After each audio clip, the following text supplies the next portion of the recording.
How you doing, guys? A very warm welcome back to our ongoing coverage of the Merit Poker Carmen series here in Kyrenia, North Cyprus. The Merit, beautiful Merit complex, all the different hotels. We're here in the Crystal Cove today. I'm joined by James Dempsey. My name's David Lappin, if you don't know already, and we will be bringing you day 2 coverage today. 500 roughly players. It's a bit of a moving target. 500 players entered, 131 re-entries. So we're pretty much on that 2 million mark now already. Pretty amazing field. Yeah, a whopping point there. We're at the 2 million of the 1.5 million guaranteed already. And David, there are still 4 levels of late reg, hour-long levels, so that number is going to rise up pretty considerably, I'd say. Yeah, I think we're going to get something in the region of 700, which again is just another guarantee smasher. 9 levels anticipated for today. That could change, but that's what we have scheduled at the moment. So we've got a full day of coverage. Please do join us all through the day. Some very familiar faces out there in the field. I took a little walk around. Got a little lay of the land, shall we say. Jack Sinclair out there with 470k. Obviously big name, former World Series of Poker Europe main event winner, and of course main event final tableist as well. Maxime Chilot, Frenchman, part of the French contingent who love to make their way out here to North Cyprus. I saw Constantine Helt in the field. I saw Mihai Nista. I saw Edward V, as you've dubbed him. Edward V, Edward Barsagan, the man who's 5th in the last main event, 5th in the warm-up, 5th in the high roller. Can he do it again? Can he come forward?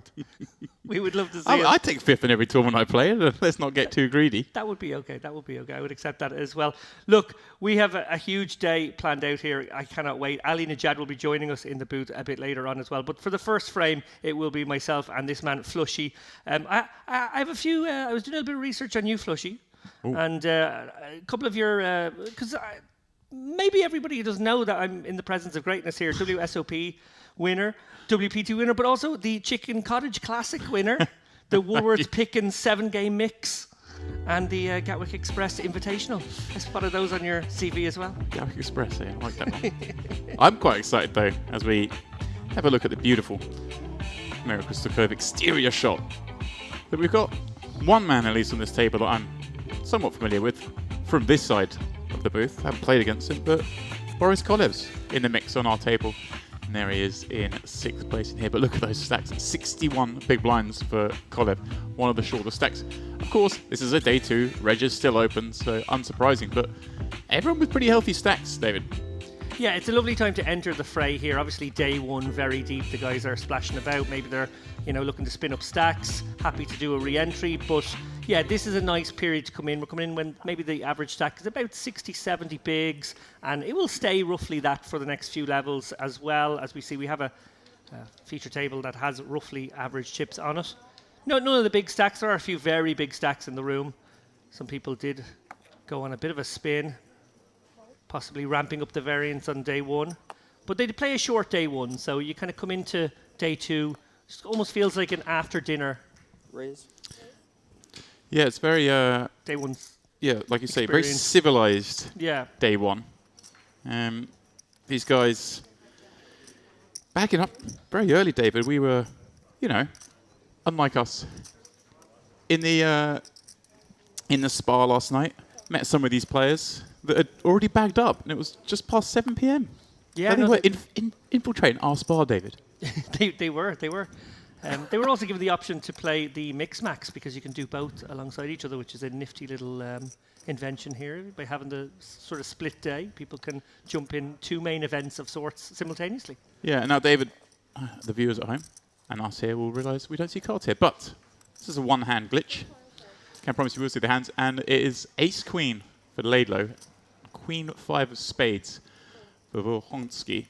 That's what we've been promised, David. So kind of a board you might not necessarily see the C-bet from, the 10-9-7 kind of board. But then I guess the opener gets to have quite a lot of that kind of stuff right from the hijack, the Broadway combos, the straight draws, some 10x. Yeah, interesting line here from Volkanovski. Obviously plotting some larceny here on the turn. And a great turn to do that, right? 7. There are 6 cards. We were told the truth, David. So he did have backdoor spades at least. I do prefer that as a candidate with the spades. Nothing much Laidlaw can do about this. Just outmaneuvered there. He got laid down the law. Oh. The law won. The law didn't win. The law did not win. He fought the law. Oh, yeah. A nice day ahead of us. This is kind of fun. We've been picking up tournaments pretty late on, David, and although that's the exciting part of the tournament, it's perhaps not the most intricate part. Here we are. We're going to see a lot more post-flop play this deep. Potentially multi-street bluffs. Some very complex kind of hands turned into bluff scenarios. They're always my favorite. Just a month later, Do that kind of stuff deep. Interestingly, I watched a breakdown of a hand that was turned to bluff this morning as my prep. Oh yes. I I was busy. I was up early. ventured onto the world of YouTube and found a very interesting breakdown of a hand played between Barney Bowman and Vicky Coram from 2006. You and Dara curated and had Barney as your guest on. Very enjoyable it was too. Yeah, lovely to do a flashback hand like that one. Just a little shout out. Obviously, don't go anywhere now. You must stay with us here on YouTube. But when maybe there's a break, we would permit a brief departure to go over and check that out on the Chip Race YouTube channel as well. Yeah, we make strategy videos, and one of the fun formats we like to adopt is to bring on a guest who played a classic hand from a long time ago and put it through the modern solver paradigm and see if it holds up. And this one actually does. Spoiler. Yeah. Between two legends of British poker, must be said. Exactly that. One still very active in the poker scene, the loser of the Why hand, you take it so personal? versus one who isn't so active. The only double winner of an EPT. But is a huge mainstream star. Very active in TV, yeah. Now I cannot lie. Colive Yeah. from I can't fall. Or I plus can one, for getting like a little fruity here, David, with the ace-5 offsuit. See the flop together. Yes, one soda water with ice lemon. Her dad. There's a man I remember from this very venue.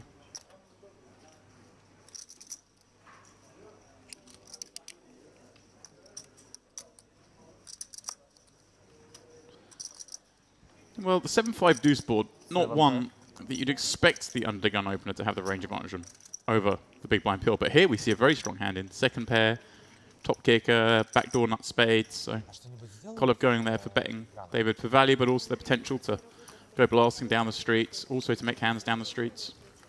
Big deviation on our, well, on the first two hands, I'd say. I wouldn't expect ace-5 offsuit to open undergun +1 from Colive, and I wouldn't expect the queen-5 suited to get sticky on 10-9-7. So perhaps the boys they finished too early yesterday on day one, or they finished the day before that. Maybe they've had a day off. They're just itching to get involved. Or maybe they want to put on a show for us, James. Yeah, that could be it.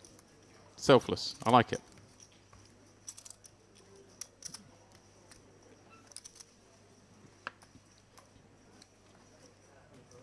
I'm having a look here to see where I've seen Haddad before.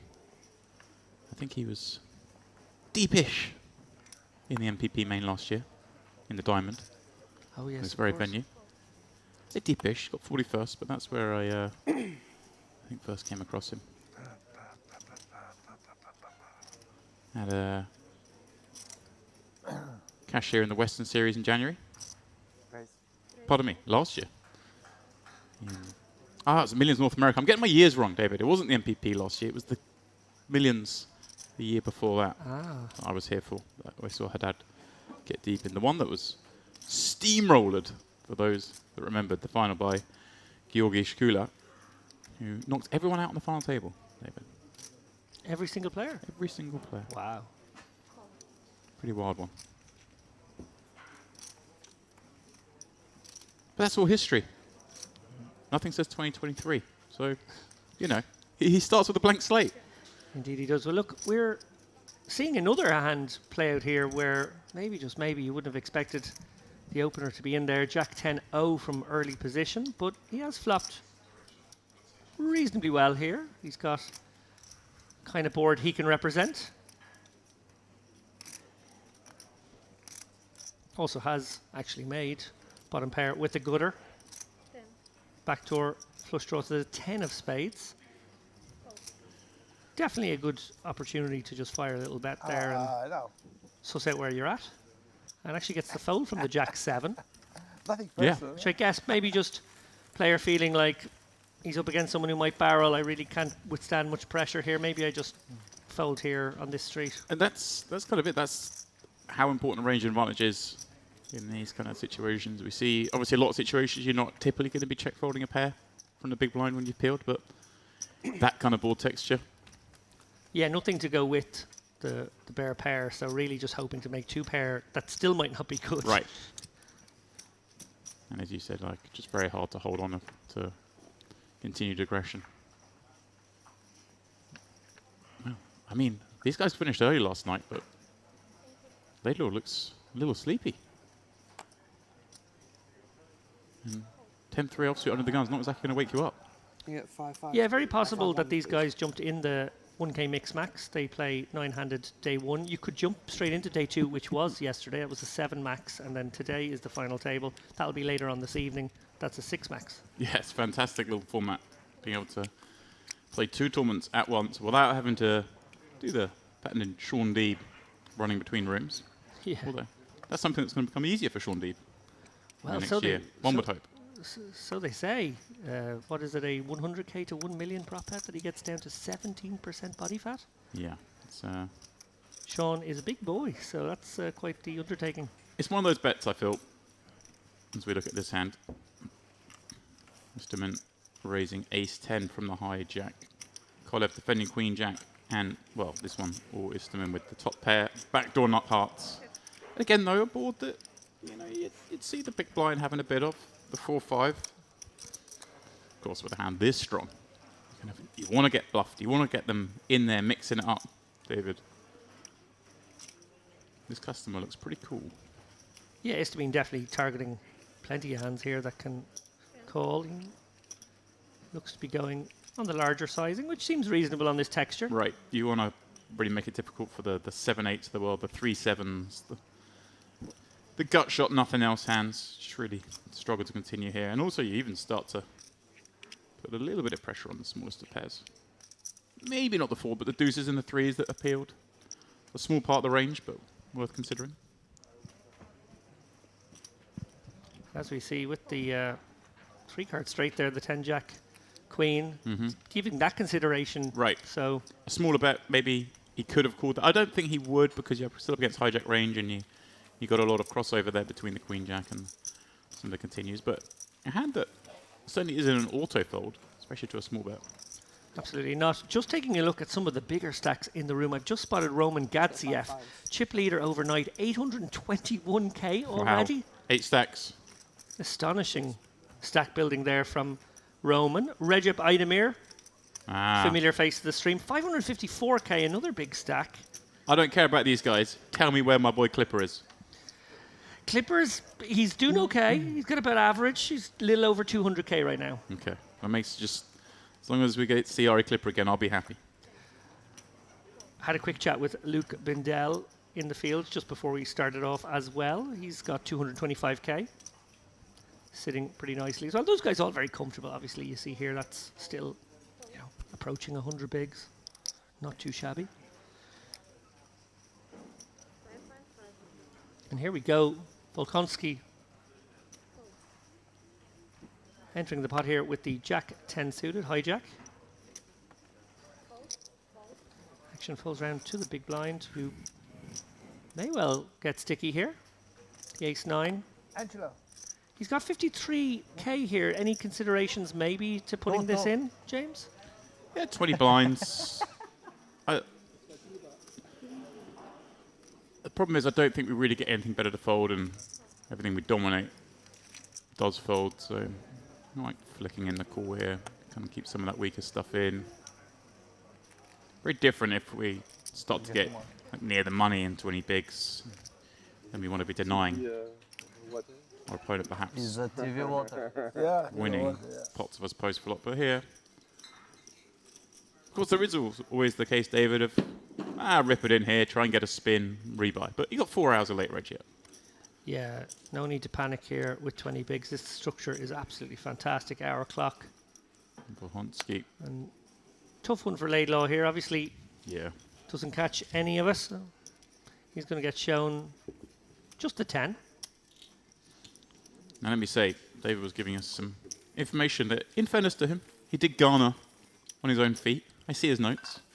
But if you at home are curious about what's going on in the tournament and as the day progresses, then please do head on over to Poker News. We do have Poker News here. Doing a very good job of providing updates from around the room. Your favourite players, as this field is still pretty large. And of course, though, David, we have our secret weapon, producer Milbotesh, who's out there, the merit legend himself, sourcing all sorts of nuggets for us as we go through the day.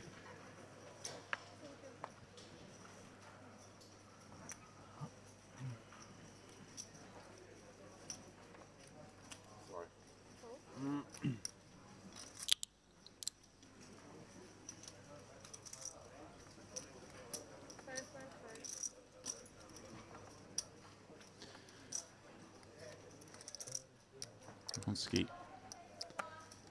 Off to a good start. Made the funky little play with the Queen 5. Just raised, flop, little pair, wins the pot with a C bet. Now finds the King 10. Starting to open up. Starting to get that day 2.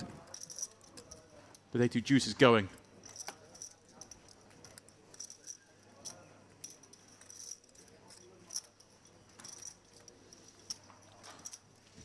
Karatu in the big Jack 8 offsuit. Plenty deep enough. Cool.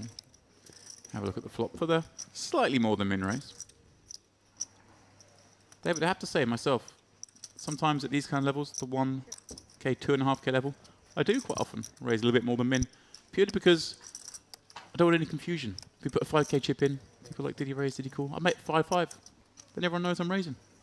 Yeah, and I suppose you're probably on average a little bit deeper with everybody at this level as well. It actually serves you well to make the open sizes on the larger side when we are deeper. Karatu sees a check back and now turns what was effectively gin. I'm going to hope to be up against some ace highs here. Some king high check backs as well, of course.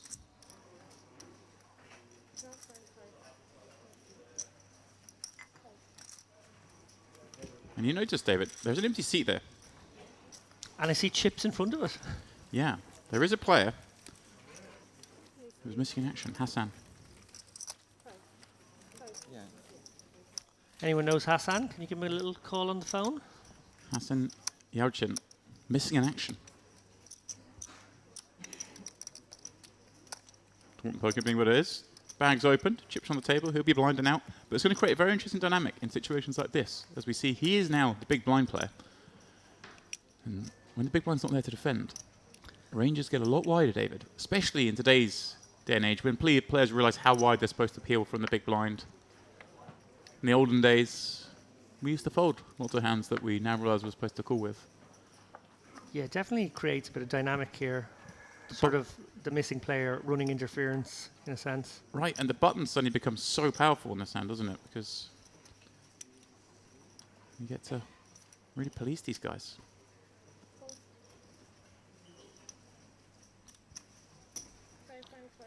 Volkonski back on the horse here with the pocket eights here in early position. He's going to have a go at that dead big blind.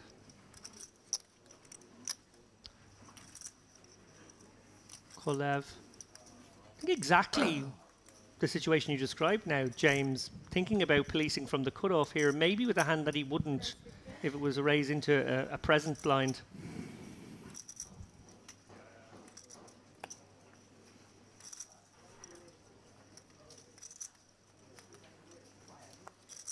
Yeah, exactly that. My friend, protect your cards Well more. predicted, sir. I didn't see them, but if I really want, I will. Volkonski, the very playable hand to continue though with the 2 8s. Just flick it in. Kind of deviating once more. Well, always nice to find 2 pair when you've 3-bet light. He's deviating, David, but he's got sat-nav turned on. Indeed he does. And great spot for him actually, because you know a lot of ace-x in Volkonski's range here that he can target, obviously behind the ace-jack, but everything else, maybe ace-queen might even have flatted this bet. So you can definitely target some big hands for some value across 3 streets. Right, and the Broadway combos as well. They've all picked up a piece. Bet's actually very small here, and I'm going to go out on a limb and say this is a bit of a exploit. I might see him go a little larger on that kind of texture because those Broadway combos are in there, but Maybe he's just being a little bit smart, should we say. Against, a main event field. Kolev, a regular in some of the biggest tournaments. You kind of maybe have to play a little bit more GTO in these. In this tournament, so you can kind of deviate a little bit. So just go small there because he really wants action. Yeah, I think one population tendency, for want of a better phrase, I've noticed over the course of the two festivals here, the Western and now the Carmen, is that ranges just tend to be a pip wider by everybody. You noticed that as well on commentary the other day, James, just how players seem to be just willing to get in the mix with a hand or two lighter than maybe they would normally, maybe they would online, maybe they would in other games. Yeah, certainly do. Well, of course, a WSOP champion in 2021, the winter edition, the November event. I remember won the it 5K. well. Made a last-minute break for the border. The Biden administration opened it up around about day 1C of the main. We all hurried out there. I gave it a miss. I read straight into day 2 of the main in that one, actually. That's how late it was. They added the 2 extra day 1s. Never miss a trick, the World Series. Raise and take it from HN.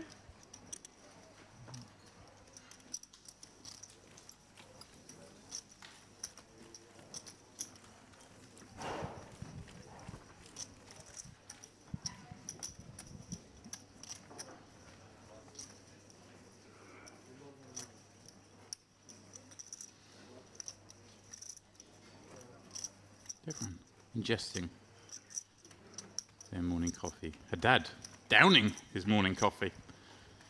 Get the caffeine in. I think you're right, David. We these guys all finished early on day 1, but maybe they were up late playing that mix max.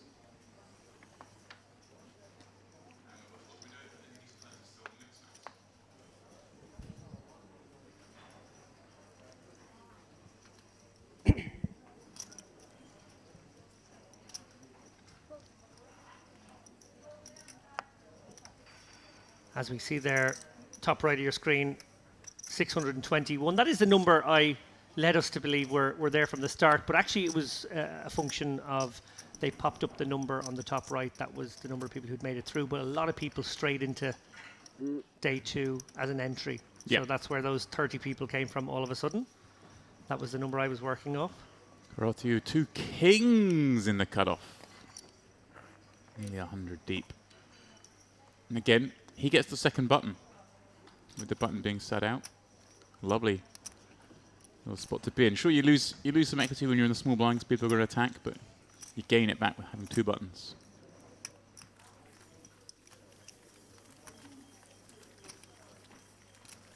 It is really fun, the things that can kick off with a player set out. Definitely. I've seen it happen, actually. It caused my elimination from the Irish Open last year. Mr. Alex Kulev decided to flat the, I want to say, 6-9 offsuit from the button against my open because I was opening into a missing big blind. And let's just say I didn't fare well on the 7-8-5 flap.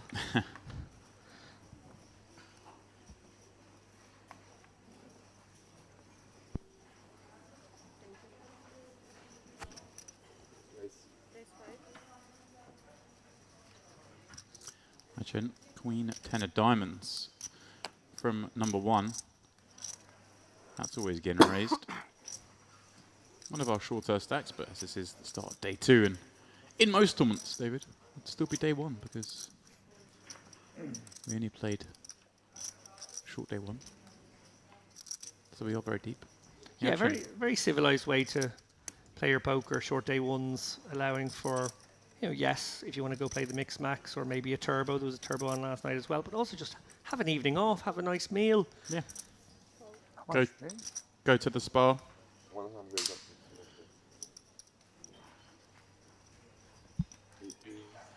Go to the spa, have dinner, relax. As we keep saying, David, this is a beautiful place to come play. It's a beautiful place for the the other half to come along with you. Was So it's lucky. nice to be that accommodating. So if you do bring your partner down here, you can person all the time. spend the evening together. And then if you're still in day 2 at dinner time, they kind of forgive you Just kidding. if you can't make it. Aichin flopping at second pair. Ishtamin with a gut shot to Broadway. And of course those backdoor spades. Both players with a fair amount of this board. Ace, Queen, 8, very coordinated. Yeah, I wonder if HN will come with the bet here or just reckon check it, hoping to exert a little bit of pot control. That is. All right, he is going going to for have the some complete give-ups, isn't he? The sort of pocket pairs I that don't perhaps he know, opens Jordan. with don't really find this board. And then a lot of hands that do just want to get to a turn. All the Broadway combos, bar the ace-high ones. Histamine, perhaps feeling like he's being pot controlled, decides to knuckle back, not turn the gutter and backdoor into a barreling candidate. HN feeling much better about his Queen 10 of diamonds now. After the board pairs the ace. Could come for some small value now. Could check again. Right, yeah, can still check. Still going to have some hands you want to give up. It's kind of a nice one to bluff catch with. But like you say, can perhaps get some weaker to call. Yeah, I feel Some like it's draws. a could go either way sort of spot. Does decide on an 8k bet. Half pot. Makes it very hard, doesn't it, for these kind of hands, the gut shots to continue. But the king high gut shot, perhaps some nefarious intentions. Yeah, with position here is to mean may find other routes to victory. Well, most likely not on that card. I'm actually a little surprised by that call. I am too. They may just give up king 10. No heart. Gonna have the jack 10s that can call the double gut shot, the flush draws. He's gonna have some queen x himself, even some ace x. Yeah, given that the 8k bet was called on the turn, I wonder if HN now, little concerned he might be behind a queen jack, Right. a king queen, Yep. maybe even a very raggy ace. Yeah, I think very hard to bet again here. I don't think I could advocate for it. And actually, Unless you came with the like one big blind bet, which also sort of opens the door. yeah. Very hard. I mean, it's not very hard to balance that. But people just don't seem to do it. Like the really weak lead here with a very strong hand. And Ishtamin was just thinking maybe my king high's good. What's that?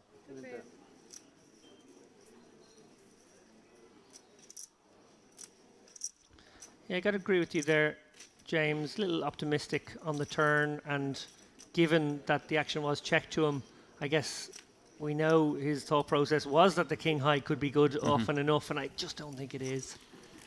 Yeah. It can be good, of course. The frequency at which it is.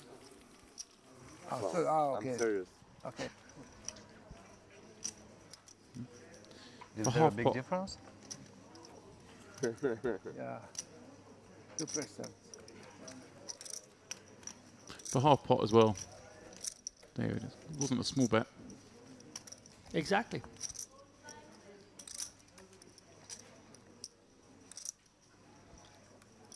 Maybe just a teeny tiny misstep there. Put on we go.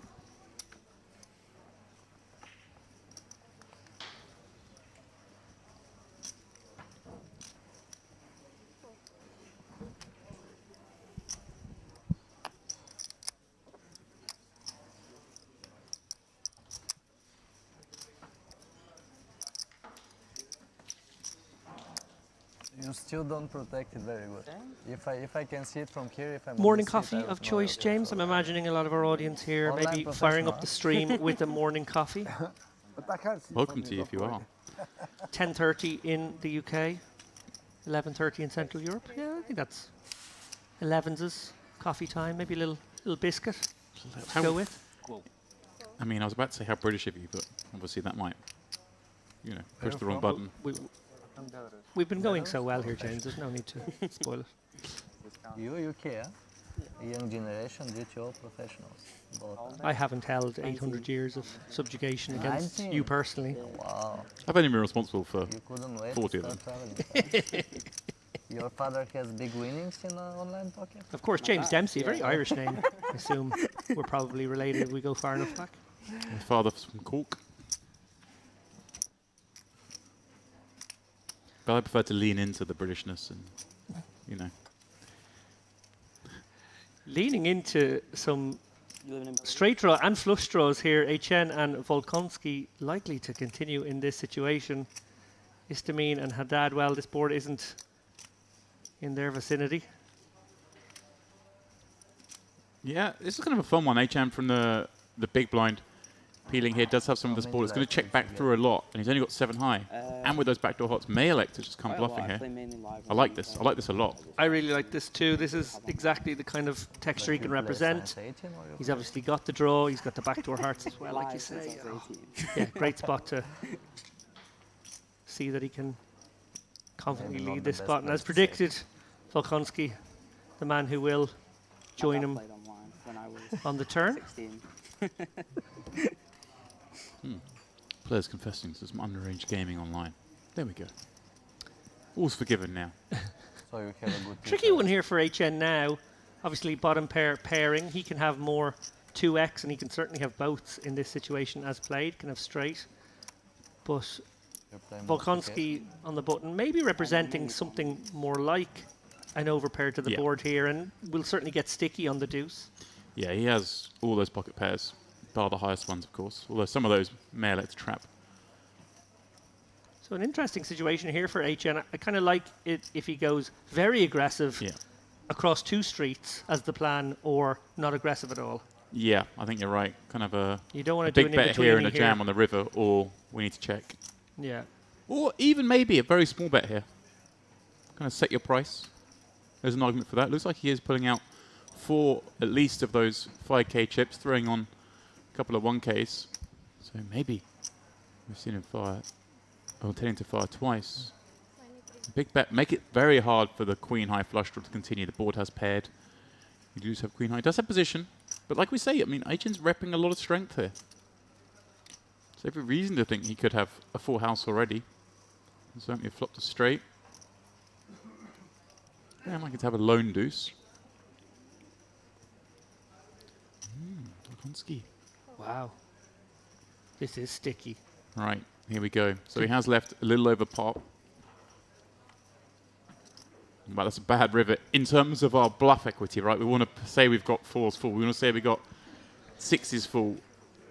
4s being removed. But also, when we're trying to say we've got 3-5, which is a big part of our bluffing range, especially when we're holding the 5, that's kind of what we're looking at. Yeah, combinatorically, the number of hands that we would come out barreling big with have gone down. Right, and our prime value candidate at 3-5 is not wanting to bet too much here. It probably still wants to bet that because our opponent does have, like you say, just a lot of over pair combos. This is amazing if he gives this up, and then queen high wins regardless. He may still go for this right though, because Volkonski does have just over pairs a lot. Do you think the better plan now is, you know, we were advocating the go Right. big and big again, and now you've gone big. You can actually go kind of maybe smaller, maybe half pot, merge your range a little Right, bit. because the 3-5 doesn't want to bet big here. Yeah, it makes sense.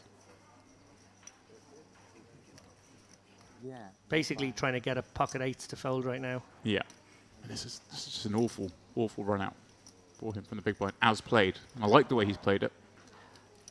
Interesting body language here. I almost feel like we're witnessing his internal monologue here. It was almost like he really gave the bet a lot of thought and then almost thought better of it. He's come back to the chips now.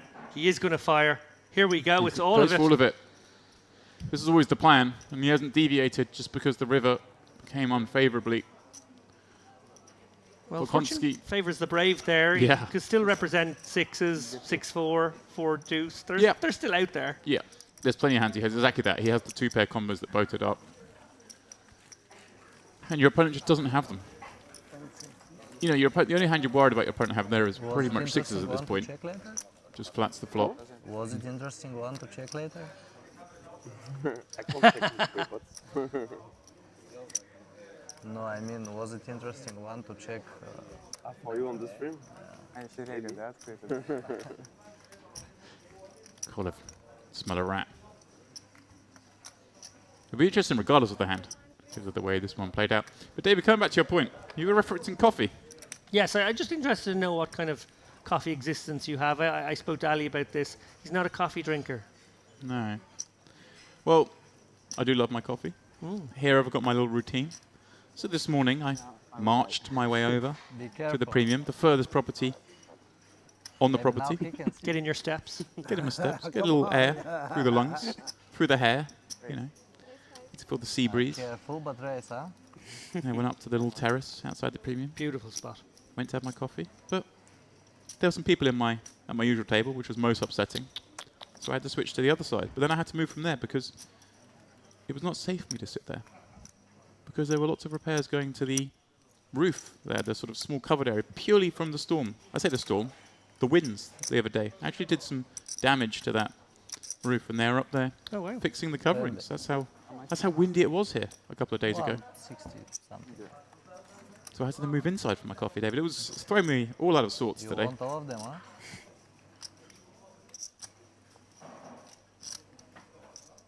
Check.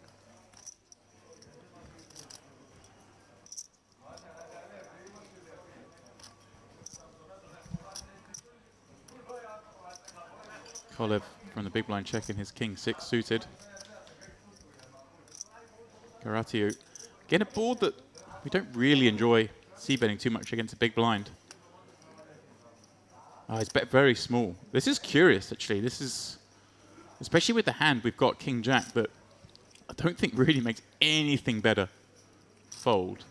I don't think ace highs really fold here. Maybe some, like the ace sevens, ace eights of the world. He almost feels like he's teeing him up for a call here and then maybe to go big on turn. In the end, Kolev with backdoors, king high, decides to let it go there. Yeah, see, Colin made a reference a minute ago. Is this a hand I need to check in a minute? The big pot we just saw. That's right. But I I didn't see reckon, your cards this time. quietly, he's going to be, I want to see what this guy bet 3k with on that board texture against me. If you would see, you should call it. No, I cannot call. I can only race with my hand. This is true. I wonder when he What, checks that man? one out.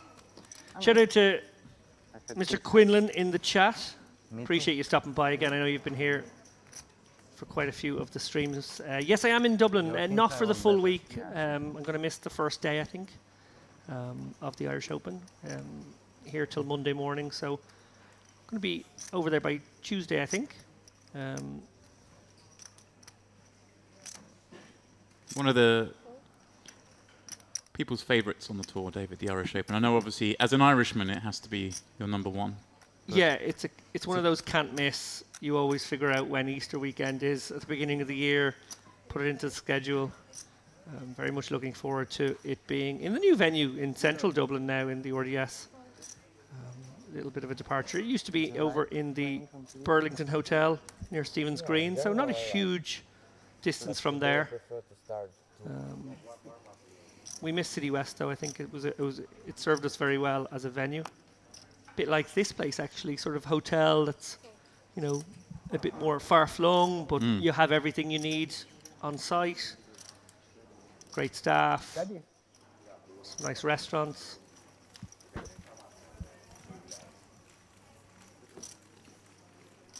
Far inferior buffet though. it's tough to beat this buffet. Can't beat this buffet. Very, very tough. Although, David, with our start reverting back to a midday event for us, we've been covering cash games and some final tables that have started a little later. So, didn't get a chance to get our lunch buffet in before work this morning. Very Ye- upsetting. Yeah, I'm all yeah. out of You sorts. had your coffee perturbed, and now you've had your routine with food. I hope you're going to be okay today. It's a bad way to start the day. All out of whack. This is a good way to start the day. 2 queens from +1. Just them in.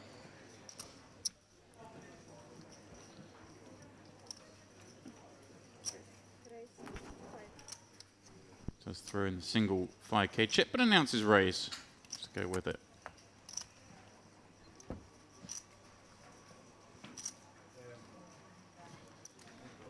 Imagine his... Oh. I think Nemesis is too early, David. They play one pot, but... Yeah, he's going to go for a cheeky little set mine here. Ah. Ooh, but the dream for Laidlaw now with just 17.5 bigs. Yeah. And you're going to have a lot of hands you want to squeeze jam with here with the flat behind. And that's a reason that Achan perhaps has to be a little cautious peeling here. I mean, I still would peel with the threes. I'm not saying he's made a mistake here, but these are one things to be aware of. But also, of course, Achan gets to have some traps here because of that stack behind. You are going to flat sometimes some of the sort of the strongest hands you wanted, sorry, the weakest hands you wanted the 3-bet for value. Kind of maybe you flat with them now because you get a little bit more information. Great point. Classic race incoming here. We know Istamin going nowhere. Probably just trying to size up HN's level of interest. Yeah, I guess we flat with range here, right? Because we can flat fold some hands. Can we? Can we flat fold some hands? We know we're not going to get over flat, are we? No. It's a third of our chips, or a little less than a third of our chips, I guess. What do we do with 9s and 10s here, David? Are we flatting and then folding if HN jammed? If we were trapped? Does he have a blended strategy here? Do we just jam kind of the ace-king and the jacks and queens, and then maybe flat the 9s, 10s, and the aces and kings? Yeah, we can certainly blend our strategy here and have a few of the bigger hands protect those weaker ones and then decide, well, we'd like to avoid some flips with the others.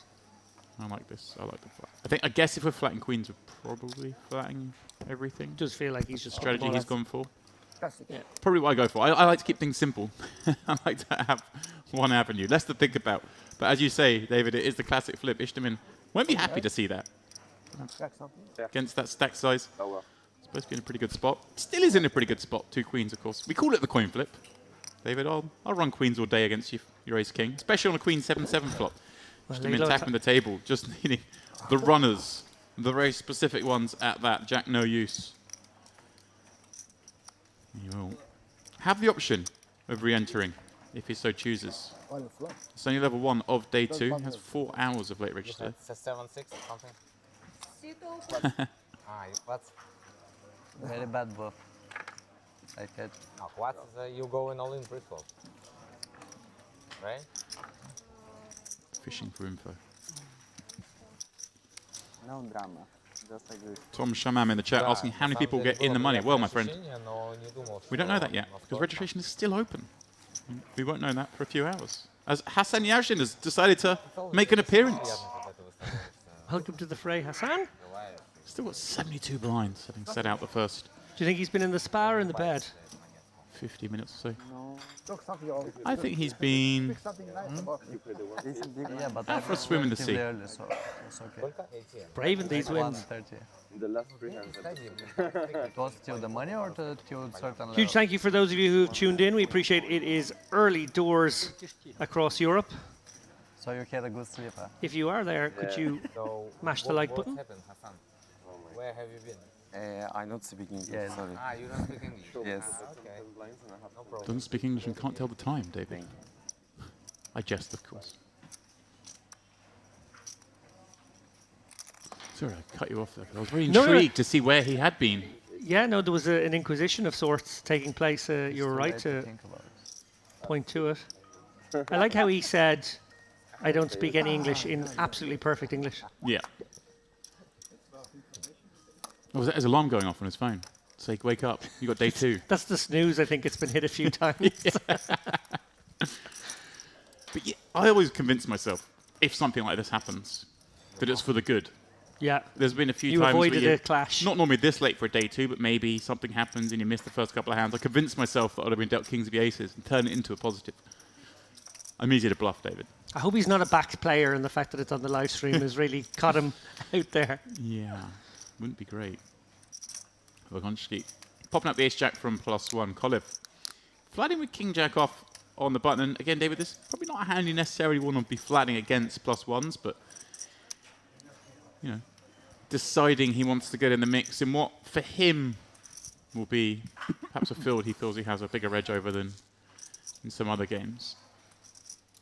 We've seen Volkonski as well play a lot of hands, albeit legitimately so. So maybe he's thinking this man's a little too loose. But Volkonski coming out with a very nice check call on this deuce 3-5 board. May not be the soft spot that Kolev hoped he was, although does he follow up after betting so small on the flop, David? Yeah, I think he's probably going to take pairs out of Volkonski's range and maybe attack some of the ace highs, the ace tens, the ace jacks. Right, which will struggle to call a bigger bet on this turn. They will, of course, check call flop with overs and a gut shot. And here we go, nice size from Kolev, going 20 into 27. Making it very hard for this hand to continue, and others like it. And, of course, Kolev kind of gets to have some king, queen, some queen, jack. He has a king and a jack blocking those hands in his opponent's hand, although queen, jack, probably not a concern. Nicely played. But I don't think Volkonski's done anything wrong there either himself. Really nice. No, sort of bully boy poker there from Kolev. Like to see it in position. Yeah. Understands the power position on a board like that. Good. Yeah. Приятного просмотра, друзья. Maybe some viewers at home. We're getting to the bottom of where our man Yeah, was. the most interesting episode. A language barrier for us, David. I mentioned they're hitting the like button. If you could also hit that subscribe button while you're at it. There we The go. double. The daily double of button clicking that we would appreciate. The like and subscribe. Yeah, it does help, guys. We're I build something here. The beauty of the subscribe button is you get notifications then every time we go online. You get a little message to your phone, a little ding saying the boys are back. There we go. There's some PLO 100-200 action. There's a final table going on. Yeah, I mean, this place is obviously no stranger to You wasn't here? big events. You wasn't here? 2 minutes ago. Speaking of big events, the next one's going to be the biggest of the lot. Right, this is what I was going to say. There are often big events here with partners. I've had the privilege of being here before with Triton and with the MPP and with Party Poker. And they bring with them a whole host of eyes. Merit's own branded events, which try to really build them up. Get a lot of eyes down here. The tournaments are great. The venue's still the same venue as when it's the Party Poker event or Triton or EPT coming later in the year. These events are just as good. No, I wasn't here. And obviously, try to build up a following on our own channel. So it really does help if you do like and subscribe. It will encourage everyone here to continue on this quest of providing all this coverage here. It only works if you guys want it. So please do help out the channel. As Ishtaman peels from the big with King 5 suited. Volkonski opening once again. And Kolev once again peeling his man. Although this time with Ace 6 suited this deep. Seems a bit more reasonable. And an 8-7 deuce rainbow flop will most likely see 3 sets of knuckles. Or, in this case, fingertips. 7 pairs turn. Ishtaman kind of the player with the most chance of repping this, but I don't think we need to be betting as wide as our King 5s. We want to have something if we're going to bluff here. Volkonski perhaps recognizing his ace high is probably good here, and if not, probably wants to see the river anyway. That's you. Does bet. And Kolev gets suspicious that maybe he's up against some of those Broadway combos that open that seat. Like I say, Volkonski, if I was sat in Kolev's seat, I would be thinking this guy's opening a lot of hands, he's playing too wide, but he's actually just had a lot of hands, or at least a lot of good starting hands. Albeit the Queen 8 suited peel maybe earlier we saw was a little loose, but not completely out of line. No? Kolev peels with that ace side, maybe thinking he's good, and now gets a river that, if checked to, I feel like is a pretty mandatory bluff with a hand that weak. Oh, Volkonski, what are you up to? I love this. Very, very weak bet, David, with the ace high. How will Kolev react? Does he think this guy's got a hand like 5s and is just trying to buy a showdown? You'd want to give him 6 some of the time, and holding a6 makes it less likely. Does he think he's going to make this bet with just some ace highs? I mean, very peculiar spot, because it's not a spot we expect a player who's opened under the gun check through flop, bet turn small, being called, and then bet very small river. Not, I don't know what line to give, or what range to give him here, David. And he does just make the call. Oh, make the fold, pardon me. I thought I heard the word call.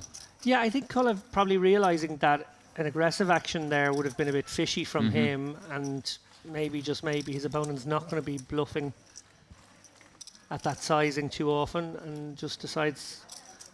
I think he knew he was up against an opponent with a weak enough holding there, but something stronger than he had. Maybe just didn't think he could tell a good story. Just checking here on the outer table, Tula Berganoff has just won an absolutely huge pot from Claudio Florengianu on the Jack 3-10 3 spades board. Ace King with the ace of spades for Janu, put the flopped flush for Tula Berganoff. That's a 460k pot out there. Oh, yeah, Wow. that's for his big brain. Okay. A big one. And a fresh player to our mix here. It's been a good start for He is Dan big at blind. Kizu as well. He picked up the aces against the jacks for a virtual double He up was big blind. to get to 130k. So he's on the comeback trail as well. Не сделал.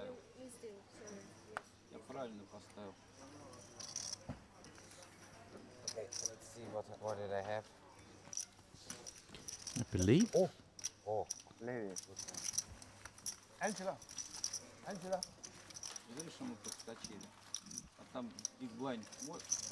I actually missed what happened there, David. A missed deal, nonetheless. but I think it was suited. No damage done. I don't know, it just fell. See, we do have some fresh meat at the table here. Потом сможем посмотреть по записи, как Believe. так получилось, что батон проскочил.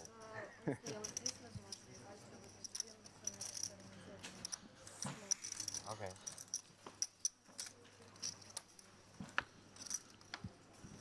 Прикольное слово, сдвинулся. Why? No, I mean, the word is good, but the We go again. Ace-5 suited under the gun for Haddad. by itself. So just to fold that, David. Yeah, a little surprised by that. That's sort of the perfect hand to mix in to the early position opening range. Gives you a little bit of board coverage. Yeah, I'm surprised to see it fold as well.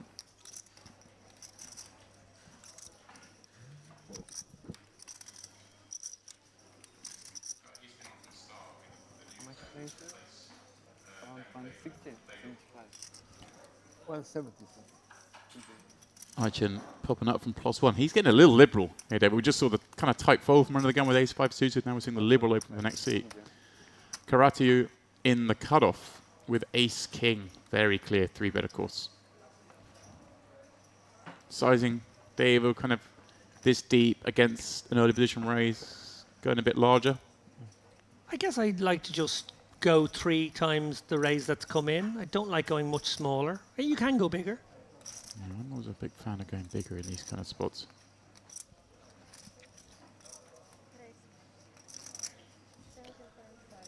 James advocating the larger sizing. That is the choice.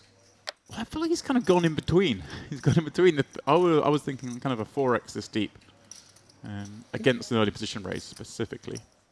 But I went 3.5. Like you go 3. David, I think you're a bit more confident post-flop than me. I like to really punish these guys opening. I guess I just love keeping in the weaker aces and the weaker kings and getting to play in position against those guys. Right. Sort of don't fear the call, I guess is the truth there. Maybe what you're saying is you're just a nit and you've always got it when you 3-bet. You see, I'm in there with so much AO, I need to... You Make need to these hands fold. polarize a bit more.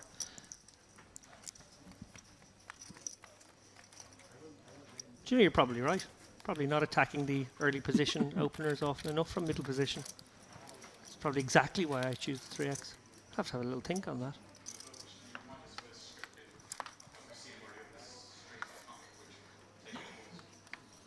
Welcome to anyone who is just joining us now late in the stream. This is day 2 coverage of the Merit Series Carmen main event. As you can see on the top right of your screen, 655 players now. Plenty of re-entries in that. I think probably 150 or so of those are re-entry. ticks over to 657. 9 levels scheduled for today, and lots of familiar faces expected on the live stream as we see HN, who, as James mentioned, stepping out ever so slightly in the last orbit or so. Decides to come with an open king-queen under the gun. Kolev happy to flat right behind. Yeah, now Yalcin's got out of bed. He gets to play some hands. Pretty hard to play them from bed. And Bohonsky coming out with a 3-bet squeeze with ace-jack offsuit from the small. I like this, David, but I'm not particularly a fan of the sizing. Got to agree with you there, James. Obviously, 2 callers, so 3 players already in. I think you can actually go quite big in this situation. I think you can go almost 30k. Yeah. If I'm honest, like 28k, 27k seems like the lower end. 17, very, very low, and actually could bring in all 3 players. Well, on the flip of that, though, does Aichen have like a really nice candidate to potentially 4-bet bluff here? He does, but I don't know if these guys are profiling Volkonsky as somebody who would maybe go for this squeeze. Even as light as ace-jack, we see, of course, that he does. Yeah. King-queen does toss it, and yeah, like it's a great price for both of these guys now with 7s and a suited ace. And Kolev, therefore, probably just going to continue. And once more, these 2 play out of pot. Of course, Yalcin around the back, surely going to have enough interest to join them in this adventure. Indeed, I predicted a potential 4-way here. We are going to have a menage à trois instead.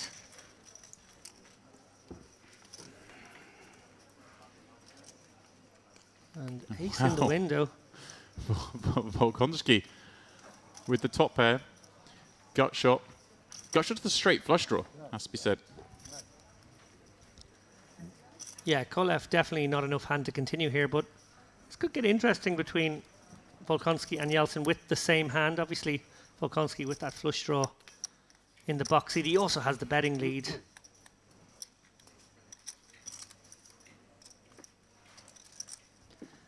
Do you ever feel in this situation with the ace, jack, jack of clubs that you've got the second nut draw, you've got a pretty good ace, but not brilliant ace, you're not that high up on your own range? Maybe you proceed cautiously? Yeah, it's kind of a weird spot because we did 3-bet. Okay, 3-bet 3.5x, but that's a pretty small 3-bet size against the action we saw. You're going to get peeled quite a bit because you're giving up position to the rest of the field. It's very difficult to know how to proceed down these spots. I mean, we are trying to rep super strong. So ace, queen, 10 is us. We do get to have aces, queens. Probably not 10. Wow, here we go. Well, probably not 10s. We also don't get to really have any flushes on this board. We do, of course, have the ace, king with the king of clubs. It's one contender. Wow, he just rifles the whole lot in. No 20. Well, Yalcin arrived late. He's about to face a hand he won't really want to see here. He's being free rolled. Yeah, this is obviously he can't fault. Like I say, he knows he's not up against a flush with that 3-bet from the small blind. He also actually has the range advantage on the turn, but Bohonsky with the edge, the free roll. There it is. And sends Yalcin back to bed, David. Maybe Huge back to the pop. cage, James. Oh, Maybe maybe back back- to the cage. Maybe. A brutal one for Yeltsin. Can't fold him. Obviously, he turns his straight there. Every reason to believe that his opponent could just have a set, could have top 2 pair, that kind of stuff. He's going to get in there. Can't be necessarily putting his opponent on a flush. But actually, the really devilish outcome is that you are facing the free roll, and there it is, the 8 of clubs. I don't think he's been eliminated. I think he's going to maybe have 10k left. Oh. But, yeah, fumes. Well, a little accounting. No, No. looks like he may be covered. Oh, no, No. yeah, 12k. Tossed some chips. You were right, David. That's right. Huge and very interesting hand there. I can say I can't say I'm a fan of the turn jam with ace jack with the jack of clubs. However, it worked beautifully in this situation. Vadim Volkonsky up to 350k. What a great start to the day he's had here. And he really has been the most active player, David. Yeah, he's picked up a lot of those middly strength hands and been very willing to play them. Maybe I think it's a sign of the times in this poker room really that guys are getting in there. As I said, with just a couple of pips lighter. Sometimes I actually think he's had pretty much reasonable opens all the time. Hey, the players are discussing they got 3 more levels of Till the end of level 13, I think. 13, yeah. buy-ins. So next time you can call. It's my Gamble, gamble. This is yours. I have to. Oh, we got a lot of cards in there. Museum, huh? Too many cards. Okay. Not happen Ah, today. come on, look. Your dad's got the cigar out. In a tournament as juicy as this one, I have a question for you, James. You're sitting there, you're probably fancying yourself maybe as a man who's got a, I'm going to say maybe 30% ROI in something like this. Actually, let's come back to that in just a moment because we have a little bit of keeping the lights on to do here. We certainly do. A prelude of what's to come, David. May 10th to the 25th at the Merit Royal Diamond Hotel and Spa is, of course, the Merit Cash Game Festival. All sorts of juicy action running alongside, of course, the biggest series here, the Triton Super High Roller Series North Cyprus. The biggest names in poker will be doing battle in the biggest buy-in tournament. I have an idea. Or Come maybe over not. here, get in the mix in the cash game, spin up 25k, Online and then from hop in Europe, one of I the don't like. Triton High Rollers. I play, but Sundays. You'll be more than welcome, David. You won't see me do that. Yeah. Very late. Triton have been flirting with some of the lower buy-ins. How lower for them, I mean, is like a 10k or a 15k. there was a 15k in Vietnam. I know it's probably too early days now, but do you have a sense if that's something we'll see going forward from Triton, or was that sort of like just for Vietnam as a stop? Maybe they want to attract a few more people. I'm not sure. I really don't know, David. Obviously, the Vietnam stop was the most successful in terms of numbers. Kind of where it's located geographically, maybe a big part of that. All depends on the hand. But it's hard to know with the future. There's a lot of options with Triton. It's in a good place. You Okay. can decide to experiment more, maybe some smaller buy-ins. It's weird because you can't really reference a 15k as entry level. You know, No, it's not an entry level tournament. doesn't feel great to come along if that's the only one you can afford. Right. If you know what I mean. But that's why it's nice, perhaps. Cash Game Festival running alongside. Maybe people can pick on one of the smaller events. Of course, we have the GG Super Millions. It's the opening event. All this stops now. Maybe at 25k that people can qualify online for. Play that and then come down and play cash. If you don't get a score in the tournament, maybe they come down, have the one bullet. There's a 20k, of course, as well. We are experimenting with, I say, it's hard to call them slightly lower buy-ins. There is, of course, one tournament here Thank you. that may attract a different market.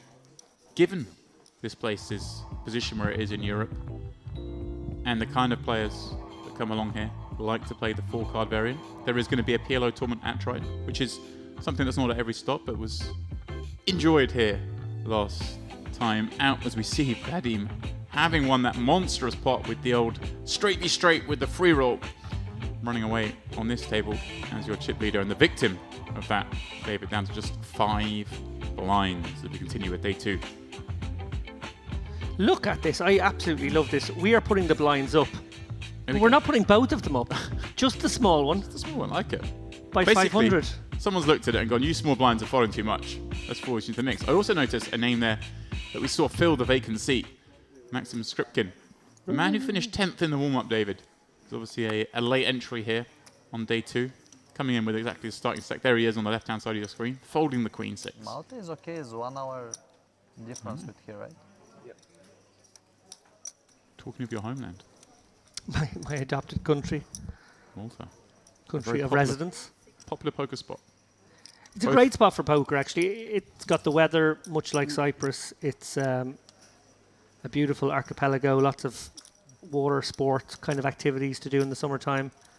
And yeah, probably pretty much every major poker operator brings a stop on their tours to Malta at one time or another, either in the Portomasso Casino or Casino Malta there in Patcheville.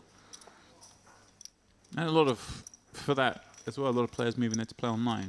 It's just a nice base to have, kind of a lower cost of living compared to some of the major cities in Europe.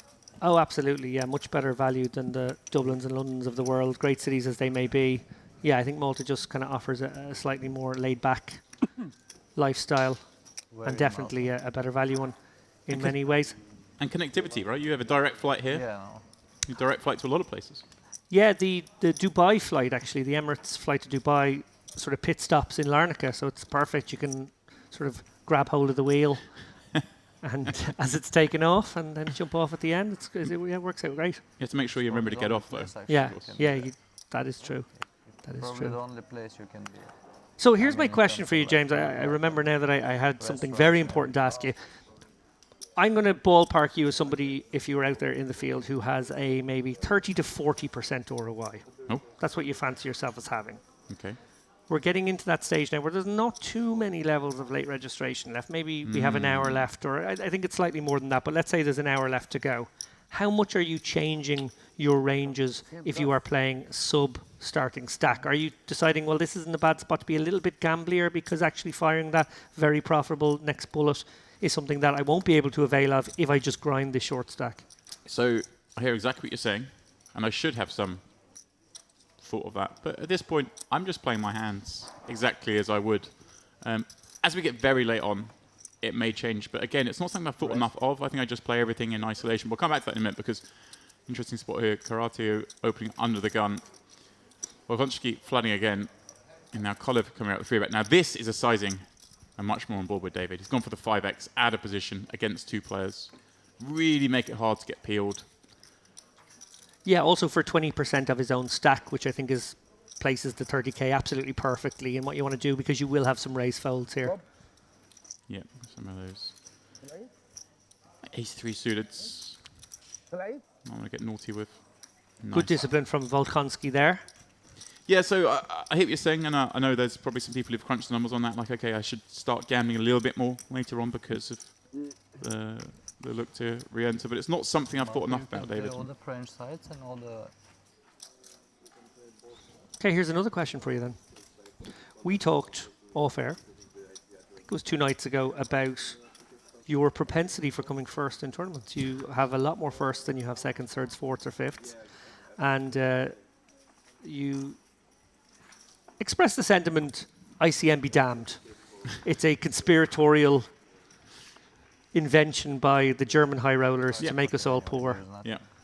And there's actually something to that. There's a lot of talk online over the last couple of days from some of the game's brighter minds saying, well, that ICM model is a little bit broken. Actually, there's a lot more future game considerations should go into the equation, and actually we've been sort of working off a flawed model all along. Now, how do you quantify a future equity situation? It's very hard. Most of the solvers, even when you input that stuff, can only really imagine the next hand or maybe the hand after that. It's just so complicated, the game, to imagine future situations. But it does appear as though we're honing in on, you know, at least a kind of a template of how to factor that stuff in more. And I think it will probably show us that the ICM model does make the shorter stack players far too tight. So what you're saying is, You've been right all along. you've all realised that I was right, yeah, and you've all been wrong. Is that what you're saying? That is what I'm saying. Okay, good. Got it in. Can someone clip that and send it to me? We'll come back to it in a second. Cove popping up. Pardon me. Ishtimin popping up with ace, queen suited. Cove peeling the button. Queen 9 suited. Little loose, but we're deep. I like it. Karate overcalling from the big blind. Both players flopping top pair on this queen 5-3. Very broken board. And this is where things get kind of fun. Ishtiman gets to have quite a lot of queen X, but as does Cove. Both have a lot of pocket pairs as well. Continue here. And of course, some airs. The king jack suitors of the world. Jack 10 suitors of the world that might want to go barreling from either spot. And it's gone pretty small, 8 into 22. Yeah, you're going to be up against a fair amount of no pair hands. Betting here with the player. This bet puts a lot of pressure on Cove in the middle, I think, David, because it's hard for him to peel with those ace highs with the big blind behind on a 5-3 textured flop. So it's kind of a nice spot to bet. I think you almost get to bet a little bit wider here in a 3-way spot than you do heads up. There's some logic to that as we see a deuce roll off, complete the rainbow. And a card, David, I guess that Ishtiman would continue to bluff with some of those ace highs having picked up a gut shot to the wheel. Yeah, I think another factor on the queen 5-3 board 3-ways is when you go 3-ways in that situation, you can also go kind of smaller with your sizing too. Yeah. Everybody's got to worry about each other. And yeah, you're absolutely right. Like his hand wants to bet, and his range probably wants to bet here. So I would expect a barrel here. Sizing will be interesting.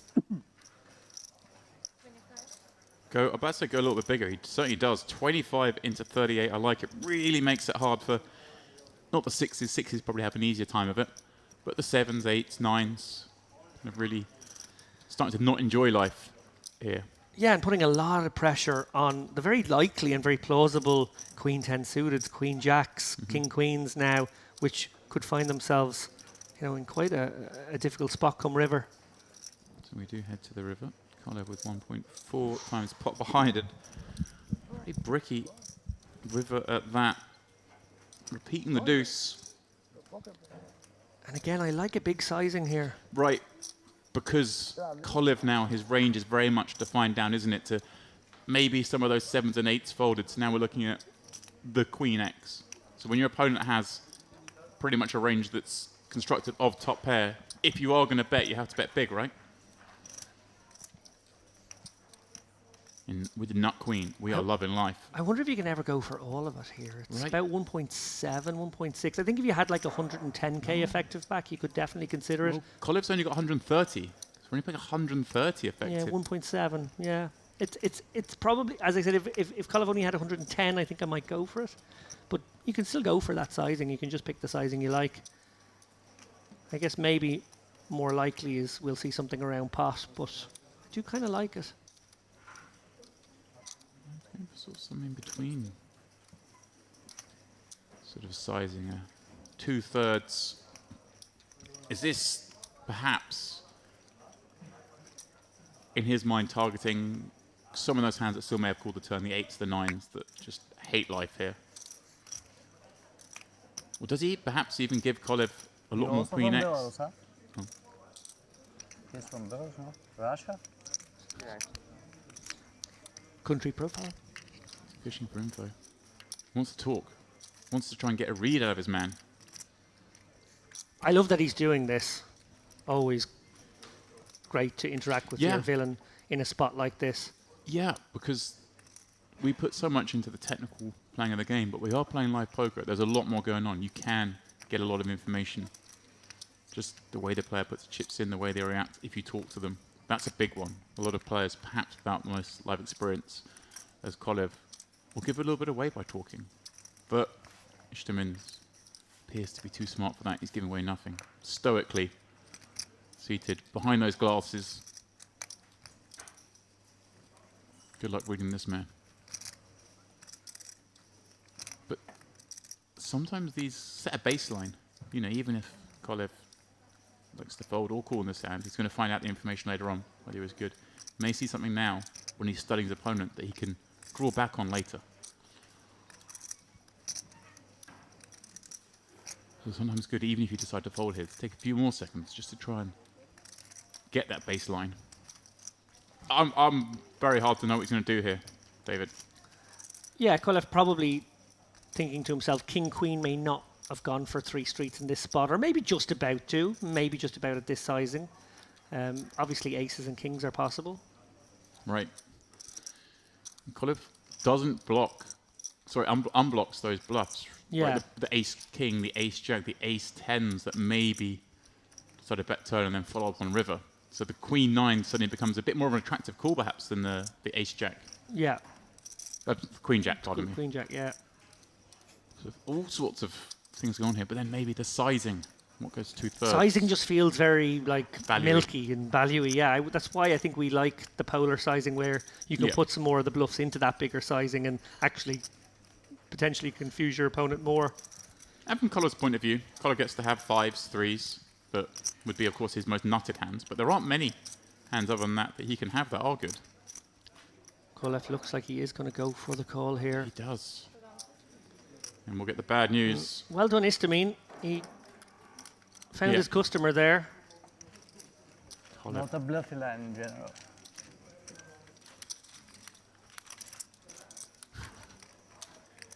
Even after the affair. Sometimes you have it. Sometimes you have it.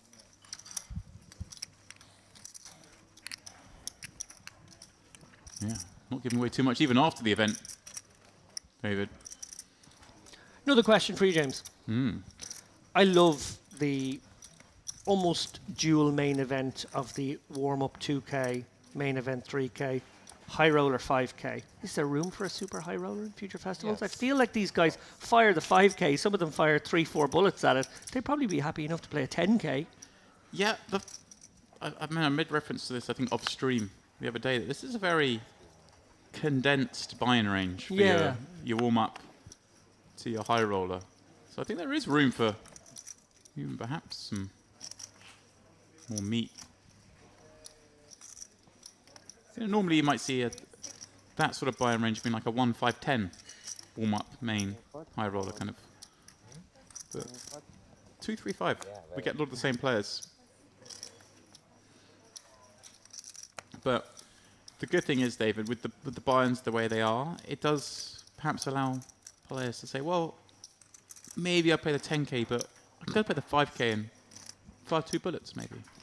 Yeah, I think you're right. I think players do often sort of have a budget in mind, maybe when they come to a festival, and if they feel like they have a couple of bullets in a 5K, for example, when there's quite a lot of late reg to them as well. These are all structured to sort of maximize the opportunity for people to get in twice. I think they offer a lot of play day one, halfway through day two as well. Regible. I wonder if we've got a little spot here. Istamin, pardon me, under the gun. This time raising up Queen Jack offsuit. Skripkin deciding just to flat the button with ace 3, and now does Karatu. With this particular hand, ace 3 suit, these are the ones we see quite often fall into the 3-bet bluffs. Against under the gun, he's deciding just to flat with this. Oh. Cool. Yausin with that's why. buttons behind. This is working out perfectly, surely, for Skripkin. And maybe this is what he said. Oh, no. Maybe it's not what he set up for. Wow. I'm kind of surprised there, David, with Skripkin only having 85k behind himself. Be a great spot. Good luck. And that's what Yausin, I guess, was hoping for when he jammed. No, the blinds have gone up to 153. So was it a closed raise? Just wait. Yes. Was a of course, close raise. Of course. So you caught the deliberate mistake perhaps earlier, David, with the 1,500, 2,500. You're right, it's actually 1,500, 3,000. So yeah, he wasn't reopening action. That's a very good point. That makes a lot more sense, why these players all snap called. And Yausin, though, doing a dreamy looking flop. Flops hearts. Missed him in this time. He's on the wrong side of this setup, David. The top pair. The top pair. He's outkicked. And Yeah, I'll see him sitting there with some hope, at least. yeah, I mean, this is a great spot for him. He's deciding to c-bet this. And again, he's c-bet pretty small in a dry pot. I guess we don't have to go too big in dry pots because we've obviously got something with a better dry pot, right? We're not just c-betting air. Skripkin with way enough hand to maybe try and go with against our hand. Look at this. He knows the ranges are tighter in a dry pot. Quick fold from Istamin. Yeah, Yashin. With a shot, David, a quadruple up. In a very good shape, eh? Flipping. The best possible one of those. Not the hand that Skripkin wanted to see. And there it is. Well, it's not over yet. It's not. Never easy. Never easy declared. The backdoor house draw. And the wrong card pairs, at least from Skripkin's point of view. Yashin, the victim of the free roll, the victim of the faulty alarm clock. He's back up to 37k. 4 times. Yeah, and if you can get the spin going from that, it sort of feels good, particularly if you were willing to fire another bullet and suddenly you get yourself back to a starting stack. It's sort of 4 times. You did it 4 times. good feeling in poker. There's different sorts of experiences of stacks. Some people feel upstuck. Some people feel like they're free rolling in these kind of situations. We are not. Yeah. Obviously, very important psychologically to just start from the stack in front of you each hand. But it is an emotional journey. Poker remember- tournaments, live especially. Yeah, I remember a long time ago hearing something Greg Raymer, of all people, once said. That he approaches every hand, or tries to psychologically approach every hand, as if he doubled up the previous hand. He looks at his chips and pretends he's in his mind that he doubled up, getting that positive frame of mind. Very hard to do, but it's a nice idea.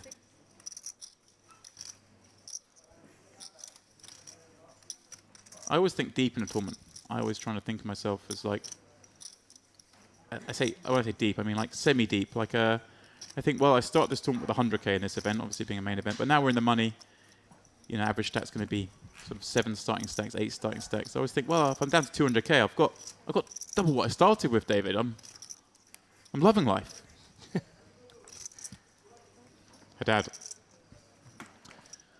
Cigar in hand, 6,000 chips over the line. Yeah, it looks like a nice cigar, actually. Is it a little Cohiba, maybe? Oh, you're a cigar man, are you? Was a cigar man in a former life. Okay. A little Monte Cristo, perhaps? Is that when you stopped winning? Yeah. You stopped your love affair with cigars, is it? Raw nerve? Okay. Hai Chen with a reasonable continue. King 10 suited. This is a lot of fun watching these guys play deeper stacked poker as Haddad flops top pair on the ace king deuce in a spot where he probably wants to bet a lot, but it's not like Hai Chen doesn't have some of the strong ace x himself and strong king x. Haddad checking back at his hand here, looking at the jack of hearts. That's the card he was checking for.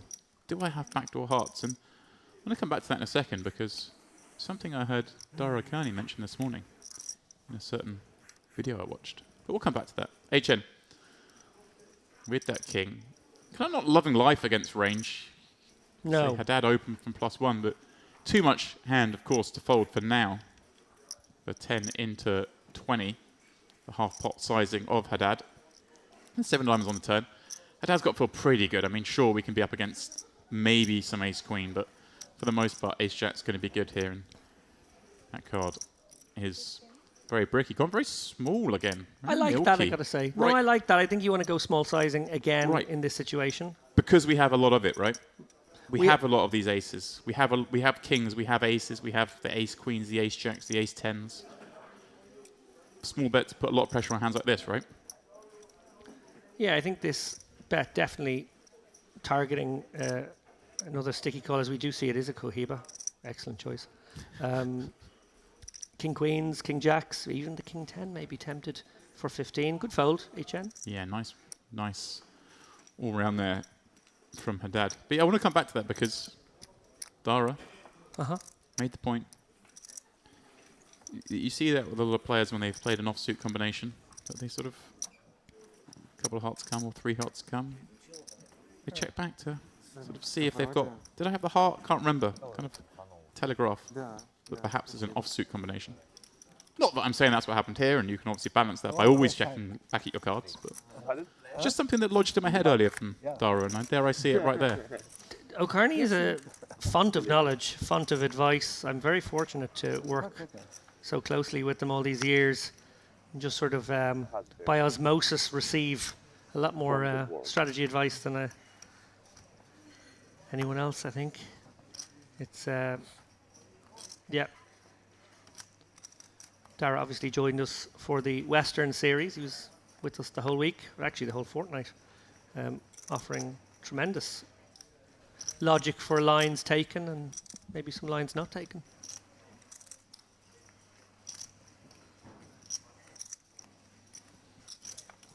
$311 remain up to 670 who began, but that 670 number is going up at about the same rate that 311 number's going down. Who is your go-to guy, James, over the last decade and a half or so that you've been playing? Mormon, I know you were close. Yeah, Mormon would be the one. We'll Nice see. to have Mormon in the back pocket for the... what do you think of this line? Yeah, less so now, Mormon, just because well, he lives on the other side of the pond. I But thought you were going to also, say because he's just so far behind the curve these days. but also, I feel like now, with the advent of solvers and training sites, the game's a lot more solved, so things are easily sort of checked by yourself, whereas back in the... he was the oracle. The 2000s, the early 2010s, none of that was available, so you kind of just went to the most successful players, and I was fortunate enough to be in the circle of Chris Mormon, who was, I think, anyone in that era would have said was the best player, best tournament player in the world for a number of years through that period. For sure. 10-8-4, which I mean, from the small blind, having the best of this one against Volkonski's ace high. He's going to bet very small again. I kind of like this. Volkonski's throwing in some funky Little bets here and there. Not one I advocate here, David, betting Yeah. this flop with the ace high, but it's part of an overall strategy of kind of going a little different. Yeah, he's a prober. I It's like fair that. to say. I guess to try and find some merit for the bet from Volkonski, I guess it services as an equity denier, and it might get some value from weaker holdings too. And I guess quite often will allow you to see a river. Just to mean, well, on this turn, I was going to say this kind of may be the best turn for him, the 10 of diamonds, because he's going to have some flush, he's going to have some 10x. He doesn't want his opponent to check back with a lot of his hands like this. Wow, look at this. Whoa. Volkonski for the 8k. Again, very small sizing these two are playing out in this blind-on-blind encounter. So Volkonski clearly thinking his opponent has some draws. Wow, would you believe it? That will be quite an unexpected holding in the eyes of Istamine here, who may well go for very thin value of his own. He might decide to fire out a little Blocky. a blocky kind of one. Also might decide to check call, feeling like his opponent might have just a decent diamond in his hand and decided to float him. Yeah, and Istamine's still going to have some pretty strong hands here. And yeah, that's why Volkonski just happy to check back. Istamine's going to be surprised, like you say, to see that he loses to that combination, not necessarily that he loses in general. And Do you like a thin value bet there from Volkonski on the river? Now that you've got there, and it's sort of unlikely. well, when the bet sizes on a flop and turn are so small, I think I do lean that way because Yeah, we have me much too. wider ranges involved. Yeah. And of course, David, what we're not privy to in here is previous history. These two players, the way they're chatting, strikes me that they kind of know each other. So there may be a lot more at play. It's always the danger when you're in the booth in these events is you're not aware of previous history. But yeah, I hear what you're saying. Against if that had been a more traditionally sized pot on both flop and turn, then I would be less inclined to perhaps bet the ace, certainly that ace. But as played, I think we can try and get a little value. But you never know; these guys can be wily. You bet they're small, and then you get check raised, and you end up folding the best hand, getting greedy. Now Shin, with 12 blinds and deuces, just going for the min. Is he trying to elicit action, David, because this is a rebuy or the re-entry period still, as opposed to maybe just jamming it in? Well, he's going to get action in the next seat. Istamin with a pretty clear 3-bet against most stack sizes, cut off the button, but certainly here wants to take the action on for his shrapnel. Yeah, it is a strange open with the ducks. Obviously, no blockers here. The kind of hand that would like to c5. Wow. Oh, it's Well. an interesting spot has emerged from this Yeah. now. Yeltsin maybe considering the possibility that he could get isolated and there's a bit extra in there and maybe just maybe he gets lucky and finds the ace, king, ace, queen portion of the range. No, doesn't actually get away. Yeah. So I was- interesting way to navigate there already. I was about to say one thing to note here, Istamin going for the small 3-bet size makes entirely a lot of sense because you're 3-betting a 12 big blind stack on the button. Volkonski overcalling with 10s in the small. Again, very reasonable, but I'm almost surprised to see the deuces fold for 8k more, but given that this is the re-entry period, we can call 8k, we see the direct odds of 5-1 with some chips behind. It's actually an okay set mine spot because Right. if you do make your hand, okay, yes, you could get set over set, but you're probably going to get paid. And as you say, 8k into 48, sort of getting the price already. Right. Istamin with a pretty big advantage on ace-high boards. Volkonski doesn't have too much ace-x peeling from the small to this action. Does have, though, I guess, some 9s, maybe 7s. Yeah, But the he's- speed at which he called pre-flop kind of makes it look like it's a pocket pair to me, anyway. Sure. He's right to be sticky with the 10s for that price over 1 street. It is a tricky one to continue with, and I guess he'll be hoping for a check back from Istamine. Maybe, just maybe, he has the winner right now. 7 of hearts doesn't help his backdoor potential, so probably just a fold facing further action now for Volkonski. All right, Istamin, like I say, enjoys seeing that card. It does remove some potential quads. The set of 7s now, of course, being quads. One of the hands you're really worried about being behind to. Yeah, I guess she's got to go big or bigger on this kind of. I think crucially as well for both players, they have to assign each other very strong ranges because Yeltsin was in there opening off 12 bigs. You're not going to isolate that guy more often than not, expecting him to get it in with you without a real hand. So, like the lighter portion of the range, unlikely to be in there. Yeah, and he does go for the bigger sizing now on the turn at 32k. Setting up to potentially try and get 3. There are, of course, Volkonsky can have some ace-jack suited, some ace-10 suited that may be cool. Going after those down. At least 2 streets, perhaps 3. Seems reasonable.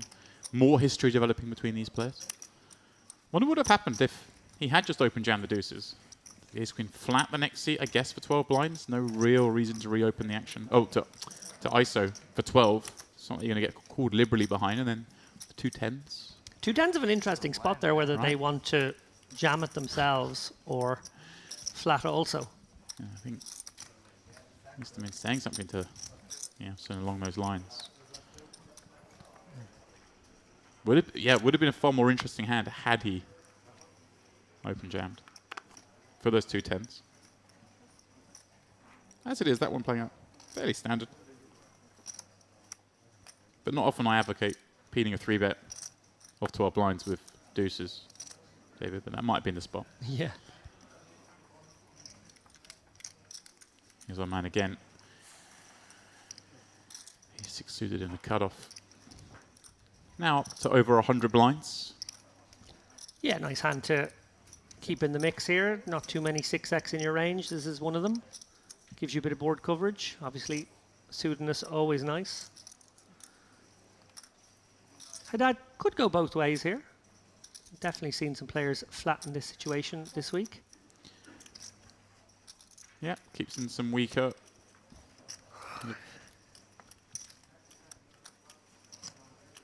And that may well bring in a Chen here with the suited 10. Right, that's the bad side of peeling here from the small, isn't it? That you do allow the big blind to come in, and when you've got an offsuit combo, it's you'd always rather play heads up.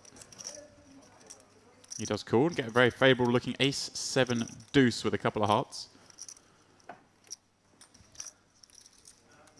Yeah, Histamine, assuming it stays in flow, have an interesting choice of whether to bet or not. Oh, it looks like Haddad is going to dunk lead. Yeah, I'm very surprised by this. I mean, Histamine just does bet ace 7 deuce a lot.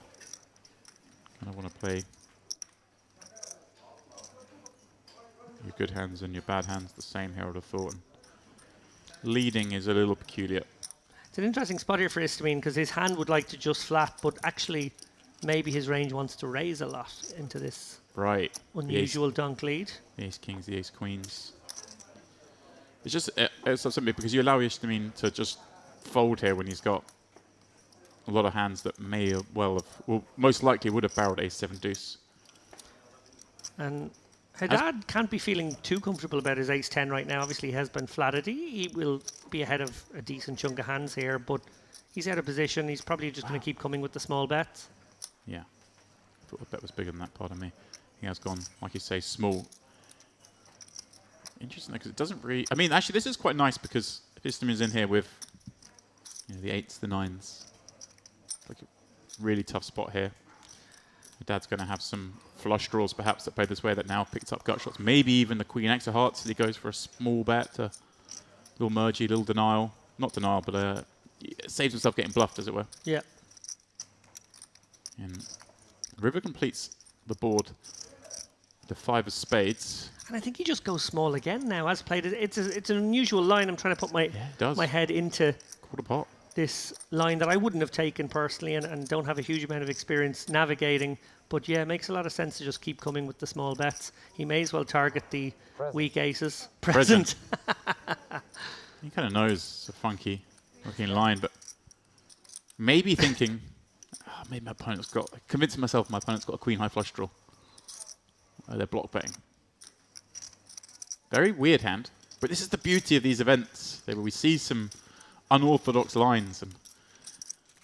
And exactly what you said earlier, James, which is that, yes, we've come in on the day 3s and on the final days. And it's great because it's exciting. There's ICM, there's a lot of money up top. We're seeing decisions, we're seeing flips for huge amounts of equity. That's a brilliant part of poker that, of course, we're ultimately going to boil down to in this one as well. But this day 2 coverage I particularly like because it is a fascinating phase of the tournament. It's that sort of, in this case, just before the re-entry period ends, all the way up to, you know, we're not going to get to the bubble tonight, but it's a period where we're 50 big blinds and deeper, and we're just seeing much more interesting poker hands. Certainly are. Very much enjoyed seeing these kind of hands. As Skripkin looks down at ace queen under the gun. He likes seeing that sort of hand with his 31 blinds, having entered on this level. Although one imagines not for the first time.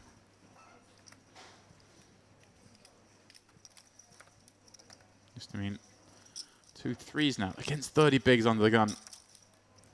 Against a very capable opponent. Hard to continue. He does let that go. I think he may have called that against some players, especially deeper. But Haddad with the same hand on the button. But again, this is where things get a little awkward. You're up against under the gun, playing 30 bigs. You don't really want to be 3-bet calling off ace queen. You don't really want to be 3-bet folding it. No, I think it's a great spot to actually just flat with basically the best hand you would flat on the button and sort of use that bit of deception post-flop maybe to get some chips back. And here, HN, I'm about to say, with a hand that you don't really ever want to call with the small, but a prime candidate to 3-bet fold with. That King Jack offsuit, I'm not saying you should, but I'm glad to see him fold rather than call. I think, I mean, I'm a spewer. I'm 3-betting there. Putting the under the gun opener under a lot of pressure. Especially with Haddad peeling. But I'm glad he chose, in my mind, the second best option. Well, we've got a very interesting flop here. Ace, 5 deuce, 2 spades. Obviously, Kolev, he's got middle pair, he's got the gutter. He's not going to want to go anywhere to one street of action, or at least one bet. Shripkin probably going to go bet call, and then Kolev will call as well. So we're going to have a big pot here on the turn, one suspects. Unless Haddad drops the hammer right now. Yeah, and again, a fairly small sizing, but that, I guess, makes sense on ace deuce 5, right? Leave open under the gun. He gets had the biggest aces, but probably doesn't have an ace. Big blinds. Got to have a lot of just give-ups. And a bit like earlier, you kind of leverage the big blind being in the pot, putting the pressure on the button. Makes it hard for them to peel wide. Well, he's raised. Haddad does make life easier for Kolev, who would have been put in a very kind of wonky spot given his just 20 big blinds behind. Shripkin now, very difficult to get a read on this man. Haddad, he's fairly high up in his own range here. Yeah, question of whether, I guess, to flat or just jam here and run it against maybe some flush draws.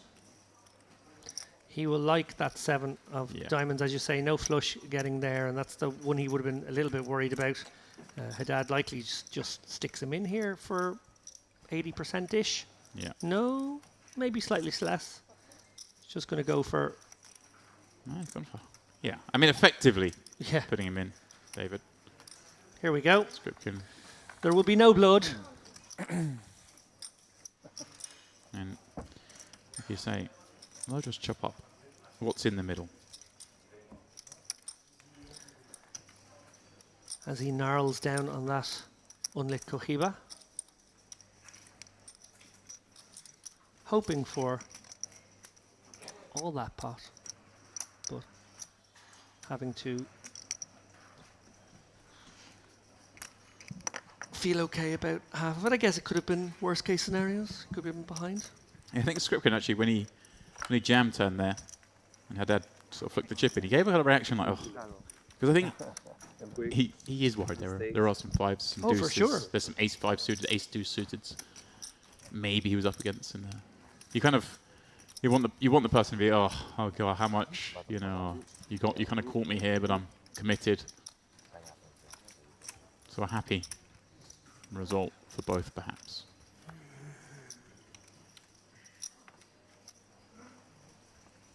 If you are just joining us, this is the Merit Poker Carmen Series main event day 2. We are in frame 1. Late reg still open. 674 entries thus far.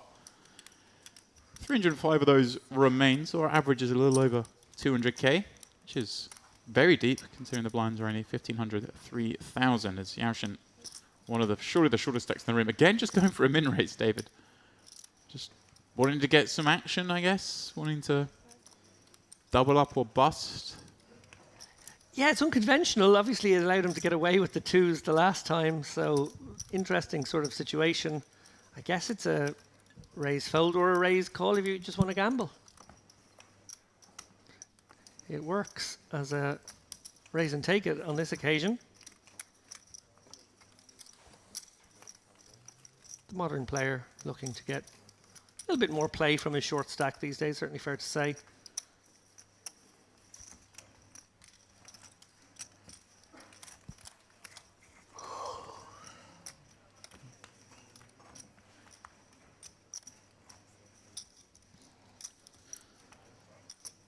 Plan of play today is 9 levels. Let's get in the books. And then that a feature, David, of course, of the Mix Max completing later today. Yeah, 48 players come back to play 6 Max tonight.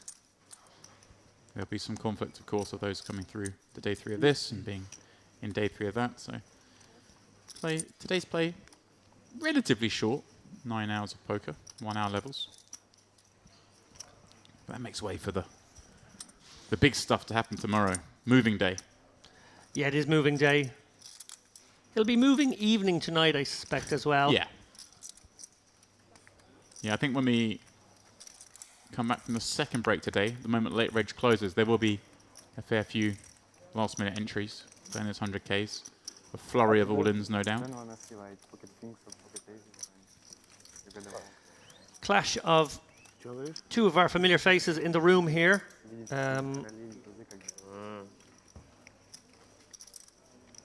Roman Kolotyuk, I'm sure everyone knows that man, and Recep Aydemir, who I mentioned, came into today. It's a very healthy stack, 554k, spun all the way up to about 700k, took a little step back in that hand versus Kolotyuk just a few moments ago. He has now 620k, very healthy.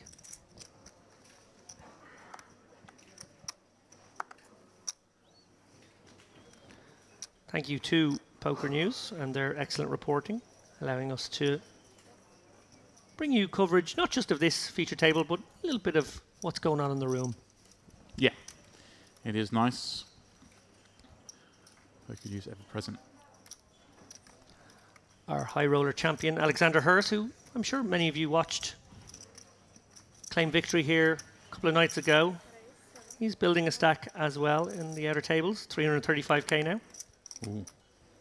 Loved watching him play. That was a fantastic display of elegant endgame poker from Hurst. Proper beast, that lad. A reminder, if you do want to catch up on any of the action here at Merit, Yes, 25. the YouTube channel does save all the videos, so you can go back and watch as live. Do recommend watching that high roller final table if you haven't already. Bit of a masterclass from hers. Yeah, it was a very impressive win. There's Cove. A bit very small on this King 8-5 board as the pre-flop raise up. And of course, Yaoshin peeling off a very short stack. Yeah, and that sizing, obviously a function of the fact that he was up against a short stack who he's willing to get in against. But also, you can, when you go that small sizing, you can bet all the way down to your bottom pairs in that situation. Right. I'm surprised maybe the Inga even goes smaller. I think bet 5, minimum's 3. I mean, we're really splitting hairs here, but could go all the way down to a blind. You could try and get away with the less than a full big blind and see if anyone spots it. You see, huh? I see, huh? Where do you come from? France, and you? Ah, c'est français alors. Selection of other notables out there in the field. Jack Sinclair, 420k right now. Fausto Tantillo, love that man, 340k. Ranelani, 300k. Pas confondre. Edward V Barsagian, 280k. Merit Poker Western Series warm-up champion, Paul Brown, Sorry, he wasn't the champion, Oh. but he was involved in the end game. He's out there with 250k. Needles. Volhonsky popping up 2-3. He's getting two deuces to fold. Script came with ace-5 suited in the cutoff. What In premier 30 fois? blinds. See how he wants to Premier take fois this. ici? Volhonsky's been playing a lot of hands, so I wouldn't be surprised to see him 3-bet here, and that's what he does. Je viens de Lyon. De Lyon, hein, d'accord. J'habite à Malte. Ah, d'accord.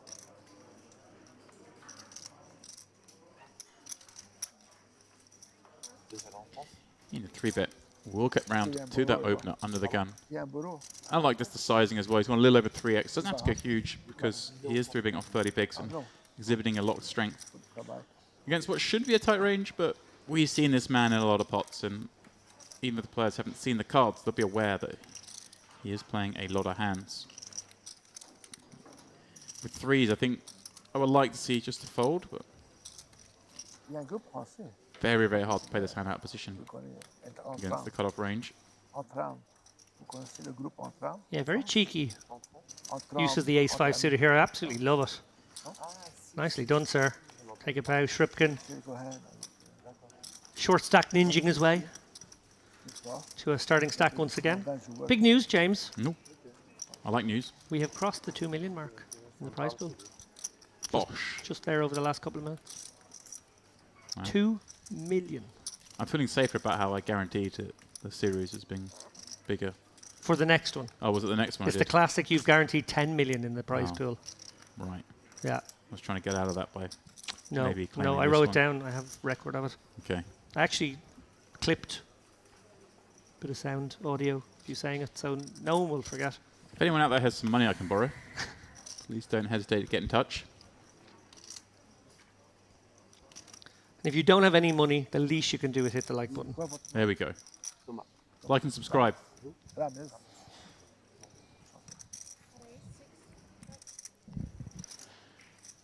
Kolev having a peek over the trench with his 2-3s. Yachin, well, just flatting. I'm trying to work out exactly what the strategy here is for Yachin. He's just trying to get in as many multi-way scenarios as he can, but then they fold the deuces, so I don't really know. 25 It's funky. It's very, very funky. He's finding more play off this short stack than I would have thought possible. And Volhonsky coming out with the squeeze. I mean, I would have preferred just the jam, but I mean, it's effectively the same thing. Lovely hand to wake up with ace queen. Yachin says, "Come on then, you took most of the chips. You may as well finish me off." And that's what's looking likely. He does need to find a jack up against the ace queen of his earlier foe. Yalcin on the brink not that long ago. Got the quadruple up with the king deuce of hearts in a four-way. Yeah, 10-6-4. Not much use to him. Just the 3 direct outs as he heads to the turn. That's the situation heading also to the river. And it will be off to the cage if this man wishes to continue his quest to win the Carmen Series main event. Volhonsky having a wonderful start to the day. Wins yet another pot.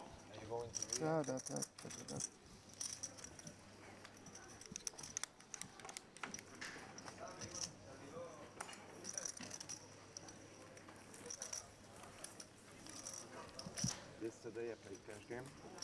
I had the craziest run of premiums of my whole life. In 1 hour game, I hit 3 times aces, 4 times kings, twice ace queen, 3 times ace king. I'm not kidding. I was right. Did you win money? Volkanovski up to 123 I love this big guy. blinds now. I told myself it's a sign. that Massive it's good. stack I at this could stage. trade. I was like, this is not possible. More than double average, You I lost think. every hand or? No, no, no. He play bet. Just 2 hands. 2 big hands. But this is so sick. Like, What was the biggest? I was looking the first card ace. I was like, no, come on, not again. And it got, oh. I hope it's never gonna happen with you again. I wish it was on stream so people think I'm not lying. Kolev Was it 25-25 or 5-10? 25-25. going to try and get one through with ace-8 from +1. Like, Again, 16 maybe something, okay. just playing that a little bit looser because it is a re-entry. wants to get something going. Exactly what you were asking me about earlier, and I didn't give you an answer to. He's clearly of the mind. I mean, we did see him playing pretty loose earlier as well when he had more chips, but wants to get something going I mean, in these first 4 No, levels. the organization was. Yeah, I know. Well, he's picked up a customer in his old foe, Istamine here. Wow, picking up on this. Wow. He's picking up on the Cove How much? opens. Why that much? Maybe seen some. Why that What much? that much says had with the Django's. He hadn't seen them when he said that, surely. If he has, that's so good. But I think he said, why that much? Then looked down at the kings and probably regretted having opened his mouth. But yeah, I mean, not going to work here from Istamine, but I love that he's picked up on Kolev and 3-bet him as wide as his Jack 10. That's great. 3-bet. I don't love friends. Ace king, eh? The 4-bet Kings? Ah, was a 3x, but you fall to my at that point, we're shallow enough. I like it. I wasn't sure what I'm gonna do, but I didn't have a good hand to show. But maybe I will show. Best to go back. 15. I don't like to fold, you already saw. No, I didn't. The first time we play, no? Ah, you mean on that hand? You probably had a queen. I had a queen. Hard to fold the queen. I probably had kings. In some spots it's not hard, but Still re-entry. it's good reason to make decisions. Referencing the ace queen queen 9 hand. Kolev and Istamine played earlier. And also, both making reference to the situation we find ourselves in. Re-entry still open. Levels upon levels, David.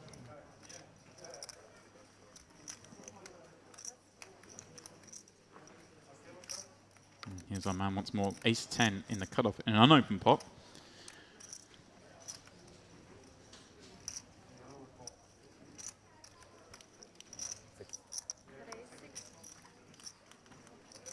He's gonna Hi. move things up a floor or two. Volkonski, okay. I've seen a couple of liberal hands, albeit we've seen him with a high frequency of V-pipping. A couple of them perhaps liberal, but this one is now getting a little out there. King 8 offsuit flat on the button. HN with 5-6 off in the big. Yeah, peeling from the big becomes less attractive in 3-way spots, but certainly with a hand with connectivity like this, and one would assume a kind of clean board around him, unlikely to be dominated on those cards. Does make the call. Yeah, coming back to Volkonski's flat here, the solvers have certainly informed us that flatting hands like King 8 suited is now pretty reasonable on the button in situations such as this, but King 8 off, definitely too loose. Queen 5 deuce the flop. We'll check round to Volkonski, who elects to check back. Jack puts that second Broadway card on board in a 3-way pot. Very hard for HN to think his 5 is good here or likely to elicit any folds. Should he bet to try and protect it? He doesn't like to check. I mean, with that gut shot to Broadway now, may look to bet here and do exactly this. Put HN's 5x and deuce x in the hurt locker. 8 into 22. Yeah, this is just grim now. Yes, we can be ahead. We see we are here, but when we're behind, we're very far behind. When we're ahead, we won't always get to showdown. Facing a second barrel on the river, potentially. The only, perhaps, leaning positive towards a call would be the size of the bet, 8 into 22, but even then, HN folds. I like to fold. I think Yeah, I like the fold too. I don't think you can proceed have in to that say situation that against this range. card We see there, obviously, Istamine at the light side of... Oh, maybe a marked card there.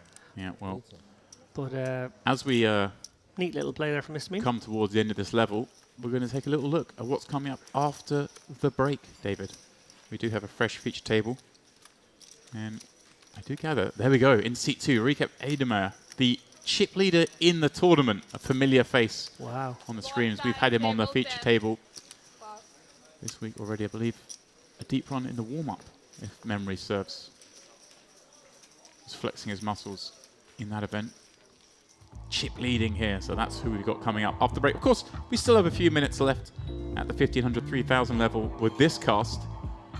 And Fedor Dedalov joining the fray. Also, I notice, with exactly a starting stack. So as we get close to the late reg closing, more players getting eliminated, coming straight back in. Coming in with these shorter stacks, coming in 33 blinds though. As you register now, it is of course though Vadim Volhonsky leading the way on this table. But maybe getting a little too confident, David, as we see him feeling with the King 8 against Alexei Ishtaman, who's perhaps having the best end to the frame. Very involved. Yeah, that hand just a little bit sloppy, I would say. I think he's played really, really well over the session, and I think he's probably maybe just feeling a little bit splashy. Emboldened. Emboldened. I like it. Gonna go with the flow. Start to feel good. Start to push the edges. Karatu, 2 3s from +1. Again, kind of, yeah, I like that. Just, we'll get to a situation where there are some stacks that are going to jam. You've got players playing a lot of hands. Now, if everyone's overfolding, suddenly raising 3s seems like a good idea, but if you're opening in hands like King 8 are potentially calling, we don't want to be opening 3s. Ishtamin, though, certainly does want to be opening the Ace-Queen. A hand he's had a couple of times now. 3, I think, once he won that big point against Kolev.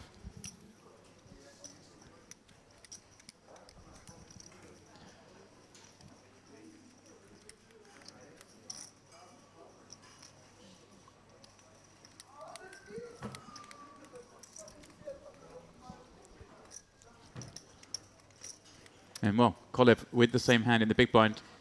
I guess it's just going to be a jam. It's funny because I had a little back and forth over the last hand when he raised forward the Ace-8.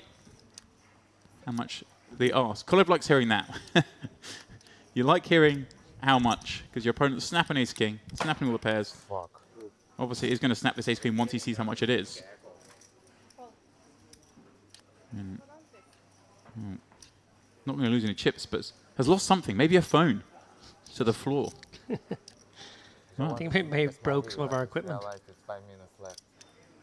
Oh no, he's got his own camera. Oh look, that's Are you how stream or what? he's an influencer. I do gather, yeah, he has his own channel here, vlogging from Merit Brilliant stuff. on the regular Oh, I don't like It this. is. Reroll. 4 of at hearts. is Holla okay. BCN.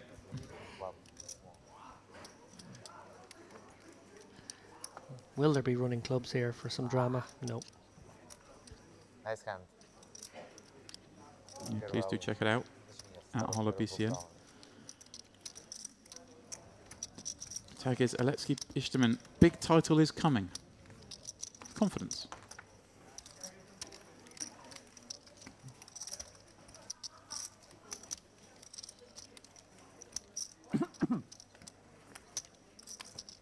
Vlogging his life, both in and around poker. Do you watch many of the vloggers? I don't. I feel like I should. I kind of got when it first started becoming a thing. I remember sort of getting captivated by the likes of Andrew Nemi. I remember in particular getting into it. And then it almost became. Thing is, I'm such an addictive personality. It almost became there was too much. And I'm one person. I can't really just dip in and out something. If I start watching it, I've got to watch it all. Sure. And to kind of to protect my time, kind of had to stop watching because too many of my hours were getting taken up by it. Some of it's so slickly made these days. The ability of people to edit these videos on laptops and put out great content is. Yeah, the means of production are kind of cheaper than they ever were, and I guess lots of people have their own visual style as well. Jamin Burton stands out to me as one of the guys who has really taken that medium on another step there with a lot of almost comic book graphics and animated segments to the show. A lot of talented people out there in poker looking to flex their creative muscles as well. Speaking of flexing muscles, you should have been doing that exactly here against Karatu. Opening under the gun, he's in the next seat, and I like this with ace jack offsuit. It's not a hand we really want to peel with the rest of the table behind us and against an undergun open. But it's also not a hand we really want to fold. So he's just putting it into that 3-bet bluff category. I would prefer a slightly larger sizing. Again, I hate to keep harking back to this, but in these early position scenarios, we're repping a lot of strength against a lot of strength. So you do want to go that little bit larger. Again, nitpicking, but I would like to see I feel like 3.5x as a minimum. Again, this, you Yeah, know, I understand. same ace coming, but now I'm sure nobody knows it's this guy. Referencing the Before marked it was ace, scary. perhaps. Like who knows that the ace Indented of clubs. ace. Did you know the ace of clubs was But I haven't marked? said all that. The ace jack, 3-bet there. Does elicit the fold from the offsuit Now combos. it's not. Did you At have 3x. ace of clubs in the ace queen hand? The first one? Because if I knew and you had it, Right, you could just fold. no, I will call more if I know this. Really? He's referencing, of course, Queen you 9, think ace I queen. He mu- said, did you have this? Did you have the ace clubs in that hand? Because I would have called more if I know you had an ace, because exactly that, the bluffs were the ace 10s, the ace Maybe jacks, with the ace ace, kings. maybe with king jack. I He was don't know. worried, like you say, Maybe you at never that bluff, that's the sizing, problem. about king queen being part of the range. It's all the time amazing. Sometimes you're learning. Now, under the gun. How much does he want to play the rush? How come? He thought about it, David. Maybe Yeah, six, another seven, borderline six. one if he is deciding to step out here. I like the fold in the flow of the game because you've just won a few pots. Kind of looks a bit I know. Never played. fishy. I know in general, but I like to tighten up if it I'm looks like you're so playing loose. confident about myself. Dead love. His first foray into the online pot ranges you play, on huh? this table. You see now, tight fold. With the gun, Ishtamin, referencing that tight fold. check Well, in the stream. tightish. Had. Finding 2 queens. Going to be more than happy to try and take on I 33 need to blinds learn of the to opener. fold sometimes. But I have problems. He's gone for a 2.5x 3, but I believe he said 15.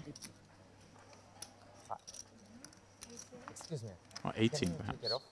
Now it's a break. Does 3x it. Kind of like this. You make it very hard for these stacks to continue with a lot, but you do incentivize them if they do continue to continue with 4 bets in the shape of jams. This instance, just going to take down what's in the middle. I'm going to be sad to see these guys go in a few minutes, David. We've only got time for a couple more hands with them. It's been fun. Yeah, it's been really fun. I think the theme has maybe been unorthodox lines winning out. The 2 more unconventional players have actually made significant inroads over the course of the last couple of hours. The main event is the last hand of this round. At the end of the hand, you have 10 minutes break. 10 minutes break in the main event. There we So go. we're playing our last hand, as you heard there. Just a 10-minute break. Very short break. Yeah. Very short break. I guess we did start a little late. Maybe they're penalising the guys. Ah, of course, 'cause the tournament has to finish in time for the mixed match. Exactly. To resume, so maybe shave off a few minutes of the break. I hope they've had big breakfasts.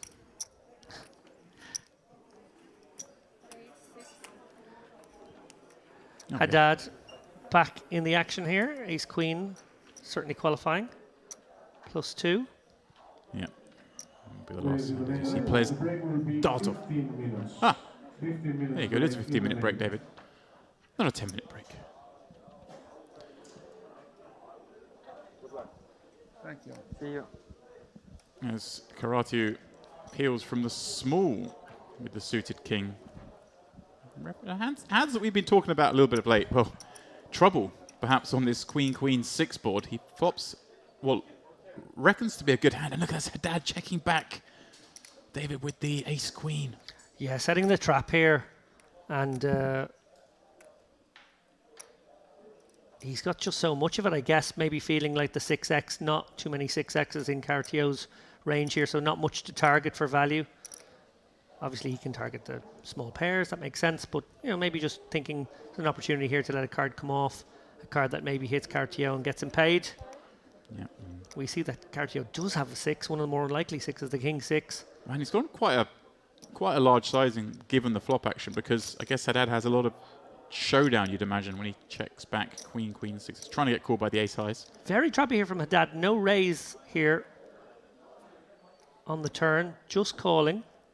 He's almost unfortunate he's up against a hand here, because a no hand may be inclined to fire a big barrel here. Of course, peeling from the small does get to have some Queen X himself, the Queen Jacks, the Queen 10s, the King Queen suitors of the world. The interesting development here could be Cartio coming with a small blocker sizing and then getting raise and then being quite confused, I'm going to guess. Yeah. Very much a reasonable line here, but it looks like he's actually going for more like a... Well, he's 50, yeah, he's gone 1/3. Oh, We just get a snap Snap. call. Wow. Very surprised we don't see a raise there. One of the best possible hands Haddad could ever have. A furrow of the eyebrows from Caratio, who probably expected to be put into a much more difficult situation there. Yeah. And getting away with it in a way. He's probably not completely shocked to lose the hand. Probably a little bit surprised to be snap called and lose the hand though, because you would expect maybe the 7s plus to bet the flop. And of course, those queens to go raising. But that is the final hand with this cast of characters, David. And it is Vadim leading the way. But look at that, Haddad with that last pot, taking himself up over the 3 starting stack mark. When they come back, Kolev will be the one trying to spin up as we bring you guys back into the booth. Just before we go on break, David. Yeah, Kolev, I suppose, maybe a victim of his own heroics at some level. He's going to have to, get a spin going pretty quickly or get back over to the cage before it's too late. I think the theme is unorthodox lines, and I think we saw a lot of contra-flow plays there in that last segment. We saw the unconventional Volkonsky pulling in pot after pot for a while. We also saw Haddad doing a little unorthodox stuff of his own. I suppose that last hand, maybe where he could have extracted more value, but also the hand that comes to mind is the one where he donk led and went small, small, small across 3 streets. Got maximum value in the end against a very curious ace-6. Yeah, it's fun. I mean, we keep saying it. You see these main events as opposed to the super high rollers, and there are far more unconventional lines, and it's more exciting, I think, more fun for the players playing as well to try and deconstruct what's going on here. What's he doing when he has these small bet, small bet, small bet? We see him checking back a queen here and just calling. It's rather funky.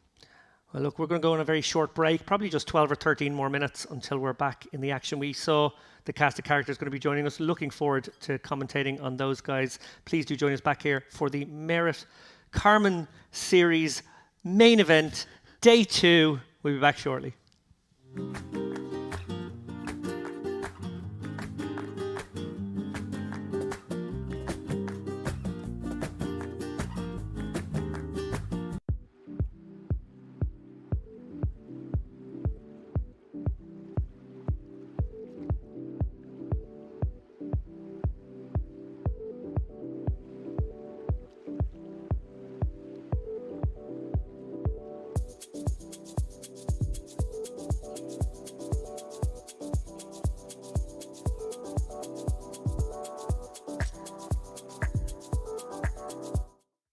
Queen 10 of diamonds now.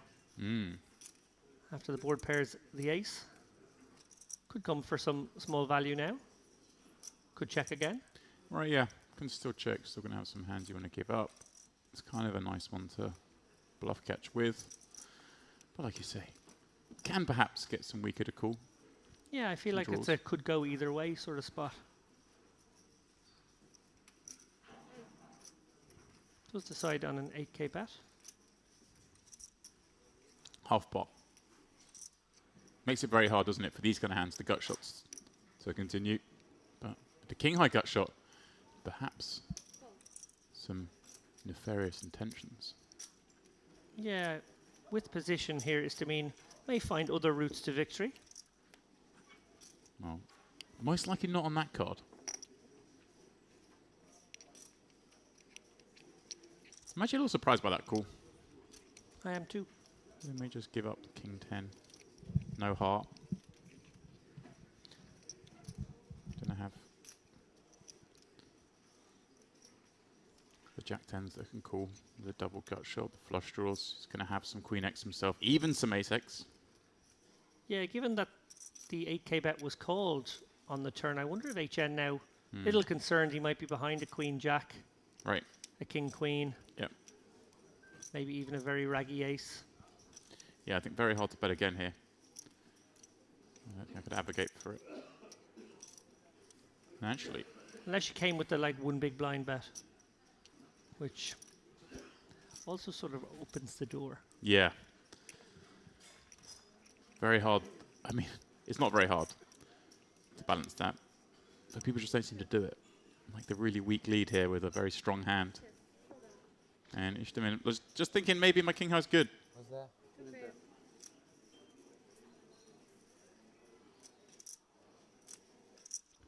Yeah, I got to agree with you there, James. A little optimistic on the turn, and given that the action was checked to him, I guess we know his thought process was that the king high could be good often enough, and I just don't think it is. Yeah, it can be good, of course. We've been going so well here, James. There's no need to spoil it. You UK, huh? Young generation, GTO professionals. Both. I haven't held 800 years of subjugation against 19. you personally. Wow. I've only been responsible for You couldn't wait 40 to of start traveling. Your father has big winnings in online poker? Of course, James Dempsey, a very Irish name.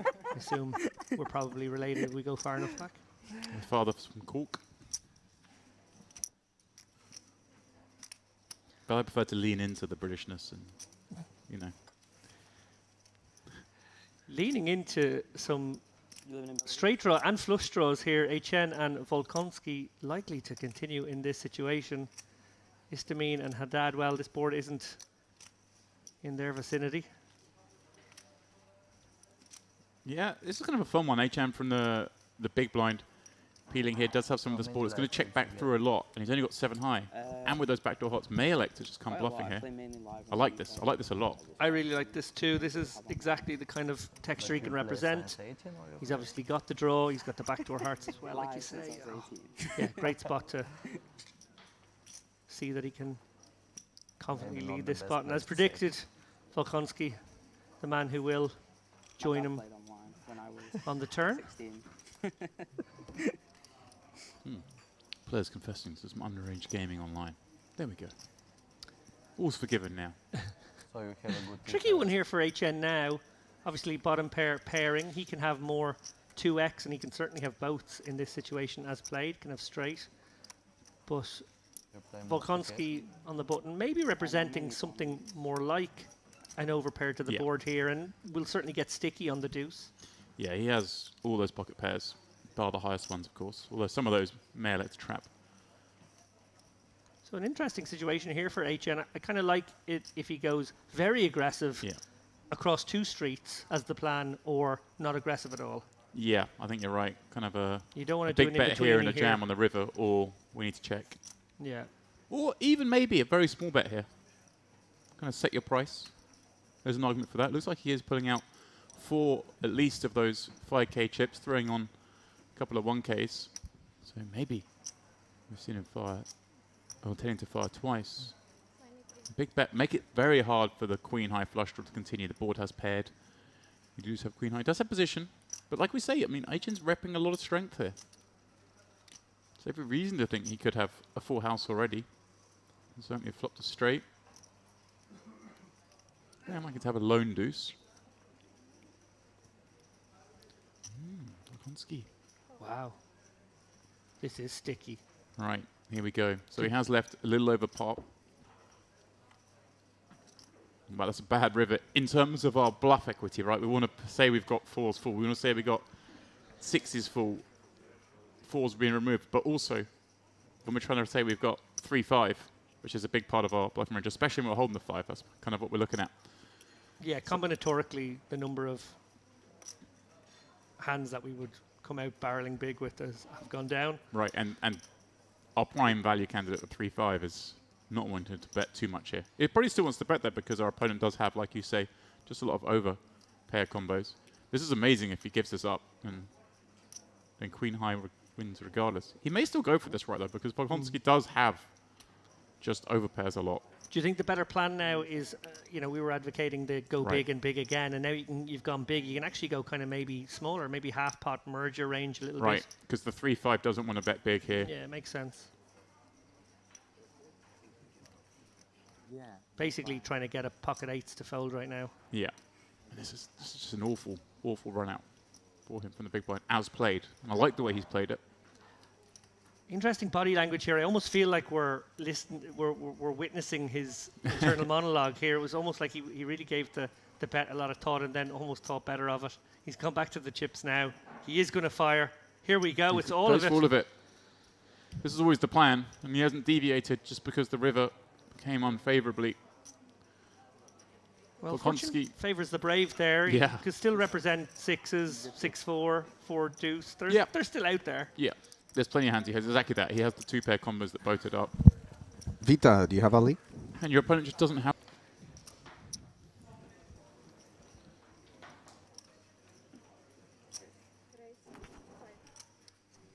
was throwing the single 5k chip, but announces raise. Let's go with it.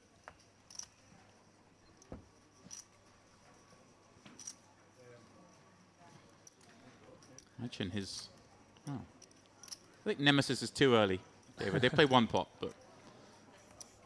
Yeah, he's going to go for a cheeky little set mine here.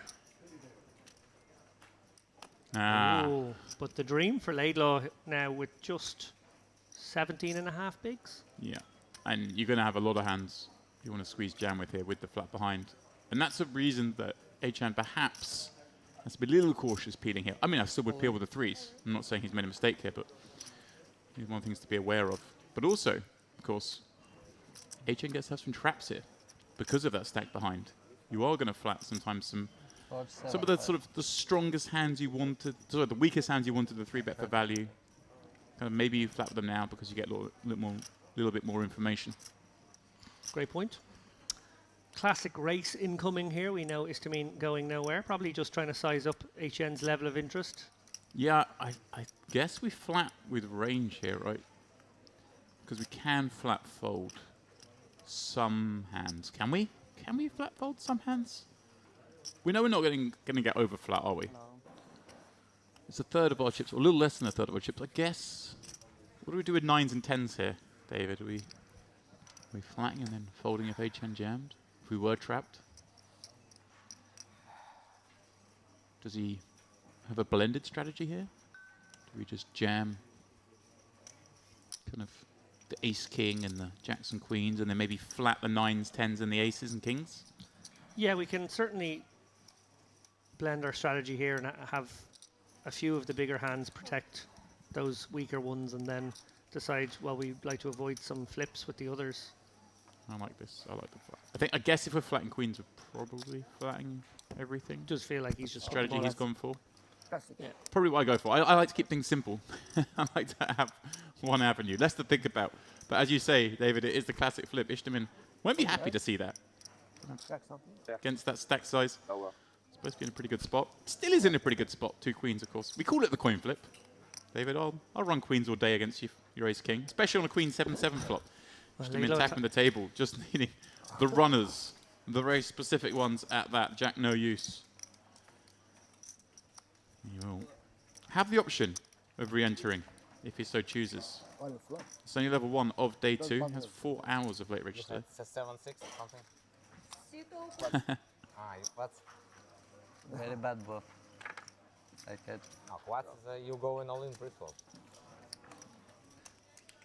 Indeed, I predicted a potential 4-way here. We are going to have a menage a trois instead.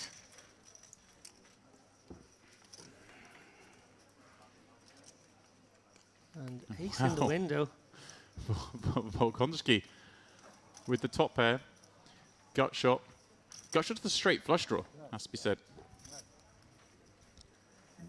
Yeah, Kolev definitely not enough hand to continue here, but this could get interesting between Volkonski and Yeltsin with the same hand. Obviously, Volkonski with that flush draw in the box seat. He also has the betting lead.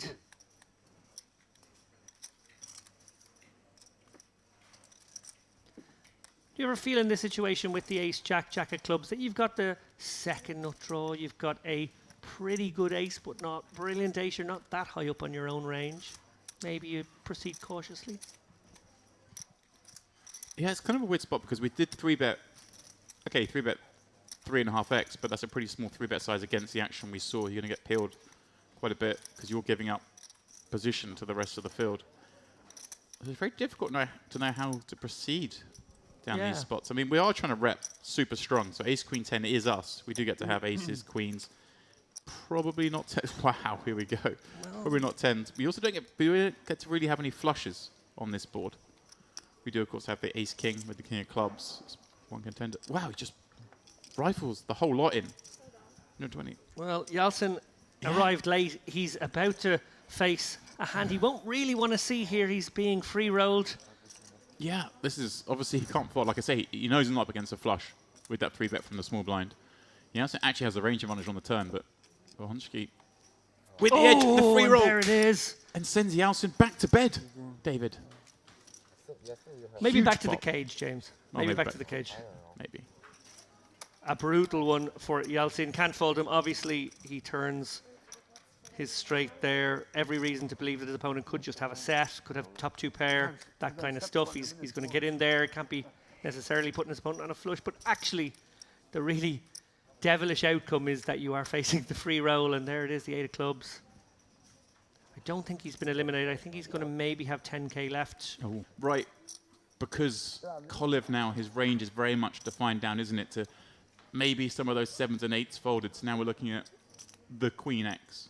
So when your opponent has pretty much a range that's constructed of top pair, if you are going to bet, you have to bet big, right?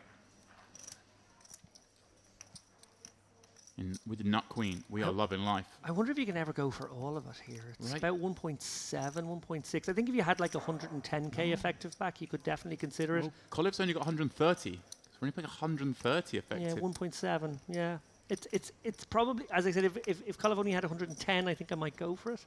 But you can still go for that sizing. You can just pick the sizing you like. I guess maybe more likely is we'll see something around pot, but I do kind of like it. Sort of something in between. Sort of sizing a 2/3. Is this perhaps, in his mind, targeting some of those hands that still may have called the turn, the 8s, the 9s, that just hate life here? Or does he perhaps even give Cove a lot more Queen X? Belarus, huh? He's from Belarus, no? Russia? Yeah. Country profile. Fishing for info. Wants to talk. Wants to try and get a read out of his man. I love that he's doing this. Always great to interact with your villain in a spot like this. Yeah, because we put so much into the technical playing of the game, but we are playing live poker. There's a lot more going on. You can get a lot of information. Just the way the player puts chips in, the way they react if you talk to them. That's a big one. A lot of players, perhaps without the most live experience, as Cove, will give a little bit away by talking.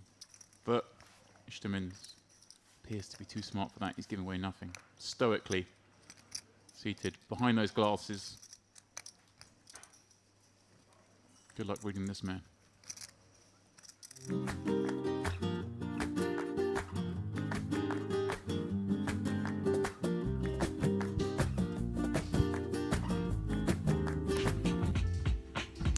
And a very warm welcome back to the Merit Crystal Cove Hotel and Casino here for continuing coverage of Day 2 of the Carmen Series main event. I am James Dempsey, and whilst David Lappin has stepped out, I am very happy to bring Ali Najad into the fray. How are we doing this morning, Ali? We are doing wonderfully, as whilst you and David were anchoring the top part of today's coverage, the first frame, yours truly was having a steam in a sauna. Oh.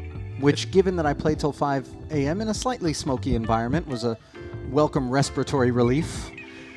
Well, whilst you were doing that, these guys were building chips, because look at the chips here we have. Indeed. Recap Idemar, Mehmet, Korgu leading the way here, over 200 blinds apiece, 7 starting stacks apiece. More importantly, during the re-entry period, still alive. There is our man, but was deep in the warm-up, as well as, of course, playing our cash game, our Hold'em cash game. Bit of a fixture in terms of all forms of streams in and around Merit. Given the number of trips I've now made here, both between Triton and Merit streams, starting to get familiar with a few of these faces who really have distinguished themselves as being part of the upper crust, as the new feature table just getting their feet wet here on Day 2 of the main event here at Merit Poker.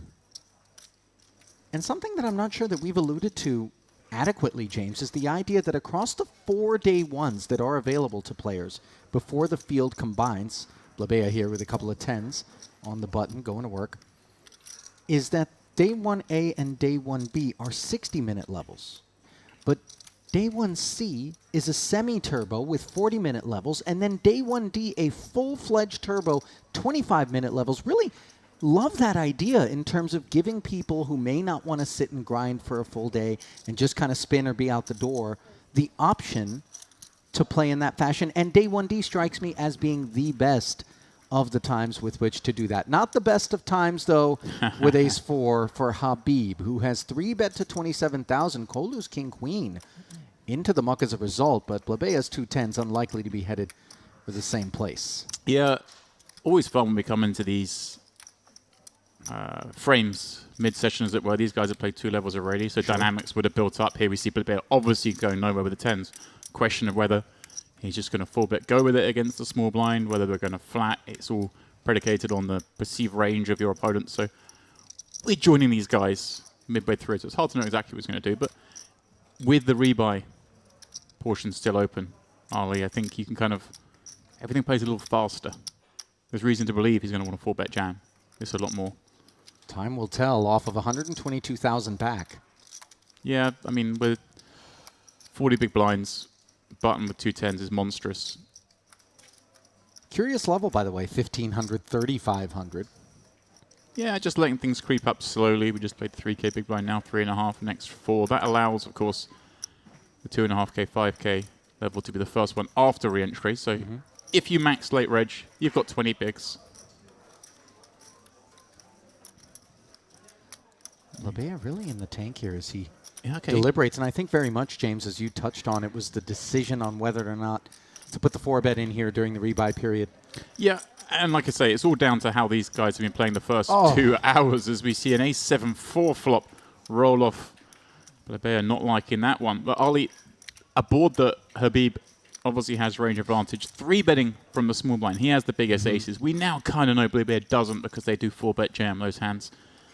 But in reality, Habib has a way higher, way stronger hand than he's supposed to have on this ace-7-4 board with 2 pair. And doesn't have to go big here. I like this bet size. Ali, 22K. Like I say, you've got all the strongest aces, and your opponent's going to have a lot of the jack-queen suiteds of the world that just can't really continue on this board. He's going to peel back down and see the 10 of clubs. I think it's going to give him enough to continue for at least 1 bullet. That's going to get very awkward on turn and river. Yeah, I'd love to have seen... If we'd seen the first 2 hours of play, Ali, at this table, I would have been able to, I think, come with a lot more confidence of how best to play this hand. And that's why it's fun. You come, and this is also why it's fun. And when you recognize, as a player, when you get moved to a table halfway through a day, and you don't know the dynamics. Yeah, you got to work it out for yourself, kind of put the pieces of the puzzle together, as Blebea will attempt to do upon having called this 22K and seeing the turn, which delivers a second overcard. Yeah, it's not. I mean, most cards are a brick on ace-7-4. It's not a complete one though, because there are some backdoor diamond combos that Habib maybe 3-bet from the small. I don't know. It's hard to give him too many of those. Blebea though does himself have some backdoor diamond combos: the king jack, the king 10, the jack 10 of diamonds. Hard to see that one calling, but the former 2 certainly would call flop. So they'd be interested now. And obviously a very shallow stack to pot ratio now. Just 81K left, and he's gone for not a weird sizing if we were deeper, but kind of a weird sizing the way this one's playing out. I think you're either going to go very small here or just bet the 80% pot, which would set your opponent all in. I think that 45 was basically Habib having kept an eye on Blebea's remaining stack and kind of decided that the best way to try to get all of it in there was in 2 streets instead of 1. Yeah, I think... As Blebea does put the 2 10s into the muck. So a nice pickup there for Habib. Yeah, an interesting first hand for us to lay eyes on this table with. I think Habib knew his opponent was kind of in there with the ace-4 offsuit. With any kind of frequency, probably would have just been happy to rifle the 10s in pre. Sure. Although, having said all that, you kind of... It's nice to have big hands when you flat the button. The board to come a little more favourable. Could have perhaps won some more chips down the streets. 689 players now in the field. Just 293 remain. Pretty staggering numbers that are being posted here with each successive series, James. We touch on it time and again. See Killer Turek with the eye roll there. Looking down at his 80K and finding a6 offsuit. He's just like, let me get this 80K in. Try and get something going. Blebea with another nice hand, this time in the cutoff. King-Queen offsuit. But yeah, you're right, Ali. I mean, I've bravely David keeps reminding everyone that I said this, and I guess I've got to own it now, but I've bravely decided to guarantee the August 5 million festival at 10 million out of my own pocket. They're going to Oh, smash wow. that guarantee. They're going to double it. Wouldn't that be something? Feels like there's definitely a live draw aspect to that prediction. Although now that you're guaranteeing the 10, that perhaps everybody gets together and decides. Oh, they do me dirty. Yeah, just get those Dempsey bucks in play. I Though you mean- do reserve the right to file bankruptcy. I mean, yeah, they people doing that have got to have a lot of confidence in my solvency. Far more so than, any normal person does. when they're My dealing stock with me. brokerage has got to have a lot of confidence in my solvency. Ace, Queen, 6 here, as not one but two players have flopped this Queen. Of course, advantage Blabea here with the better kicker in a three-way affair where he was the party starter.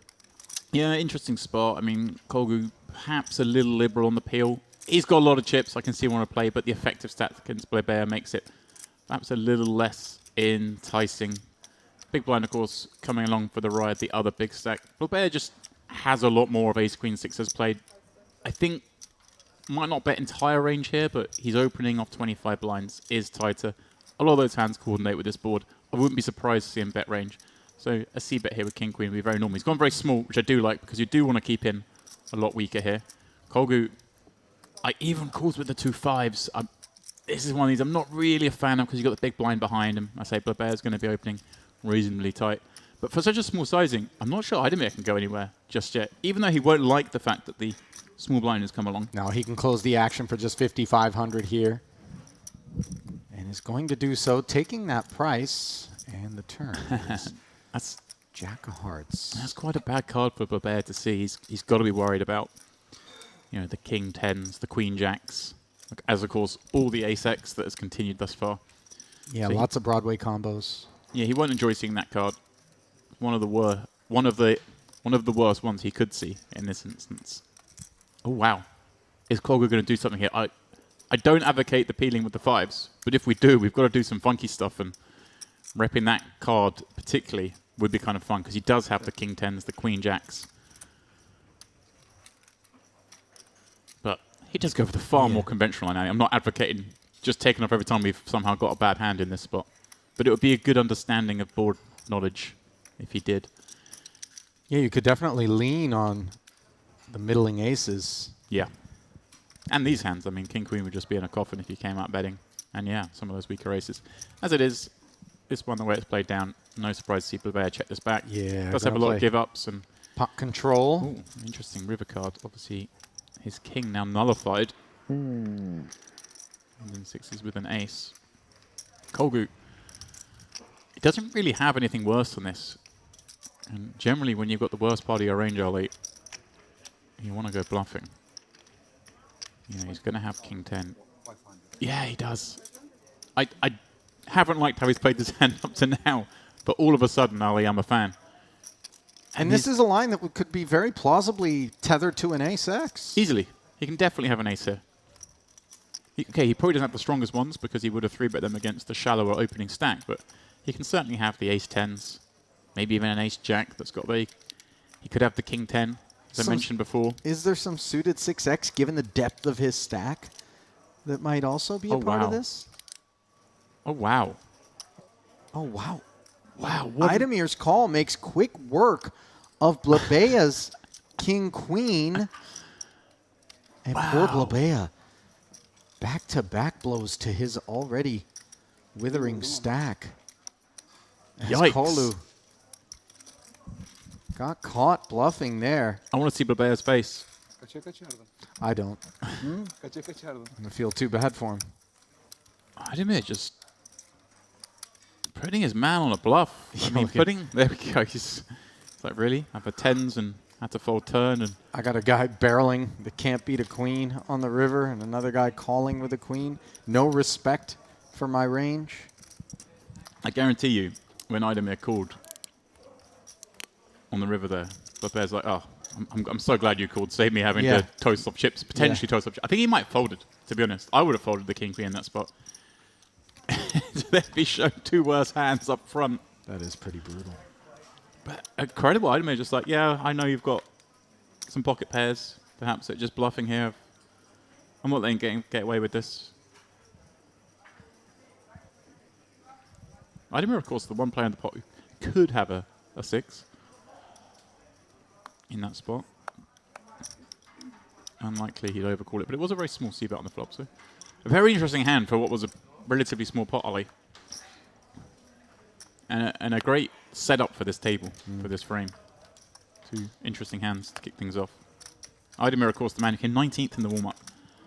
9k for that. He's maybe got him warmed up. Get his juices going. Dialed in. Could be some customer dependency there. But note, Kolu didn't land on over 660,000 in his stack by not taking some unconventional lines. When you see a man who has that many chips in front of him at this stage of a tournament, James. But does he have that many chips in front of him? Doesn't appear that way, does it? I'm just kind of no. Given benefit of the doubt. Are we out by a factor of 10?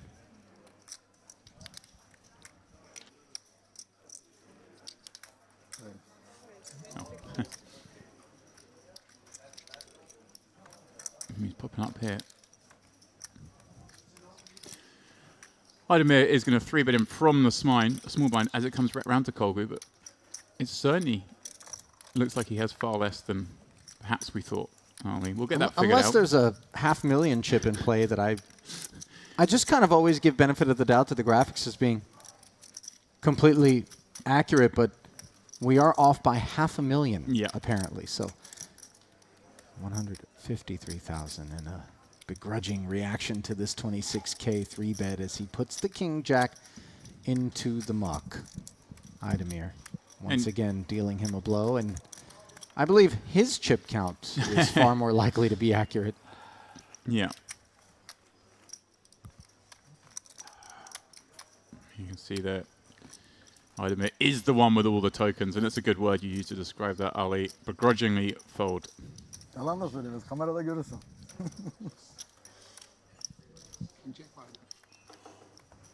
İyiyim. Aslında 50.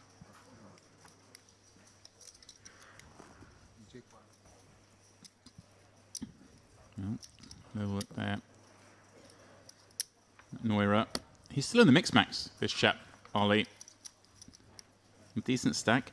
12 for 48. So he'll be playing today, hopefully bagging up, running over to the other side of the room, unbagging, and trying to advance his way through that tournament. I mean, when you think about major tournament series, I can't think of another that creates that sort of opportunity for players, where you don't have to forego participation in one event just because you've made a deep run in another. And I think the players appreciate that. Because when they travel here, their intent is to play as much poker as possible. Well, that's the beauty, because it gives you the 2 options. Myself and Dave have mentioned this earlier. If you have come down here and decide to make this one a little bit of a holiday, you bring the other half, maybe you bring the kids, you have the option of playing those shorter days and then spending the evening with your friends and family. But if you do want to carry on playing poker, there is the option of playing that second event. So it's the best of both worlds, and it's pretty novel. I like it. I think it's something perhaps other venues should look at doing. Yeah. It makes a lot of sense. I don't disagree with you. Blabea likes the ace-queen as he opens to 8k. Habib. Ace-jack. Put it into the muck. Or did I miss something here? Did Habib flat this ace-jack? I would have to imagine. Yeah, there's chips in front of him and cards. There we go. Again, you can go both ways here. I think I like the flat, but there's certainly an argument for... Oh, I think he has raised it. Okay. Oh, yeah, action back to Blabea, no flop. Yeah, just your opponent's sub 20 blinds. You're like, come on then. If you've got a hand, let's go. And Blabea had been put through the ringer so far. This one will surely be the line that he's willing to die on.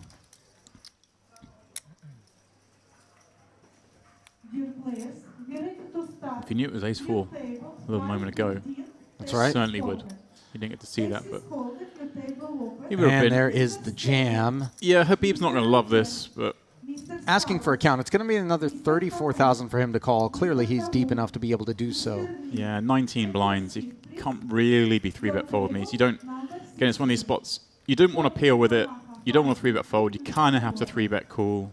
You're in okay shape against some of the hands. This is just a factor of stack size. If his opponent had 25 blinds, could perhaps 3-bet fold flat. If you had fewer, it'd be a lot easier. Right in that sweet spot for this ace-queen to get in good against ace-jack. 142,500 in the middle, and that flop is the sweet spot for Blabea, who's got his man out-kicked. No clubs to worry about. Turn is clean. Just got to dodge the jack and then the king for a chop. Aces and queens on the end. Yeah, a few little chop outs there. Obviously, an ace or a 4 would have been the dirty way. Oh, yeah, I hadn't even thought about that. King would have... I hadn't actually spotted the king myself, Ali. There you go. So it's a good thing we're both in here to pick apart the potential. Between as it is, the two though, of us. A double. Kind of... It feels about right for where Blackbeard's been in this tournament so far. No kidding. Since we've seen. So he was in a good spot with the 2 10s. Great spot with the king-queen against the queen-8 on an ace-queen board. Fairly impressive hand and mob on Julian Remus Blabea. 226,000 in career tournament earnings, his best live cash. 97,000, and over at the Western Series, he did have a second place finish in that Mix Max event that we were just talking about, James. That was good for $39,400. Also cashed in the main, as well as in the warm-up. So the man knows how to bag. High roller event finished 8th. That's another final table for him, so got a nose for all of it.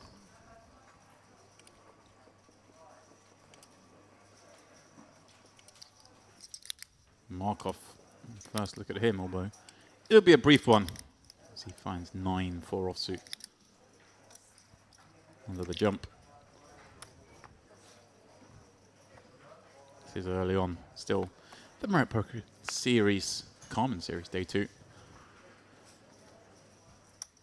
That number creeping up our way. We're just shy of 700 entries. They have this level and one more to find the $3,300. I'd admit, by far the chip leader with what'll be, Ali, average for the money. 767K. Finding the hands to go with the chips. Kolatiuk, 10-9 suited from the small. This is a hand for 20 blinds. There are options. If Idemir is opening a lot, it's actually not the worst hand to 3-bet jam with. It's also plenty good enough to call.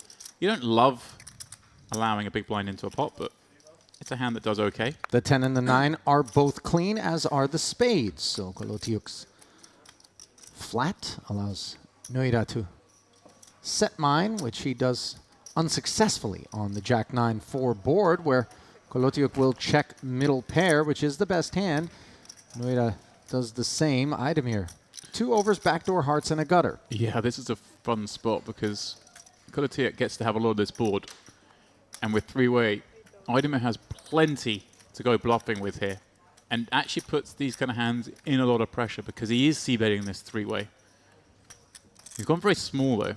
I'd like to see a little larger sizing because you're targeting the small blind on some of this board. You want to put these hands, the 9-10 suiteds, in the blender. You want to put the big blind with a 4 in a tough spot. I don't believe that size actually does that. Having said all that, Ali, you don't mind seeing a turn card when you've got the king-queen. And you can now fire a bigger barrel on the turn with those 2 overs. Sets himself up nicely to actually continue to apply pressure to this 9.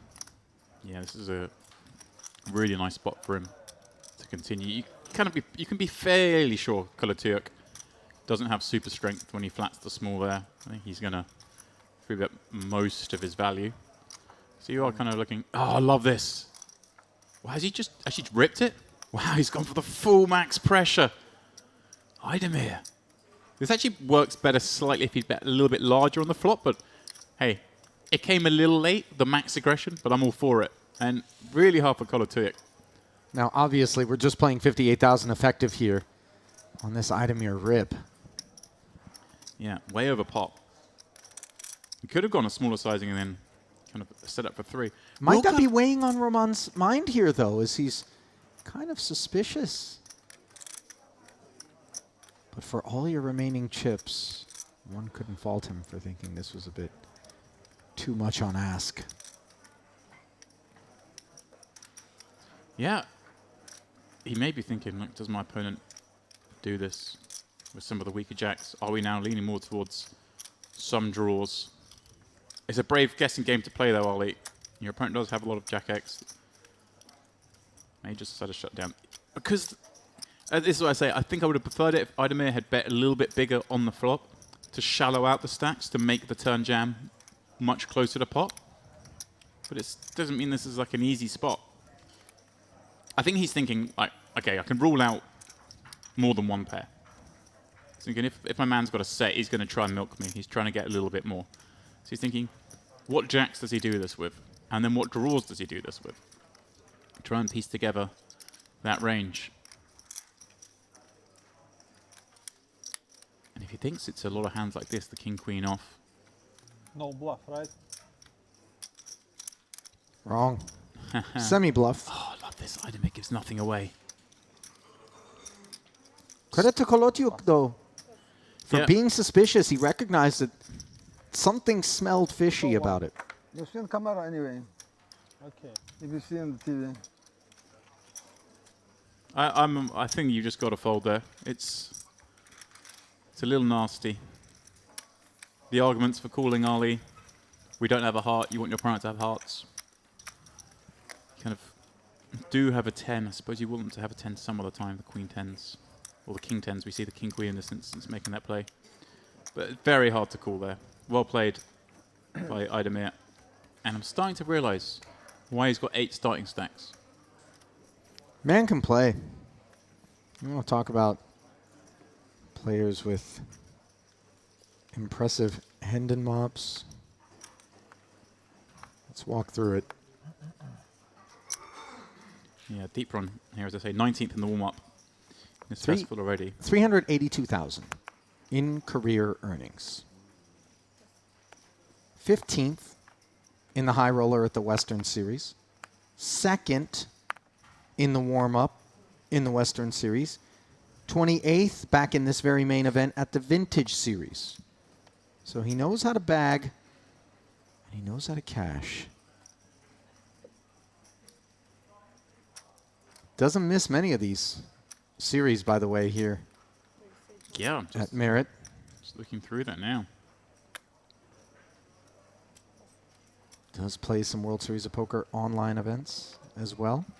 Actually popped up to our sister property, Merit Poker, up in Montenegro, in Budva, back in 2020. A couple of results there. Hmm. So we see Blabea.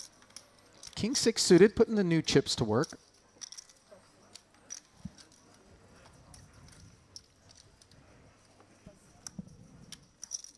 Kolotiuk on the button. Jamming, taking it down. What did he have? We don't know. We're a fan of the jumper tied around the neck, Ali. It is simply incredible that you would bring that up just now, because had you waited not but a second and a half longer, it is the immediate topic of conversation that I was going to zero in on. And I got to tell you, nothing screams, I'm not from the United States, like that look there. I shouldn't even say that. I should say screams, I'm from Europe. Yeah, he just stepped off the sailboat. It is very much sailing chic. I'll give you that. Trust fund chic as well, if you're in America. Kind of denotes that. I think if you've really got the look, it's the no tie. It's just the drape. Yeah. I think, and you know what's funny? I'm just thinking to myself as I was focused on the look. Why has no fashion house developed a scarf that's simply cut out in the shape of a jumper that one can drape over themselves? You know, just a template, right? And that's how you wear it. You don't have to have the actual jumper. Gets really sweaty here. I'm actually slightly worried that we've been here too long, that thoughts have become that parallel. Need to clean. A little bit same longer. page. It's been Maybe it's time to go home, are we? Have a break. Be serious. Can't pry me away from this place. Not until the festival's done, and even then, with objection. This is a great place to be. No doubt. King Jack suited off of almost 800K now, a great place to be as well as Idemir opens to 7,500.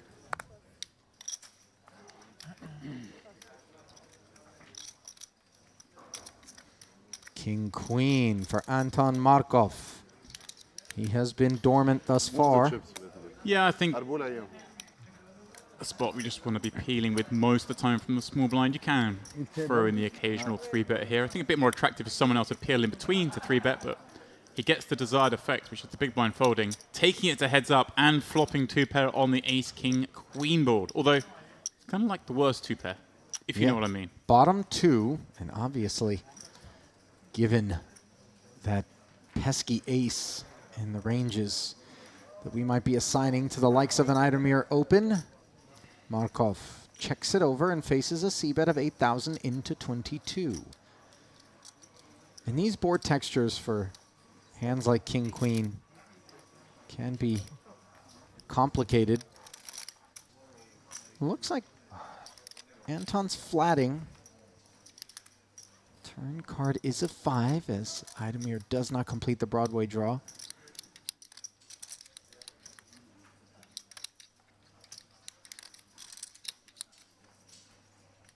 Yeah, kind of a spot.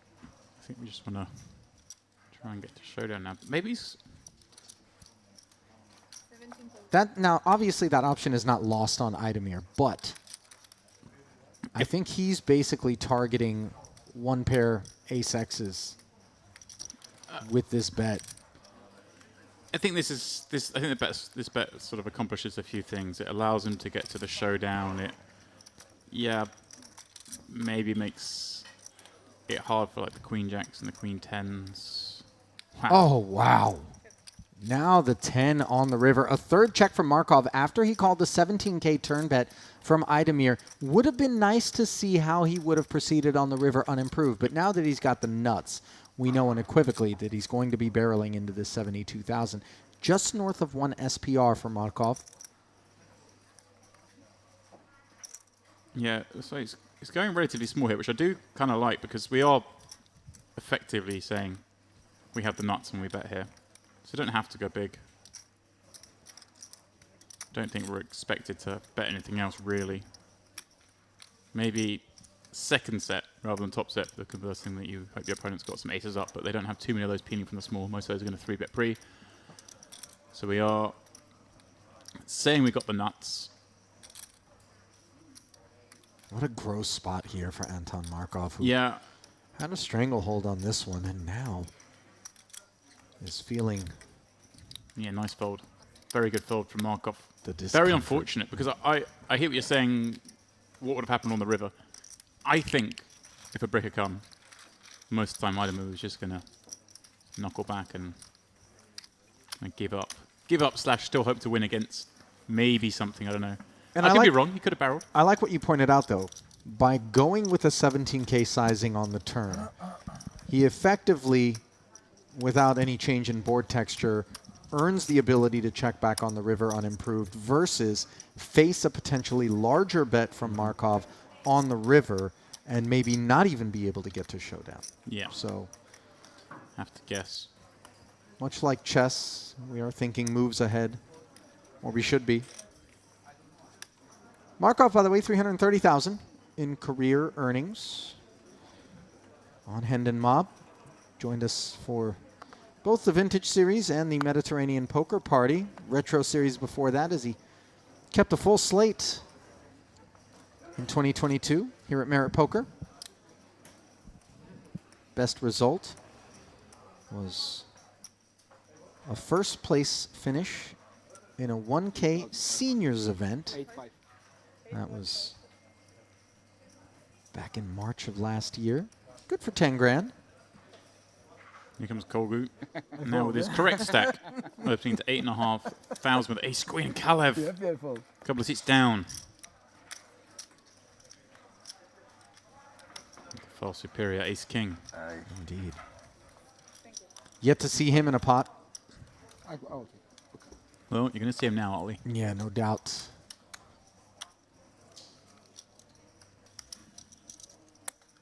Now, it looks like we've got that stack of Kolu remedied here. 24-5. And Kalev is looking to remedy the open with a 3-bet to 24-5. Yeah, this is kind of awkward for Kolu. I think we just have to proceed mostly with calls. Again, we're not familiar, we're not aware of the dynamic that's built up in the first 2 hours of play, so there may be other forces at play. We've got way over 50 blinds. Ace Queen kind of does okay against the 3-bet bluffs. You're going to see some, you're going to dominate some of the Kalev's 3-bets still with this hand. You're going to dominate none of them if you 4-bet. So I would like to see a call.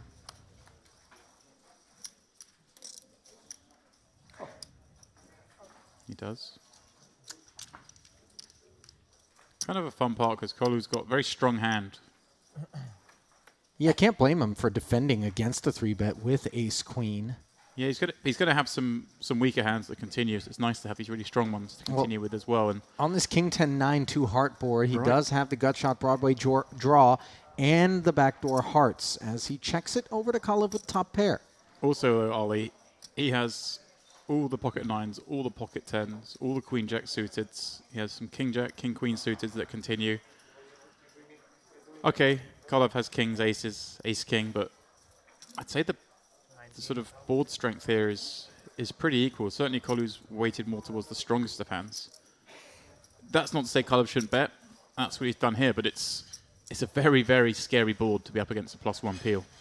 And that's why perhaps he's gone the smaller sizing, looking to probably try and play this as a 1 maximum 2-bet hand. 2 streets bet, I should say. I see Kolu with the Ace of Hearts you mentioned, Ali, and the gutter to Broadway, obviously going nowhere just yet. This could get really interesting. Board pairs on the turn after Kolu check calls the C-bet. Yeah, again, it's a card that Kolu has with some frequency, the Queen Jack, the Queen 10 suited that maybe peel the 3-bet. Not too high, though. So there's probably some people out there who would advocate for you can potentially lead this card, but I don't think we really need to. Kalev, again, I could see him go small bet here, I say, to make it a 2-street hand and check back rivers, or even just check back here and elicit some bluffs on the end. The 2 spades, 2 hearts combo maybe makes it more likely that he comes out with a bet here. I think maybe if that was the 10 of clubs, I'd be more inclined to check. I'm assuming a small bet again. Again, just buying that showdown almost. Yeah, 37k into what, 95? Third potish. Yeah, I like the sizing. Again, he's really not liking this hand. It's not a nice hand to have. Well, it's quite a bit nicer than Ace Queen at this Yeah. juncture. Very hard for Kolu to continue now. For all the reasons I just gave, he has the 9s, he has the King Queen, the King Jack, the flop straights. And, believe it or not, Kalev's just happy that he folds though. He's like, okay, that was easy. I just win the pot. No need to see a river. No need to have a difficult decision. Now the dealer's given us some fun spots. The deck has given us some fun spots. Come on. The dealers simply administered them. Come on now. I don't tether the dealers to what's going on, bar a misdeal, which, as we both know, is a very rare occurrence around these parts. Truly spectacular staff here at Merit Poker.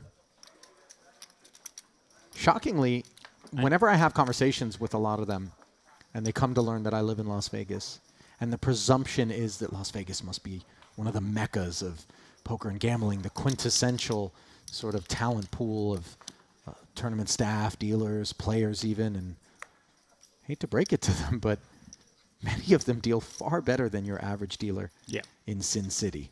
Yeah, there's definitely... I think that spreads all the way across Europe. The big events, the standard of dealing is flawless. And it's one of those things I always say, you know, you shouldn't notice the dealer. Yeah. It's like... Well, to be fair, The costume department here at Merit makes it a little difficult not to notice the dealer. So beautiful, so striking. But you're right, the frequency with which mistakes occur is next to none, and they're all very familiar with the rules and the technicalities. I think sometimes you get some weak dealers. I think we had a hand the other day where a dealer just instantly called a string bet on a player, and it was only a marginal one, but they're like, that's the rule. I know the rules. Right. I'm calling it. Yeah. There was no need to call the floor. Everyone just respects what the dealer said. The dealer's right. And yeah, that standard is enviable as Sabre. And pops up ace-5 offsuit on the button, though. Are we trying to just nick the blinds? But Habib. Hard 8. Rolls the dice, comes up empty on an all-diamond queen-high flop. Couldn't be less interested in this one. Let's see how Mr. Sabre decides to proceed. He looks back at the hand there, Ollie. He remembers he had ace-5 off and it was red. He had to look back and see which way around it was. There's a big difference on this all-diamond flop. Sure. He elects to check back. I mean, look, the hand's bad enough that we're not going to look to continue against bets on the turn. So you can elect to bet this, and if you get blasted off it, you don't worry because you've got a 5 high diamond draw, but also just find a check it back.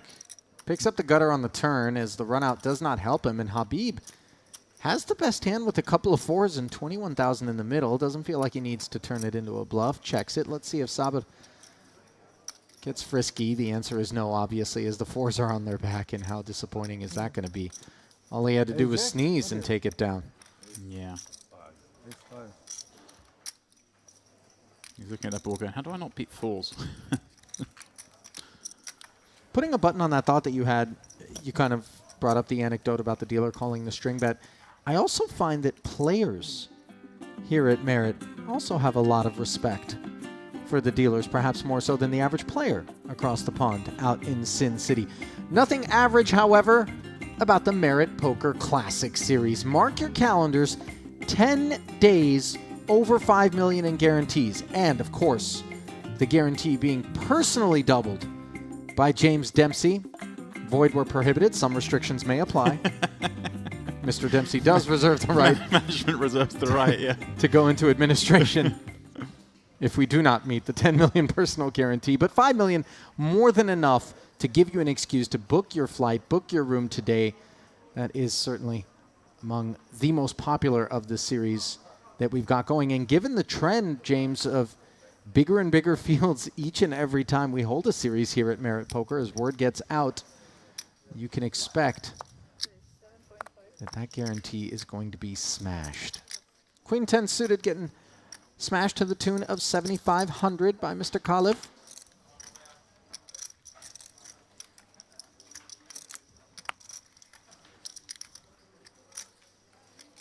Yeah, pretty easy hand to open with here. Blair with a decision on the button. He's had a few of them. He's in the 30-odd big blind range. Finds that ace-10. Kind of want to continue, but against +1. Maybe this hand serves better as a 3-bet. I can see all 3 here, to be honest.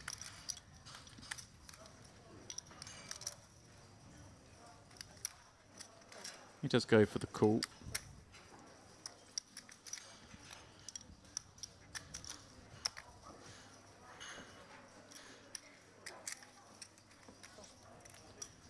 And that will invite in the big blind.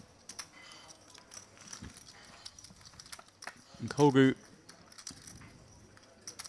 I think Kolgu 10 high flop is a problem for Kalev, the opener, as he's got the inferior kicker. Big blind did not come along. Oh, he's in there. He's in there. He has come along. Okay. He has come along. And there it is. I was wondering if Leblair, that's part of Leblair's decision making there, was we saw Kolgu kind of appear a little bit light with the 5s from small blind before, maybe thinking about whether to 3-bet pre because he knows this man comes a lot, but maybe he's happy for it to go 3-way with ace-10 off on the button. 10-8, 4-2 diamond flop. Certainly a dreamy one for Babea. Maybe a little surprised to see his opponent c-bet this board. Kind of doesn't have too much of it opening from +1, and Babea certainly has more of it peeling from the button. But the bet just 10 into 27.5. Again, we saw some of these hands when David was in the booth. We've seen a couple with you where it's three-handed, and kind of by betting as the opener, you do leverage the big blind still being in the pot, making it harder for the player in the position to carry on.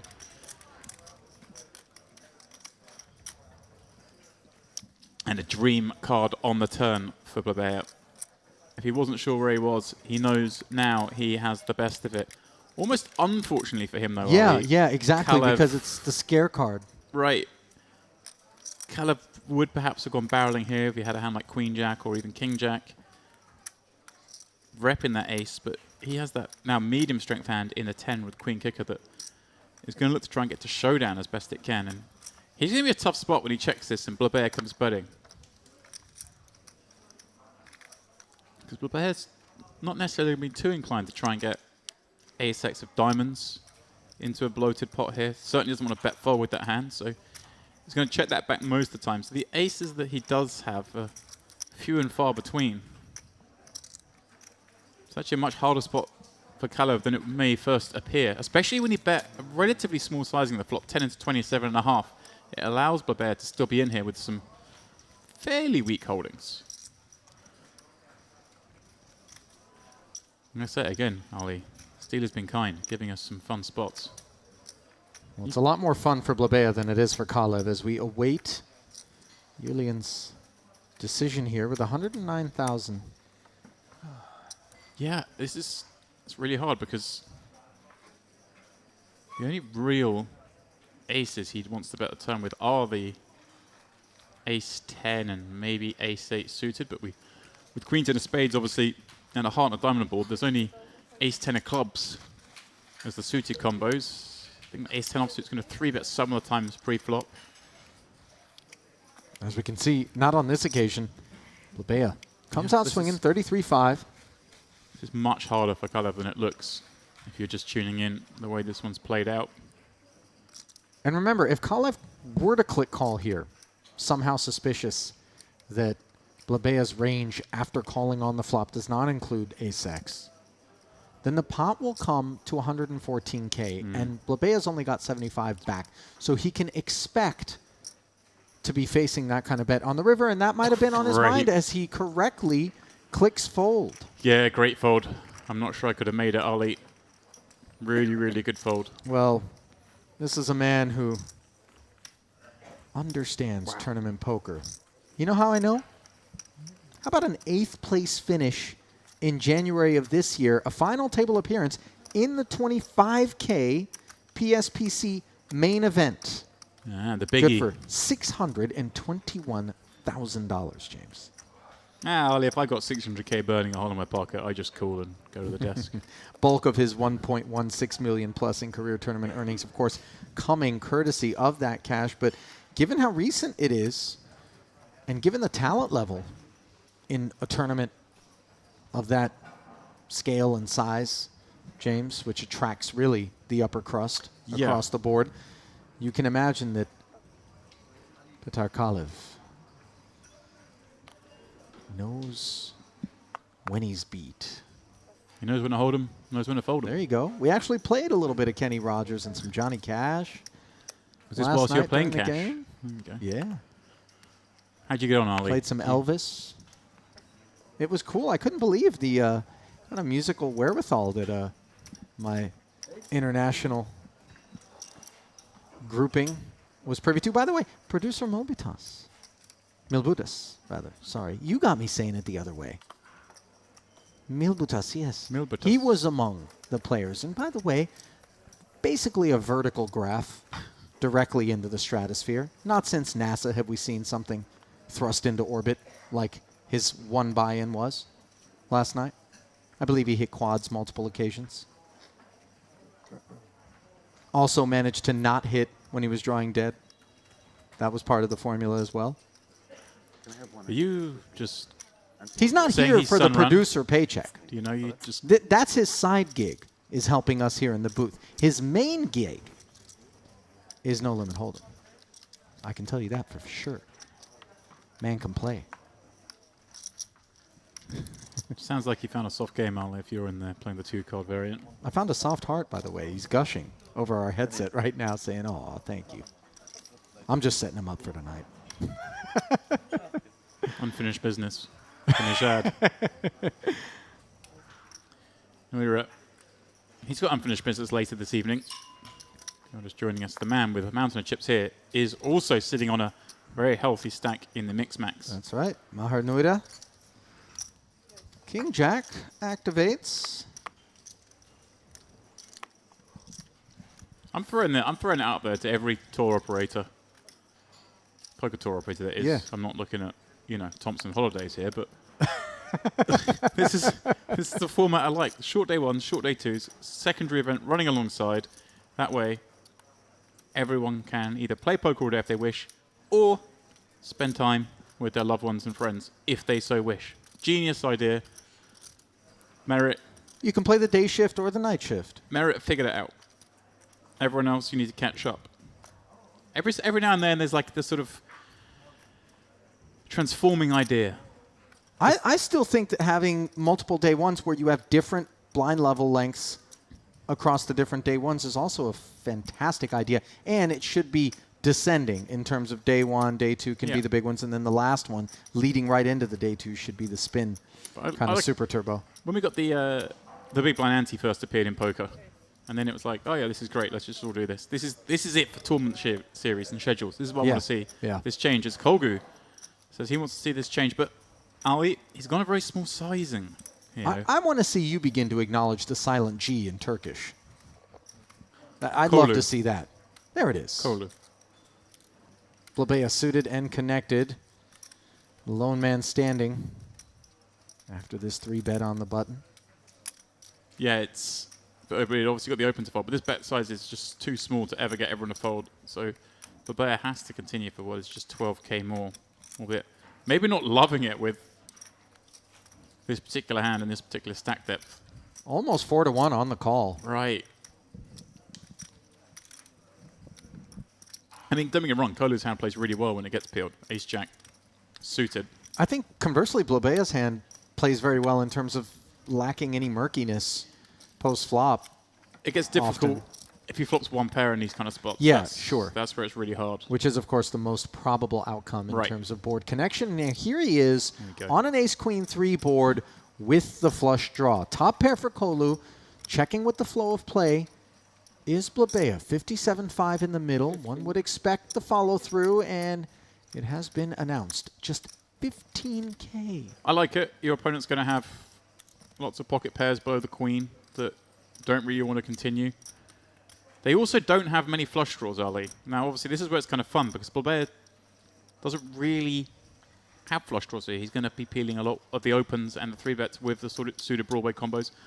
Obviously, with the Queen of Hearts on there. Doesn't get to happen. So it's really funny. He does have a flush here in this spot. Really far less likely scenario. Of course, there are some. Like, I mean, he's as wide as 6-7 suited, but maybe you're thinking like the 8-9s, the 9-10s, the Jack-10s of the world.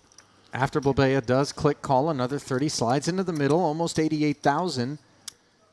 Just north of 1 SPR for Kolu, and after a second check from Blabea, he barrels. Again, the very milky 30.5. Yeah, but I really like this because he's leaving only 60 back, so he's really shallowing things out. But this makes it very difficult, Ali, for queens. So we can have some bluffs here. Because what is a queen going to do to this action? Facing 30 with another 60 back, would be going into a 150k pot on the river. And obviously, people are saying, why are you worried about trying to make queen fold? We got the best of it. But I am talking his range bets here. If he's got a king-jack kind of hand, a king-10 kind of hand that's 3-bet light, repping the most strength here. As it is against this kind of hand, again, Blabea's getting 4-1 direct, plus you've got to think there's a very good chance you get the remaining 60. So does continue with just 7 high. It's never great to be calling out of position on the turn with 7 high, Ali. Of course not. But credit Kolu for keeping this hand in there, and unfortunately, credit the deck with downing ace-jack as the King of Hearts rolls off and gives Blabea the best hand. Is he going to look to check and induce the shove? I think just because there's only 60 into 150, he may he just does his own bidding? Yeah, I mean, if you check, you'd still expect Kolu to bet with, you know, the ace-queen, ace-king, aces, kings, queens, all the strongest hands would still bet. So it's a question of what you think he's going to do if he's got a hand like this, ace-jack. He's probably going to check it back. And also, if you jam here, those 2-pair plus hands are always going to call you. There's just so much in there. So he may elect just to jam here. Of course, you do lose some equity with your opponent's bluffing that they might not bluff, but I don't think your opponent bluffs with too high frequency on this river once they've put that turn bet on, because you've knocked out all the Queen X. But it's definitely a peculiar spot. Once more, I love these main events, Ali. Oh, Kolu's. Day 2 on a main event's a fascinating time. Every street, every hand. Every hand, every hand. Kolu's reaching for the Java.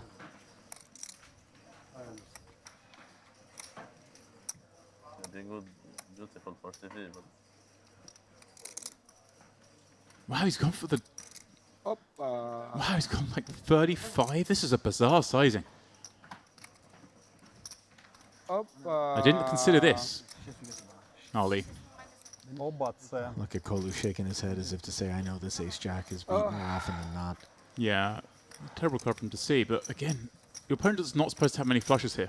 It could be a block bet with an inferior ace, obviously, but... Wow, yeah, it's just a bizarre bet size. I need to think about this. I didn't see this size coming in. I think what you're saying, is it that kind of thing? Is it a... It's supposed to be disguised as a block bet, but... Because I suppose it is a spot where he doesn't have many flushes. Just look at the price he's getting late. He hates his hand, and yet he understands the math. Means he doesn't have to be right that often for it to be a profitable call. This is a genius bet size against this hand. Against those 1-pair aces. Very hard to see how Kolu gets away from this. Oh, man. Just holding the call in between his fingers.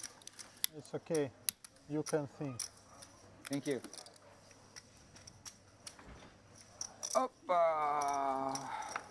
Right. It's the turn bet. The thing is, the turn bet knocked some obvious bluffs here. Ali would be a hand like Queen Jack, Queen 10. They're the kind of hands that make sense as bluffs, but then that turn bet makes a lot of those hands fold. So now you're looking at Babea having some weaker ace-x, and does that turn into a bluff? Wow! Incredible stuff from Kolu, Ali. That took real discipline, James, and I think it's a real deviation away from what the math would dictate, clearly. Wow. It was over half of his remaining stack. Yeah. And I think, like I say, it's a factor of the turn bet. This was a 3-bet pot, remember? Yeah. His man's peeled the open, peeled a 3-bet. Check called flop, check called turn when it was a kind of committing bet, albeit laying great odds. If the flush draw was in there, the flush draw was still sticking around on the turn. I think that's important to note. So although there aren't that many flush combos, they would all still continue. And then you're looking at what are the natural bluffs. Those really sticky Queen Jacks. Yes. Did the ace-x bluff? I don't think so. So maybe it makes sense that we can find a fold there, but still very hard to do in practice. We're not going to find a fold with 2 kings. If we're Anton Markov, who also ran into a difficult spot, the last time he entered a pot with king-queen, bottom 2, ran into what was ultimately Broadway for Recep Aydemir. Got away from it as well, as we've seen some really good river play. 8K raise here, and poor Kolu's got king-jack. Gonna flat in a bad way. Now Aydemir with a couple of 6s on the button. He can grab his miner's hat. Yeah, he's got the 800K. Now he gets dealt into situations where he's got a pocket pair on the button, a raise and a call in front. This is when days are going well, Ali. You know, you kind of find the easy spots. Kulatiuk with a raggedy ace in the big, a little over 10 behind, and an expression on the face that says, I don't really like my hand. I think just has to give this up. Yep. Nicely done. Turns down the... Sometimes it's easy to make the mistake they're appealing with the price, but ace James, please. I help you with pronouns. Kulatiuk. Kolotiuk. Kulatiuk. Da. Kolotio. Jack 8-3. Kolu in real trouble now as he's got top pair, just 53K behind. And Markov has him by the throat.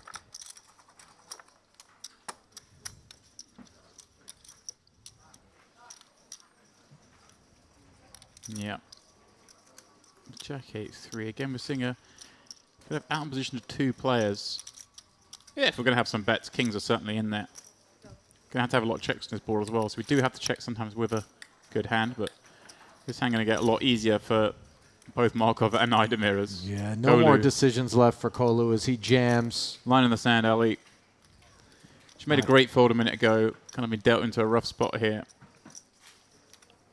I think we can safely invoice Idemir for each additional second that transpires from this point forward. Look, he made the hero call earlier with Queen 8, so I'm not But ruling that's like anything 7 seconds he owes me back with 2 6s there. Markov makes the call, of course, with the 2 kings. Ali, how much do you charge for a second? I have never distilled it to that point in time. I know someone did the math on like Bill Gates, how much he makes a second or something like that. It was obscene.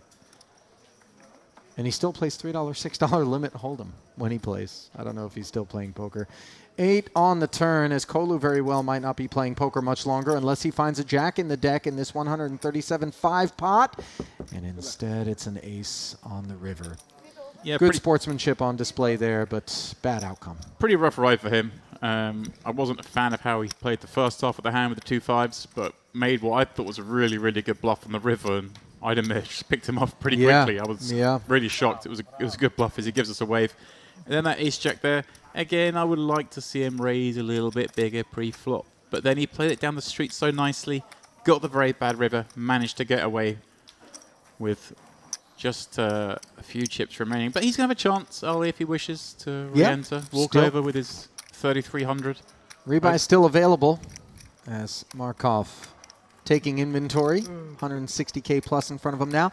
It is interesting that you zero in on that sizing for Kolu in the ace-jack hand, because in turning to the YouTube chat here on our Merit Poker channel, where you're all joining us at present, and we thank you for doing so. Click like if you like what you see. Click subscribe if you want to see more of it.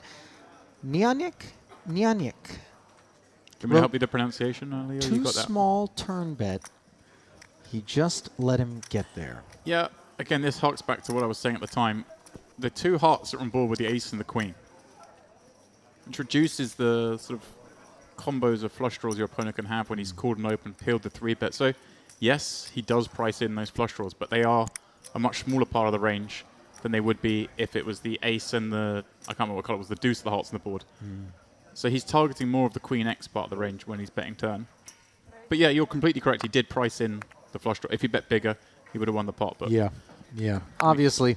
We got to gamble in poker, Ali. He was looking to make the maximum with his ace-jack, and sometimes it's a careful what you wish for scenario. As Markov wasn't wishing to get 3-bet with these 2 black 9s. Yeah, I like this sizing from Mr. Saber. Saber. Markov's open under the gun. He's the next seat. They're both repping strength. No messing around. Takes up to 4x. This is where I'd be very happy to see it go, because we're playing 50 big blinds effective here. You just got to make these bets bigger. You want to shallow things out. You put max pressure on Markov's hands like this one. Like, it's really hard for him to continue with the 2 9s here. If you've gone smaller, yeah. See, this is it. This is bet sizing in a nutshell here. And choose one.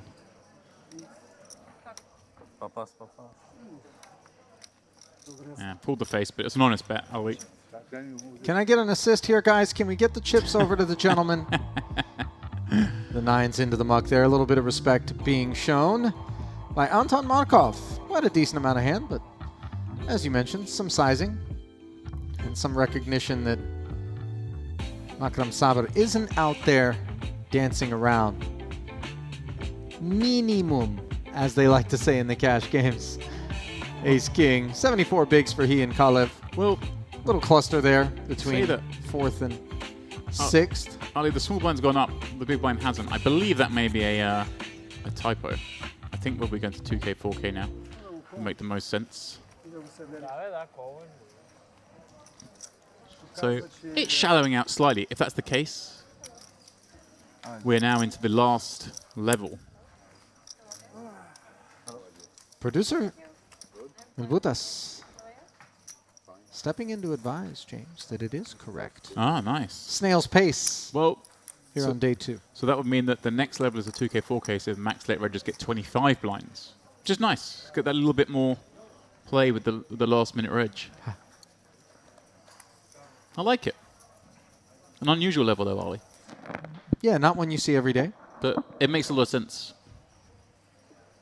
Again, credit to Merit for trying something different, Ollie. Listen, when you say the words merit, as Labea looks down at a couple of aces, it isn't an entity without human beings behind a lot of these decisions. And I feel like we'd be remiss if we didn't acknowledge the efforts of Ms. Songul, who is the president of Merit Poker, Mr. Ashkan, Miss Angela, even Jeremy, who handles the cash games, all of them. Even Jeremy, that's backhanded. Well, he's not part of the tournament part of the equation, but obviously a lot of guys come here and they want to splash around there. I mean, and that's just a handful of the names, by the way, that come together to make each and every one of these festivals a great success. And they are on hand straight through the wee hours of the night as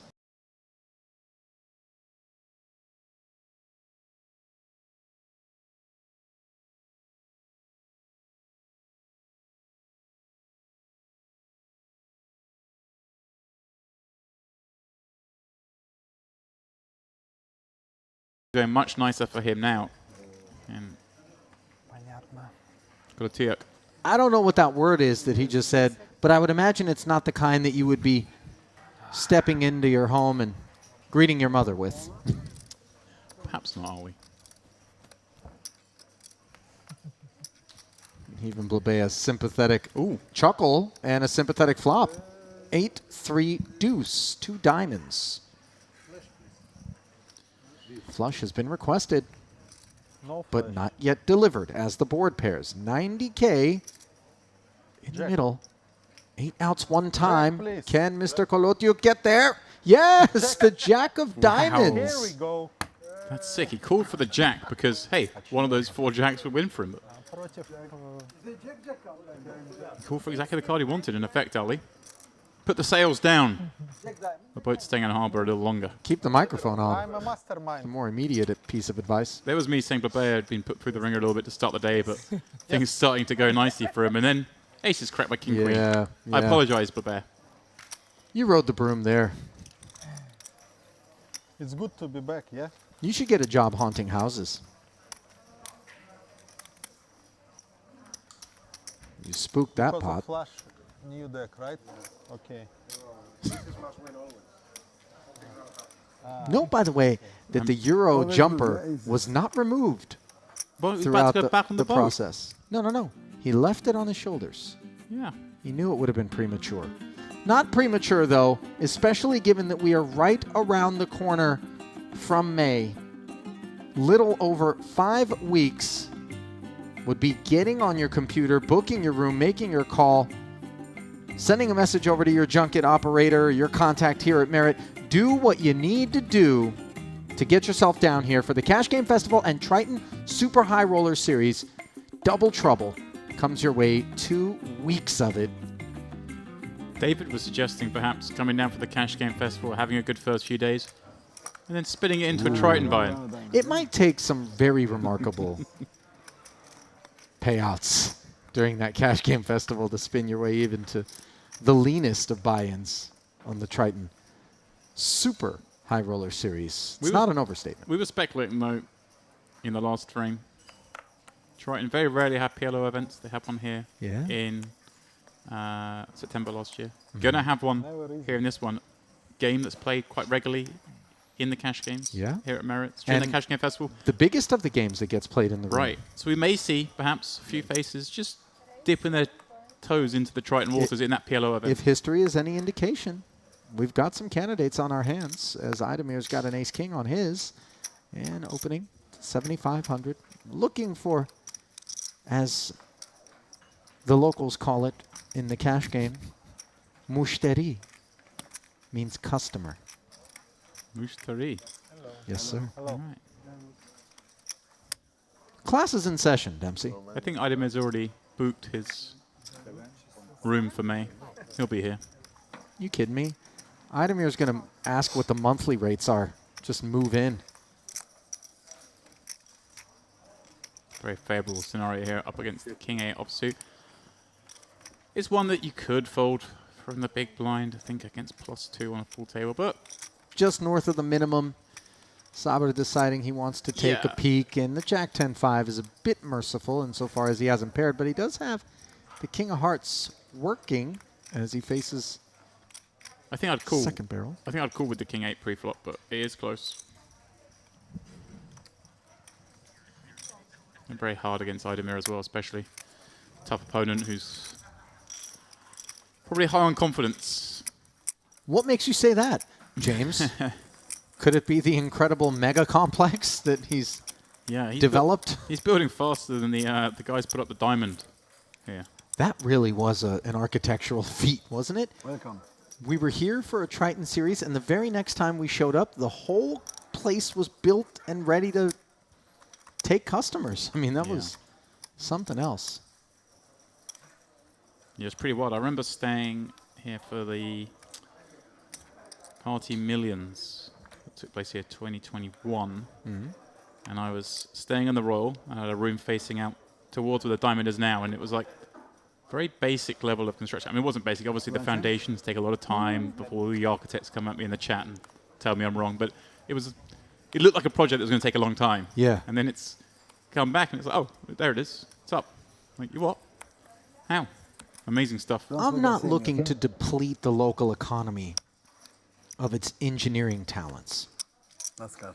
But I'll tell you right now, if you want to head on over to the States and line your pockets a little bit, putting a project up at that pace, there's quite a few developers that could use you. Maybe LA, they could sneak your swimming pool in before anyone notices. I know you are First one king. The second card. upset at what was available to you at your own house. Yeah. Thank you for that. Don't want to touch a James. raw nerve. But For those that have absolutely no clue, understandably, about what it is that James is alluding to, yours truly has been limited to building a swimming pool of 600 square feet in the desert of Las Vegas, courtesy of a new water conservation initiative. It's nice when your neighbors have much larger swimming pools, but because you didn't get yours going in time, just like a poker player would, now I'm going to have a puddle. Another King 8 popping up for Saber, this time from the small blind, is, again, very similar kit on the board. 2 hearts, Jack 10, and he fails to improve, but does come out swinging against second pair for Blabea. And I suspect that the field has a bit of a bead on Saber as maybe being pretty tight. If Markov's fold with the 2 9s is any indication pre-flop. yeah, the 2 9s kind of force into that fold. I think we just see him. The sizing wasn't that big, was it? 4x. It was 4x? Yeah, it was. Okay. It was where I like to see it. It made it impossible for those 9s to continue. Really, I mean, they'd have to be very confident. Nothing impossible about the continue on the flop for Blabea, which was made, and now the 3 of hearts delivers the lone flush draw to him in this continuing heads-up affair.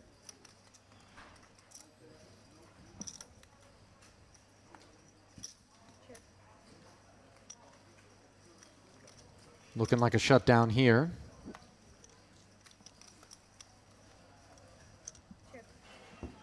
Check back from Blabea, keeping things snug. Might that embolden Mr. Saber?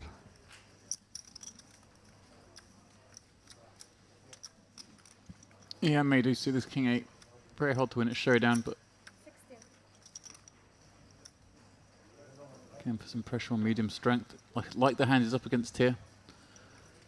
A weak 10. Blair's not having it easy. I know he's won some pots, he's lost some pots, but he's had no easy decisions.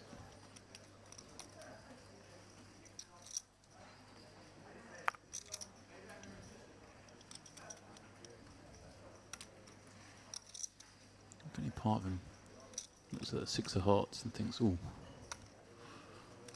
let's get devious. Perhaps flip this hand into a bluff. 16,000. You know you're against a strong 10 or a jack, you can make them fold. So it's not out of the realm of possibility. You're talking about doing something devious with the 6 Yeah. of hearts, and instead, Saber able to credibly represent the strong 10 or top pair, and Blabea not interested in putting his man to the test. So perhaps I should stand corrected, James. Or perhaps Mr. Sabr is leveraging what he deems to be some perceptions that are exploitable in the rest of the field.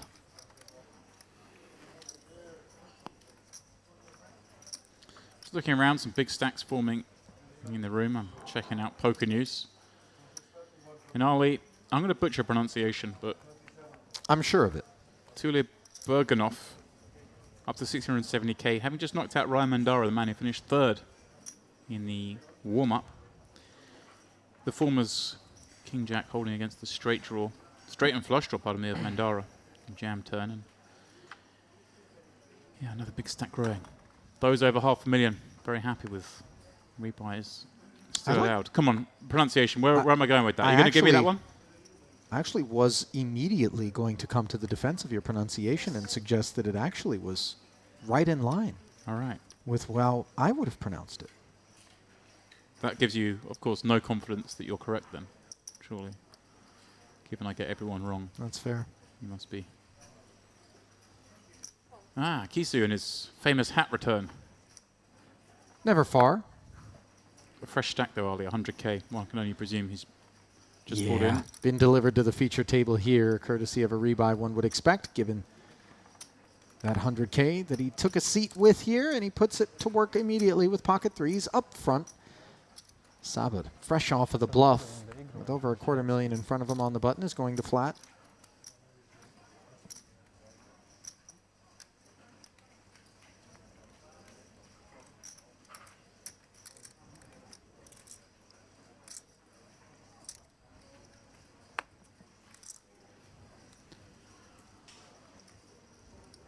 Yeah, Sabre. Likes to see a flop with this hand. Put away from the small up. Folds the king nine suited. I can see why. Don't do very well against the button peeling range. Don't do particularly well against under the gun either.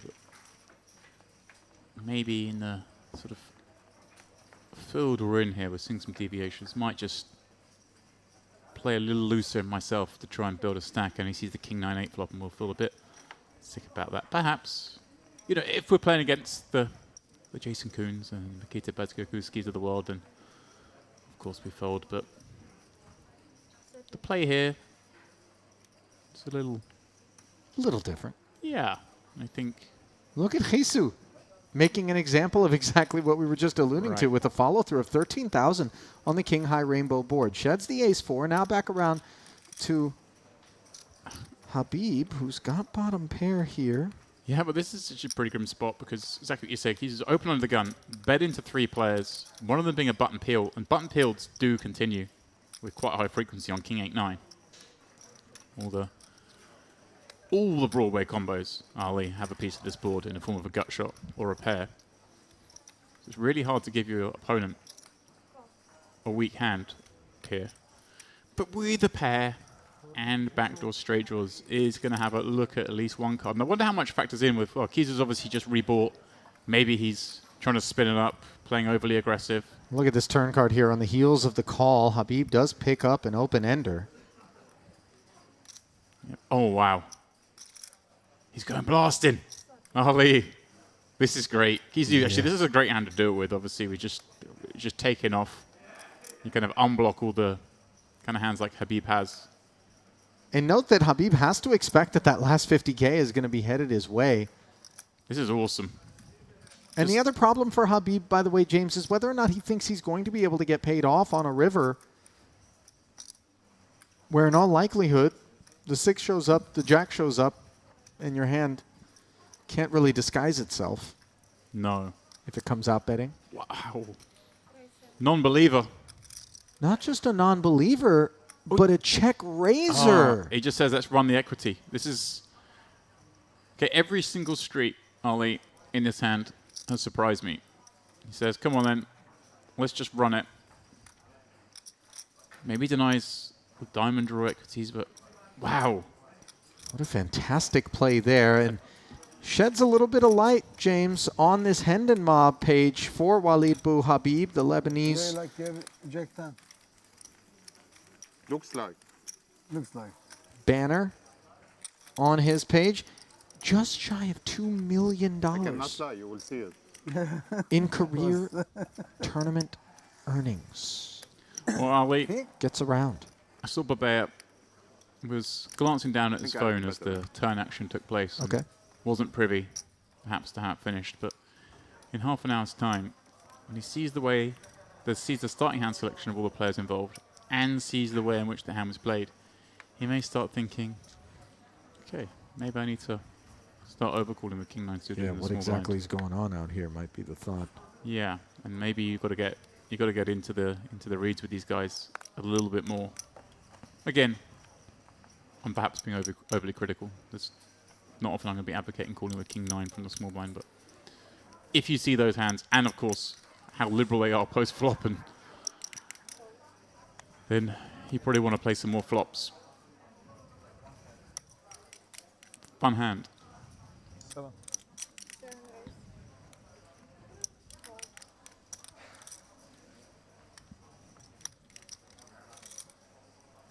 Kolotyuk opens to 7,000.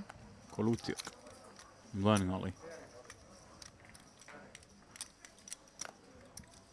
Slowly but surely, James. Not Each fast successive enough. festival, Yeah. we'll get that tongue sorted.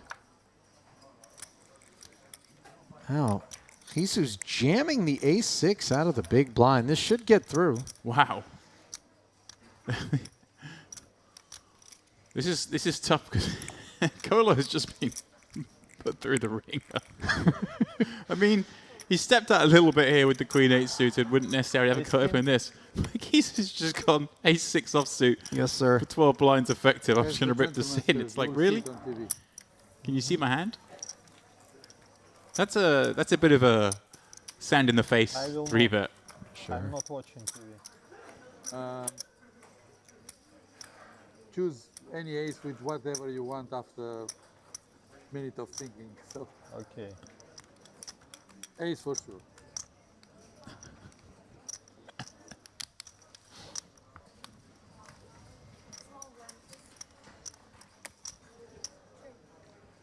Mountain of chips in front of Merit regular.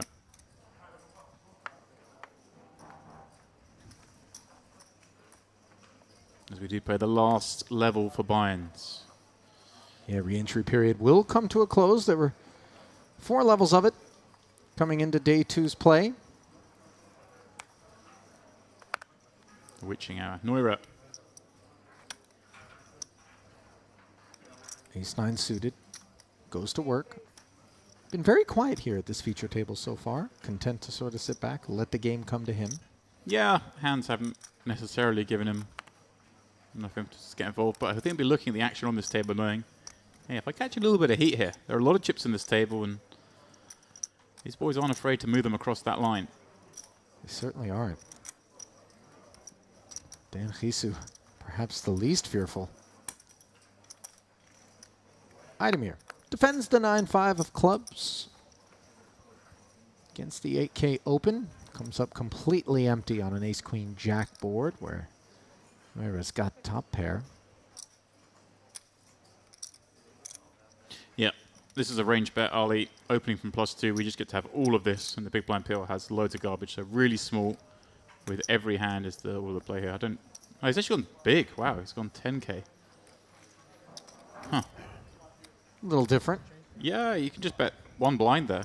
Outcome stays the same. Yeah, it does. I guess we're deep. Those two are very deep, so you do perhaps then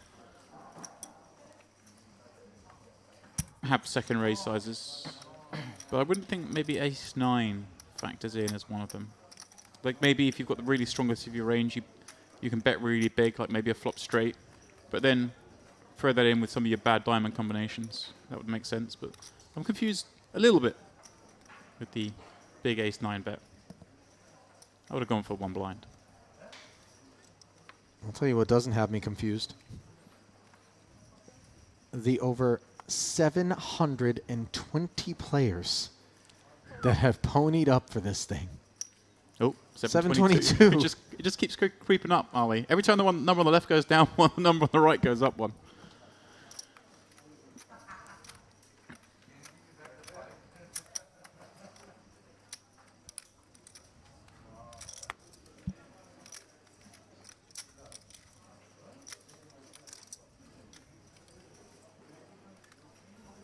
9-7 suited now for the tremendously accomplished Walid Bouhabib.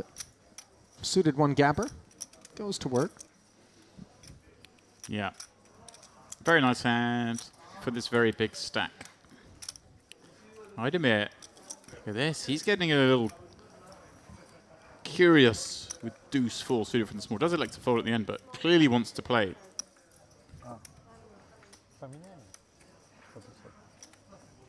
And Kalev. He's going to defend from the big with an ace, of course. So far, Ali, all pretty standard. And an ace 10-7 flop. One that both players have a piece of.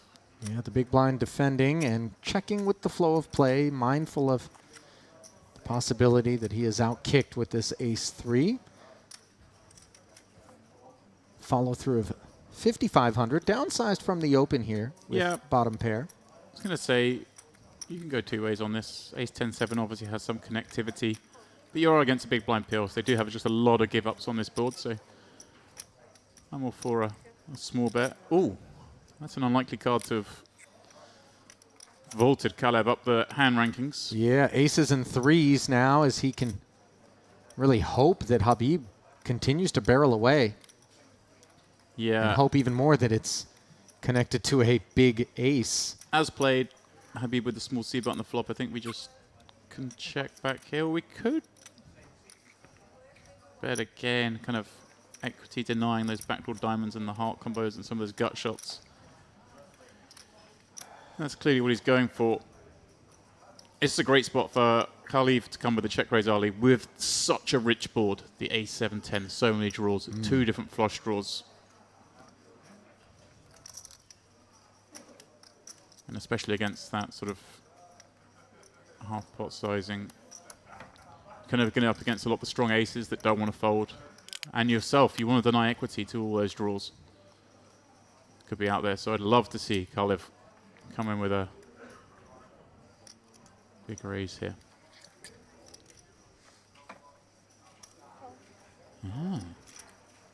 Maybe scared of getting it in there. Oh, and that's not a great card for this ace-3. As the backdoor diamonds get there, king, queen gets there. Yeah. Maybe some better aces up in the mix and a full shutdown now.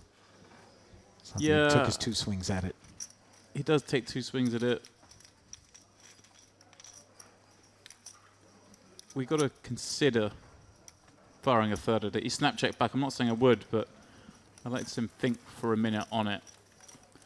Bit of diamond, I feel like we've got to have a third bullet as played. Well, I touched on Kalev's resume. Very accomplished multi-table tournament pro, finishing 8th in that 25K PokerStars Caribbean party main event for $621,000. But also, back in 2022 at the EPT Prague, he had a 7th place finish for $164,000. Been around, James. And faced some stiff competition as well.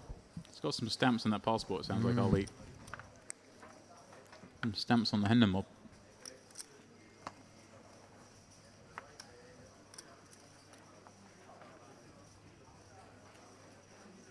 Yeah, an eclectic mix on this table.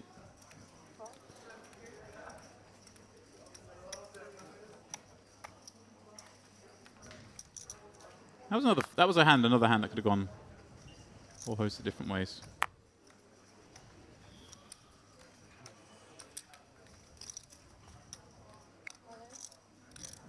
Key suit.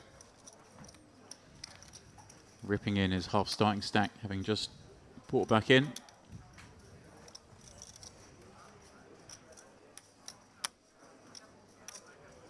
A man, I understand, Ali, who's no stranger to the bright lights of TV. Not at all. Applies his trade in the television industry as a producer. Cash the warm-up for 6K. This one is very bad. Here he is. But I gather, Ali, jamming his way through Good one. the whole field. Go on, James. I gather his talents also lie in opening envelopes. They do indeed. At the EPT Paris this year, He actually opened up a $75,000 mystery bounty envelope. This is And good if hand on blackjack. he thinks he's running hot Double. in the envelope streets, But not good news for him is we'll have our 2K Just buy-in like- mystery bounty event starting tomorrow here at Merit Poker think I need with a couple more 150,000 guaranteed, but expectations and predictions centering more around a $300,000 prize pool for that one. Maybe he already. I want to has get a into mystery blackjack. bounties, Ollie. It looks a lot of fun. Possible, yeah. Yes. I just want to open an envelope Against blackjack. and then I'm feel a going bit of that. disappointment of finding a small number. Yep. And can't surrender. But I think I don't want to do it if you're the one emceeing the proceedings. I'll tell you what, if my entire career was simply handling mystery bounty envelope drawings, a fulfilled man I would be. I miss my calling as a game show host, James. You really have. This is my water on. Maybe we can talk to Dan and he can put something together for us. Yeah.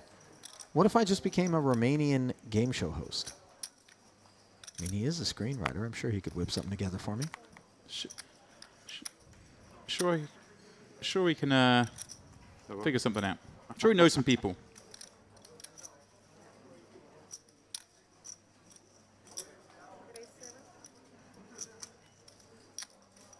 Going to work with the ace-7 from the hijack, and Idemir can well afford to flat with queen-jack suited here behind him.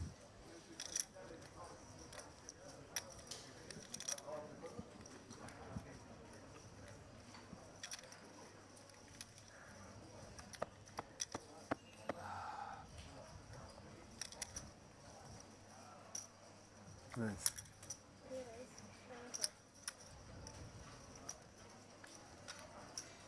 Decides to 3-bet instead, taking it up to 25,000.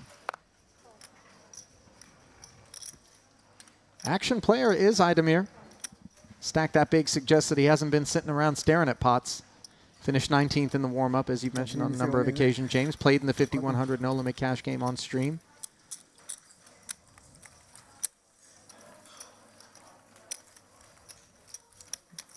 And Idemir pushing him off that one.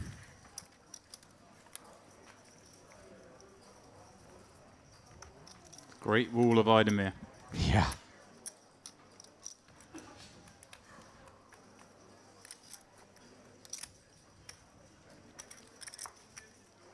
That's my new goal in life, Ollie, is to get you into a game show host role. If I can't be the host, I also think I would make a terrific contestant on a game show. Not necessarily because I would win the game show, but damn if I wouldn't make it fun. For sure. I feel like we'd have to have one that has a very specific, finely balanced line of both mental and physical challenges for you to be competitive. I don't know how well I'm going to do in the physical challenges. You've seen me on the back end of a sprint, James. It takes a long time for me to recover. Maybe if there's a underwater swimming segment. As opposed to an overwater swimming segment, Well, James? you know. You got some capacity in those lungs. That's true. Don't mess up my spot. Idemir opening with the king-6 suited, showing the power of his big stack. As Kolotiuk off of 74,000, showing some power of his own. Ace-10 suited. 3 bets to 22,500. Yeah, like this. Obviously way enough hand button against the hijack. Idemir's opening very liberally. As well he should with that stack. And of course we don't mind even picking up a customer when they've got this ace-10 suited. Plays very well post-flop, especially against those peeling ranges. Dominate the 10x's that continue. And at some point you've got to get something going, Ali. He's on a short stack. We're coming towards the end of the rebuys. So if you do want to get something going, now's the time. King 9 4-flop, though, is not the one for him to see. 2 diamonds and a spade does give him that backdoor draw. You can't be thrilled with that. Opponent going to have a fair amount of King X here as the peeler. We do block those aforementioned Jack 10, Queen 10 kind of hands. Wouldn't be surprised to see him check back here. Also wouldn't be surprised to see him bet. If he does bet, going small, and then we have to jam on some turns. ones that pick 'em up some equity. There we go, 15k, I like it. Into a pot of 54,000. Yeah. Idemir hanging in. That's not one of the ones he's going to get to jam, one would imagine. Ace 10 of spades was looking for the backdoor equity. Didn't manage to pick up any, of course. And how will it react to a third diamond, just 37k behind? The shutdown appears imminent, but then suddenly the ace of diamonds on the river. And let's see if Idemir feels compelled to turn his hand into a bluff here. Difficult. I hear what you're saying, Ali. You're worried that you're just being outdrawn. It's just 37,000. Yeah, and realistically, what offsuit high diamonds do we have? I think this is going to get picked off purely because it's very hard for Idemir to have the lone queen of diamonds, jack of diamonds kind of cards. Yeah, and he calls pretty quickly. Well done there. You've got a Turk. No respect to my free bet. And a wry smile from Idemir. But yeah, that was a good call. Like I say, it's very hard for his man to have the queen or jack of diamonds on its own. Kind of, you'd think ace, queen, ace, jack even might just jam pre. They're the only two serious contenders. The queen, jack offs of the world, we're not calling that 3-bet. Having said that, Idemir was in there liberally with king 6 suited, but that is a different beast. Very fortunate run out there for Kolotiuk to be able to spin his stack forward.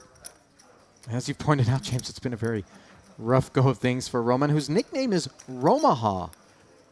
And I don't need to walk you to an explanation on that one.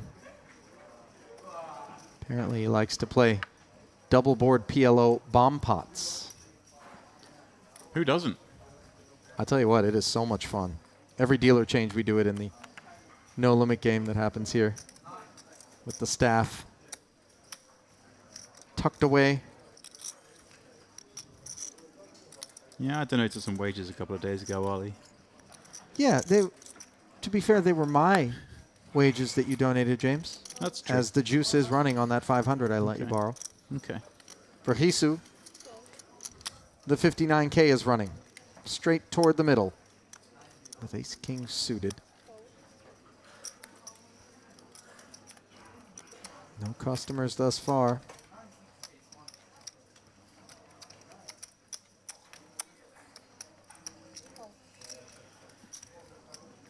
Yeah, I might pay you back. It depends how my my guarantee promising ability goes. I'll tell you what. You may be last in the line of a long list of creditors. We may pay the smallest debts first, though. You know. First in, first out. Yeah. We haven't even started that series yet. It's not quite how that works. We always try and make the little guys whole first, though. So. At Dempsey Guarantees Incorporated? Yeah. Now, where are you off to after this series? James, you going to pop onto a couple of planks in France? I am. I'm obviously we're leaving Monday, and I'm swift turnaround at home, popping down to the delights of Val d'Isère in the Western Alps, Eastern France. In either a week or two of skiing. I'm undetermined just yet. Depends how the weather goes. I've got the first week booked, floated the idea to the other half that maybe if I in the second week. She swiftly changed the booking for our parking to the extra week as if it's a guarantee. I was like, hold your horses. Yeah, yeah. Let's see what the weather does. But it's looking very promising out there. What was a bad mid-season in the Alps has certainly turned into a strong late season. A lot of snow forecast over the next couple of days. So we'll see. But very much looking forward to that. Balancing some poker with some skiing. After all, when the summer comes around, Ali, from May onwards, things are getting very hectic in the poker world with a couple of Trident stops, the World Series of Poker, the Merit Classic. Going to be very busy, so got to get the R&R in when you can. I haven't skied 2 weeks in 10 years. Must be nice, James. That's not an inexpensive hobby. Yeah, it looks like things aren't going to be inexpensive for Dan Gisu, who continues to be frisky here at this feature table on this occasion. Yeah. On the heels of an ace-king suited jam, he opens to 7,000 with jack-9 offsuit and promptly gets 3-bet by Nuida. Yeah, this one a little too liberal for my liking, Ali, and Noira going for the 2.5x sizing again. A factor that keeps us opening off just under 20 bigs. You don't have to go particularly large. 18. It does get a peel out of that sizing. This is kind of a great spot for Noira. You're not expecting too many of the hands you dominate to peel, though. You're kind of thinking some Broadway combos here. Well, neither player is going to be thrilled by the ace, queen, 7, all diamond. Keith, you reaching for chips? Surely not, Ali. He bets here, he's my new hero. Okay, he does jack. Noira hates that flop himself. Hard to think of many hands you beat on that kind of board. May bet very small here to fold out some, you know, black card combinations. Okay, does bet 2 blinds. Gets what he's after there. Makes the hand a little easier to play. Yeah, Ali, I'm looking forward to 2 weeks of French food, French wine, good music, good skiing, sunshine. I don't remember getting an invitation, James, to this. You didn't. No, that's why. Have you had enough of me already? Never. Good answer. We'll keep you on the roster. I saw you play the cash game the other day. I'm keeping you close. It's actually surprising to see you in the big bet games, you know? Yeah, not normally usually hide behind the mixed game plaques. Right. Everyone says, oh, the mixed games are more fun and making out there doing it. It's just because you guys are cowards and you don't like seeing big bets. It's not true. Honestly, No Limit is intimidating when, on the surface, but really as played, it's a limit game where you either bet quarter pot, half pot, 3/4 pot, full pot, and every now and again 2x pot or something like that. That's all it is. Yeah. You don't get the insanity of yesteryear with the likes of Tom Dwan blasting away. Remember those days? No one had even contemplated that sort of stuff. Idemir now, 7-5, the one gapper. Big stack on display, and a king-jack suited here for Peter Kalev. Yeah, this is a really nice hand to have as a cool. Kind of Idamir's opening up a lot. Got a very, very playable hand. Don't mind inviting some others into the pot when you've got this hand. He does peel. Normally, Ollie, I'd come with a little bit of sort of criticism maybe of opening 7-5 suited from +1, but he's got the table dancing to his beat. Sure does. And whenever that's happening, I always say, make them stop you. That's my rule. I like it. If the book says to do something, well, hang on, these guys let me get away with it. I'll just carry on doing what I'm doing. And Habib with kind of an awkward situation here with 2 10s in the big.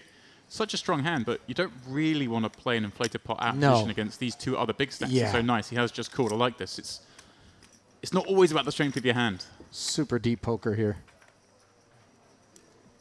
As the flop comes ace, 9-3, and Habib didn't want to see that ace, but he's going to check and find out what's what behind him. Complete whiff for Idemir, who could look to represent. I think given he's the one who's open from +1 and he's got backdoor spades, it's a potential to bet. But he just decided to check over to Kalev, who won't like that board and does have a lot of the kind of hands he has. And without a club on board, I think it's also best served with a check. The turn brings a 6, so Idemir does pick up some equity. Habib's 2 10s are best. He may going to go for a real small block here, Ali, because you are worried about all the picture cards. And he does check. Indeed. Also plays well as a call against the second barrel. If Idemir bets here and gets a fold behind, he'll call. If it goes bet call, he'll probably fold. So Idemir does stab that gut shot. Delayed c-bet. Kalev just can't really do anything in that position with the big blind still behind. And Habib, nicely played here. He's got his opponent to commit 9k with 18% equity. Although he is kind of blind into what the good cards are on the river, Habib. He won't be expecting a 4 to be danger. Oh, I thought it was a 4 for a second there, but it is in fact a 5. Credit to Habib, by the way, for sticking around here. Yeah. Sensing something could be off. And about this Idemir kit. Idemir may just convinced himself that he beats some 3x. There's not a lot of it. And that the 5 is enough to show down. Otherwise, he's trying to bluff a 9 off. Maybe a hand like 4-5. Although they probably just lead turn rather than check calling.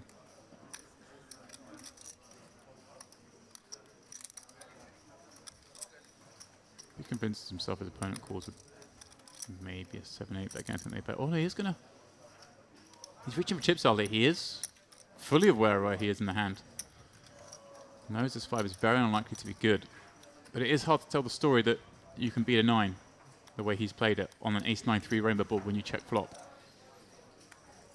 Ooh, what's the sizing here? Round half pot. 21,000, and it is the kind of thing that feels a bit milky. It does. But again, what does Idemir have that checks flop on ace-9-3 and then wants to go 2 streets for value? Doesn't make much sense to me. But then I'm looking at the cards, Ollie, and sometimes we get a little bias in the booth. It's natural. Sitting there in the heat of battle, and you're thinking, well, maybe he just raised with a hand like ace-4 and wasn't sure on the ace-9-3, and now it checked through, knows he's good. Certainly a weak ace makes up part of this range. And what are the bluffs? Oh, he does make the call. Well done, Habib. What a great sense of sniff there as you really begin to understand how it is that the CV attached to this gentleman on Hendon Mob is as robust as it is. Yeah, caught him speeding there, Idemir. Sure did. Someone was going to get him at some point. Big stack doing big things. That's how it goes.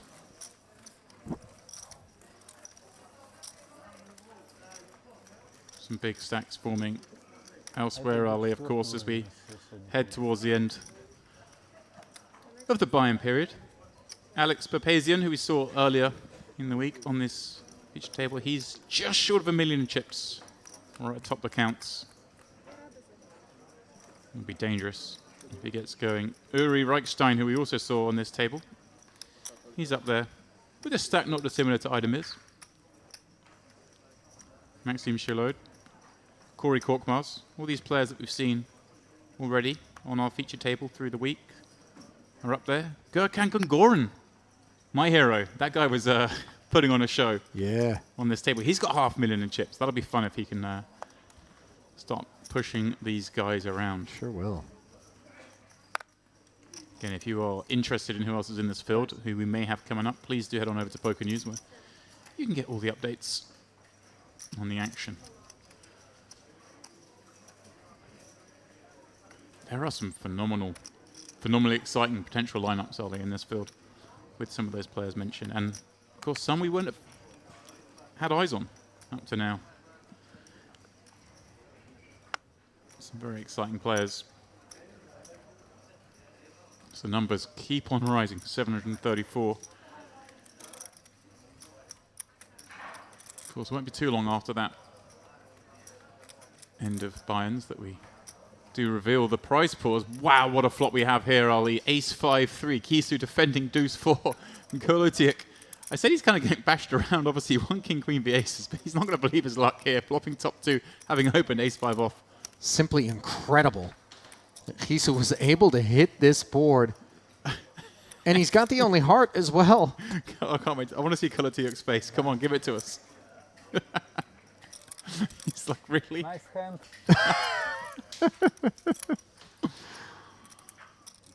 Well, Kisu rates to be the kind of guy that you can expect the unexpected from here. Oh, my goodness, the 5 rolls off on the turn, but yes, I know. Kisu not drawing dead. The deuce of hearts would give him the victory. A pure 1 outer.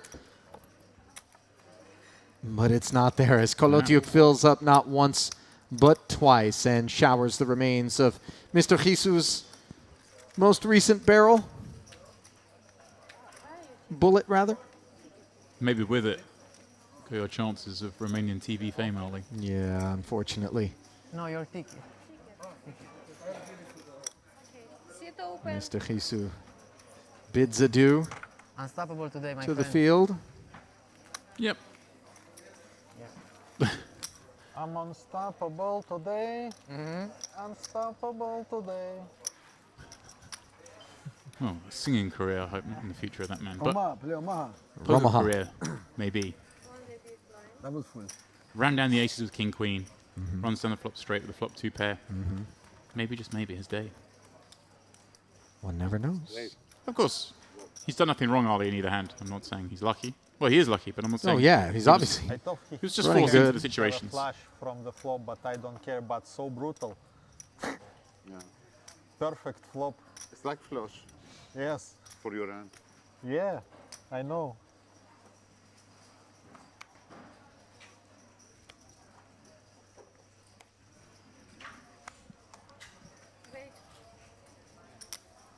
Me wait. Huh? You said my turn. Okay. Okay.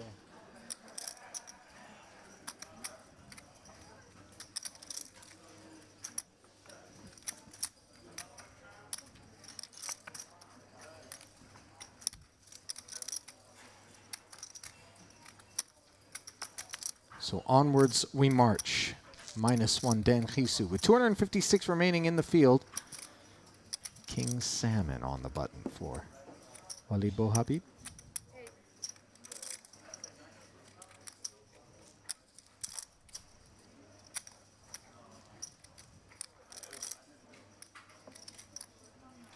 You want to give me a penalty for 200? I'd have been in one big blind scenario, looking at a very strong V range, ace 9 offsuit, but electing just to play it as a flat. They are very deep. I would But you see on me and say it's my do turn. exactly the same. And chips laying here, so. Sorry. Queen Jack 3 with a couple of diamonds now. Yeah, Habib can just bet very small here with range. And that's what he's done, betting 5,500. Oh, 6,000, pardon me. I'd admit, even with ace high, you're just going to find it hard to continue there. Let's it go. Nicely played, Habib.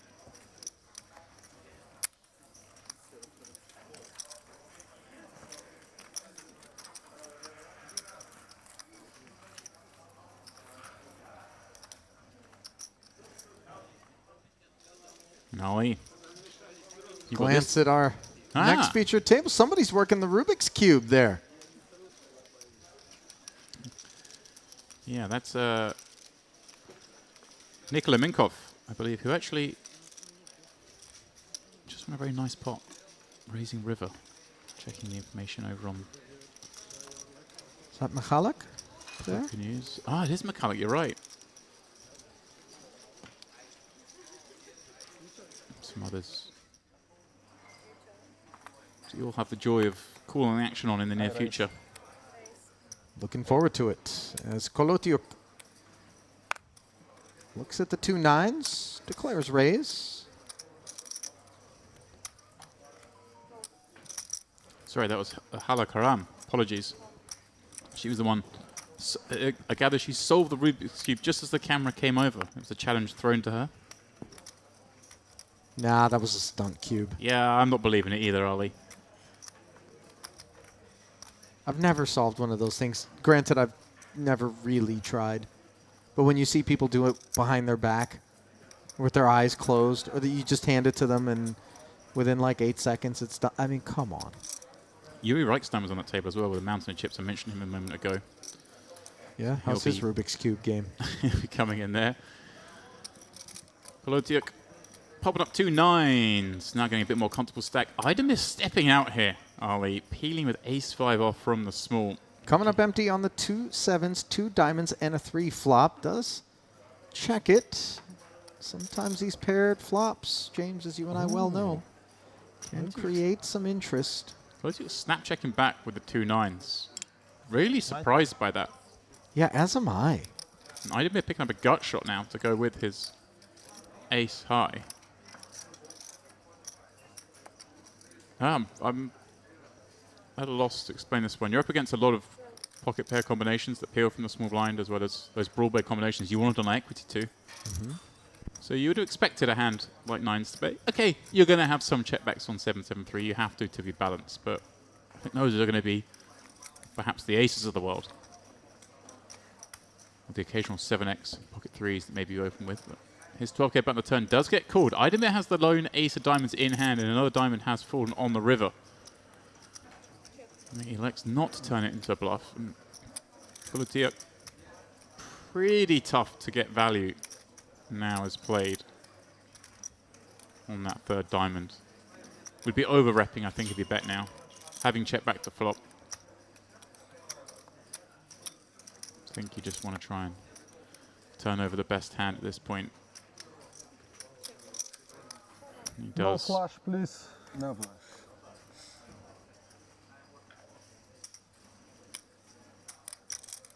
Kind of like how Idemir played that hand actually on the turn. Thinking about it, checking, allowing his opponent to maybe bet with some of those broadway combos. So especially the ones with the big diamond in, because he's got that hand drawing very badly if his opponent's got king jack with the king of diamonds. Really bad shape. And a little bit of disguised action on a 4 as well, of course, given the wheel.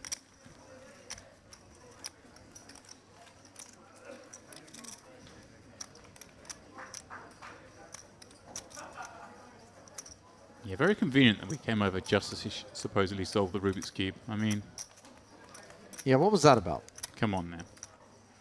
I don't buy it. Alan Lejard, he's a man from the TV industry. He's not falling for that. Yeah, I'm a skeptic. Let's face it. Let's see us solve it on the table, aren't we? A little bit harder. Yeah. That feat. I don't think I've ever done one. No? I don't think I've ever... Have you tried? Tried, yeah. So I mean, I don't really hang out with people that own Rubik's Cubes, if I'm being honest. I'm a bit removed from junior high school. No judgment. Sounds like judgment. Seems like a bit of a distracting thing to have with you at a poker tournament, James. Yeah. Takes a bit of brain power.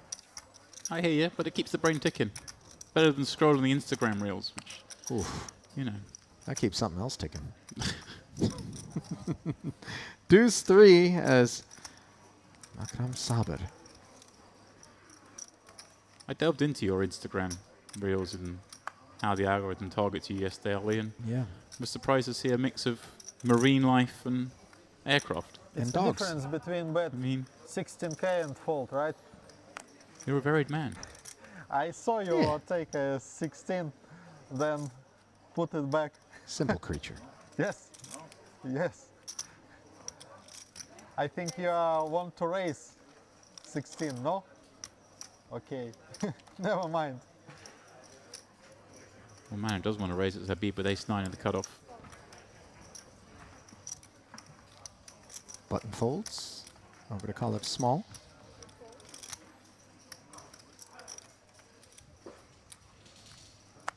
Eight?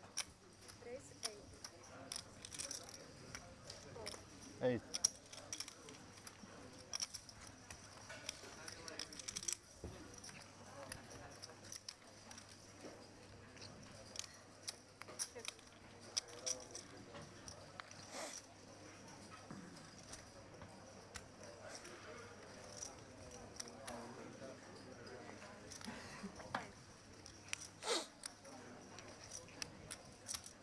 King 7-7. Kolotiuk.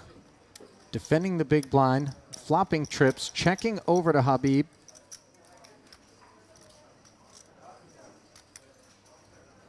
Yeah, huge flop.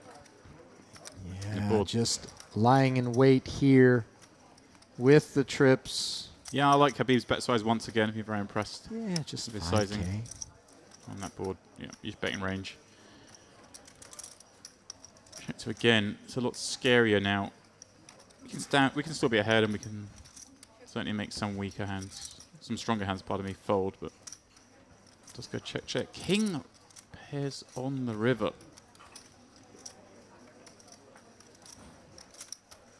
Seven's full. But given the turn action here, Kolotiuk might very well suspect that he's got a winner on his hands. Yeah, it's just a question of how you get more chips in this pot. You bet small here, maybe get some of those ace highs to call. Do you check and allow them to bluff? Kolo's going to have some natural bluffs himself as well. If he's defended here with, you know, a pocket pair and now it's turned into garbage, he's going to want to bluff with those. So,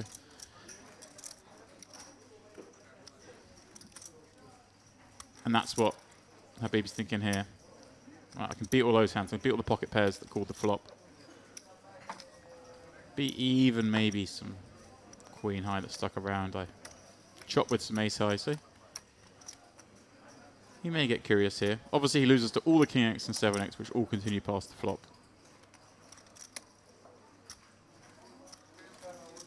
13 to 30, he may think it's worth the price. And he's going to have a lot of garbage himself that just has to fold. So I think it's a hand we kind of have to stick around with.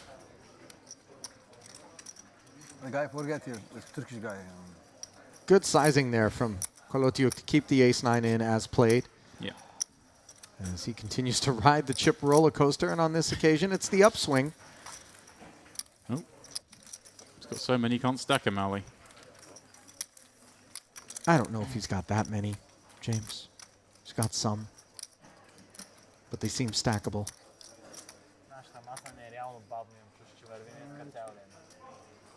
That was kind of a tabloid headline with respect to his stack. Slight bit of embellishment, if I'm being honest. He knocked them over. He was struggling to actually, you know, have the Nothing talent to about stack that them. man says to me struggling. It's the jumper over the shoulders. Screams solvency. Yeah. That screams the look of a man that could make the 10 million guarantee. Yeah. Safely. From It's not perhaps a the man you bow wanna- of his yacht. It's not a man you want to be bluffing. The man with the jumper over the shoulders. Sabre. Don't want to be bluffing him in this spot, Ali. He's got the rockets, the boots, the nuts. It ain't the nuts until the river shows up. I've learned that the hard way. Habib with the king-queen and the hijack. Wow, he just folded it to the open. Put it into the bin. Wow. Unexpected. Wow, what a fold. Again, there's a lot of history between some of these players, Ali. We keep referencing this place as the world's biggest small poker room. Yeah. And maybe that ringing true there. But it's got an idea of where Sabre's at. Although we've seen Sabre step out of line, Ali, so I'm a little surprised. Certainly have. Kalev flats the button with the 9 of spades. Kolotiuk peels the small with 9-10. Neura with an easy peel from the big with deuces.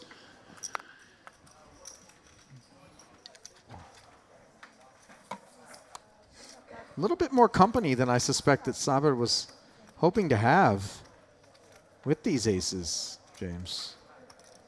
Ooh. 8-5 deuce. Bottom set for Noida. And a big problem for Saber. Yeah, such a broken flop as well. Yep. Saber looks like he's going for third pot on this 8-5 deuce. I mean, Kalev's not necessarily dead here, right? We got the 9 of spades. It stands to reason. He may have the 8 of spades or another 9 behind there. Even if he's got 9-10 of spades, may look to take one off here with the deuce of spades on board. Would be a little liberal in a four-way pot, but wouldn't rule it out. Neura.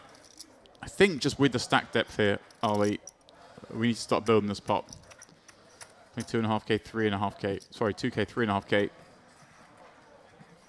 They are very deep. Break, forget. And of course, Ali, the beauty of bottom set over, say, top set is you unblock the top pairs. You unblock the 8s. You unblock the hands you want to continue. So these are the best hands to come in with the raises. It's obviously maybe counterintuitive to think the weaker hand is a better hand to get in, but Sabre kind of still loving life here. Up against that big blind squeeze. I think you're best served as a call here, Ali. You don't really want to over-rep the hand. You don't want to only allow better to play against you. You want to allow the bluffs to continue. Sabre's going to have a lot weaker than aces here. So we'll go heads up with 110,000 chips in the middle. Just look how dry this board is, too. Yeah, not many scare cards. They're both pretty deep. 7 on the turn doesn't rate to be really of any concern. Yeah, it's some of the bluffs, maybe a hand like 4-6, 6-9. I think the 4-6 probably just leans more towards calling, going multi-way. But if you are looking for bluffs, maybe 6-9's one of them.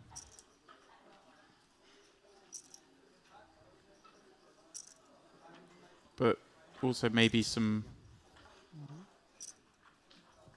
deuce X. Maybe starts bluffing flop. It's hard to give a players enough of a frequency in these spots. Looks like he's continuing for around half pot. Like you say, Arlie, just such a dry board. You never really have to size up here, and this is setting up perfectly, of course. If he gets called here, which he will do, he's going to be jamming what, 150 into sort of 240. Perfect 2/3 sizing. Credit to Mr. Saber for kind of having his wits about him with these aces. Yeah, I don't think... He's not hating it, but he's not enjoying it, Ollie. Just 2 outs, and that's not one of them. Deuces full on the river. Yeah. The 5 might seem attractive. It's a good card. Because the 8-7 gets counterfeited. Yeah, the 8 deuce gets counterfeited, not very likely. There's less combinations of 8-5. There's fewer combinations of 5 deuce. There's fewer combinations, of course, of pocket 5s. So it's a quite good card for Saber. And of course, all those straight draws, Ollie, that were bluffing have missed, bar the one that got there on the turn. So this is one of the better hands, one of the better river cards to call off against. The deuce perhaps would have been the best card to see. Well, I suppose Ollie, if we're picking, we'll probably choose an ace to see, but after that, I think a deuce, then a 5. Saber thrown into the tank. This is not easy. So it is one of the better cards for him to call off with, but you also just have to remember the hand went 4-way pre-flop.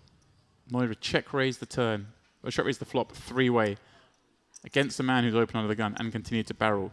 Saber's hand's kind of face up. I mean, he's obviously got the best pocket pair, but he knows that his opponent knows that he's got sort of one of these big overpairs. And it is just how many bluffs do you give Neura? I mean, 9s through kings didn't play this hand this way. Correct. Wow, if Saber could find the muck here off of this 142K, I mean, look at the price the pot's laying him. Yeah, it's, like I said, it's just how many straight draws do you give your opponent when he check raises the flop? In my mind, it's not that many, Ollie, because they do just get to call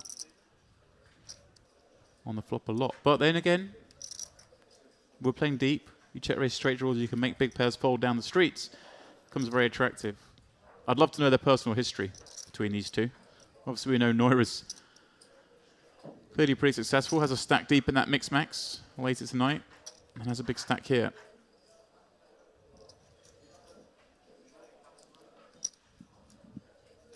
You feel so exploited if you fold these aces here, though. It's like, well, if I don't call here, what am I calling with?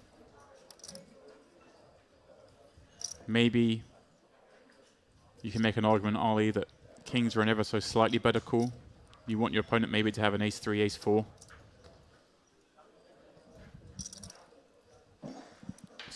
Credit to Mr. Sabat for just really sensing that these aces aren't going to earn him this pot.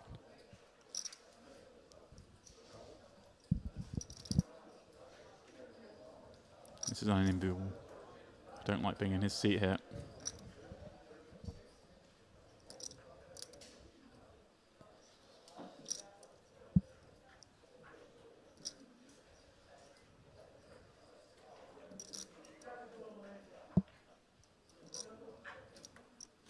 Facing calling off the last hand as well, Ollie, that he can call and rebuy if he wishes. I wonder if that's factoring into his mind.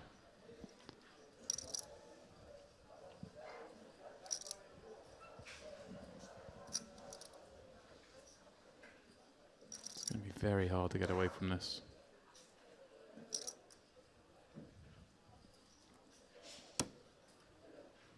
Well done. And he does it. Fantastic fold. Truly fantastic. Mr. Saber, take a bow. Tremendously impressive there. Yeah. Nuita might feel a bit cheated once he gets a look at the stream on the delay, as he does not get paid off with those set of deuces which filled up on the river by Makram Saber, who lives to fight on. Yeah, blinds will be going up to 2K, 4K. Anton Markov will be the shortest in this stack, but you can see everyone with above the starting stack. There'll be a whole host of players coming in this break. Ali, who busted out in that last frame. Well, we know we've got a Rubik's Cube inbound, Mr. Dempsey, as This crew will be subbed out. The Recep Aydemir Show, looking for other pastures within the room. Back inside the broadcast booth here at the Marriott Crystal Cove Hotel, Resort, and Casino. Ali Najad alongside James Dempsey. And while Aydemir was the stack that we were focused on, I would say the story from that last frame is what we just bore witness to right there. And that is Saber, who showed us some different looks. Originally, I thought maybe he was on the snug side, then opened up, had some bluffs in him, and found a very disciplined fold, which I think anybody streaming right now might ask themselves, honestly, deep down, if they would have been able to make. Yeah, you have to be pretty brave to fold there with the aces, Ali. The pot swelled to a very considerable size. You fold, you leave yourself with just over 35 blinds. Obviously, you call you're out, and it doesn't look like your opponent can have some strong hands, of course, peeling from the big blind, but very, very hard to make the fold in the moment when you're looking down at those two aces. But to be fair, he could have made the fold and then gone in and snuck right in before the re-entry period did close, and I thought that might be weighing on him. But in the end, not forced to reach into his wallet, and instead, he is going to live to fight on, as we have well over 730 entries. Not sure how many we'll have once we tally them up on the backside of this break, but stay close. Just about 15 minutes time, we'll be back to continue coverage here from day 2 of our main event at the Marriott Poker Carmen Series.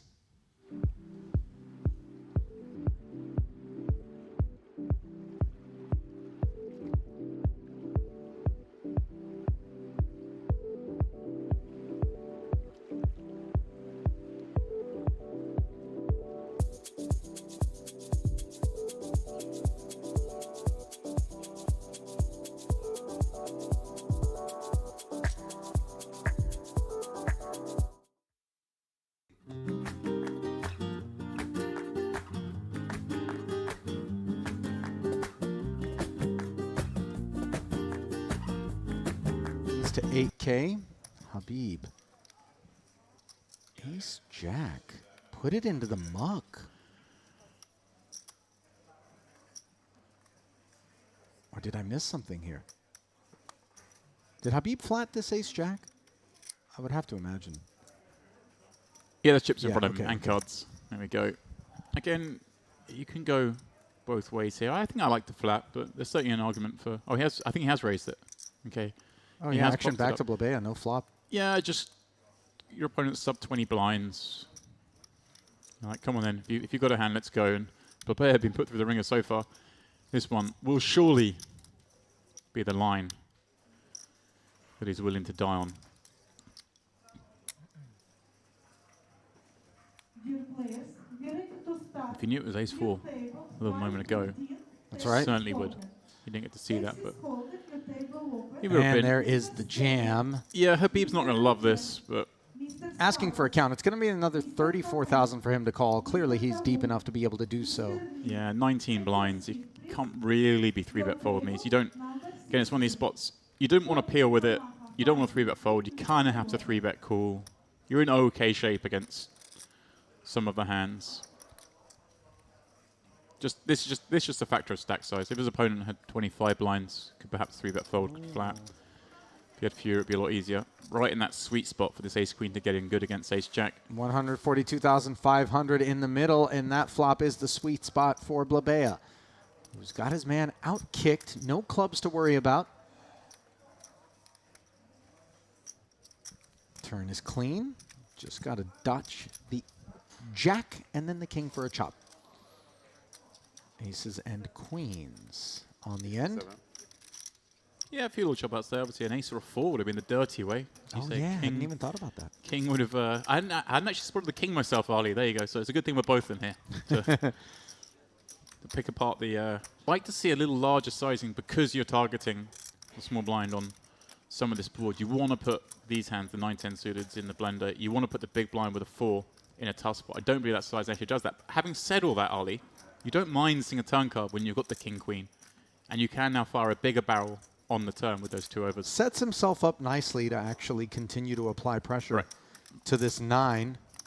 Yeah, this is a really nice spot for him to continue. You can be fairly sure Koloturk doesn't have super strength when he flats the small there. I think he's going to 3-bet most of his value. So you are kind of looking, oh, I love this. Well, has he just actually ripped it? Wow, he's gone for the full max pressure. Idemir. This actually works better slightly if he'd bet a little bit larger on the flop, but hey, it came a little late, the max aggression, but I'm all for it. And really hard for Kolotuyuk. Now, obviously, we're just playing 58,000 effective here on this Idemir rip. Yeah, way over pot. He could have gone a smaller sizing and then kind of set up for 3. Might that be weighing on Roman's mind here, though, as he's kind of suspicious? But for all your remaining chips, one couldn't fault him for thinking this was a bit too much on ask. Yeah. He may be thinking, like, does my opponent do this with some of the weaker jacks? Are we now leaning more towards some draws? It's a brave guessing game to play, though, Ollie. Your opponent does have a lot of Jack X. May just decide to shut down. Because, this is what I say, I think I would have preferred it if Idemir had bet a little bit bigger on the flop to shallow out the stacks to make the turn jam much closer to pot. But it doesn't mean this is like an easy spot. I think he's thinking, like, okay, I can rule out more than one pair. He's thinking, if my man's got a set, he's going to try and milk me. He's trying to get a little bit more. So he's thinking, what jacks does he do this with? And then what draws does he do this with? Try and piece together that range. And if he thinks it's a lot of hands like this, the king, queen off. No bluff, right? Wrong. Semi-bluff. Oh, I love this. Idemir gives nothing away. Credit to Kolotuyuk, though. For being suspicious, he recognized that something smelled fishy about it. You've seen camera anyway. Okay. If you see on the TV. But a 6-7 suited, but maybe you're thinking like the 8-9s, the 9-10s, the Jack-10s of the world. After Blabea does click call, another 30 slides into the middle, almost 88,000. Just north of 1 SPR for Kolu, and after a second check from Blabea, he barrels. Again, the very milky 30.5. Yeah, but I really like this because he's leaving only 60 back, so he's really shallowing things out. But this makes it very difficult, Ali, for queens. So we can have some bluffs here. Because what is a queen going to do to this action? Facing 30 with another 60 back, we'd be going into 150k pot on the river. And obviously, people are saying, why are you worried about trying to make a queen fold? We got the best of it. But I am talking his range bets here. If he's got a king jack kind of hand, a king 10 kind of hand, that's 3-bet light, repping the most strength here. As it is against this kind of hand, again, Blabea's getting 4-1 direct. Plus, you've got to think there's a very good chance you get the remaining 60. So does continue with just 7 high. It's never great to be calling out of position on the turn with 7 high, Ali. Of course not. But credit Kolu for keeping this hand in there, and unfortunately, credit the deck with downing ace-jack as the king of hearts rolls off and gives Blabea the best hand. Is he going to look to check and induce the shove? I think just because there's only 60 into 150, he may he just does his own bidding? Yeah, I mean, if you check, you'd still expect Kolu to bet with, you know, the ace-queen, ace-king, aces, kings, queens, all the strongest hands would still bet. So it's a question of what you think he's going to do if he's got a hand like this, ace-jack. He's probably going to check it back. And also, if you jam here, those 2-pair plus hands are always going to call you. There's just so much in there. So he may elect just to jam here. Of course, you do lose some equity with your opponent's bluffing that they might not bluff, but I don't think your opponent bluffs with too high frequency on this river once they've put that turn bet on, because you've knocked out all the queen X.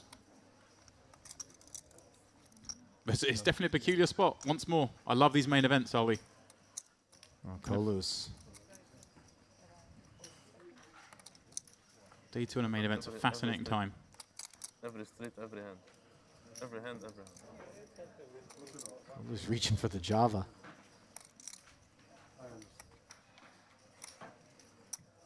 They good, beautiful for TV, but Wow, he's gone for the... Wow, he's gone like 35? This is a bizarre sizing. I didn't consider this, Ali. No buts. Look at Kolu shaking his head as if to say, I know this ace-jack is beat more often than not. Yeah, terrible card for him to see, but again, your opponent is not supposed to have many flushes here. It could be a block bet with an inferior ace, obviously, but... Wow. Yeah, it's just a bizarre bet size. I need to think about this. I didn't see this size coming in. I think what you're saying, is it that kind of thing? Is it a... It's supposed to be disguised as a block bet, but... Because I suppose it is a spot where he doesn't have many flushes. Just look at the price he's getting late. He hates his hand, and yet he understands the math. Means he doesn't have to be right that often for it to be a profitable call. This is a genius bet size against this hand. Against those one pair aces. Very hard to see how Kolu gets away from this. Oh, man. Just holding the call in between his fingers. It's okay. You can think. Thank you.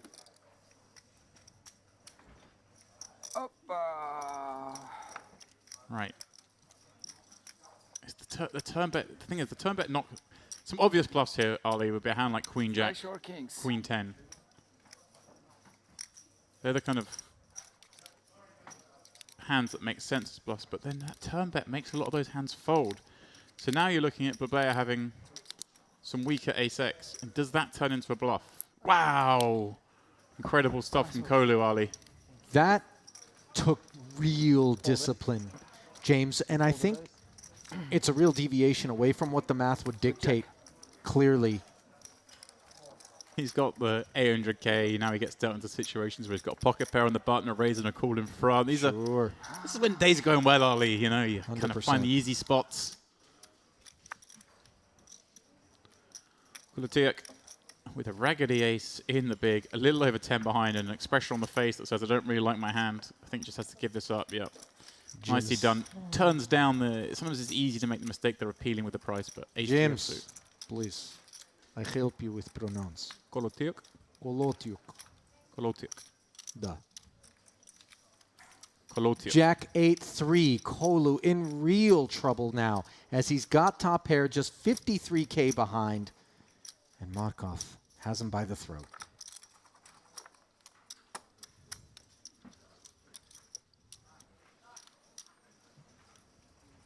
Yeah. Jack 8-3. Again, we're seeing a bit of out in position of two players. Yeah, if we're going to have some bets, kings are certainly in there. Going to have a lot of checks on this board as well, so we do have to check sometimes with a good hand, but this hand going to get a lot easier for both Markov and Idemiras. Yeah, no more decisions left for Kolu as he jams. Line in the sand, Ali. She made a great fold a minute ago. Kind of been dealt into a rough spot here. I think we can safely invoice Idemir for each additional second that transpires from this point forward. Look, he made the hero call earlier with Queen 8, so I'm not but ruling that's like anything 7 seconds he owes me back with 2 6s there. Markov makes the call, of course, with the 2 kings. Ali, how much do you charge for a second? I have never distilled it to that point in time.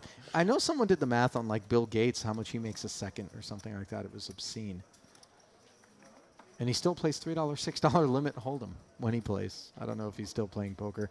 8 on the turn, as Kolu very well might not be playing poker much longer unless he finds a jack in the deck in this 137.5 pot. And instead, it's an ace on the river. Yeah, good sportsmanship on display there, but bad outcome. Pretty rough ride for him. I wasn't a fan of how he played the first half of the hand with the 2 5s, but made what I thought was a couple of aces. It isn't an entity without human beings behind a lot of these decisions, and I feel like we'd be remiss if we didn't acknowledge the efforts of Ms. Songul, who is a president of Merit Poker, Mr. Ashkan, Miss Angela, even Jeremy, who handles the cash games, all of them. Even Jeremy, that's backhanded. Well, he's not part of the tournament part of the equation, but obviously a lot of guys come here and they want to splash around there. I mean, and that's just a handful of the names, by the way. They come together to make each and every one of these festivals a great success, and they are on hand straight through the wee hours of the night. As for Kolotiuk, King Queen might leave him sailing into the night with 41k on the button. He's unlikely to be jams past it. his hand. Pretty standard stuff, Ali. Jamming 12 blinds this late. Babea was put through the ringer to start with, but things are going much nicer for him now. And Kolotiuk. I don't know what that word is that he just said, but I would imagine it's not the kind that you would be stepping into your home and greeting your mother with. Perhaps not, are we? Even Blabea's sympathetic chuckle and a sympathetic flop. 8-3 deuce, 2 diamonds. Flush has been requested, No but flush. not yet delivered as the board pairs. 90K in the middle. 8 outs one time. please. Can Mr. Kolotyuk get there? Yes, the jack of diamonds. Here we go. That's sick. He called for the jack because, hey, one of those 4 jacks would win for him. He called for exactly the card he wanted, in effect, Ali. Put the sails down. The boat's staying in harbour a little longer. Keep the microphone on. I'm a mastermind. Swimming segment, Well, James. You know. You got some capacity in those lungs. That's true. Don't mess up my spot. Idemir opening with the king 6 suited, showing the power of his big stack. Is Kolotyuk off of 74,000, showing some power of his own. Ace 10 suited. 3 bets to 22,500. Yeah, like this. Obviously, way enough hand button against the hijack. Idamir's opening very liberally, as well he should with that stack. And of course, we don't mind even picking up a customer when they've got this ace 10 suited. Plays very well post flop, especially against those peeling ranges. Dominate the 10x's that continue. And at some point, you've got to get something going, Ali. He's on a short stack. We're coming towards the end of the rebuys. So if you do want to get something going, now's the time. King 9 4 flop, though, is not the one for him to see. 2 diamonds and a spade does give him that backdoor draw. You can't be thrilled with that. Opponent going to have a fair amount of King X here as the peep.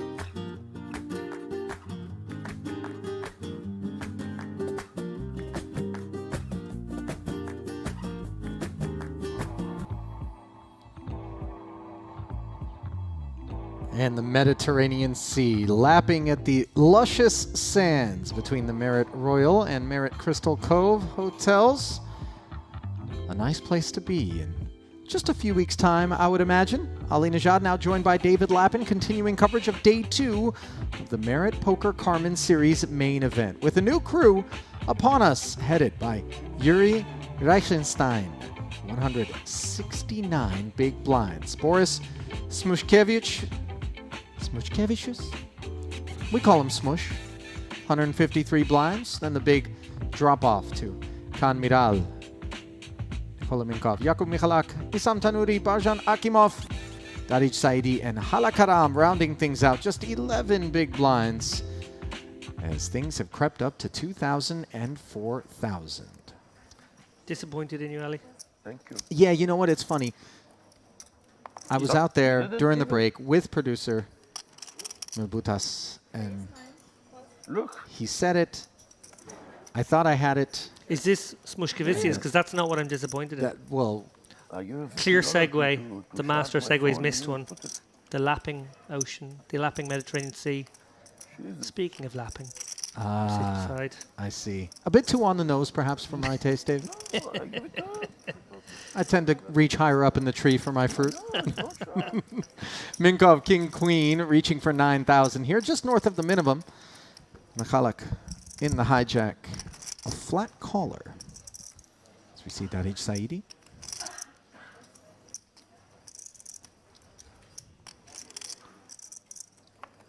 And there is Smush. Great fun to have in the poker room. Goes by the nickname Bori. Burrito.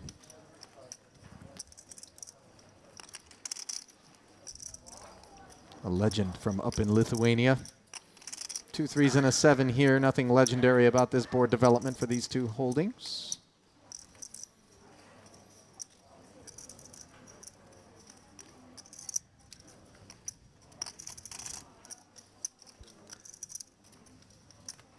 Yeah, it's an interesting one here for Minkoff with the king high. Unlikely to get an ace high to fold, but maybe, just maybe, can do a little bit of equity denial with a small bet. And that is what he goes for.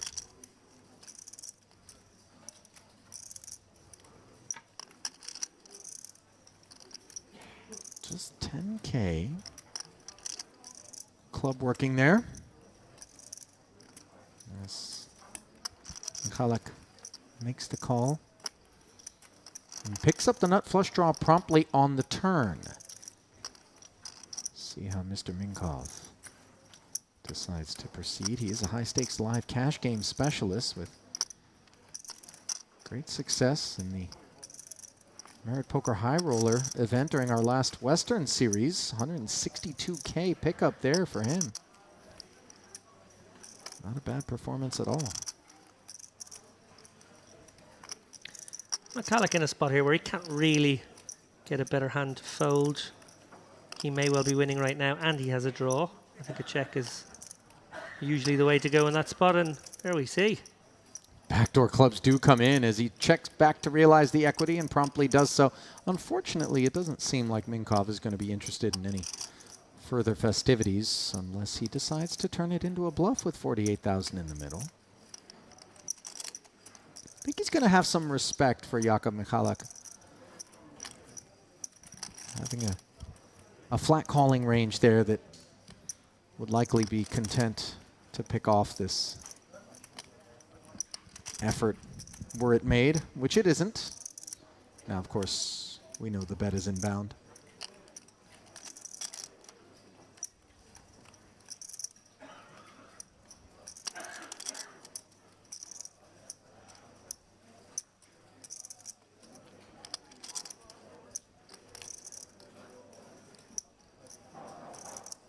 Just a touch of movie star about Michalek's Yeah, the look glasses today.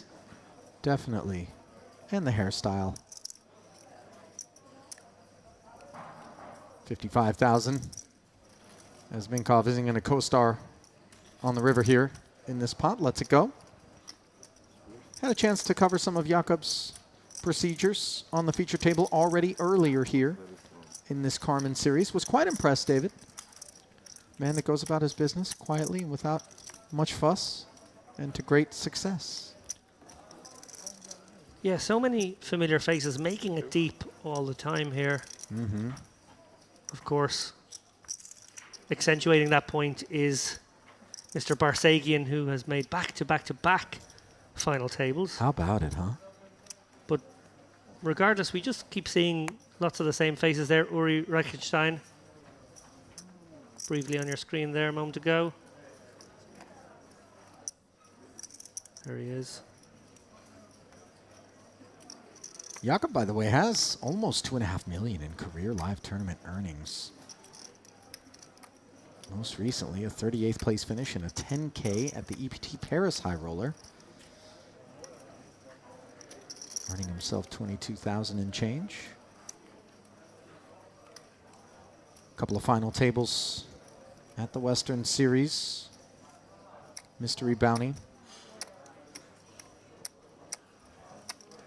And then at the Vintage Series before that, 27th and a 15th place finish. Just very consistently been doing damage.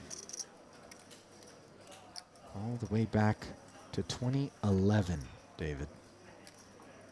Not short in the tooth. Going to work with the King 3 suited. Has been 3-bet by Mr. Miral. Understandably off of the 2 10s.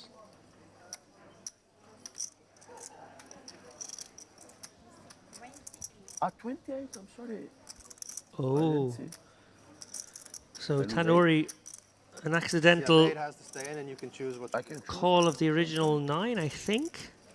Where is it? 28. Now finds out there's 28K in there from Miral. I think those chips will stay in the pot. Yeah, that does seem to be Here? the information delivered. And Michalek, of course, Time. lets it go. First time, that's me. Did create a slightly more interesting spot from Michalek there with a little bit more money in the pot. Mine. Right, Slightly better right. price. Need to pay attention. Maximum focus. You're right. Uri with the advice. You're right. No, but yeah, it was unlucky because it's 3 purple chips in 1 chip. It looks like 8 also. There is Alakaram. Not pictured is a Rubik's Cube. She was showing off before we brought her to the feature.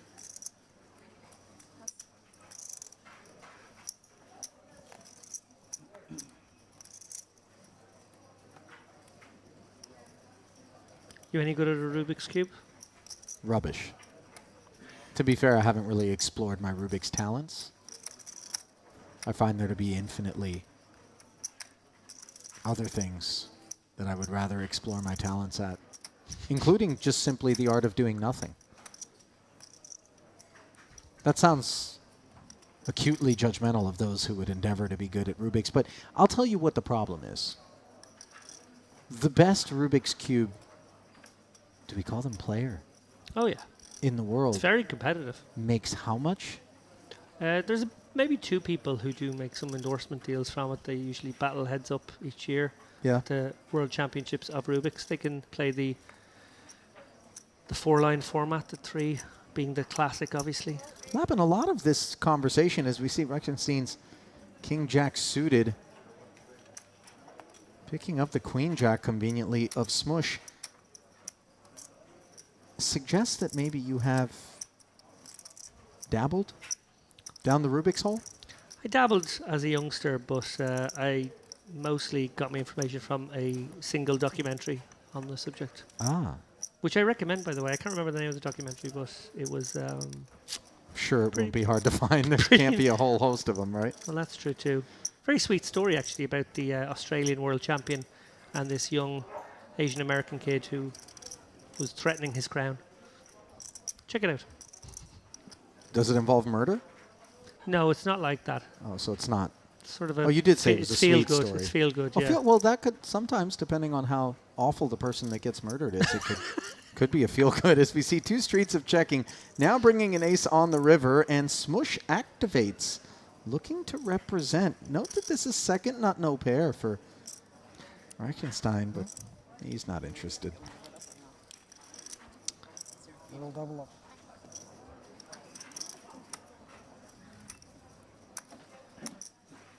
Oh, okay.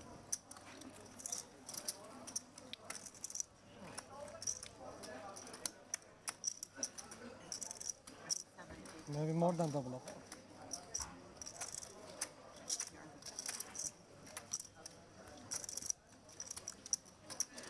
I spoke with James in the first frame about, I guess, how much I love watching this phase of a tournament. Just the fact that all these players are a little bit deeper. There's more room for more intricate play, more exploits on show, a deeper stacked variety of poker.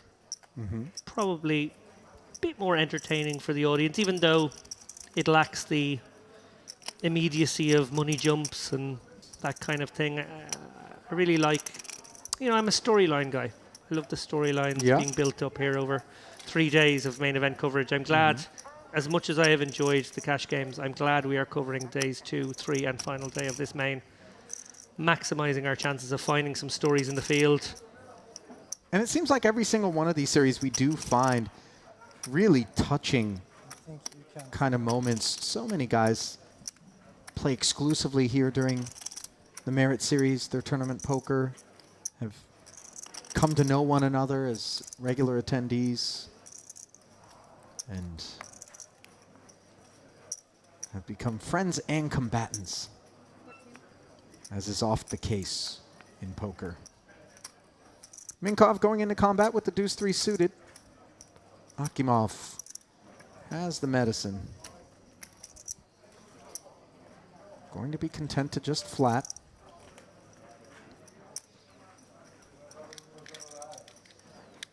King 7-6, 2 diamonds as Minkov flops the flush draw. Nothing cooking for Akimov. Let's see if he's going to be facing a C-bet here. Sure seems like it.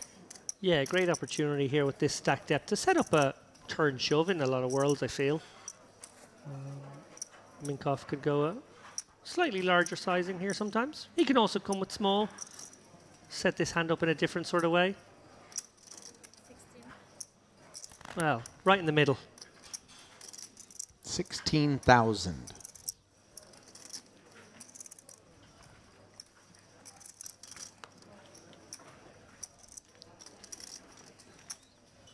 Uncomfortable now for Akimov. Feels compelled to call with the ace-10, even though he has nothing really going from except the fact that ace-high could still be good. Well, now he's got something going for him, but unfortunately it's going better for Minkov as he's hit the 10, but is drawing dead up against a flush. 64K in the middle.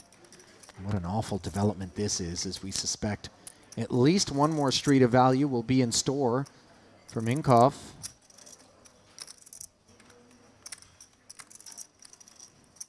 Far from brisk pace here as the re-entry period has come to a close.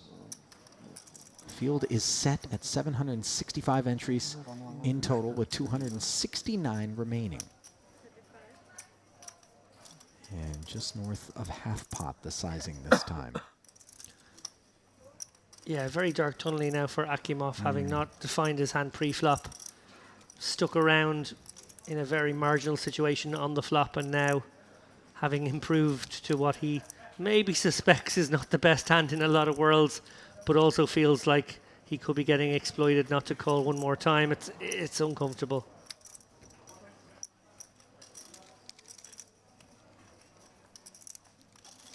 Akimov makes the call, blank river card, and in a lot of ways that's poor development for the ace-10. 134 in the middle. And most of the calculus for Akimov, depending on how Minkov decides to approach this third street, will center around whether or not he can assign his man a king. And he's going to jam 151K into the middle, David. Very polarizing. Yes and no. Like, Akimov only has 63K here, so it's been basically set up as a three-street situation. Great fold from Akimov. Very good. Didn't give him much thought to that. No. A faster street than those before it. Yeah, I guess he felt like he had to hang on the turn, but it wasn't a three-street hand anymore. And I guess with the development of the flush coming on the turn, obviously the king never going anywhere, he maybe felt as though his opponent unlikely to bluff. It was possible, of course, that he had far stronger hands than just the 10 there. Maybe made it seem less likely he would be bluffed on the river. Credit to Akimov. He took no time about that river fold decision. Certainly didn't.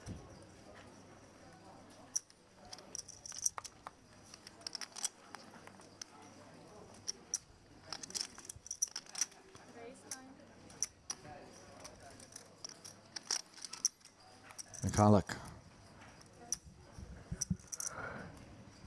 Ace 10 makes it 9,000.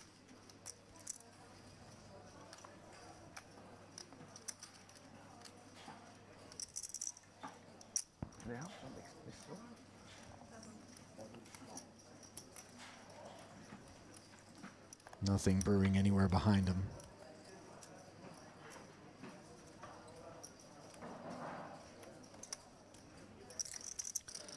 Yeah, versus the min raise, this becomes tempting. The mini plus probably just about scrapes away the 960 as a defend.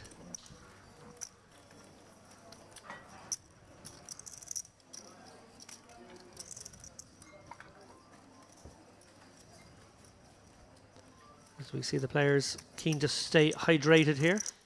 Very sunny outside today. Took a little walk on my break. A little windy as well. Not a lot of bad days here in Canadian North Cyprus. Did you walk here from the other hotel, or did you get in a car for those 175 meters? What happened? Just you said it was windy, and I thought, okay, maybe he's actually walked here. Imagine, if you will, the disappointment of the shuttle driving staff if they were to just go hours on end without patrons. That's true. In the interests of making sure that whatever the environmental impact of the armada of Mercedes C-classes that funnel us between the properties are, I make use of the service. Really, it's a noble attempt to honor Mother Nature on my part, which is about as much spin as I can put on it. Really, I just want to get here quick. And somebody else told you it was windy today. No, I looked outside. I was at the buffet and I was like, should I sit out? No, I'm good. Ace Jack for Tanuri. Flops himself top pair here up against Michalik, who's got a wheel gutter.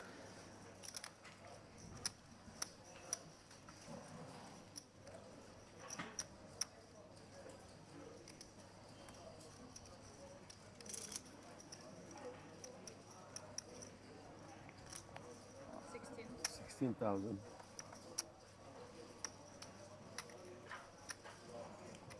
Healthy bat. Sure is. I think that will get the job done against this holding. Maybe against a smaller sizing. Mikala could have considered other options, but this is chunky. Oh, no. Did you think for a second Jakob was Yeah, I thought there was going to have a hunch? Well, it's kind of an okay candidate for a light raise in that spot, maybe. Backdoors working. Can't get yourself in too much trouble. But sensible decision in the end.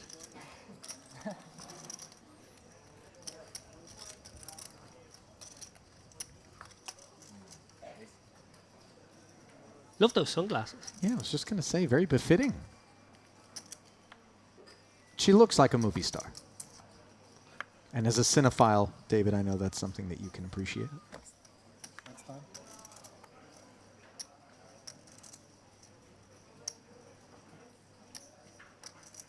Thank you.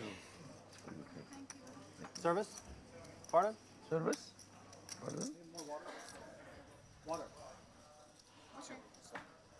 I'm out. Sorry. So big this table. Yeah, it's huge. No, really, it is. Yeah. You can see the dealer has to reach for the chips Not every time, comfortable. and like it's really high off the table. Minkov, ace 10. Opening up in Reichenstein. Ace Jack has the right kit on the button.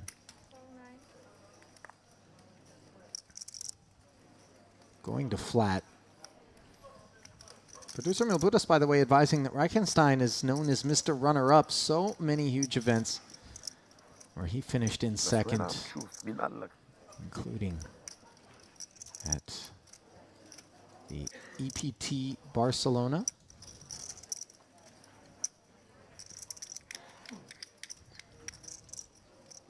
Yuri finished second the Western Series in a deep stack bounty 6 max.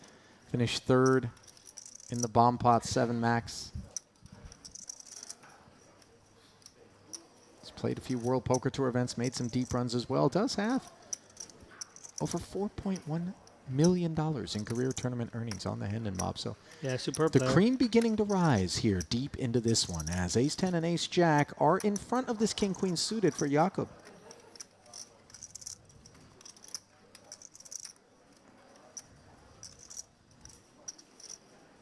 Yeah, I've played against Uri quite a few times.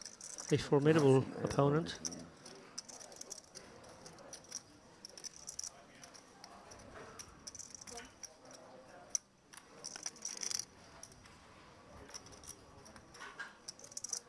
There's definitely a situation where I'm pretty sure our solver tech these days tell us to go both ways. We're probably supposed to mix our frequencies 50-50 for a 3-bet or a flat there with the king queen suited. The thing is, Yuri obviously is capable of trapping here on the button.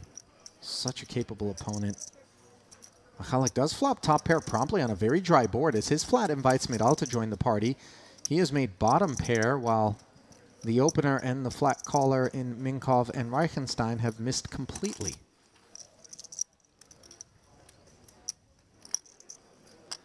I wonder if Uri will take a stab at this one. It's difficult into 3 other players, but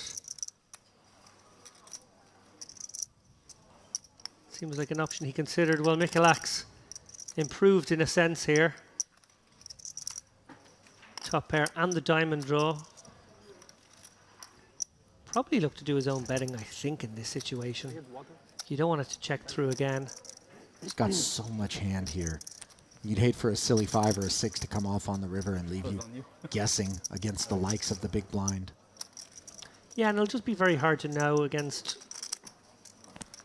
a lot of rivers. You say a 5, a 6, a 9, a 10, a jack. You wouldn't like to see any of those cards. You wouldn't be terribly confident out of position against 3 players. So, yeah, very wise decision here to do his own dirty work. I like the sizing too.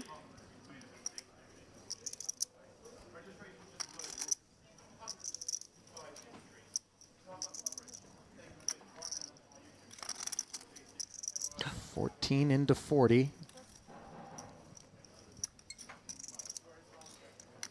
Apologies, by the way, as I think we are listening into James Dempsey. Is Dempsey somewhere being streamed on delay?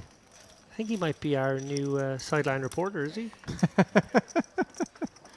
Somebody's listening in on the stream on their phone or something like that, I'm guessing. It did sound a bit like he was live out there. No, I think he is live You out think there. he's live out there? I think he's live out there doing the telegram.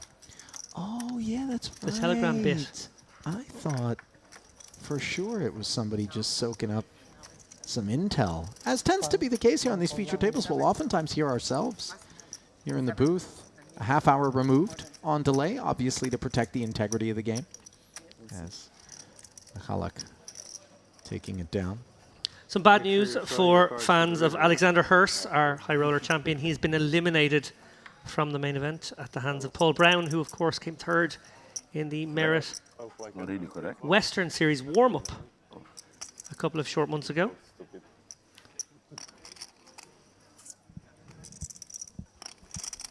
Moment of silence.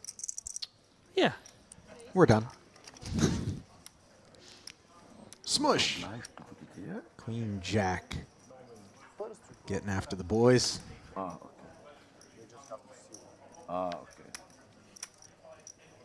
Deuces for Reichenstein. Is that take 2 for James in the background? Oh, that's, Telegram's a live medium. I'm just saying.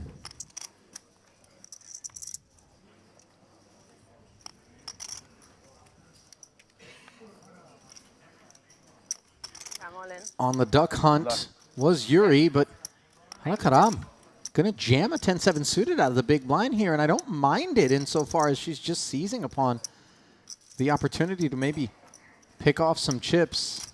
She's on her feet already. Awkward for Smush here with Reichenstein behind. He could just come with the call. It's a big ask for Queen Jack, isn't it? 10 bigs.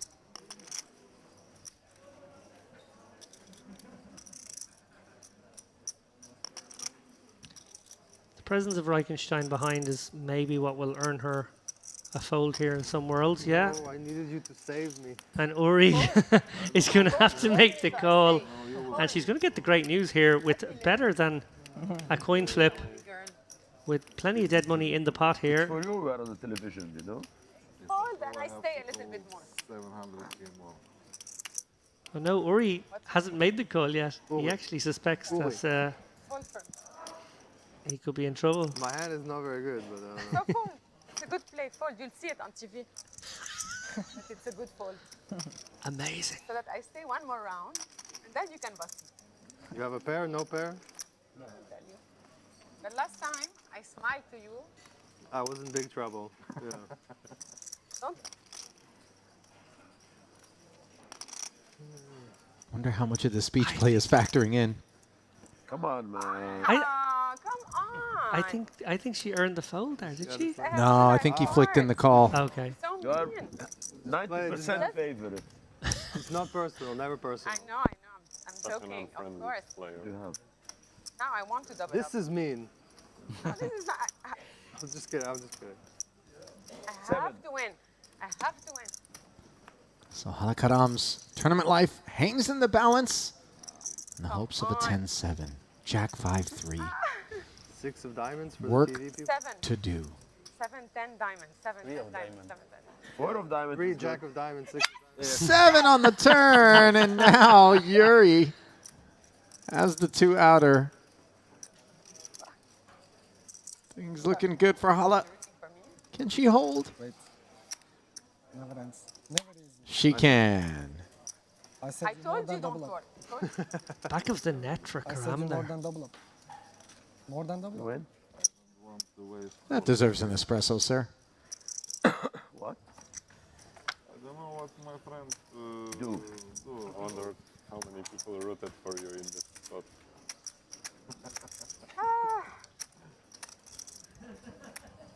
This is because you were not nice. I don't know. I gave you 40K. It seems kind of nice.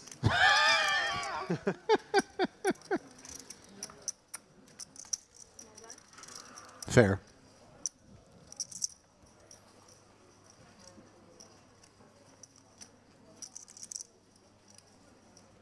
So remember, you always lose all in. I see it the other way. I feel like the next time Yeah. I will for sure win. Can't lose 3 times in a row. Well, yes, you can. 3 times in a row. Even better, little does she know the Queen Jack hit the muck. That would have got there. Yeah. Well, to her credit, she chose to play the hand the way that she did instead of just taking the price from the big blind. Thank you. Appreciate it.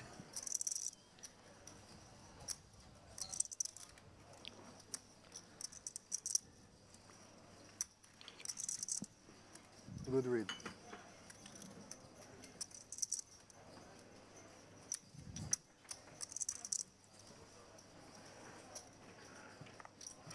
Minkov, ace-6 suited, opens to 9,000. Now here's the thing about Karam's jam from the small blind to 94K. We just witnessed her do something like this with 10-7 suited. No pressure this time. No pressure. Minkov does relinquish nevertheless, just too much. Jack. Decent.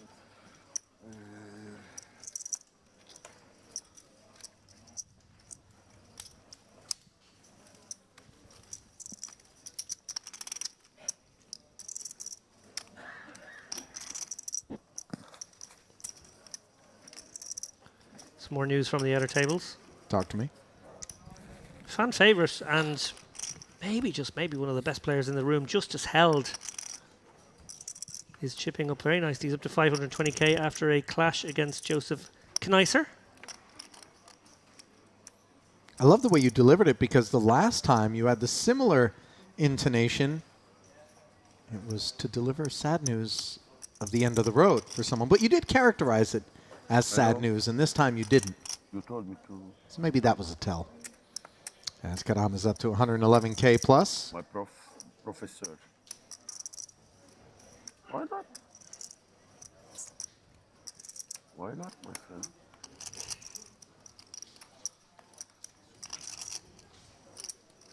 Another ace-6 suited appearing.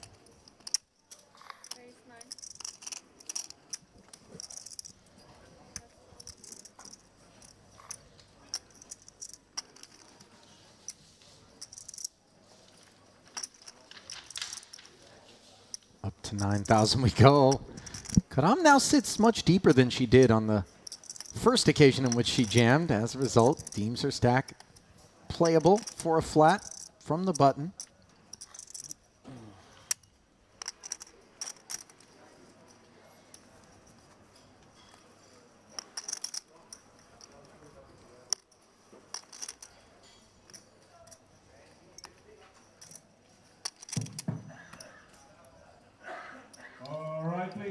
We are ready to open a new cash game table. On table number 6 would be 25, 50, not $3,000 minimum buy. Smush. One call for Oleg. 6-7 offsuit. Igor, Robert, Flicks in the Andre, call. Mike, Joseph, Roland.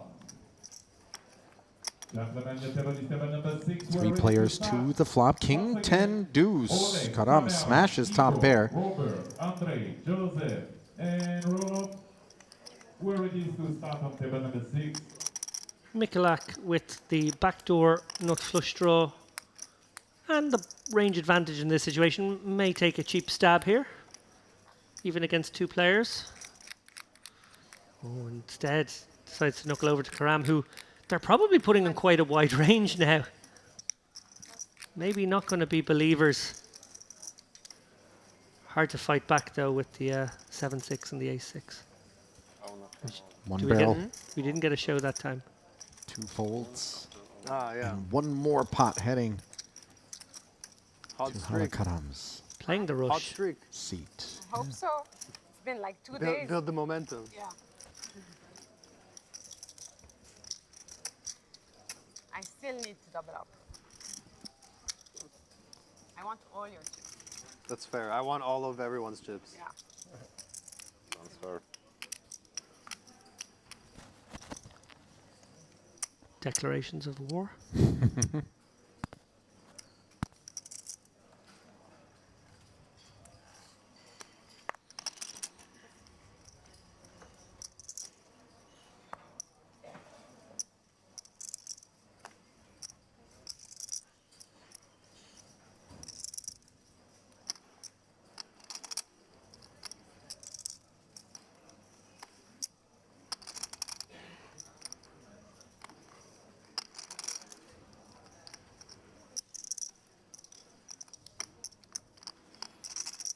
Ace 7 suited, a click up from the ace 6s that we've seen in the last 2 pots. And Mr. Miral Lucky again.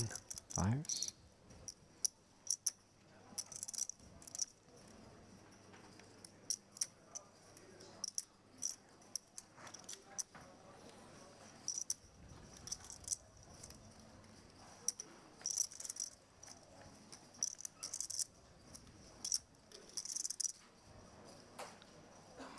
I'm not sure we've seen Saidi get involved in a hand yet, David. He puts yet another one into the muck. Same destination for this 8-deuce offsuit. And Jack Deuce should be similarly done with it as Miral picks up an orbit's worth of tokens. Sporting the Liverpool jumper, by the way. Lappin, not sure you can get behind that, can you? Actually, a Liverpool supporter in my youth. But I don't think it was the football club. What was it then? I think it might have been like a piece of souvenir tat. Okay. Just checking. Well, jumper or not, we know there's going to be plenty of support for the largest guarantee of the year. It is the Merit Poker Classic Series coming your way August 7th through the 17th. You're not going to want to miss that. Robust cash games, high rollers, main events, warm-ups, you name it, we're going to have it. What a beautiful time of the year to come here. Oh, yeah. Possibly the best.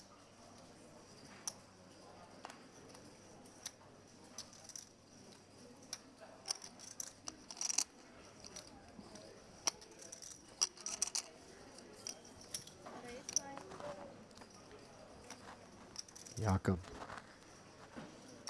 King, queen. Opens the pot. Saidi continues to spectate. Ooh, smush. Far from a spectator with a couple of jacks on the button. Flat calls, David, and you're nodding in what I would imagine is affirmation? Yeah, I like it. I think it's certainly a 3-bettable candidate, but obviously Mikulak's come from early position. There's a lot of ways to skin this particular cat. I think flatting the jacks, definitely a reasonable option. Probably going to do it at some frequency. Note, by the way, that a couple of 9s also flatting. Pardon me, didn't mean to cut you off, though, from the big blind, as the queen-high board allows the pre-flop raiser to hop in front of both of these pocket pairs.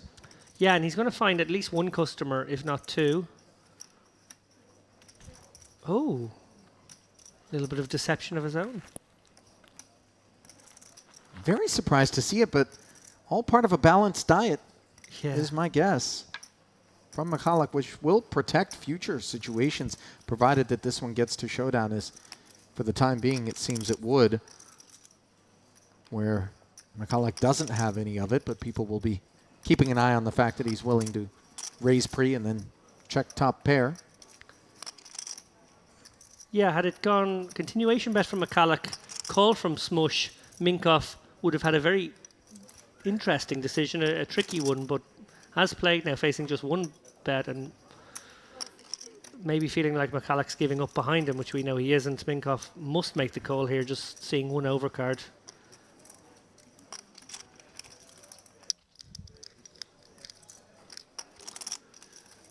McCulloch may well come with a raise in this situation. Versus one opponent, he might have been happy to just call against Smush and navigate, hoping that Smush did some of the betting for himself. But I think when the big blind gets involved here, you actually want to define your hand and come with a raise. And a raise he does. Small one to 46, but it is the right sort of line here. Sort of sandwiches Smush.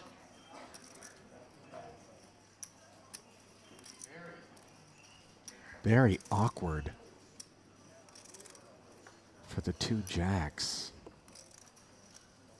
You think he's instantly lamenting his choice to open the action with a bet here in position? Yeah, definitely. It would have been nice and clearer for him to have seen a turn card and proceeded from then. I think he's keenly aware that Minkoff doesn't necessarily have to have a queen here, and Michalak could be pouncing on perceived weakness here. A bet from the button, not necessarily representing super strength. A call from the big blind, not necessarily representing a lot of strength either. So it is a spot to pounce. If he had a hand like ace king, would he ever consider doing this? Michalak blocking ace queen, king queen, the best queen x hands. He might. That may have been in their minds.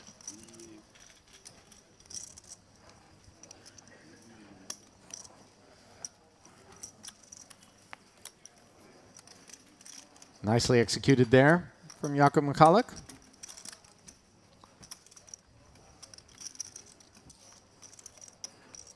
Not the last time we'll be uttering those words while observing him in the office. That's my guess. Yeah, he's a tidy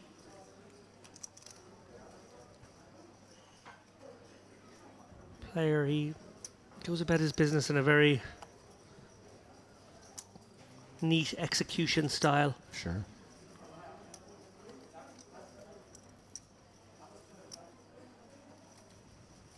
And once more, we saw him open the king 3 suited from earlier. Yeah. And it's interesting because he's far from the biggest stack on the table. Granted, he's plenty deep enough to be taking this approach, David, but oftentimes we'll see very capable players look around and say, listen, if none of you guys out there who are sitting on big enough stacks to maybe serve as directors on this set want to take the initiative, I will. Yeah, and while a king 6 suited or a king 3 suited open from early is definitely non-standard, it's the kind of adjustment a player will make when he recognizes that there isn't a lot of 3-betting going on at the table. That's the best counter attack to somebody who's opening too wide. That's to start 3-betting wide. When he's recognized that that's not really happening, obviously the jacks and the 9s flat in the last hand, that gives more reason why he can get away with opening a hand like king 6 suited. And now he's been jammed on by the 57K stack of Akimov. Far too much. And a good counter exploit there from Akimov, who, looking down at an ace that he maybe wouldn't have liked to proceed with post-flop against an early position open, decided, actually, I just figure this guy's opening quite wide from what I've seen. From my sort of internal HUD. Feels as though he's opening a lot of broadways, a lot of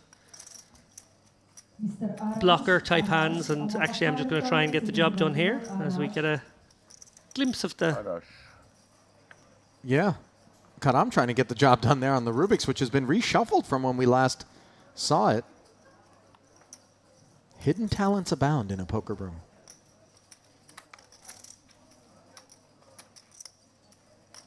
Do you have any hidden talents, David, or unhidden ones for that matter, that we're not privy to? Do I have a hidden talent? Massive cinephile, by the way. You're like human IMDb. At least I have some friends who really are.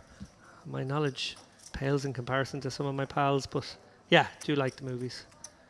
So we'll count humility as one of your unhidden talents. How many times are we going to stay here? 2 hours. 2 hours? Nice. Activation on the button from Jack 3 suited as Lapin. I have one. I have a hidden Talk talent. to us. I can cry on command. Get a few? True story. If you want. No? How did you come to realize that you had this talent? We can go. Huh? We can go. No need to get emotional, David. Just a question. Ace 10 8 as Yuri out flops the Jack 3 after defending the 10-4 suited. Still awaiting the response. I don't know how I realized I could do it, but I just knew I could. If someone said, "Can you cry?" I could just go, "Yeah, sure." And I could squeeze out some tears. Maybe a miscalling as a thespian. I know a lot of professional actors who need to, squeeze some nose hairs out, or maybe do worse things to themselves to get those tears. You said you missed your calling as a thespian. I'm thinking maybe we missed some therapy appointments that could have helped to sort out the deep sadness that you call upon, David. It's getting a bit dark in the booth. I'm only teasing, of course, as the turn brings a 5 of diamonds after Minkov took his whack at this one. He has complete air, but a second street of checking in front of him on an ace-high board that he does have what we would describe as a range advantage on here. Boom. Rubik's completed. That is surreal. How does she do it? Check back here from Minkov, who's going to have a harder time taking this pot down than Hala has sorting out a Rubik's Cube.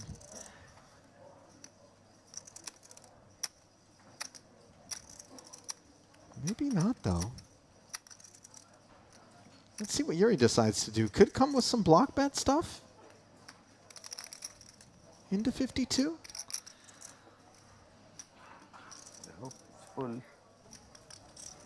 Yeah, certainly considering it here on the club river. Obviously the button range not necessarily containing too much ace-x. Could maybe pursue some value with this bet as well. And exactly as Ali predicted here, the ultra small blocker, of course.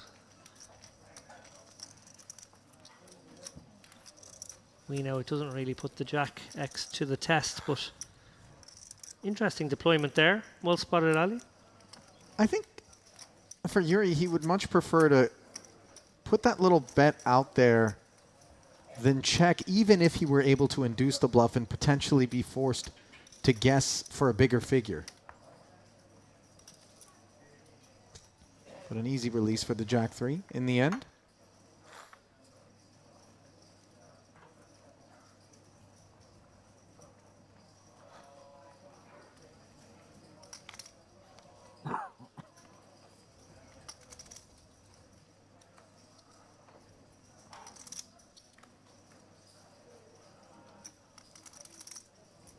Might Saidi finally look to enter a pot? He has just 55,000 back.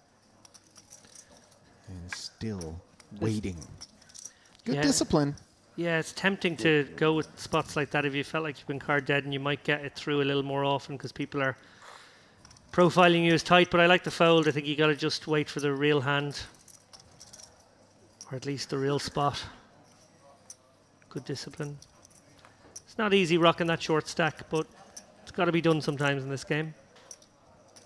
And it does require some care. I think once upon a time, a lot of guys just kind of figured, oh, once I'm down to 10 big blinds, I'm just going to jam or do nothing else. And as we've witnessed, there's even some raise folds that come in off of stacks that shallow these days, as you really look to extract the maximum value from however many tokens remain in front of you. As we see the blinds squaring off here advantage Reichenstein on the Ace-King-7 board. Second pair against bottom pair. Yeah, Michalak likely to be holding back a couple of his Ace-X combos, but more often than not, he's missed this board. We see they've both caught an interesting amount of it. Neither take a stab. Well, something tells me stabs could very well be taken courtesy of this king on the turn, which neither player minds. Obviously, Reichenstein feels a lot better about it. he may well check again, just hoping that the river brings a card that connects with his opponent. It's a tricky one. There's not too many Ace-X that would take this line, so really targeting just the 7 that didn't bet flop. We see that that's exactly what Michalak has. So likely to extract some value here. Sort of one of those bets you put in feeling like it may not be relevant, your opponent may just be too light. Be delighted to see that call. Maybe not quite so delighted to see that heart roll off, but trips is trips in a blind v blind situation.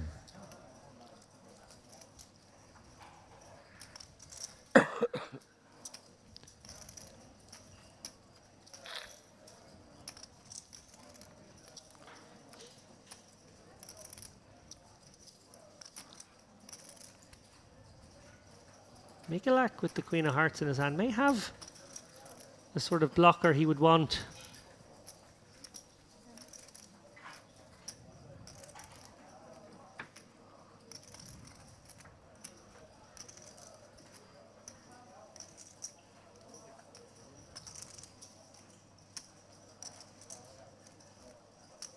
Four to one, the price being laid. The face of this 10K bet. Yeah, very value towny from Reichenstein. Michalak maybe deciding his 7 won't be good too often anymore. Will he decide to use this Queen of Hearts for its blocker value? Exactly what he's decided to do is he raises it up to 65,000, David, and that's a very meaty sizing. As played, the hearts are credible. Absolutely. I think Reichenstein may have just a little bit too much of it, although he does essentially just have a bluff catcher with the line. Start thinking about what relevant blockers you have. Do you indeed start thinking about rebluffing with your hand if you want to take it into a really advanced territory?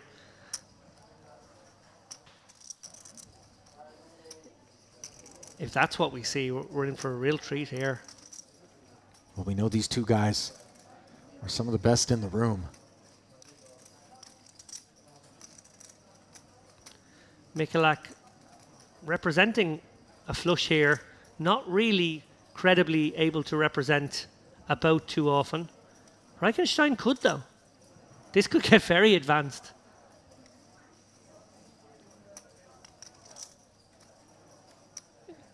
It's a funny one for Reichenstein because he beats a bluff clearly, but also may feel like he could muscle out a made hand.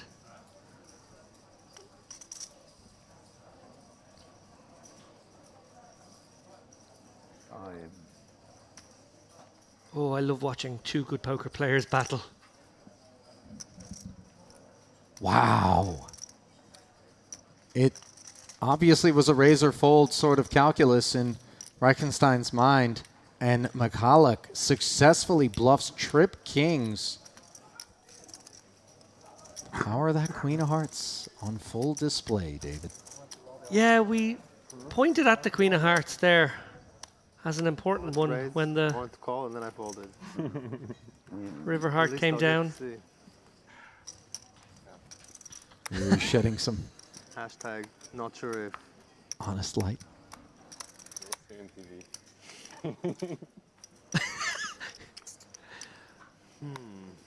We'll see on TV. You see on TV, and then the big laugh, the belly laugh. All three options. All three options, exactly. We know exactly what Uri was thinking. I think our read on the situation was accurate. He was contemplating repping that boat.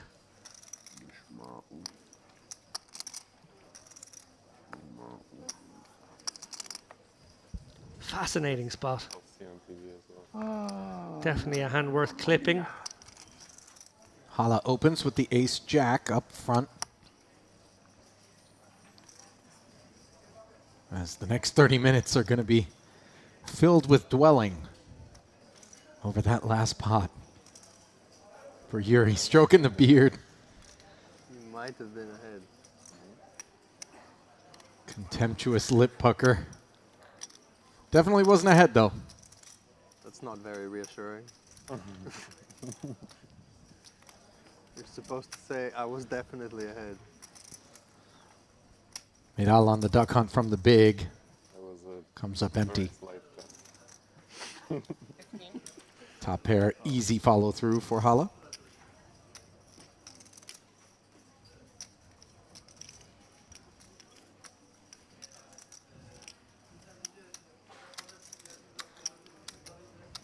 Great spin here from Karam. Just I 40k already know he bluffed me before. 20 minutes ago. I already know he bluffed me.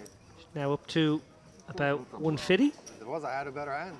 I know, but 1 point better. It's not much better. It's still a bluff.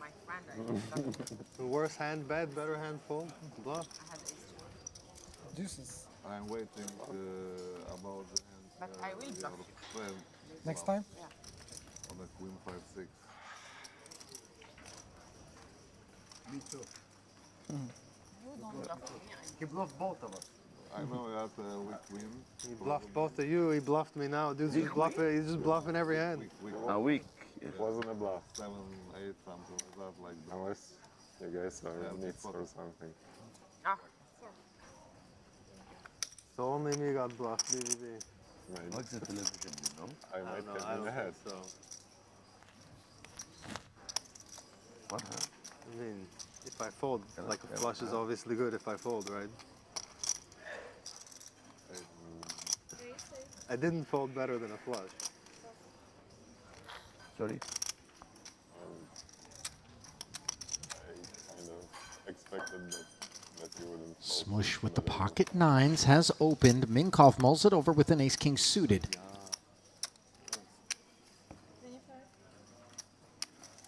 Three bets up to 25k. Oh, and Akimov. Pocket eights off of Little- 70k. Discipline muck there. Yeah, a little frustrating to see that hand and that much action just before you. Sure.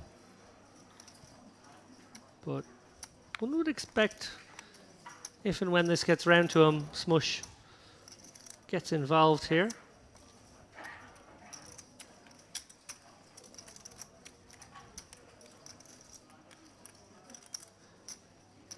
Secret message.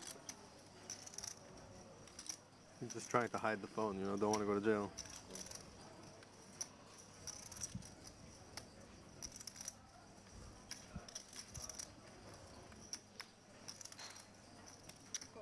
And Smush is going to make the additional investment here to take a flop. Heads up, out of position against Minkov, who flops himself a Broadway gutter, 2 overs, and the nut flush draw. Really not the board that Smush wants to see, but it could help him escape a ton of equity for Minkov, who's currently a 3-2 favorite with 2 to come.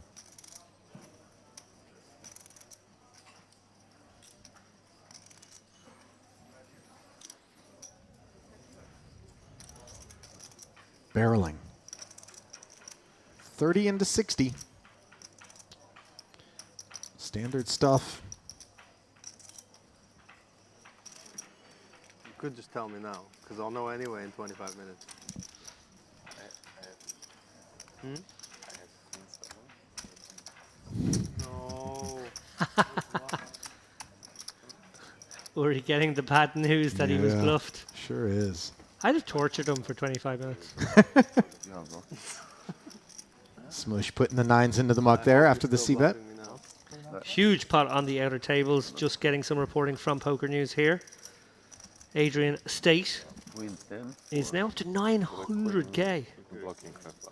One of the biggest chip stacks in the room.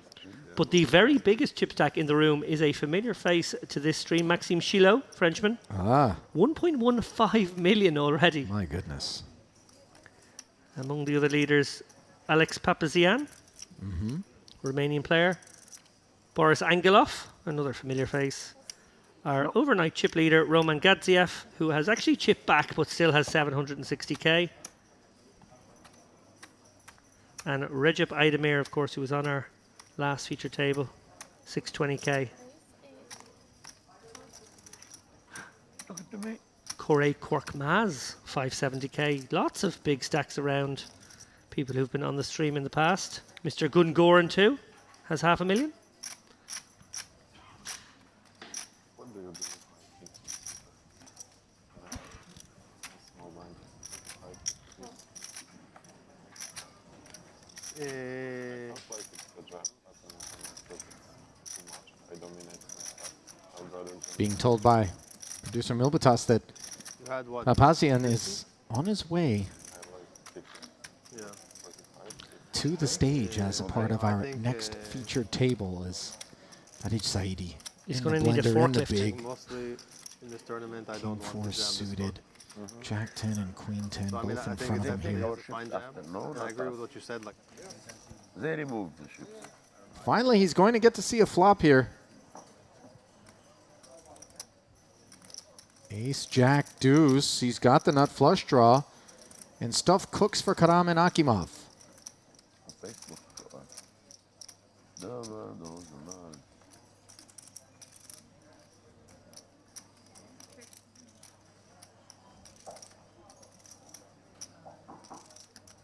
Lara.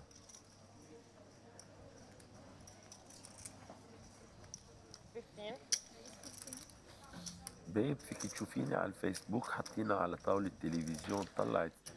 Not much fold equity here, just 43k deep. Pretty incredible. Akimov betting second pair, and then Karam from the small blind with the check raise to 15 on just the gut shot. 2,000, big blind 5,000, and 5,000 big blind up there. 255, next hand in the middle. He won't think he has fold equity on this, but he does. And what a result it's going to be for Saidi. How much more?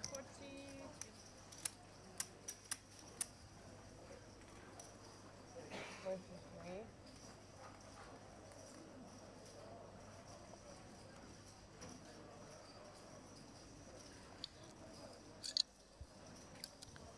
28 into a pot of about 120 here.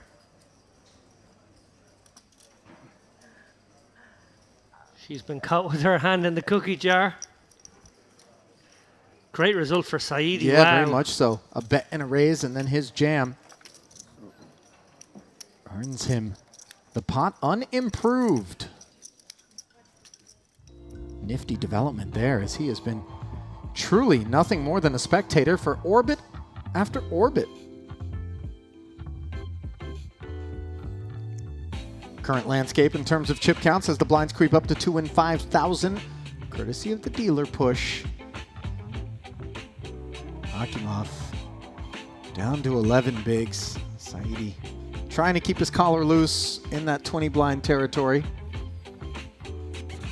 Fairly normal distribution up the ladder until we get to the top two stacks with over 100 bigs apiece.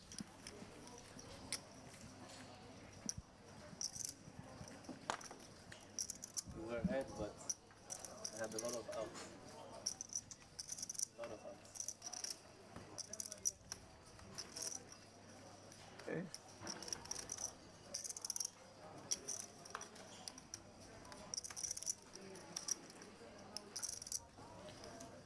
Oh, my favorite shot when we go Oops. Around the horn? counterclockwise while the Oh. dealer goes clockwise.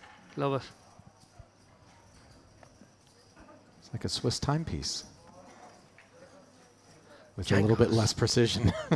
2 kings for Mr. Tanuri in the 2-hole. Shoots it up. And after the declaration comes the figure. 12,000 at the new blind level.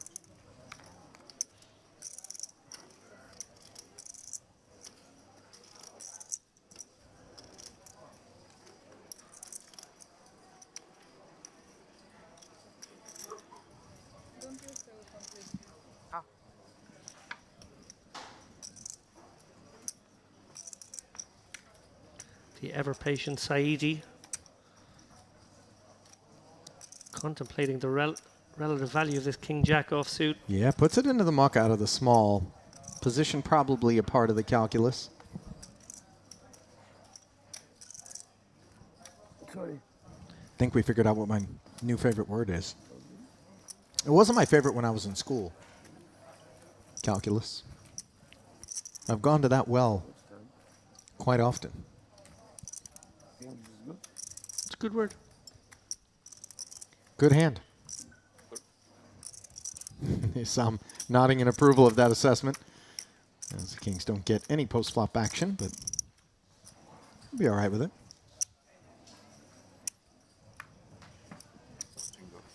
Hmm? No. I mean, the fact I'm asking people.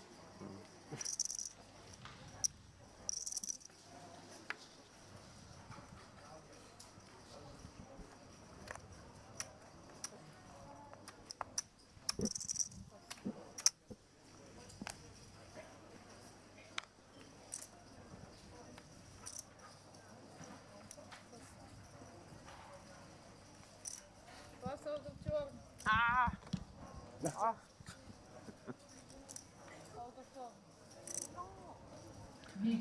I think we have a penalty incoming. Talk to me. I suspect Karam acted out of turn there just by some fractions of a second. Eagle-eyed dealer spotted it. Sort of a no-tolerance policy in this room for acting out of turn.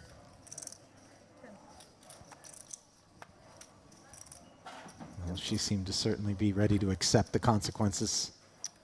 And seemed like perhaps a repeat offender based on the reaction. Maybe. As we see Saidi, such a rare occurrence on which he's able to open a pot as he's done here on the button, A7 suited.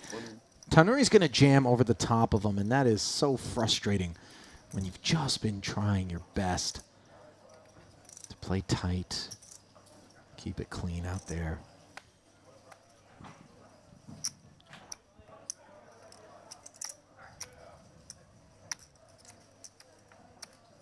Yeah, I think this A7 open designed to give yourself the opportunity to get away from a Tanuri shove, so that is what he does.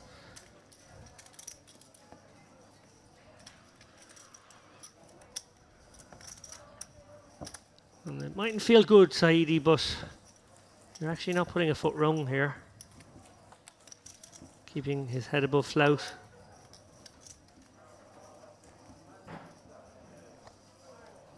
No penalty, perhaps. We'll have to see. This is where we should have the likes of Joaquin Phoenix in Roman garb somewhere With the in a crow's nest of sorts, ready to issue the thumbs up or thumbs down. That's what tournament directors really should evolve into. Just little VAR emojis. Right. Not even just a real-time camera on somebody perched kind of center field in the expensive seats. And whatever the case is made, and then a simple thumbs down, thumbs up, like in Gladiator. Matt Savage would love that. Indeed he would. He would absolutely love to be given his own little box above the gladiatorial arena. A medieval iron fist. Ace Queen for Jakub Michalek. Upstairs to 11,000. Smush with the suited king on the button. Fairly snug is Smush. Understands the value of position.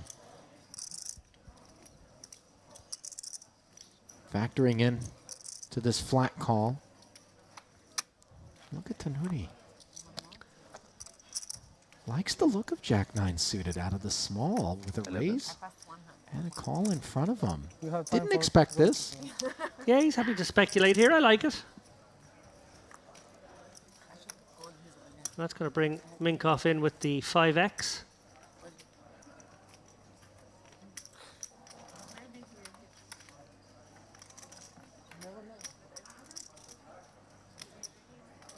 And And the flop is 5, 6, 7. Very relevant second card for Minkov is a mystery at present as he defended and took the price and is in front of the whole field. A couple of gut shot straight draws lurking.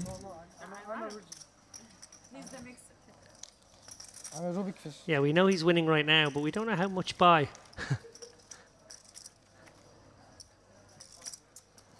Round of checks. 6 pairs on the turn. Tanori seems to have lost interest in this one. It's very strong. Yeah, I thought I was dead. I had to put only 30 more. I think this is a good spot for Minkov to bet with a lot of hands, actually. Yeah, I thought I was. He has dead. more of this Yeah, out of the big I know. blind. I know. Played it well. But I mean, I had to call. It was a bad fold. I had the odds to call. I'm bluffing. I'm gonna see on TV. You're right. Mucked all the way around, and the 5 was enough as things stood to lay claim.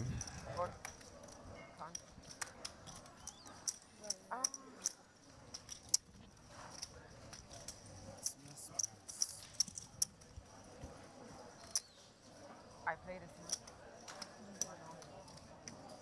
Yeah. Now I sit out. Fairly slow paced, grindy affair on Yeah. our hands as we get a look at the chip counts once more here. Mayor Reichenstein, co-mayor Smush, 2 members of the court, all others in the cabinet. I wish all of you out there could kind of see the regularity with which David will break into sort of self-contained dance when this music comes on here in the booth. I feel it. You do indeed.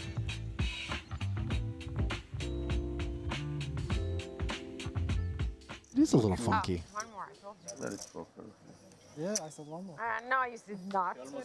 Action continuing here from day 2 of the Merit Poker Carmen Series main event. Ali Najat, David Lappin, pleased to have you with us. Not famous at all. These players are pleased to be working their way toward the money, as so many of them have already experienced in a Merit Poker main event thus far. We're looking at a very accomplished group. Not famous at all, my friend.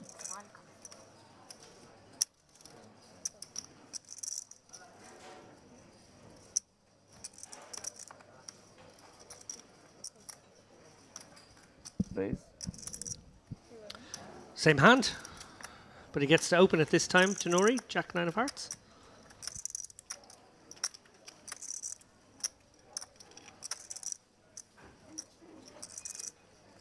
$11 to go from the button, attacking the blinds.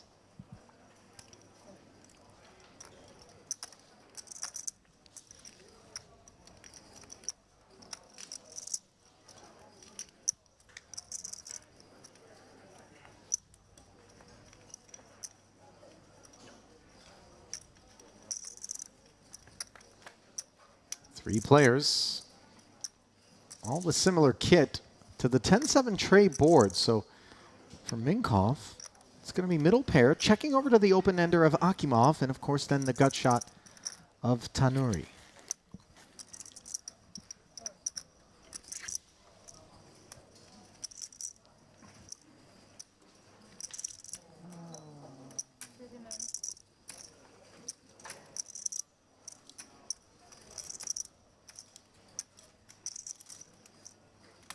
Akimov jamming with the open ender here. Backdoor spades as well.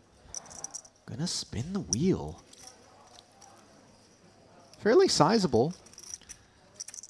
Yeah, you just enough for a pot-sized bet here. Akimov obviously calling to flop some equity, and indeed he has. Open ender, you're very happy to take this line. Can't imagine Tanuri's going to continue to show interest with just a gut shot and a player left to act behind him in Minkov. Yeah, wrapped around that 10 of hearts in a very attractive way, but just probably not tempting enough. Little annoying. You kind of get a flop that your Jack 9 of hearts interacts well with, and then a pesky player out of the big blind sort of takes away your fun options. Yep. Bit of frustration. Tricky one for Minkoff here. Probably has to call with a pair and gets the good news that he is flipping.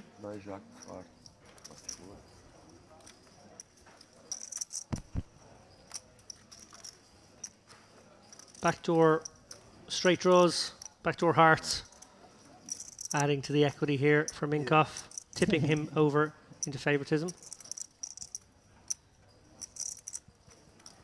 5 of no assistance to Akimov, whose run here in the main event hangs in the balance, and on the river, the board pairs. I was sure you win. Sorry, not trying to needle. GG. If I call, you call?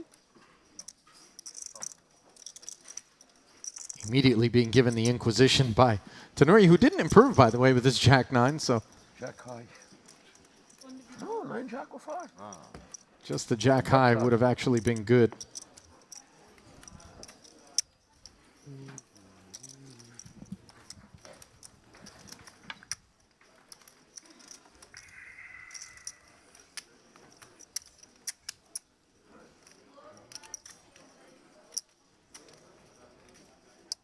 Got a casualty at the feature.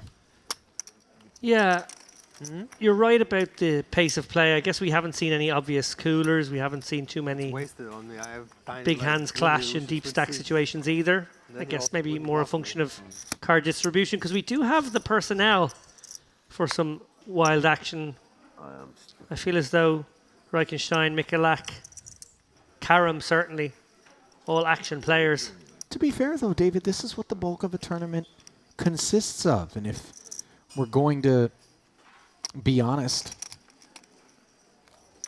show a live stream, not some edited iteration of what's out there, then this is peeling back the curtain in an authentic manner. And those who have bought into a poker tournament know that there's ebb and flow. Sometimes all of a sudden things get dynamic. The right player might be tilting, might be opening a much higher VPIP as a result. Suddenly weird metagame creeps in.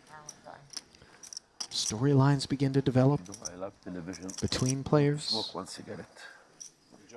Yeah, Tenori's going to go for a quick smoke. Love this, by the way. Not necessarily from a health perspective, but the fact that when the man wants to have one, he's going out and grabbing it.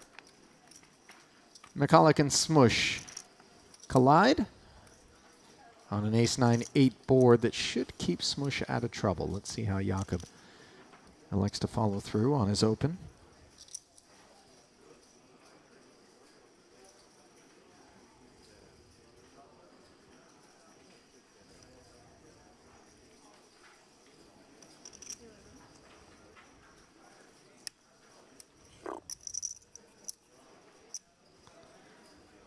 $11K. King of spades in his hand makes this kind of tempting. Ooh. Going to peel in a bad way here. Cannot turn the best hand, but he does turn the flush draw. Inconveniently, it does deliver a pair to the board as well, so it's not a draw to the nuts. But as we can see, it is a draw live. Yeah, it just comes down to whether part of the plan here was to use that king of spades as a bluff candidate in the instances where he missed. Did check back after McCulloch. Kept it clean, unblocking the spades, and perhaps worried about some 9x combos. Queen on the river now, nullifying his jack kicker. And Smush rivering basically too much to be able to bluff the queen of diamonds. I thought you were going to solve it. No, I Check mean, it back. was already solved. I have no idea. I don't have any like strategy. I don't know like what the. Me neither.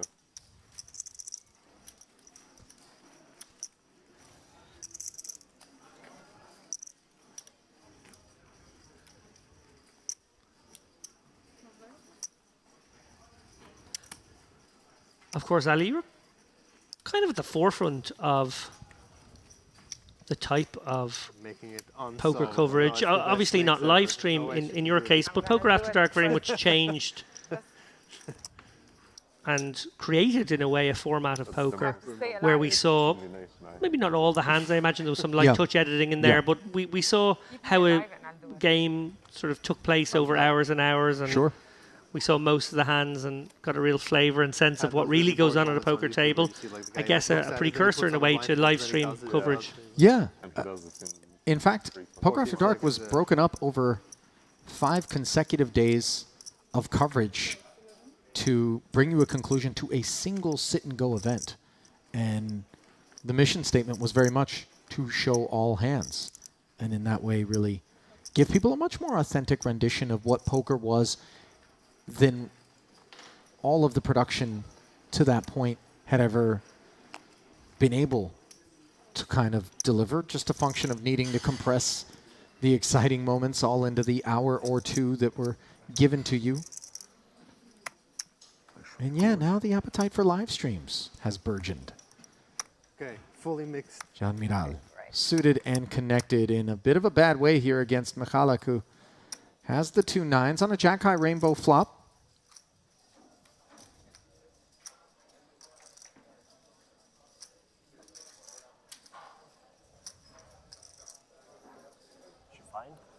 Does check it over. But I'm bad here. Because my...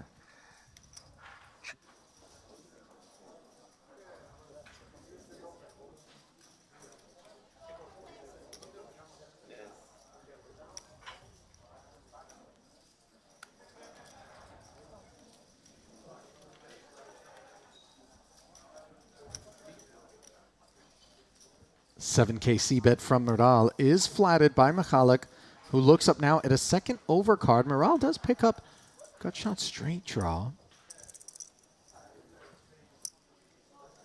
Second check over to him. Yeah, I feel like to stay consistent, you're going to have to barrel this card.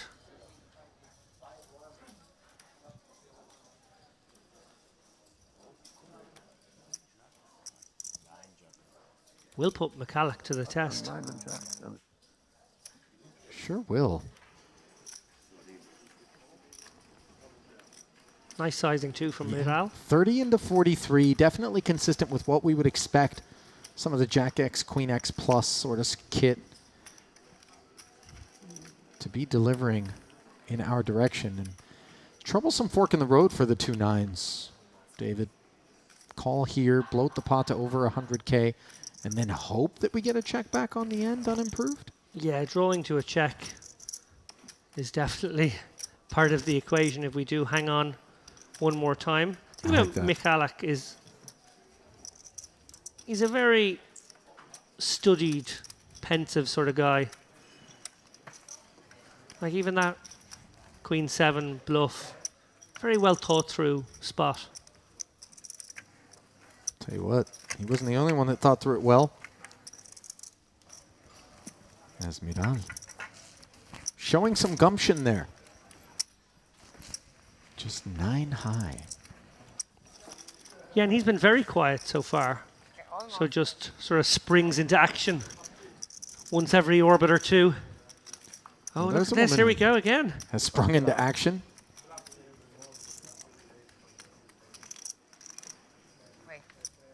So I did do a good mix. You did do, but I'm one step and I do it. I really haven't the foggiest idea about how to go about solving a Rubik's Cube. Come on now. Oh, we got one more side to go.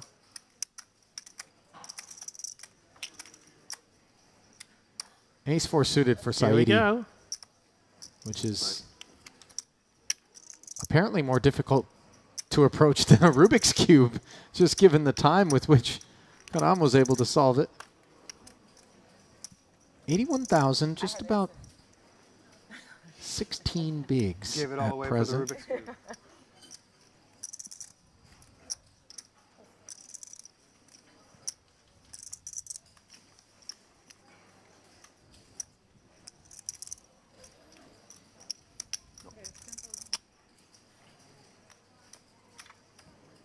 Smush here.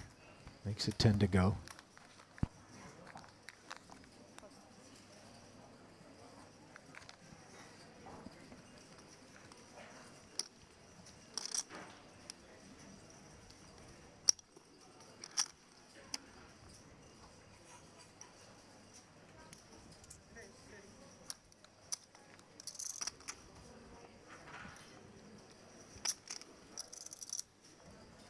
Ten-9 suited, the opener, a 3-bet from Queen 10 suited, which is the medicine out of Reichenstein.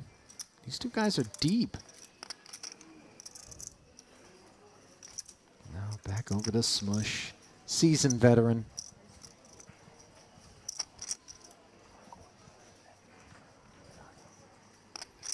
Finished 23rd for 15K at our very last main event during the Western Poker Series here at Merit Poker. Did Smush. Plunks in the extra 20 as Reichenstein eyeballs him. Comes 8-7-4, so 2 overs and a gut shot. Inconveniently, a lack of a diamond on the board here for Smush. Full whiff from Reichenstein. Yeah, Reichenstein will be a little bit worried here about the steady nature of that board, the coordinated nature of that board, sort of smashing a decent part of Smush's open and call to 3-bet range. On the other hand, he does have just queen high backdoor clubs. Probably needs to take a stab at this if he still has intentions on the pot. This one could develop, Ali. Sure could.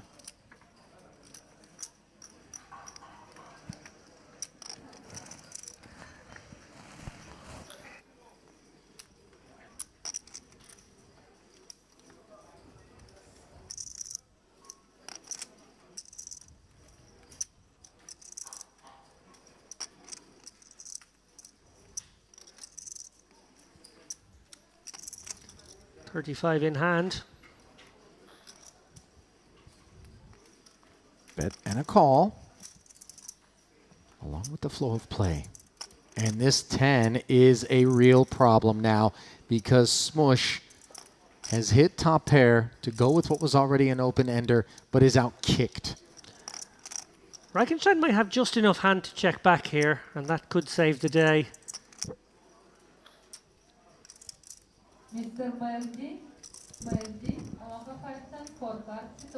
Sometimes you see an advanced blocker in this situation hoping to be able to check back some rivers unimproved. Sometimes you see a check back in this situation. Whatever happens, we're not going to rush our decision here. It's a tricky spot. Oh, wow. No longer tricky, as 2 checks bring a queen on the river. Top 2 pair, runner. Reichenstein. No improvement for Smush. Interesting spot here for Reichenstein, trying to figure out a target hand that may call him. Pocket 5s, pocket 6s stand out as potential holdings. Hard to get value from those. I guess there will be some Jack 10s, 9 10s in there. They're probably the better candidates. Interesting to see which portion of the range he targets here. I guess pocket 9s would make sense as well. Yeah, maybe that's the kind of hand you're putting into your head and thinking, how much will they pay? Fair.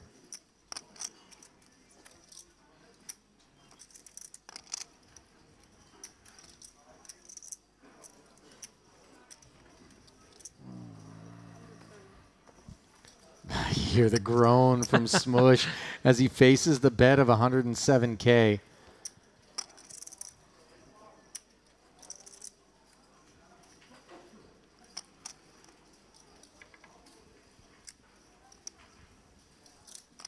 Putting it back together, Yuri was the pre-flop raiser. Followed through on the flop, as one might expect on this particular board texture, although you never know. Turn card. Went check, did it? Yeah. Happen, and then now suddenly the barrel on the end after the queen appears. Yeah, I think Smush probably putting his opponent on an overpair as the value. Queen 10 probably will be a little blindsided by that combination, but it may well be in there as well. Just Queen X. But he also might be thinking about the possibility that his opponent just has the ace king, the ace jack, and has decided he's going for it here on the river.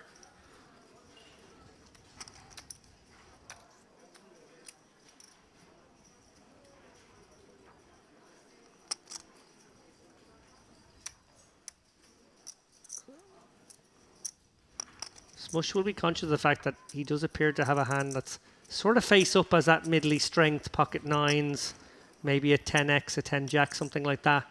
And therefore becomes difficult against a capable opponent who may well see it for what it is and target a fold.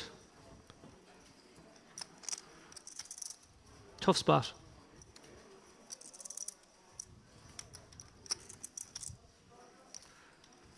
Kind of spot that can be easy against some kinds of players. You can be pretty confident they have it, and very difficult against the likes of Reichenstein.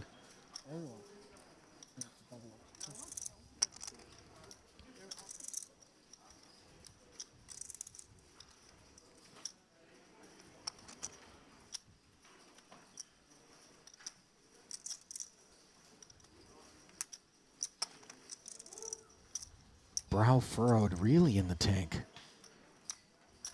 Oh, and he's going to pay it off. Queen wasn't a needed card. So, obviously, can't lament that one, but Not bad. Smush Thank you. with a big hit to his stack there, David. Yeah, huge moment there. Clash of the two biggest stacks, I think, in the, well, on this table anyway. Reichenstein now one of the big stacks in the room. Such a good player. Such a capable executor. Figured out exactly where he was, targeted exactly the kind of hand he needed to, got paid. Rubik's Cube. I'm glad I got involved now. Tough spot for Smush on the other hand. Most I don't think I can really blame him against Uri.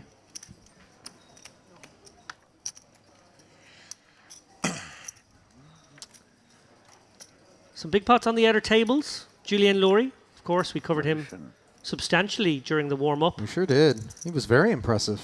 Very impressive. Built up a really big stack in the warm-up. Chip leader with about 13 left. I think ultimately withered a little bit back down to fourth.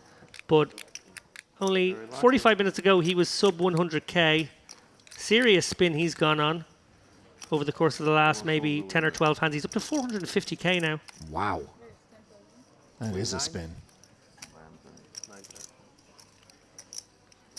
Spinning in the wrong direction is Smush, who now takes 8-6 suited and opens to 10k. He's going to run into Minkov's ace-queen here, lapping in.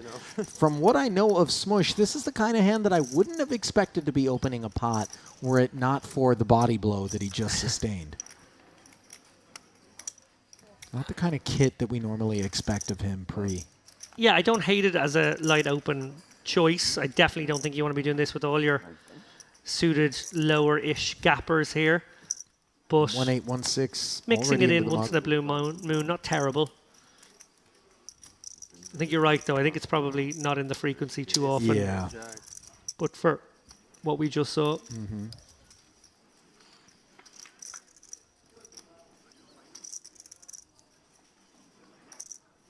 King, Queen, 10 board as Carmen does flop the open-ender, some backdoor clubbiness. Smush interacts with the 10 of diamonds. You were bluffing me after the hand. Minkov who? But I see you were actually bluffing me in the hand. Nice hand, nice hand. I had a king. Flatted the ace-queen, is under-repped, has second pair and a gut shot here. Going to check it back. So let's see what develops on this turn. A 5 of diamonds, which gives the pre-flop raiser a flush draw. Hala up on her feet. What, versus me? No, no hearts. Yeah.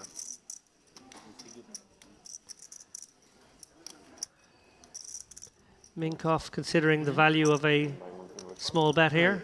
Try to charge some inferior holdings and not wanting to give any freebies.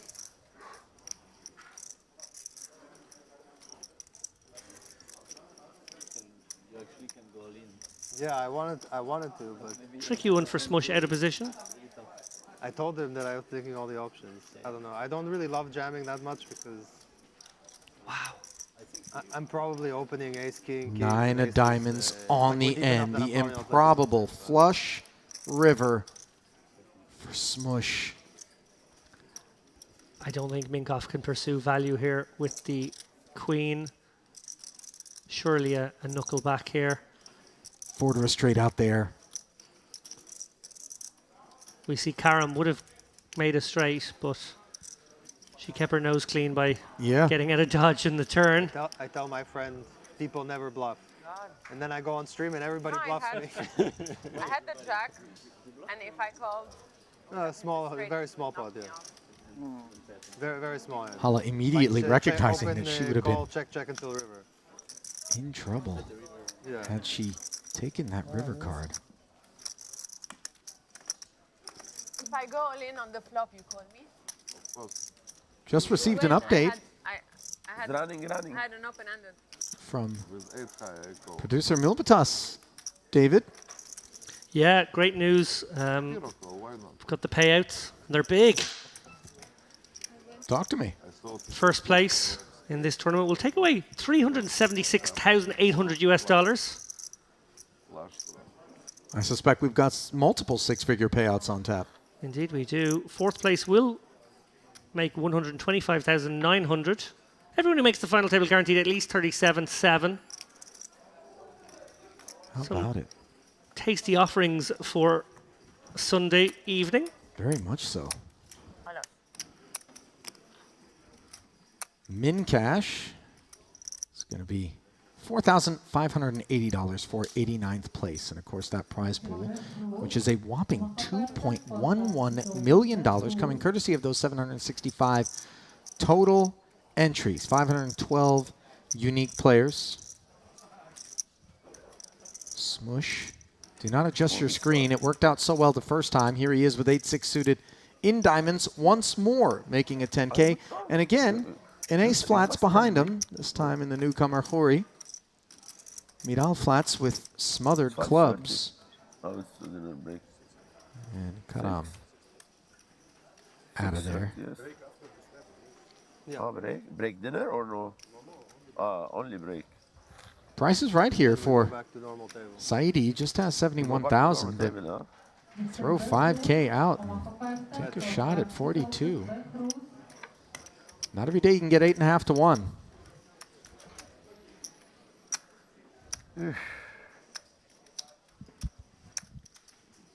So improbably that he has both a 6 and a 7 elsewhere in the field, each of which have him dominated.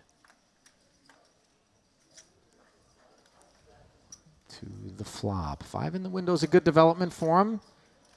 A 4 coupled with it even better, as he's got an open-ended straight draw on the paired board. Gutter for Smush. Pre-flop raiser, he checks as well. Interesting spot for Khoury here with the backdoor flush draw double gutter. Shalom, shalom. There's some action potential turn cards. Will we see one of them? That is not an action turn card, as 3 5s mean all the straight draws have evaporated into very low value holdings.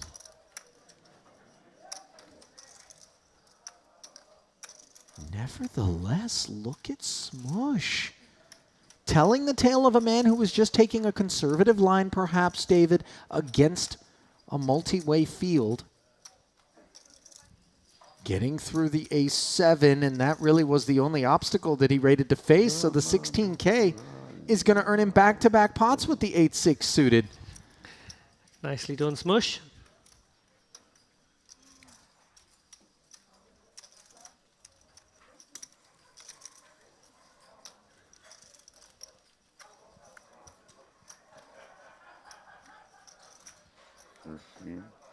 Oddly, I still think that Smush's mind is centered around that Queen 10 exchange that he had against Reichenstein.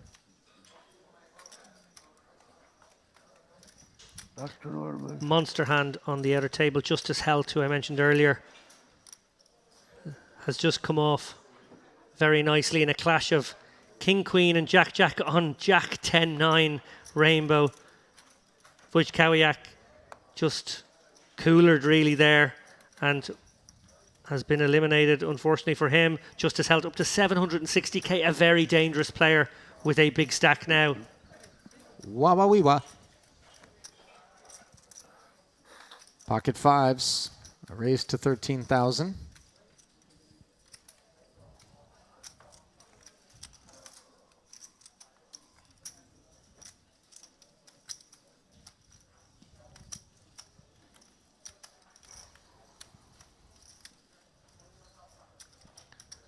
And we've seen Reichenstein with a keen awareness of maybe opens off this kind of stack size, that 30 big blind size, which is very vulnerable to a 3-bet. He can sort of leverage a guy's stack in that spot, clearly considering the King 9. Hala with Queen Jack suited going to jam over 100k. You can stay, no problem. Over the top of Tanuri, 20 bigs. How much you have, the lady? Smush. Big blind ace jack. 110,000. Boy, it's cuspy. Yeah, it's tricky with Tanuri having opened up front. Oh, hello. Okay. Someone wants their chips back and wants them back quick. Yeah. Jam over the top. I fold you jacks. Could be a little bit customer dependent insofar as I assume that Smush has witnessed Karam jam already with 10-7 suited earlier here at this featured table, David. So remember, it was Smush who folded the Queen Jack when she shoved the 10-7 earlier. Maybe aware that once she gets down into that lower stack zone, she is a little bit more liberal. Happy to go with a wider range. Thought maybe the ace jack could be in good shape, and it certainly is. flop will help us determine just how happy she is. An ace in the window is not going to put a smile on Hala Karam's face. Magic card. Jack behind it. King or 10 of spades would help. Oh! On request, as now she's got two straight draws and a flush draw, popping up to 32% equity is Hala Karam. Is she going to be allowed to stick around? King 9 or a spade? No. Why the cruelty? Thank you guys. Nice hand. Bye. 4 diamonds on the river and Smush. Feigning some nervousness. And we will certainly miss Hala Karam.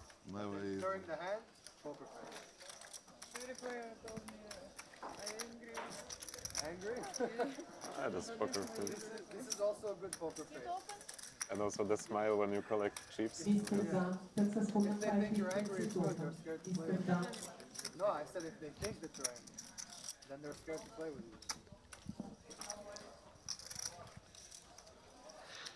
Never easy. Claims of it's never easy coming from the ace jack. When I do this, I would win. I have Queen Jack, but it's very difficult to call. وأنا ببلش من هون. هلا أنا ضعيف. معي 5 بس إنه مقبولة يعني. Well, we have a seat open at the feature table, looking to find a worthy contestant out there. La télévision tue, mes amis. So my best hand, and I prefer to open. I never raise with 5 from here, but television, I raise. And for the television, she lose. No, I have 5. No, really. Claims perhaps that the streaming feature table is influencing action? No 5. If you raise, so. But television, it's, you understand me. More admissions. It would be a The star who win, my friend. After my call, so yeah. Take care about the television, huh? The ever-patient Saidi. Rock, you can fold for me. I fold his I button fold. here. Very difficult to fold. Okay, let's play. You can push, you can do whatever. If I have nice card, Smush I limping push. in. No nice card, I don't push. Looks like no normal card. Like Okay. for me, all cards are very nice. So Because you are rock. because you are my rock. 9-7 deuce here as the blinds square off. Two quick checks. Smush with the sevens on a bit of a heater.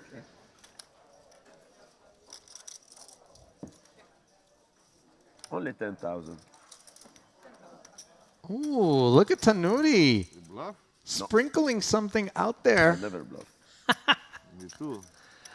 Love and Tanuri. saying he never bluffs as he bets 10,000, repping the jack. Present. You win. I'll give her a present. 10 high. 7-8? Okay. Nice card. Thank you. Smush picking one off there, come on. David. Rocky. How about it?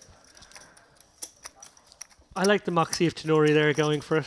But, I do too. Maybe neighbor, he's good with me. Yeah, it was. Only money, only money. I just call and check till the end. Yes, thank you. I'm greedy. It is poker. I'm greedy. Can't expect to make hands the entire night. Greedy. That's poker, my friend. Television, same story. If not, I drop my card. Maybe sometimes Hollywood, James Bond films. Maybe you have like that. Casino Royale. Maybe you have a 9-10. Why don't bet the flop? He bet the flop. I should have bet. I'm gonna see on the television. Yeah, you can see. I never give him queen 10 in this spot, so. But after I bluff him one time. We have a few more hours to go. I'm sure we'll go both directions. You think you're going to stay on the same table? Of course. Yeah. Same table? Just sit over there. Michalik opening to 11,000 with the suited one gapper. And now John Miral mulls it over with ace-jack. Does have Michalik covered.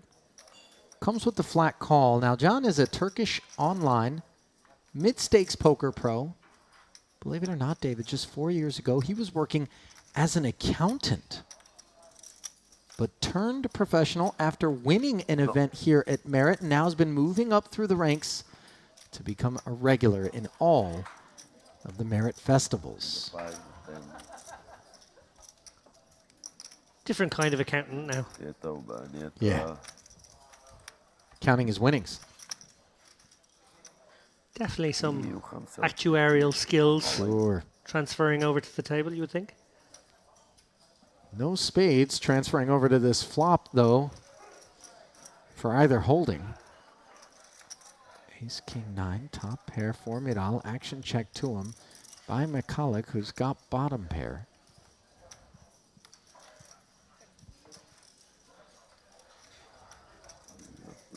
Turn does provide a gut shot straight draw to both players after a round of checks.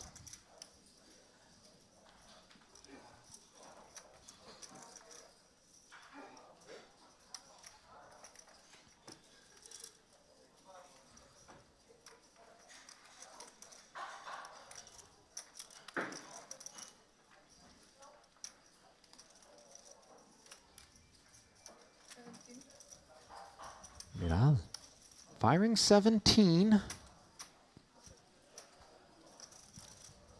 Exactly half pot.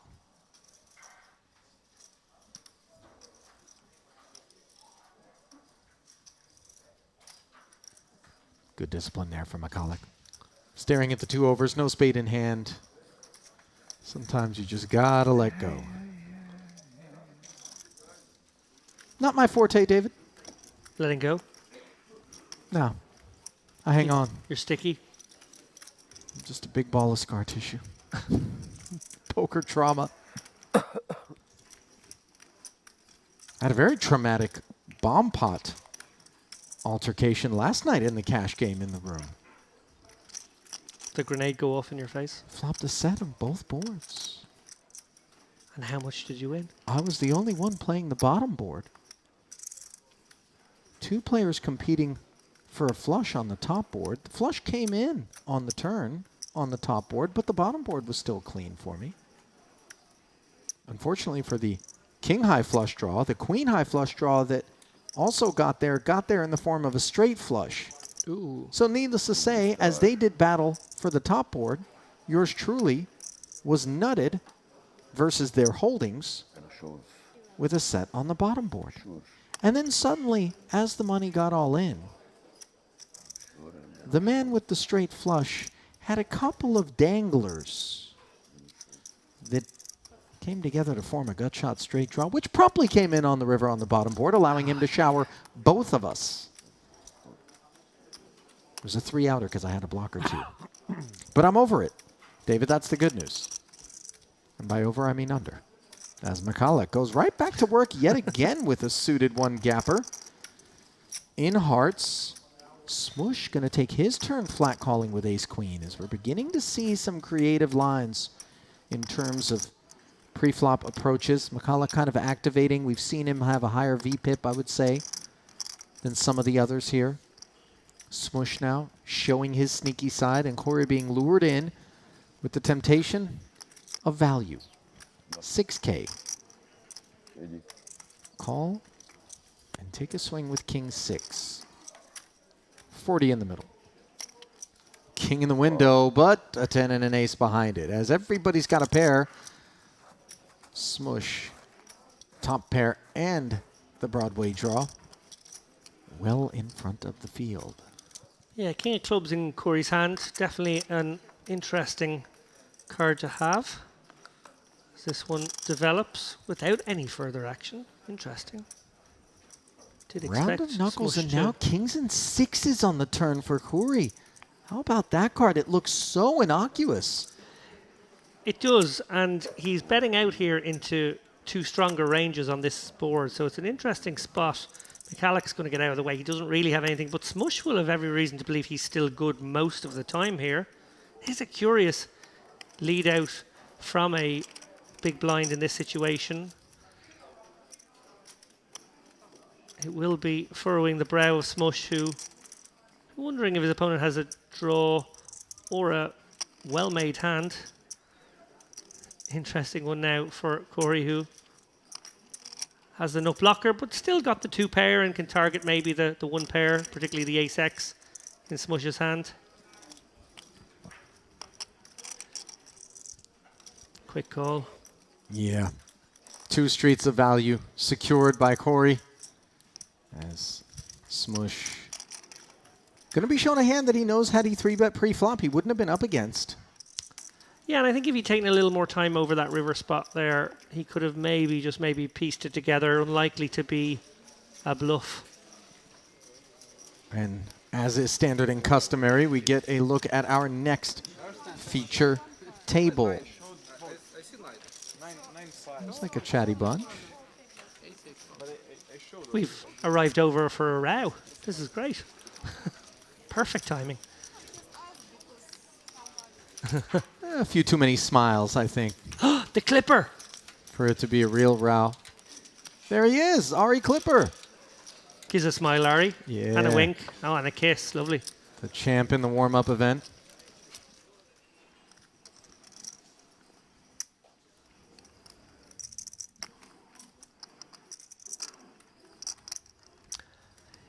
Miral with the Django's here. He's Just got held, his by the work way. very well. Justice Held was at that Justice next featured Held. table. I think we Lovely, slept on lovely. it. Roman Gadzhiev, Furkan Beg, Alex Papazian, Oleg Khan, Ari Clipper, Ashkan Shahgoli, and Mustafa Biz. Oh, that's a great table. That's a great table. And a great hand. As alluded to there by Michai is making rude gestures to me. you earlier. Now The he's- now Djangos, he's as you in- call them, never fully grasped the etymology. Ah. Djangos for kings. Is it Django Unchained reference? Or no? No, well, yes and no. Django, obviously, is the default character name of the cowboy in many, many westerns going Okay. back years. Obviously popularized by Tarantino in that movie. Now I get it. For the eponymous character. But actually, Django was just the pretty standard Mexican name of the cowboy in the movie. I always thought Caballero was what we called. Or Vaquero. Also another one. Why? 8-6 tray here. As ace-5 suited in the big blind. Sort of interacting with the texture. Obviously some range advantage here. Checking it over.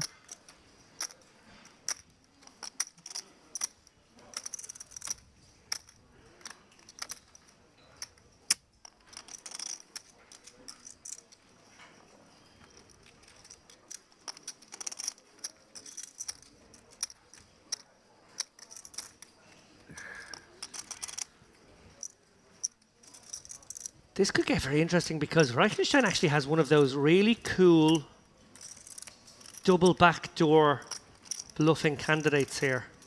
19 into 30, into 29 rather.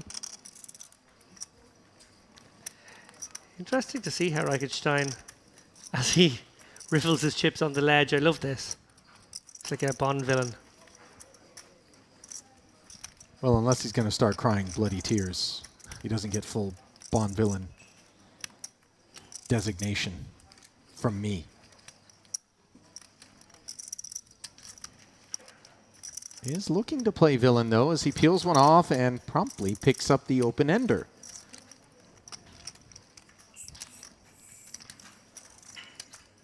Could consider coming with a lead in this situation. Miral struggling to represent much of this board coming from early position. Maybe a little capped in the mind of Reichenstein as a overpair. Reichenstein, obviously, all of his one pair hands likely to have connected and made two pair on that 7. You could really throw some shackles on an overpair with a lead here because that board texture is such that no overpair is going to be looking to inflate the pot, potentially get themselves in trouble. Could play some pot control here, Miral, but obviously you do want to charge any of the draws that may have materialized. The other factor in Reichenstein's mind is he does have ace high and will be ahead sometimes. Somewhat surprised to see this bet from Miral. I did fancy this one to get checked back on the turn, but a different question has now been posed to Reichenstein, who has a few options before him.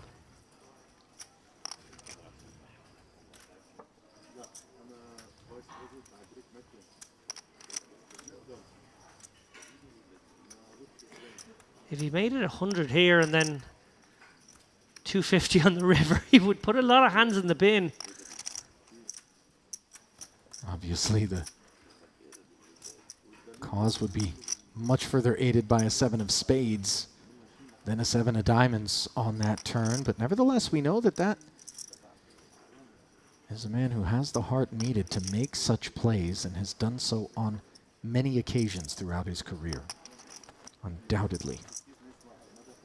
You don't get to 4 million plus in career earnings by being bashful.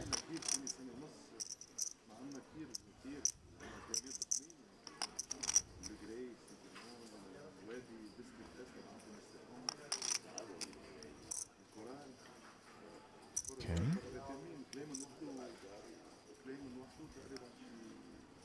This looks like quite a bit more than 35. And as you suspected, David, a line that really creates discomfort for these two kings, because as it stands, we've got to call another 83,000 just to take a river card.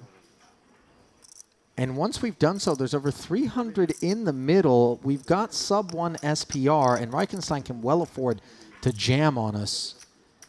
And then how do we like it? Yeah, we could be dead. That's the huge problem. So it's sort of call and hang on because we know Reichenstein's capable. And that's why I really don't like this turn bet from Miral. I feel like it was a card that favoured the big blind defender's range, respectful of range advantage. Maybe he should have knuckled back here, given himself an easy decision with a more comfortable amount of chips at stake going to the river. Instead, he's made this very hard for himself. Sure has. And credit again to Reichenstein. I know it's easy from the commentary booth to call these spots when you see them, but it's much harder as the player down there in the cauldron to find these bets.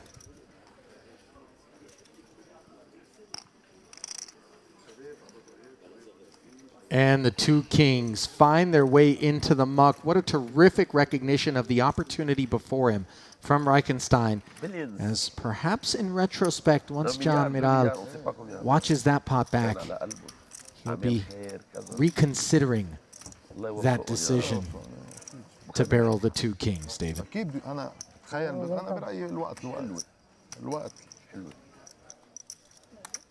زيد الحرام كتار يلا الله يهديك. ايه هذا المظبوط. بس هداك الكبير بيعرف بس يصح الصحيح. هذا المظبوط. يلا اهرب. Maybe it's the last hand. Goodbye television. Most likely. You are happy now, huh?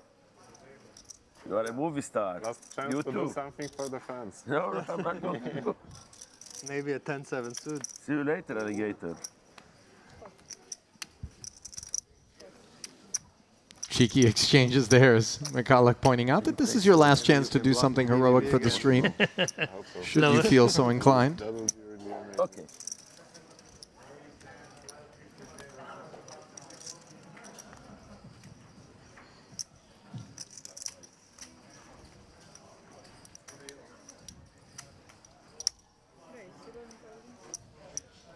King Jack for Mr. Minkov. Asks for 11K if you do.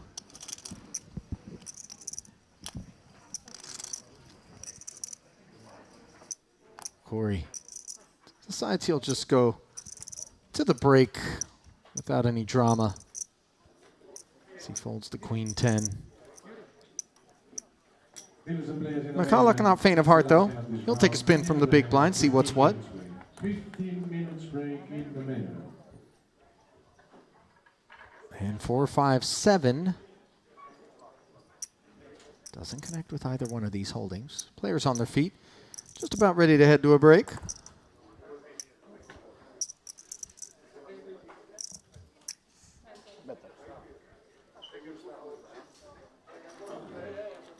$9K lead from McCulloch with the range advantage.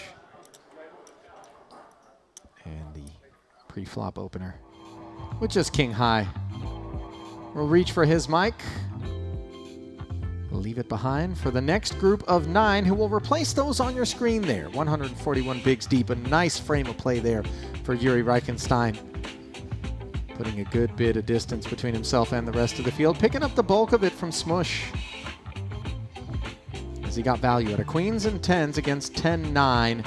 Blinds will be headed to 3 and 6,000 on the back end of this break. Short stack.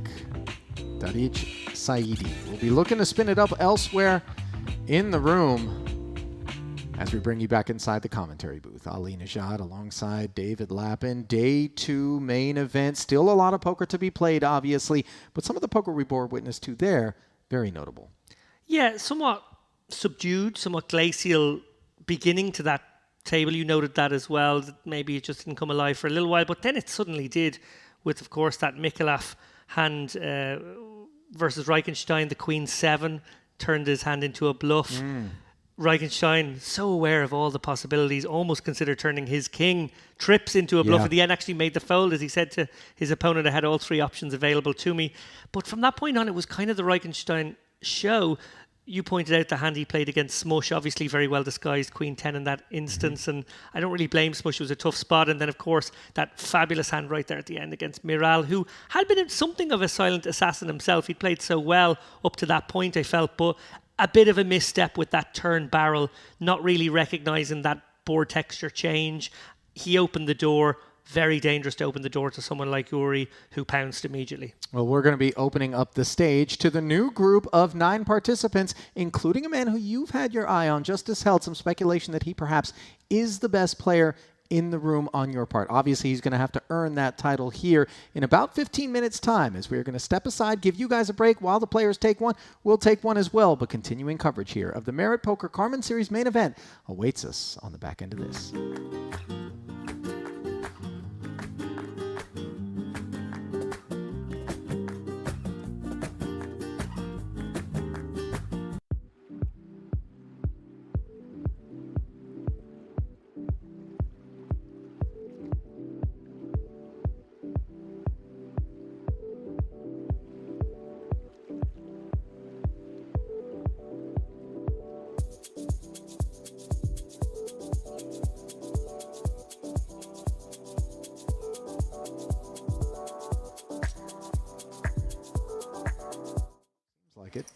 Yeah, great opportunity here with this stack depth to set up a turn shove in a lot of worlds, I feel.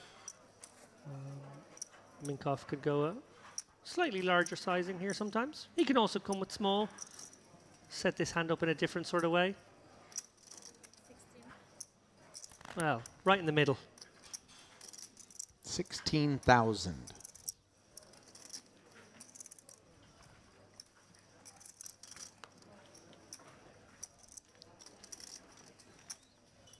Uncomfortable now for Akimov. Feels compelled to call with the ace-10, even though he has nothing really going from except the fact that ace-high could still be good. Well, now he's got something going for him, but unfortunately it's going better for Minkoff as he's hit the 10, but is drawing dead up against a flush. 64K in the middle.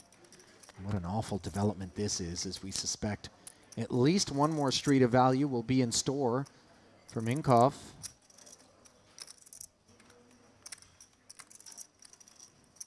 Far from brisk pace here as the re-entry period has come to a close. Field is set at 765 entries in total with 269 remaining.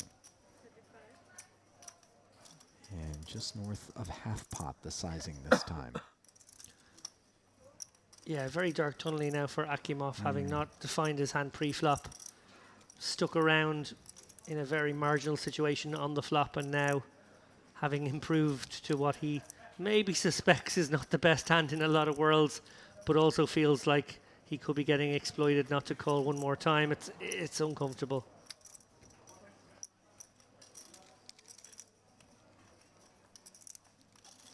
Akimov makes the call, blank river card, and in a lot of ways that's poor development for the ace-10. 134 in the middle. And most of the calculus for Akimov, depending on how Minkoff decides to approach this third street, will center around whether or not he can assign his man a king. And he's going to jam 151K into the middle, David. Very polarizing. Yes and no. Like, Akimov only has 63K here, so it's been basically set up as a three-street situation. Great fold from Akimov. Very good. Didn't give him much thought to that. No. A faster street than those before it. Yeah, I guess he felt like he had to hang. Yeah. We're done. Smush. Queen Jack. Getting after the boys. Ah, okay. Deuces for Reichenstein. Is that take two for James in the background? Oh, that's, Telegram's a live medium. I'm just saying.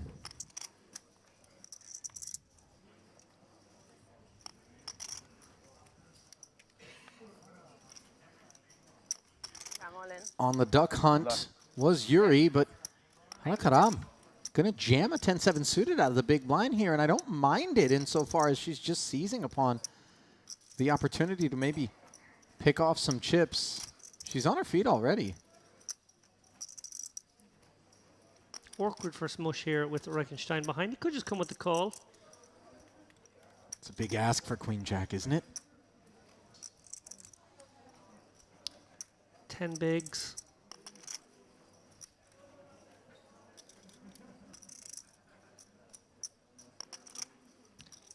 The presence of Reichenstein behind is maybe what will earn her a fold here in some worlds, yeah. Oh, I needed you to save me. And Uri is going to have to make the call. And she's going to get the great news here with better than a coin flip, with plenty of dead money in the pot here. For you, we are on the television, you know. Hold and I stay a little bit more. 700K more. Well, no, Uri hasn't made the call yet. He actually suspects that he could be in trouble. My hand is not very good, but... So fold. It's a good play. Fold. You'll see it on TV. But it's a good fold. Amazing. So that I stay one more round, and then you can bust me. You have a pair, no pair? No. I'll tell you. The last time I smiled to you. I was in big trouble. Yeah.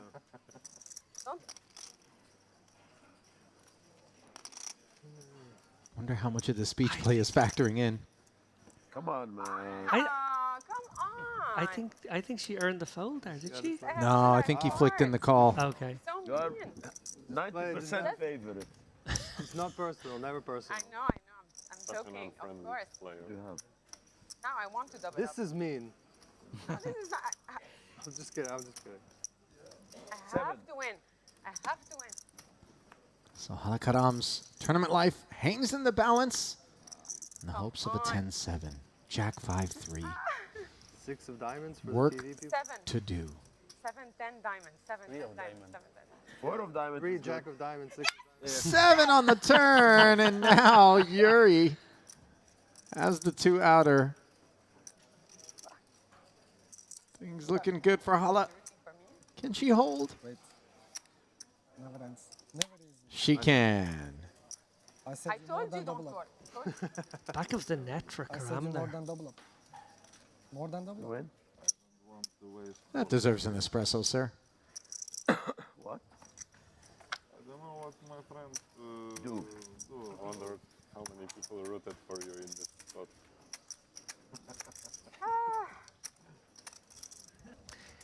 He may well check again, just hoping that the river brings a card that connects with his opponent. It's a tricky one. There's not too many ace-X that would take this line, so really targeting just the 7 that didn't bet flop. We see that that's exactly what Mikulak has. So likely to extract some value here. Sort of one of those bets you put in feeling like it may not be relevant, your opponent may just be too light. Be delighted to see that call. Maybe not quite so delighted to see that heart roll off, but trips is trips in a blind v blind situation.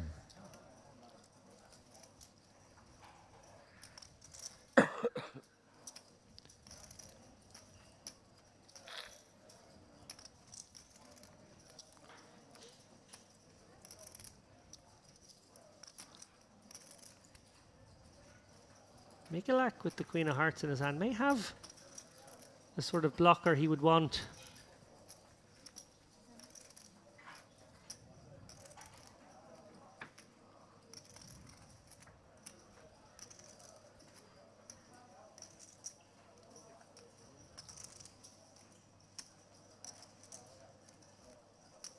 Four to 1, the price being laid. Face of this 10K bet. Yeah, very value towny from Reichenstein. Mikulak maybe deciding his 7 won't be good too often anymore. Will he decide to use this Queen of Hearts for its blocker value? Exactly what he's decided to do is he raises it up to 65,000, David, and that's a very meaty sizing. As played, the hearts are credible. Absolutely. I think Reichenstein may have just a little bit too much of it, although he does essentially just have a bluff catcher with the line. Start thinking about what relevant blockers you have. Do you indeed start thinking about rebluffing with your hand if you want to take it into a really advanced territory?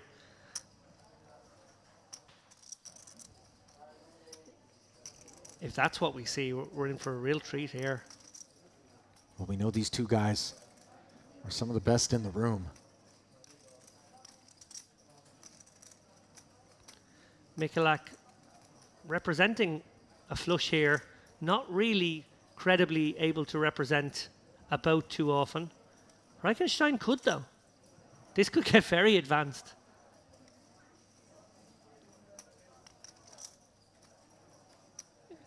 It's a funny one for Reichenstein because he beats a bluff clearly, but also may feel like he could muscle out a made hand.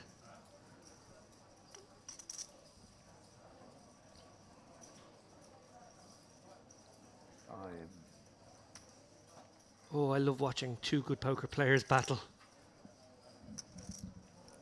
Wow.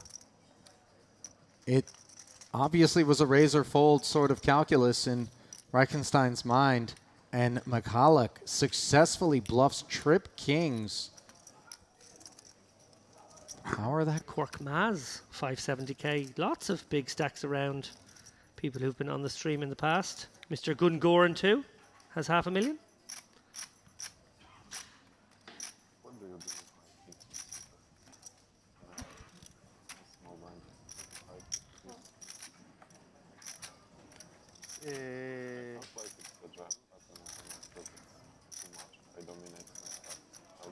Being told by producer Milbatas that You had what? Papazian is on his way Yeah.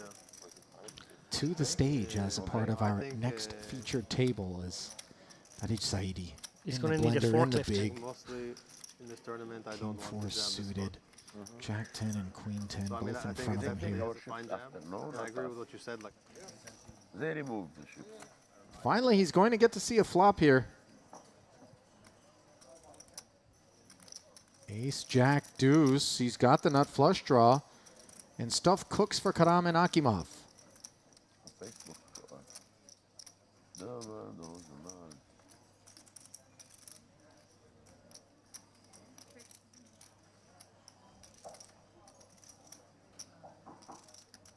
Lara.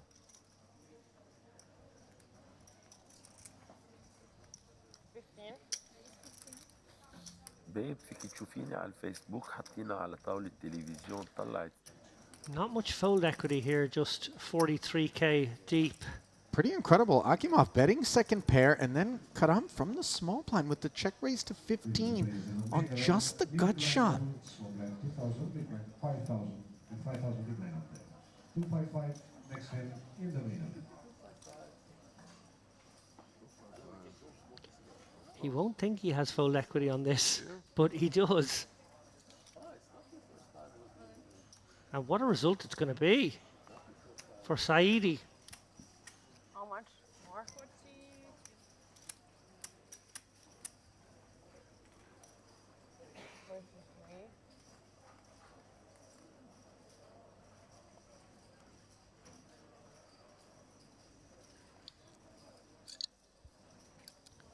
28 into a pot of about 120 here.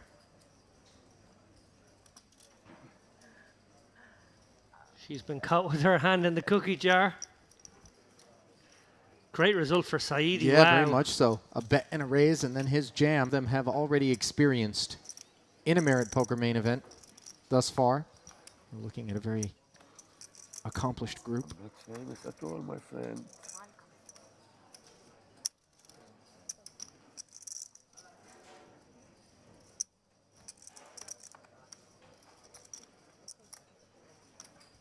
Raise.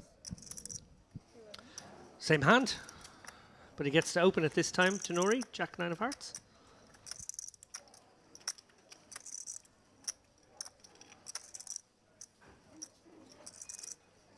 $11 to go from the button, attacking the blinds.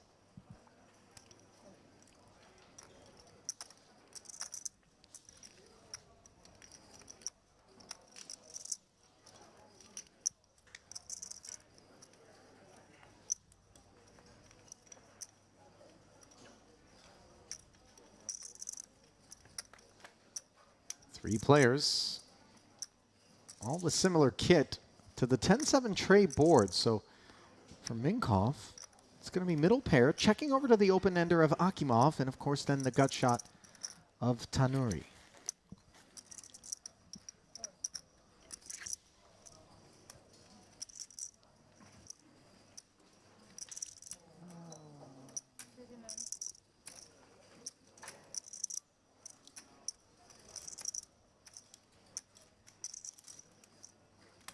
Akimov jamming with the open ender here. Backdoor spades as well.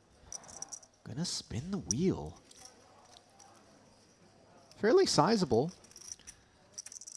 Yeah, you just enough for a pot-sized bet here. Akimov obviously calling to flop some equity, and indeed he has. Open ender, you're very happy to take this line. Can't imagine Tanuri's going to continue to show interest with just a gut shot and a player left to act behind him in Minkoff. Yeah, wrapped around that 10 of hearts in a very attractive way, but just probably not tempting enough. Little annoying. You kind of get a flop that your Jack 9 of hearts interacts well with, and then a pesky player, the big blind, sort of takes away your fun options. Yep, bit of frustration. Tricky one for Minkoff here. Probably has to call with a pair and gets the good news that he is flipping.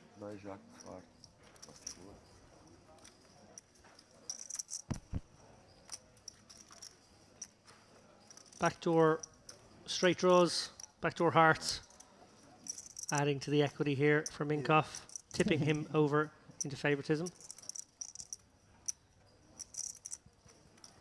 5 of no assistance to Akimov, whose run here in the main event hangs in the balance, and on the river, the board pairs. I was sure you would. Sorry, not Minkoff. trying to needle. GG. If I call, you call? Immediately being given the Inquisition by Tenori, who didn't.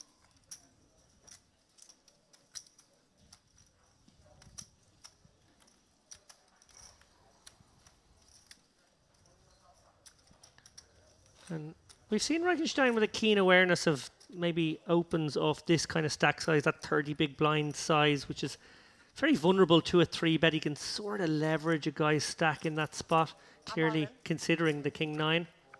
Hala with queen jack suited going to jam over 100K. You can stay, no problem. Over the top of Tenori, 20 bigs.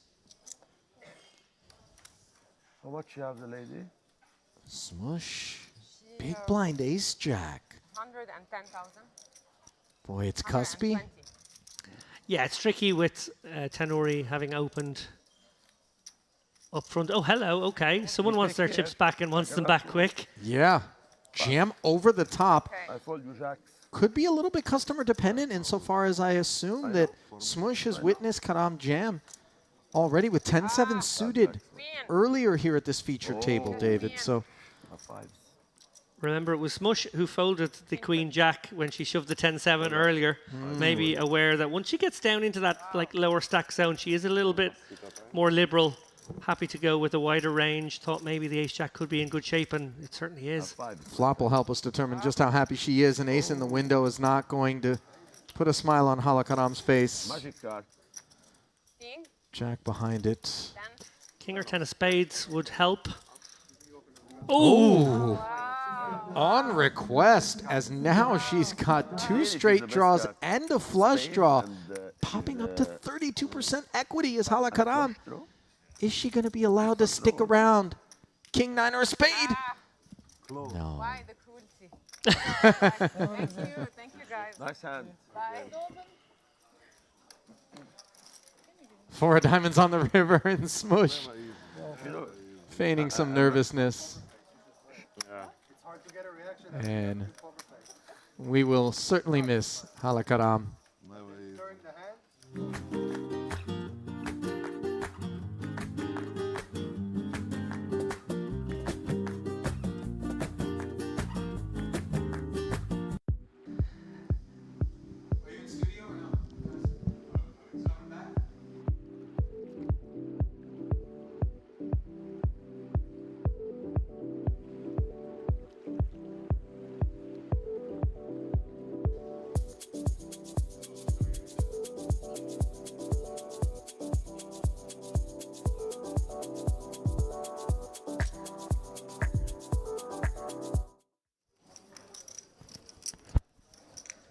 Welcome back to continuing coverage of day 2 here at the Merit Poker Carmen Festival.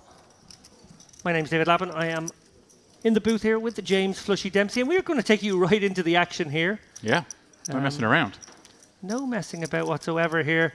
Justice, health, pursuing value in the amount of 10K into this 53K pot.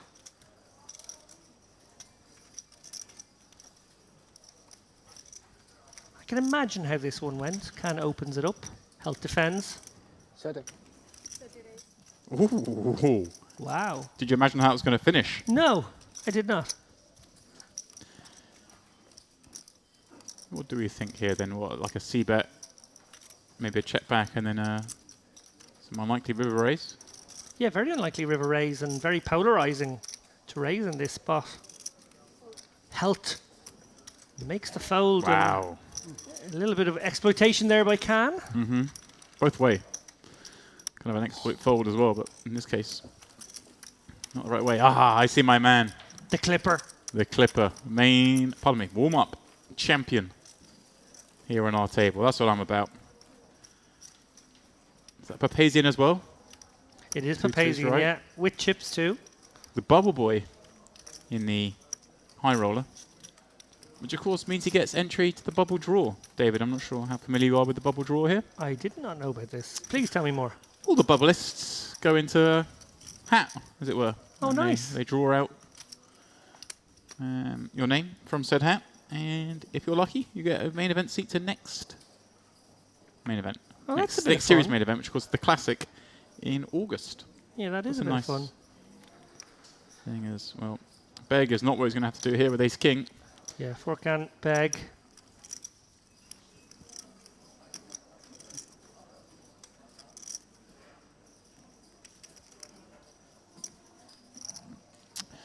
And Beg under the gun, of course, with that Ace King. I'm seeing it is eventually going to pop it up. To a min race.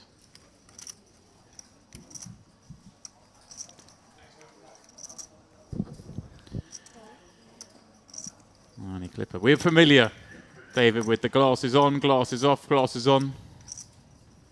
That's how this man operates.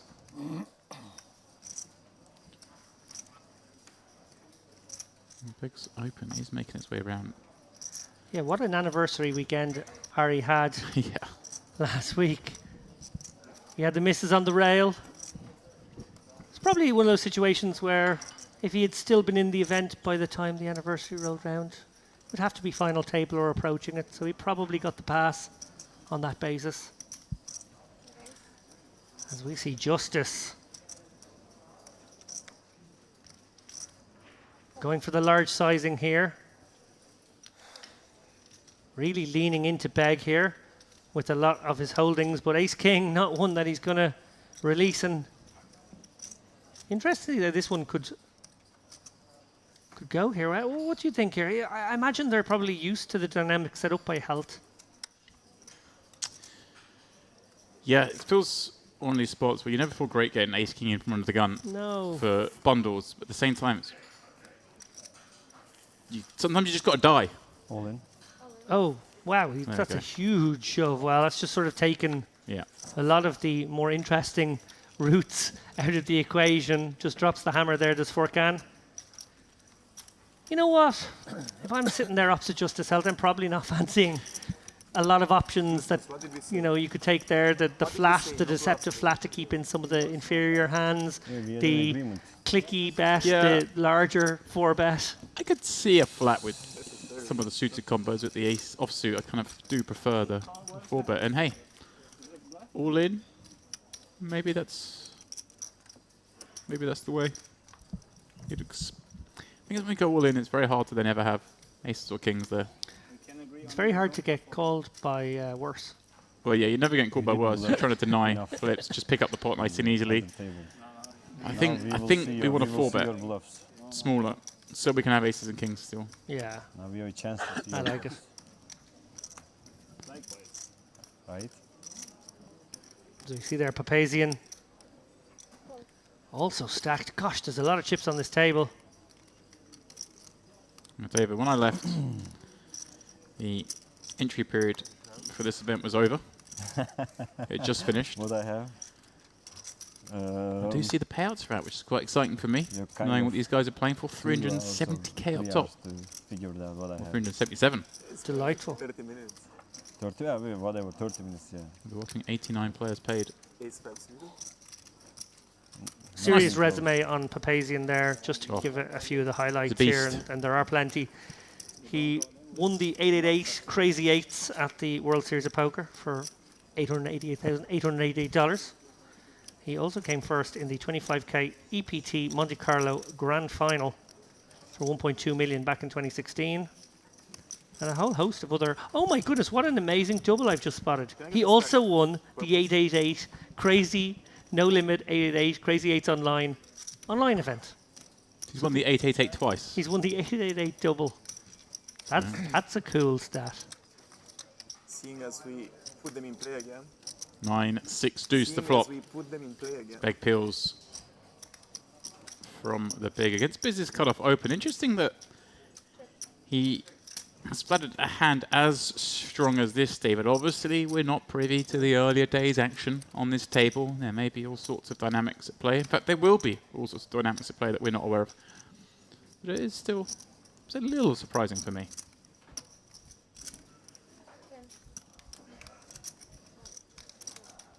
Of course, continuing now with that strongest of ace highs he can have from the big blind on this 9-6 deuce. No heart in hand, and Biz picks up a gut shot draw. Let's go with his 2 overs to the 9. Yeah, really like a second barrel here from Biz on this particular card. Not just because it brings him a little bit of equity drawing to the nuts, but because it's a great card to represent. Yeah, and certainly makes life hard for Beg if he's got a deuce and even some of the sixes. All the draws that he has would have to fold. Now, of course, queen high ahead of most of those, but it's always nice to knock them out and win the pot. And Biz does mean Biz with this 32k. I was wondering how long it would take for you to make that joke, and it turns out first hand he plays. I was ready. I was just like the tiger in the long grass, the wildebeests. In this case, you could be one of the cats in the short grass outside that always seem primed to strike. Or primed to run in the door when it's buffet time. Or run the door. A couple braver than others. Or make themselves home on my bed. This was the case last night. Really? Yeah. They sneak in the window? Yeah. Welcome. Returned to my room, opened the door, and How are you? I'd left the door Oh, open to Jesus. cool the room down. Nice cool evening last night, and as I opened the door, it obviously startled the cat. Who joins the party? Sprinted out the window, out the door, onto the balcony, and I looked up and there was cat fur all over my pillow. Nestled up nicely where it wanted to sleep. As I think I see Daniel Razai. He's like in a break, he's on the TV. Did you keep him in? Well, no, it ran out. As I walked in, it ran out. It didn't want to share with me. Oh. And I can't find table 6. I'm like, floor, table 6. It's like, yeah, there.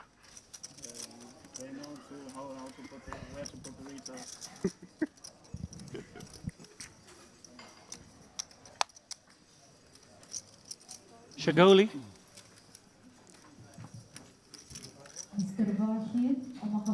Give me Shaholi. Shaholi. Ali told me off for pronouncing G's earlier. Oh, that's Names true, I you shouldn't should- pronounce G's, apparently. Okay, Adziaf with the 10-7 of clubs. Am I doing it wrong? I don't know, he's folded, so I'm going to worry about it for one more hand. Big. Is this all he does? Ace king, ace queen, ace king? Easy game. Not so easy, though, when you're out of position to Papazian. No. Who's about to take a little peek. Small raise, looks like it's just 15. I'm not a fan of this. Just not against raising from the small blind, but look at this. We're nearly 100 big blinds deep. If you are going to raise from the small, got to be making it a bit more sizable, as you see. Get no definition because we get peeled by 6 deuce in position. Yeah, bet doesn't achieve much. I'll tell you what, though. It's only come king, king, jack, I'm all for it. I love the bet size. Yeah. Love the exploit. This is kind of fun. Go very small here as well on this king, king, jack board. Your opponent's going to have a lot of cards that just don't continue. Yeah, just the one big blind would do the trick, I think. He's going to go a little larger, though. Yeah, you'd go as small as a blind. I would go a little larger as well, but I'm here for the one big blind. I like it. I think the one big blind bets lets you bet all the way down to like a queen high for value. Ooh. You're a bad man. You're a bad man. Blind versus blind.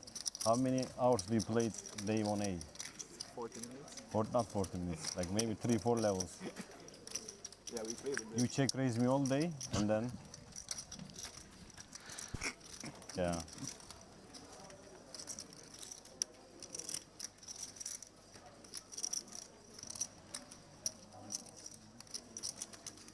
Arnie Clip has seen and heard it all before. He's bought the t-shirt. Quite. Was that the seat he was in for the majority of the final? I feel like it was. That was his seat for the final table. It was. I remember. Lucky table, lucky seat, lucky week. Winning the event on his actual anniversary as well. Maybe the anniversary weekend, but winning it on the actual day. Forevermore it will be the anniversary of his great victory. And yeah. I wonder which will be. I'm not going to comment on that. You don't know. Shahuli, ace jack under the gun, +1. Opening up 30 bigs. Omaha 4 card. You want to play? Do you ever win a tournament on a special occasion? Birthday victories? January Omaha 4 sales? card. It was big days, like the January sales. Well, let's come back to that thought because Shahuli has opened the ace jack from +1. Papazian peels with 2 8s from the small. This seems pretty standard, David, against the 30 big blind open from +1. So far, so good. King 7-6. Hall of Fame gerçekten. Shahuli does elect to check back on a board that he recognises. Papazian has pocket pairs that aren't going anywhere. Has a fair amount of King X that isn't going anywhere, flatting from the small. And he's ahead against everything else, so I like the check back.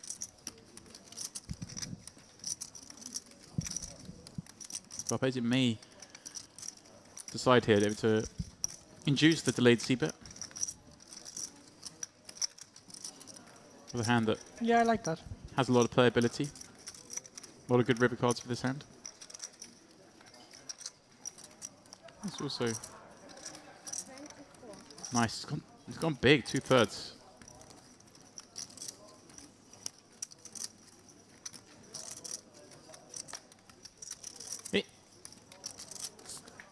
Slightly curious sizing for you, David, or good bluff? Yeah, I'm not quite sure what it was intended to achieve. Obviously, could get called by a bigger pocket pair. Yeah. Still, so not really.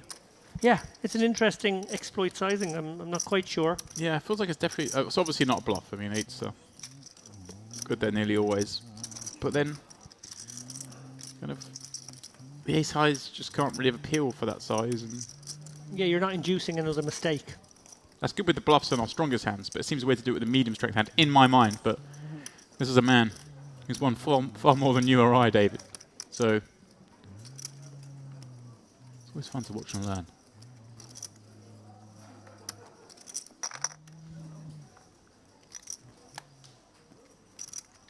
Again, looking through your resume, James, the mushy peas deep stack, That was a tough one. the Brighton lights on extravaganza. That was when the Christmas lights come on. Yes, that was the one. Christmas special. Got a lot of presents in that tournament, I have to admit.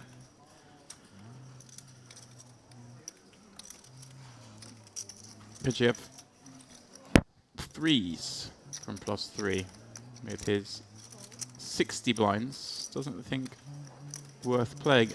I think that may be a factor of the kind of caliber of player he has behind him. Yeah. More than the situation itself in isolation. Which is a nice way to adjust, actually. Yeah. I mean, Papazian on the button.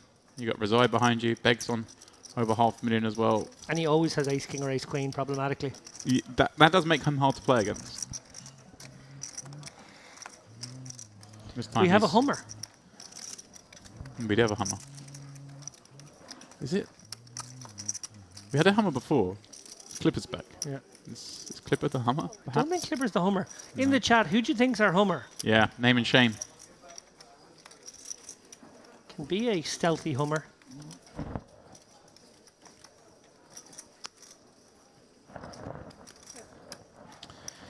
Just catching up with the chat. We go asking how people were getting the money. I did reference that in a passing comment, so if you asked before that, I've answered. But if not, if you're just joining us, it is 89. 89 of the remaining 195 will find their way into the money. And it's good to see Ori Lee Clipper in the chat once again. This is the Clipper show. Whoop whoop. Daddy Clipper is in the mix. Although Ori says Daddy Clipper looks tired. He's not tired yet. He's got a few more days in him. Everybody's quiet. You guys are more talkative in the other table. Don't be shy. You have to stop talking shit. Right? It's okay. We can still have fun. It's problem. 6-5. It's okay. 6-5 shy. Right? To be honest, the table was silent before. Only we were talking. Yeah, just you and me. Please do talk, chaps. Biz. To entertain the to the gun, the nice up his sleeve. subscribers. Huh? The 8 viewers? Yeah, viewers, 8 or maybe 11. Well, I'm pleased to report there are a few more viewers than that, David. There's 8 members of the Clipper family alone. 7 million, by the way. Viewers, 7 million. Biz is going to raise it up. And here is ace 8 of clubs. +3. Like, these stacks are huge, right? I'm not imagining things. No, everyone's got like 100 bigs on this table. Well, the average is just over 300 with 200 of the 785 remaining. So we are playing deep. Yeah, we have over twice as many chips as the average table. Not bag now, just the queens this time. Ace, king, king, queen, queens. I like this. Rizzo just going after that early position open with a hand like ace 8 suited that doesn't play great post flop, but well enough. Decides he's going to take it to bluff. And I like the sizing. He's really put the pressure on against the under the gun open. I come in for a 3.5x at the minimum. And Beg, kind of a weird decision. It is weird, and from what we've seen of Beg before, he doesn't really love getting a medium amount of chips into the pot. Like, we saw him just drop the hammer with the ace king, just trying to end the hand early against the dangerous health. Now I think we're just going to see a flat. I like this kind of 4-betting, cold 4-betting against those two ranges is looking super tight. I don't really like doing it without ace king, king's a race for value, and you know, you look like you've got a hand like maybe ace king, maybe ace queen suited, maybe the 9s, 10s, jacks. It's nice to have a really strong hand in here like queens as well.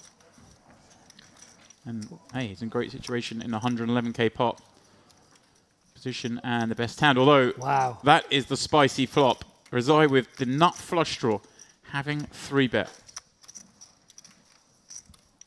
And if we are giving the opponent kind of a 9s, 10s, jacks kind of range, I guess we go barreling. Obviously a 9 on board, but far more combos of 10s and jacks. Yeah, you did mention the possibility of an ace-king being in there as well. So it's definitely an interesting one. Clearly Beg with the much more defined range coming with the cold call to the 3-bet. Razai, much wider range, much more polar range.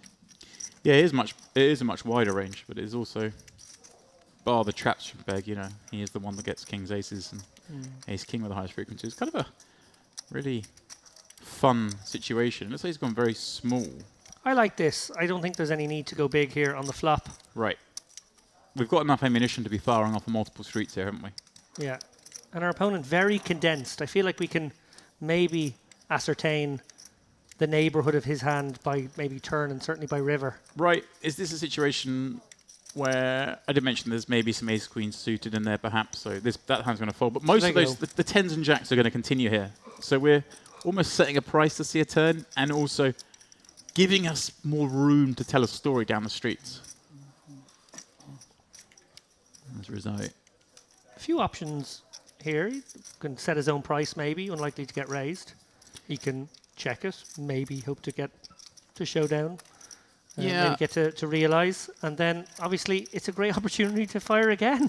I think we've got to keep going. It's a bit unfortunate. It's kind of fun. That the turns are hard from his point of view, because now he has more bluffs in the backdoor flush draws that maybe barrels flop with, he's going to barrel turn with. So it's a little bit of an annoying card from his point of view, but I think the sizing on the flop and the way the action's gone, Beg's hand is kind of face up, and that allows Razai to really put him under pressure here, and went for that small sizing on the flop. Looks like he's counting out 120k for this turn, which sets up really nicely for River Jam, and that's what Beg's going to be worried about.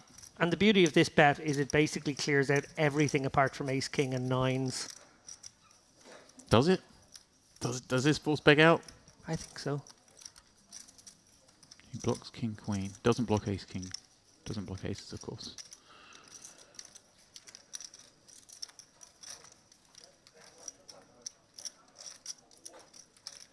Let's see how well this works.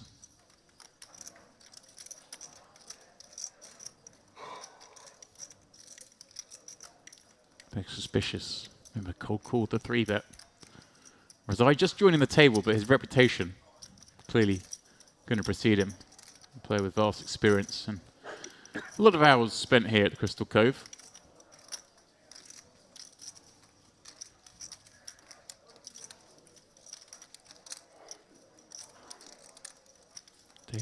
fold. I think the longer he thinks, the more I agree with you. There's a bit of a problem when we under-rep our hand to this extent, right? It's got the strongest of the pairs that you can have, really. Oh, he's loading them up. He's loading up more than the call. Oh, maybe he's just fiddling chips. He's got fiddling chips and playing chips. Importantly, he was watching his opponent throughout that. Yeah.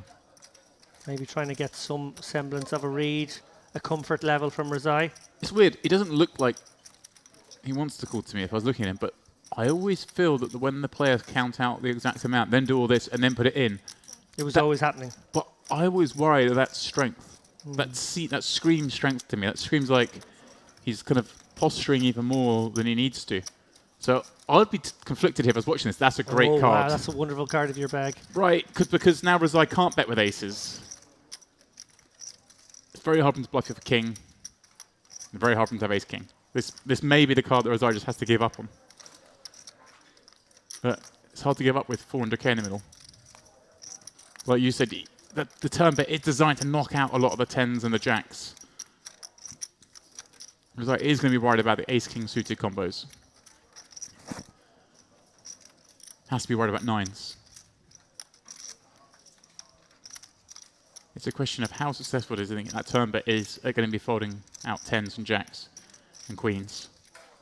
What frequency do they still call with, and balancing that versus the ace-king combos, of which there are obviously 2 of the suited which are the most likely to be cold calling that 3-bet. Really, really fun spot.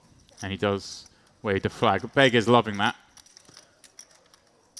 And now the question completely flips around to do you seek value? He quickly decides no.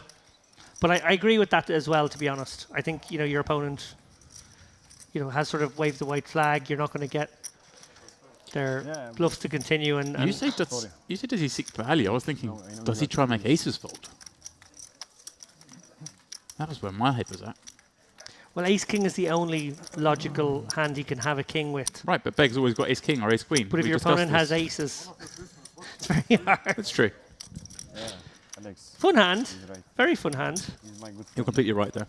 I overlooked that slight problem. A little fist bump between the two. Ali, huh? Huge pot. 300,000 chips were in the middle by the river. So, Justice Health, final table of the, I want to say high roller here at the Western, bore an uncanny resemblance to Teddy KGB. Now, he kind of has the look, but he also had the tracksuit. Nice. It was so pure.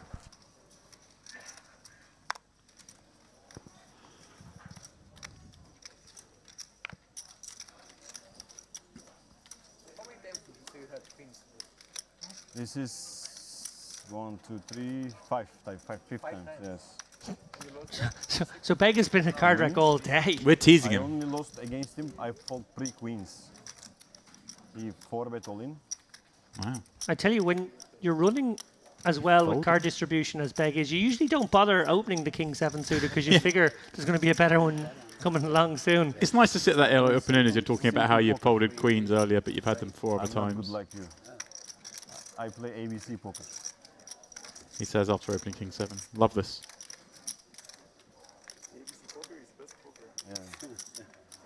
Pazing casually 3-bets him with the very non-ABC ace-9 offsuit. Love this. Can't. Queen Jack of Hearts would have loved to appeal this open, David. But there's a lot of action in front of him.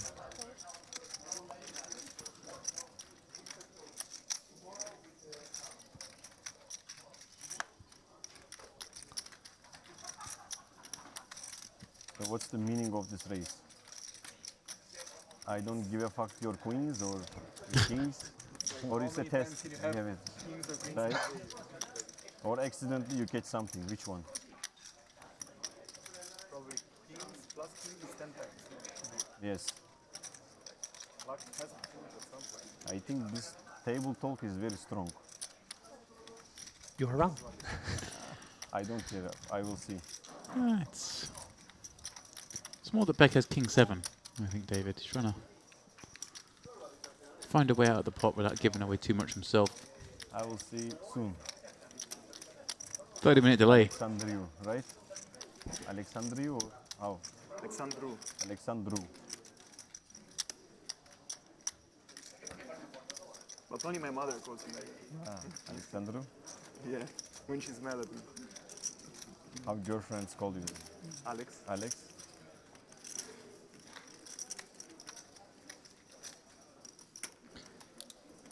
That's just the rich having a chat at the table, you know, all the chips, the casual. You can call him Al. You have potential.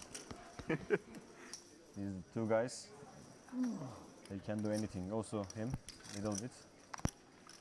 No? Gadziev. Our overnight chip leader, Gadziev, obviously going in the wrong direction throughout today, but still 400k above an average stack. He did bring with him 840k. I think he needed 2 bags. Yeah, that's pretty incredible.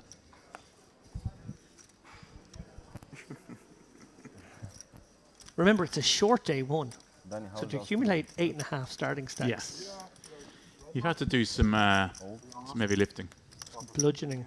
But overall, it's nice. Sounds like they're very high stay. You're in Vienna? Just napkins for the clipper. He's staying out of trouble for now. The time I spent in Styria. Well, way nicer. Not so hectic. Like city. Prefer that, honestly. Enough stress when we travel around and play poker as well. Having a place to calm down a bit is like pretty decent. We planned 4 or 5 times to get out. Justice peeling Jack 9 from the big, flipping the open end up on 10.85. There. Quick check back from Gadziev on this board texture, but it is a little worrying. They're not going to open it, but the turn card. Should save it for summer. Summer, yeah. Justice goes for a small bet here. Checks. Does Like check on double flush draw board. There's like Going to represent here, Gadziev. mid-July. You can even go and play poker. Bet works in a couple of ways too. Obviously, deny some equity as well. There's like a beautiful lake. There's like a European Championship. People use it as a vacation often. Just getting the immediate price, so why not? Wow. There it is. Virginist of cards. Oh, and he's going for the dirty little check raise. Yeah, the offsuit 7 is the one he was after. Sneaky, sneaky. Two of the purest outs. Hoping that his opponent value tens himself here with the ace kings and ace queens. He's got to go big here, right, Gadziev, when he bets this one. You really are trying to rep the strong ace. And he does go big, 40 into 55. I like the sizing, although he's not going to like the response. Really trying to blast off the 10x, the 8x, the 5x that may have got past the turn. How greedy do you go here if you're health? Maybe... Well, there's a lot of missed draws. The hearts, the clubs. A lot of the straight draws on this kind of rich board. Oh, he goes for the little look-see. Like he's thinking about it. We know, of course, he's not thinking about it. He knows he's going to do it. Yeah, I'm thinking like a little 150. But I like the look-see like that. You think 150? I like it. I like 150. I think he might go bigger. Ooh.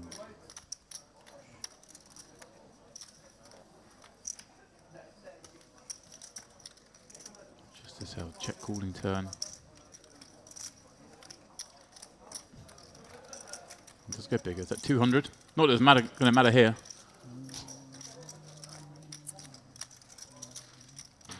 The full pot raise.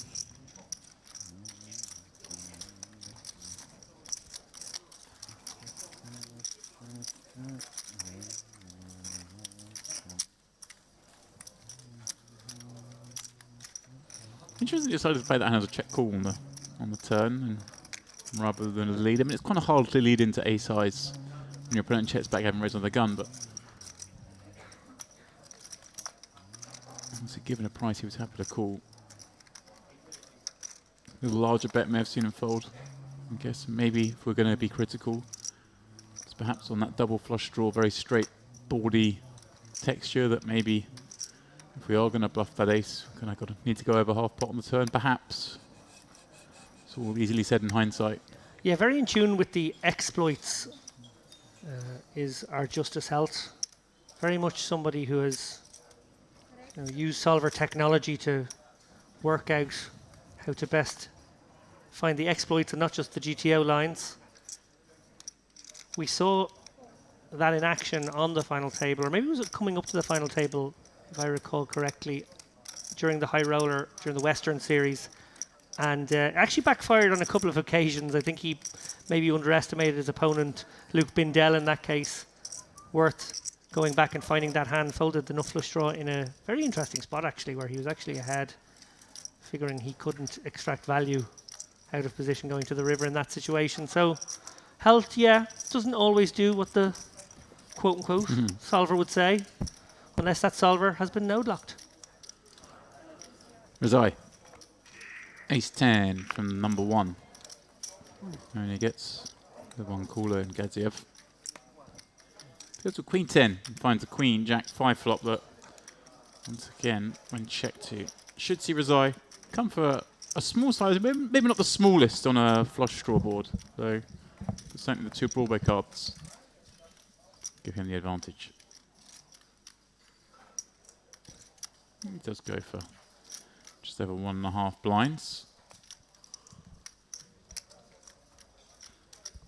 That size makes it especially hard for a 5, I think, to continue. Get him in. It's a lot easier for the bad 5s.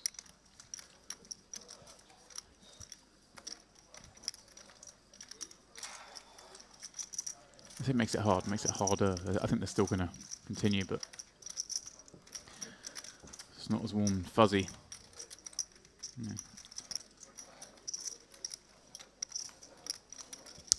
Kechev checks once more, and I don't think Razai thinks he's going to win, but still has just about enough showdown to... Yeah, not a big fan of that river check from Gadziev. I think he has to go for some value. He has plenty of missed draws on that board there. King 10s, 9-10s, clubs. I think it makes a lot of sense for him to go for some value of his own.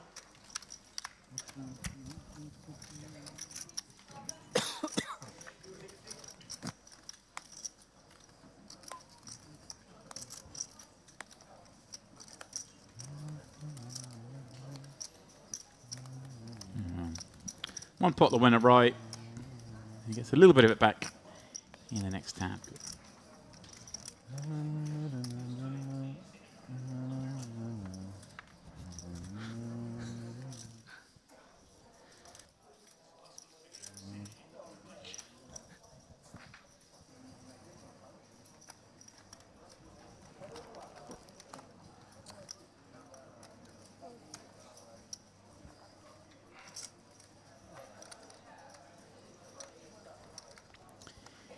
Beg with an unusually poor hand. Who gives him the Jack-6, eh? Carmen, 2 6s, a little over 40 blinds. Again, a pretty tough table. But we haven't seen him enter the fray, I don't think, on this feature just yet, so maybe feels like he's going to get a little bit of respect if he comes in for an open. I'd be inclined to think the same. Prediction. Oh. We're going to get to the bubble tonight. Is that too optimistic? Is that wildly optimistic? What did you say, 96 get there? Yeah, 89. Oh, maybe not 89. Yes. Won't be far off. It'll be close. I think we'll get to maybe 100, 105. What's next after here, Monte Carlo? Yeah, I think so. Thank you. Yeah, we won't get to the bubble tonight. I take that back. I just a realised that the last frame is only an hour as well. It's a tournament clock, and helper for the organizers. No, for... Razai appeals, what's open-ender? For tournaments, for like festivals. Yeah, 6 would be the action card here, should it come on the turn. Oh, by far. Just go for a He has range an bet app as on the can phone. here. Probably no harm. Maybe not. You don't? Just because you've got the 6, 7, 8 working? I'd say maybe not range. I mean, I think there probably are some hands we slip in with check back, but I think 6 is a good enough hand to bet with 6 and of the the 6 dealer of has a hearts. tablet, and the floors have also tablets, and all of it's connected, you know? It's not tracking the action like Triton, but it can be done if you want. It's not hard to implement. Just, you know, structures, bus. Oh, an interesting decision here. Without the range advantage, Razai is going to raise up his open-ender. What games players like to play in cash games, like what time do you start tables, what time do you I must wait say, I did expect him to come with just the call here. Yeah, But tracking stats. I guess he has all the 2 pairs. Yep. Good for staking too, everything is transparent. You can see if He's got someone 7s and 8s as well. 4 bullets in. As long as it doesn't track 4 bets. And a nicely executed exploit semi-bluff there. You buy a lot of action. Do you buy a lot of action? Rarely. Rarely. Rarely? But the last time he had played, like, it was quite a good situation to do so. He's selling if you want some. You're selling action? No? He bought from my friend last time, that's why I was asking. No, yeah, I'm just joking. Last time it was a 5K, right? You mean, or you mean when it was a 3.3K? I think 3K. It was pretty much the same. Oh, okay, Same I thought you schedule. mean like the last one, which was like in the diamond over. No. Yeah, right, you're right. Yeah. The one here that was doing PCA and PSPC.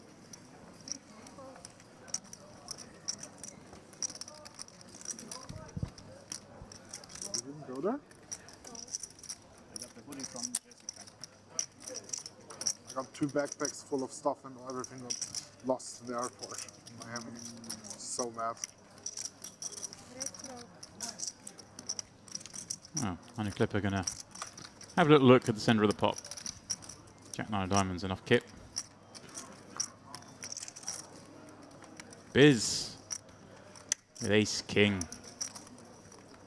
Gonna make this one harder for Clipper to continue. Interesting move start Biz here, David. This is the man who took the most money out of the mystery bounty. I'll tell you how. He's got 6 bounties. Nice. The minimum bounty was 1k. He only opened one 1k bounty. He had 2 1.5s. He had a 5k, a 20k, and a 30k. That is run good. That is pretty nice. This is mine, right? Yeah. So we got 60k out of the prize pool. That mystery bounty is slightly different to the norm, perhaps, when it comes to mystery bounties, in that the majority of the prize pool went to the bounty, and the normal tournament prize pool with the smaller portion is. For everybody. Arnie, we've seen this before from him in the what? Does get a little sticky sometimes pre-flop. Off my table. And well, weren't like seeing the ace 6 deuce. This one all biz. Yeah, that's pretty incredible, huh? Like taking the second largest, and the third largest bounty. There's no biz like Mustafa biz. I'm shaking my head for those at home.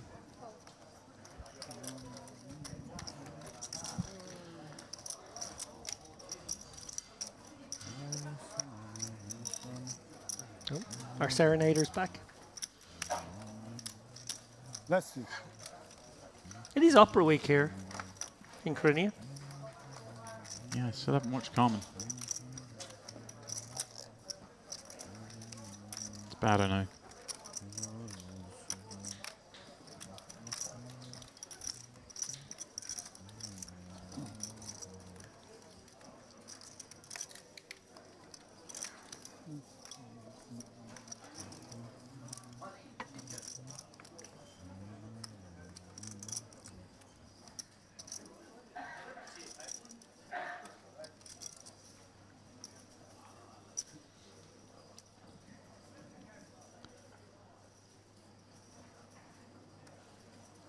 Well, moment of silence before the table, David. Yeah, they've been chatty enough. Yeah, it's nice. Get some insights from these greats. I think there was some talk about staking there a moment ago. Staking, there was where you're heading next. What's the next series? It's an interesting talk about innovations for tracking live poker as well. I heard Ocasian offering his thoughts. Then here is I on the button, looks down. An ace. It happens to be a 3 suited, but any ace would have done. There's 50 blinds on the button.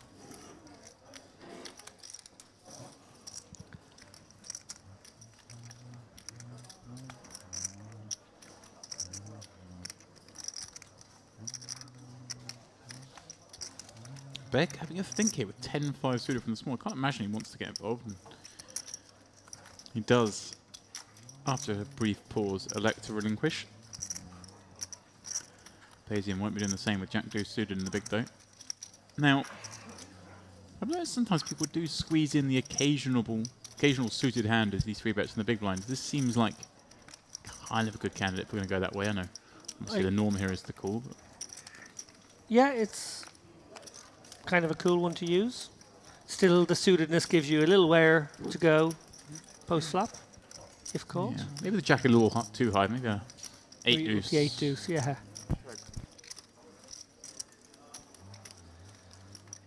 Both players whiff on king 10-4. Neither with the backdoor. Reside. Well, he's got backdoor wheel and Broadway. He might try and use it. But yeah, not much going on here. Going to go for the very small stab. Should get the job done against Jack 2, let's face it. Yeah, There's seems like we don't like it, but king 10-4, hey, we got to bet a lot of that. We do get to have a lot of it. And as Pazian's cards hit the muck, obviously we said goodbye to the table featuring Reichenstein, Mikolov and Co. earlier on. I have a hand from that table. Tanuri got it all in with king 8. It was called by Miral, who we will remember. Yeah, sure. I argue made that slight misstep against Reichenstein. I still think it was a mistake barreling his pocket kings when the very coordinated 7 came on the turn. He's unfortunately come out the wrong end of a clash with Tanuri, who had shoved the king 8 into Miral's ace jack. King 8 got there, and Tanuri stays alive.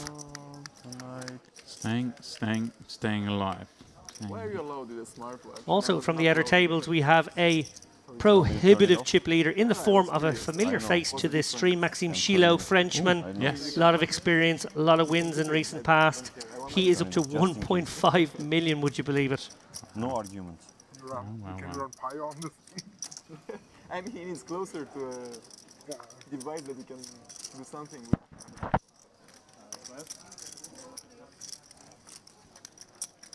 I remember somebody had like a randomizer app, like Apple Watch.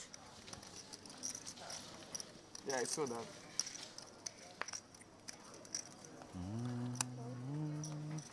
How much? I keep thinking it's you singing, James. I look around and it's not. Not this time. I realise it's somebody on the table. We haven't figured out who yet.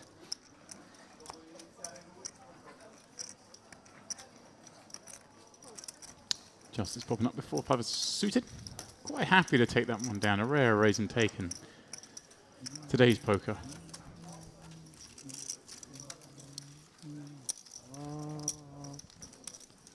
All right.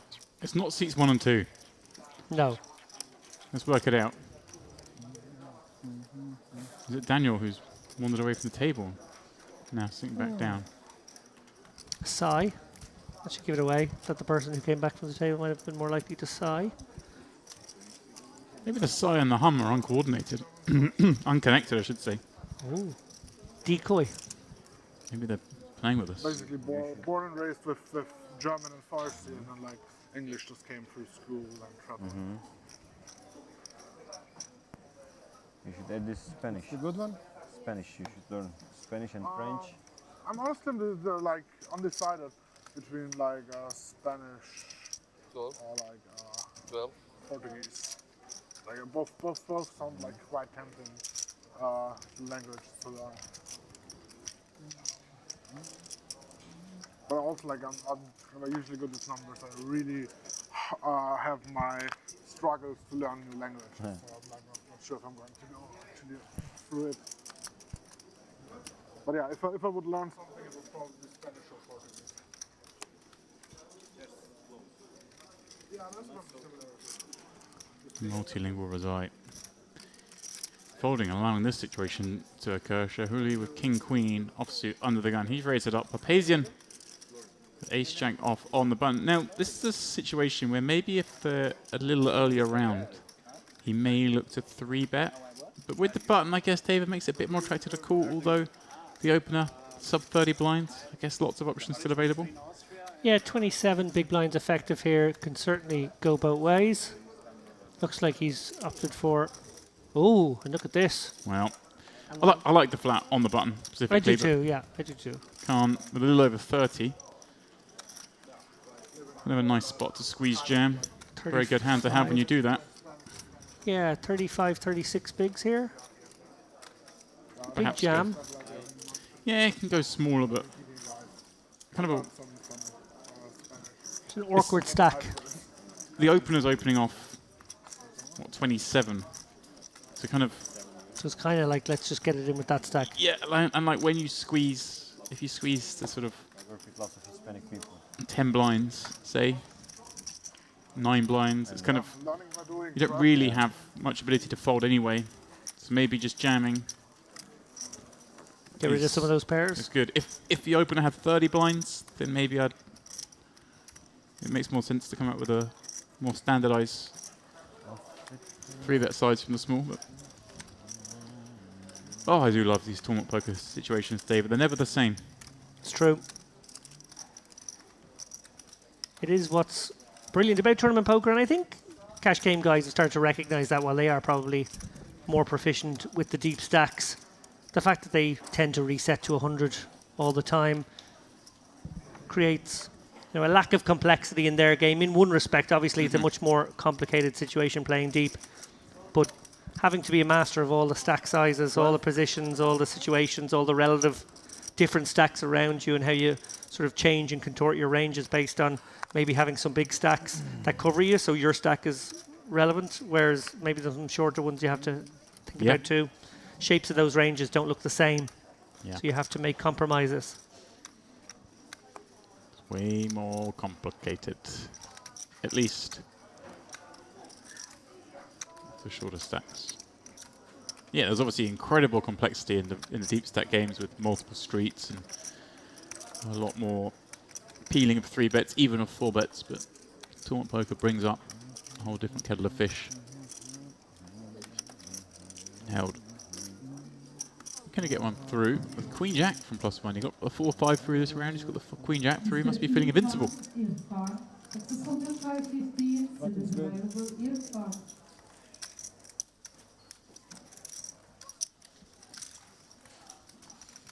Also, perhaps this man has the best name in poker.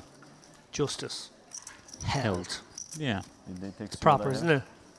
It's something you can scream when you've got all your chips in. You can scream your own name. Oh, are they perhaps watching an earlier hand? Is that what's going on between the two of them here? Checking out the all-in, I think, the big shove with the ace-king. Is it, or is it the ace-9? 3-bet. I wonder. Oh, yeah. I think you might be right there. They were curious between each other on that one. I think maybe the ace-king, actually, though. I think. Who knows? Held, popping up with King Jack suited. I know that's a good play. Actually have next seat, Queen 9 suited. Probably a little too weak to realistically get involved here, but does come to the same conclusion. I think especially against this lineup. I think if you're on a table where you feel like, maybe not the toughest, then you look to perhaps get involved with hands like that. But on this lineup, I'd certainly be folding that Queen 9. You only 2 more hours with these guys. You might think, wouldn't mind a redraw tomorrow. This is a bit tough. Yeah, it's a very good point. Look at this, Shigoli. Yeah, it's never a spot you're wild about because you're hoping to get folds and you got 10s, which is a good hand. Enough info about me. I think though he's he does just flat. Maybe that's exactly what I'm saying. He feels like it's a waste of 10s. David perhaps just a jam here and against an undergun open. It's always kind of scary. So Alex just the call.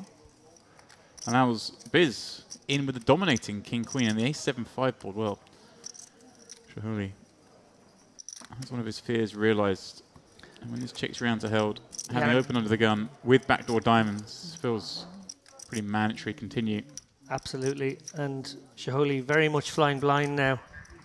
If he is to get sticky, which he needs to, because he's under-repped and his opponent will have some not ace-x. He might even have some pocket sixes and pocket eights that would make this bet. So yeah, you got to stick around, but you don't love it. Yep, it's at least one. Good news for him is that Health will be keenly aware of the number of ace-x that might be in a small blind calling range there. Right, the ace-10 suited, the ace-jack suited. It all depends on whether he tries to get one of those middling ones to fold on certain runouts. Wow, well, we've got an interesting pop brewing here, boys. 68,000 in the middle. Picking up the flush draw. Does have 2 live overs as well. Little does you know, but this feels like a very good spot to put the pressure on. Obviously, it'll be very painful to bet here and then have to fold if you got jammed on, but sometimes you have to do that in poker. I guess, David, you can't always realize. Of course, he could just go for a sizing. That means he doesn't have to fold. But that would lessen his ability, perhaps, to fire over 3. Yeah, I like it. This does allow him to both fire 3 and give the impression he's going to fire 3, which may be the more important part. This is hard now for Shahuli. Yeah, one of those spots that's actually quite easy against some players, but very, very difficult against someone like Health. Yeah, he's going to be left with exactly 3/4 pot. And I don't hate that fold at all. No, I don't either. And I was like, was just it my hand? And he was like, yeah. Unlucky, really, that a diamond came. Because if it hadn't come a diamond, I think maybe he gets the knuckles back. Thank you, dealer. I agree, but I also think that given Health's propensity to open probably wider than most from early position, I think just sticking the 10s in there wouldn't have been any harm pre. Would have made things a little bit simpler. It's the play I would go with. As we look at the leaderboard there, Health is at the tippy top, 110 bigs now, 882k. Furkan Beg, well, he's been a card rack, 758k. And Papazian, well, what a murderer's row we've got there. Those boys all in a line, 650k. Very, very deep as we kick things up to 4k, 8k. He's Ori Clipper, 22 blinds, the fan favourite. I feel like he and Shahuli need a big level here. It's the penultimate level of day 2. Some of these players will have to rush off So they have like to skip the breaks. and get into their mix-max I messed up. I was playing PLO bounty. positions. In the same time, They change it all the time. started. They change it all the time, it's random. PLO Omaha bounty. But we're not gonna finish. Yeah, you can unrage. I don't think so. They said No, at 10. because I qualified from day 1. It's impossible. Oh, wow, okay. That's shit. Ah, yeah, I know. But I'm saying we're not gonna finish the main in time to start the mix. I don't think so. I think they do. Somebody said it's 9 levels, so we played 1 to 9. 2 more levels. Yeah, 2 more hours. Yeah, 2 more hours, yes. Yeah. They said till the end of level 18. Şey mi, çizik mi var? It's already past. Can you call the floor? There is a...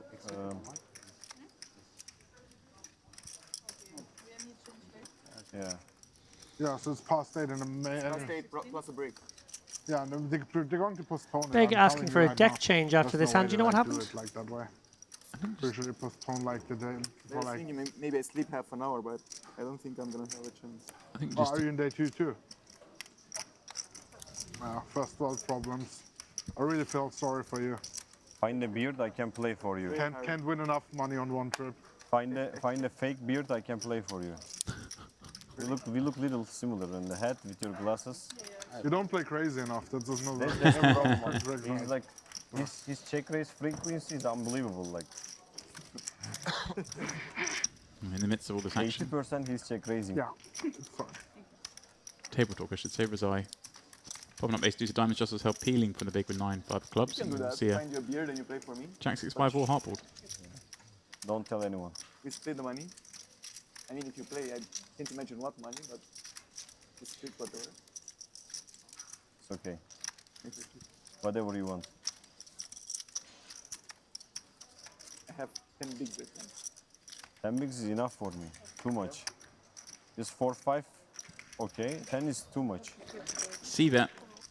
Gets it done against Helt, who did have bottom pair there, but, you know, maybe Very. just not fancying on the monotone board. Yeah, very hard to play that one down the streets as we do a quick deck change. And interesting to hear the players discussing, of course, about that mix max that's going to resume at the end of play, discussing whether they're going to overlap. But of course, they won't overlap, unlike the Cash Game Festival and the Triton Super High Roller Series, which will be running side by side from the 10th to the 25th in the Merit Royal Diamond Hotel and Spa. And what a juicy little festival we're going to have there, David. And you suggested maybe jumping in a cash game, maybe start the smallest stakes, spin up and up and up, and then throw it all into the mix. Yeah. Triton buy-in. Just take a seat beside Stevie Chidwick and the boys. Oh yeah, maybe not. Maybe I'll avoid that. Who knows? You'll be here, James. Hmm? You'll be here. I'll be here. You were here at the last Triton Cyprus event. Tell us about that one. Oh, it was good fun. We had the boys enjoy it. I guess yeah, it's like second best one. Roaring success. Barcelona. So yeah, it was good to see a lot of new faces. Yeah, but like some of the regulars here. Likes of But Ferdi pretty Mustafa, big who we section, saw yeah. earlier in the week. Would expect that too. He was in the mix. Change deck. But the Scandinavians, I think they can't play Or change dealer. because of taxes. This is not the use. Penalty, seat 4? Yeah, I think you're right. Because not nice. Sace, Casimir, hasn't came here yet. Yeah. While Manu and the other ones came. Last one it was okay, like she was giving me good cards. What did we have? Blind versus blind. 6 deuce of suit. You didn't watch it, like you know, it's like 6 to offset. He's like Deuce is getting busy. Oh, Christ. Yeah. You did on purpose? Chip dumping, huh? Don't tell anyone we are partners. Don't worry, you could be family and he's not giving you a chip without a fight. Catch you have defense with an That's ace. poker Flops player one. nature.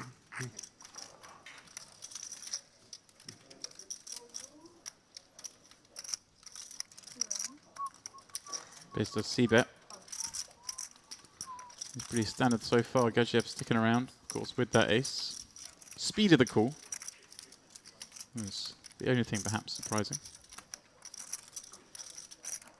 Checks once more. Biz. Pretty grim hand. Now with these 2 deuces.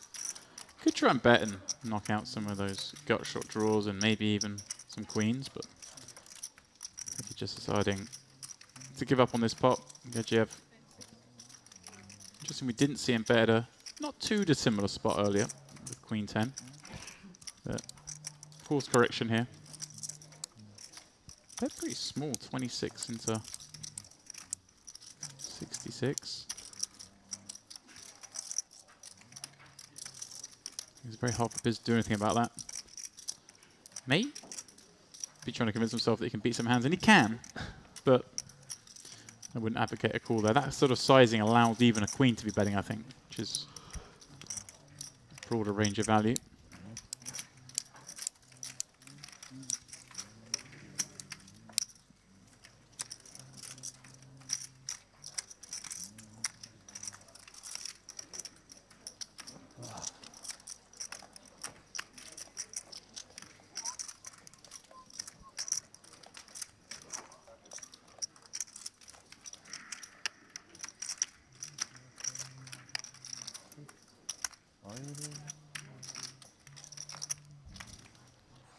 It's a magnificent beard on Papazian.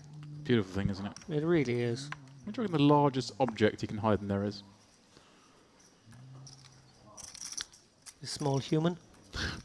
Okay.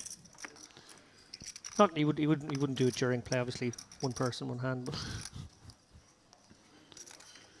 Very good. Very good, David.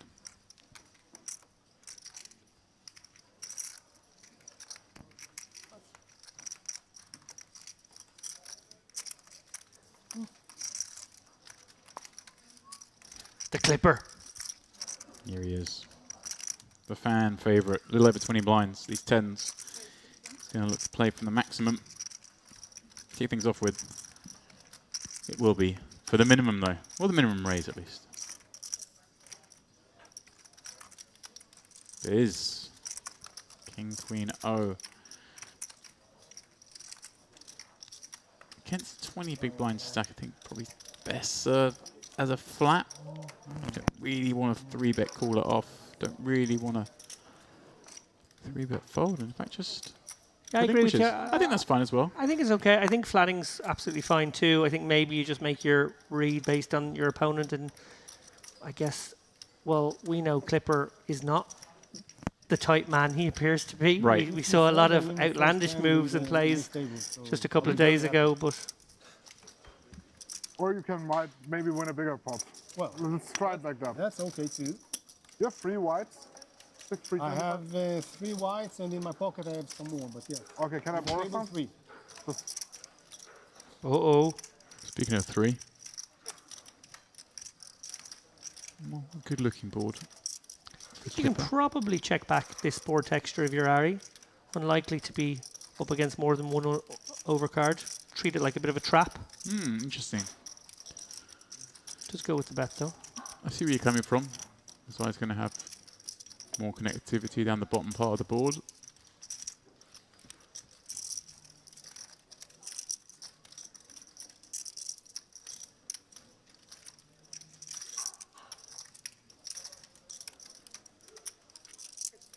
That was all talk before the flop. No talk after the flop, and disgusting card for Clipper because it looks pretty safe. Obviously the 4-5 gets there, but he might feel like he's up against the sort of the 4-7s and the 5-7s that would now improve to a pair. How greedy can Razai get here? Give me a number. Pot? I think pot's unlikely. As an exploit, you're looking at a lot of high cards that fold, and then you're just hoping to go against a hand like this. 9s and 10s, jacks. So I think, yeah, wow, it's gone ultra small. Maybe trying to induce a raise, even. But I like that. He's literally going for an exploit there. He thinks he's up against ace high. I think it's only 10k is going to call. And he may get kind of a crazy bluff out of someone. Yeah, interesting line. Certainly guarantees he gets paid with any piece in Ari's hand. Yeah, I mean, that 10k bet can be way worse than 10s, that's for sure. Any pair. Well, it's kind of fun to go that sizing and induce some raises. From the ace highs, you recognise it could be a weak 1 pair situation.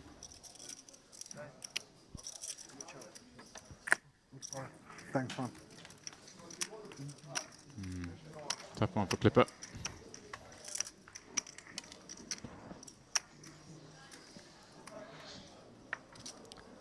Yeah, Clipper going to have to do some short stack ninja over the course of this hour and 45 minutes of the day. If we are to see him in the mix tomorrow, and by then I reckon we're very bubble adjacent. Should be fun. A reminder to you guys, we will be on the air from 12:30 tomorrow with what will almost certainly be bubble coverage right out of the gate. Straight into the excitement. Yeah, like, I saw it, I heard it, and like, he comes several times, like, what's wrong with my head today? Like, all this is troll artists. Clipper coming again with a raise. He likes the 5 of diamonds and raise.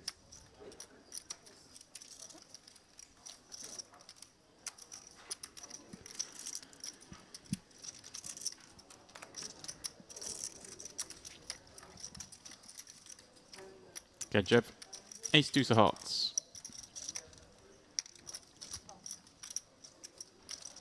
Decides he's going to have a little look against that Clipper early raise. And was I king 9 of spades?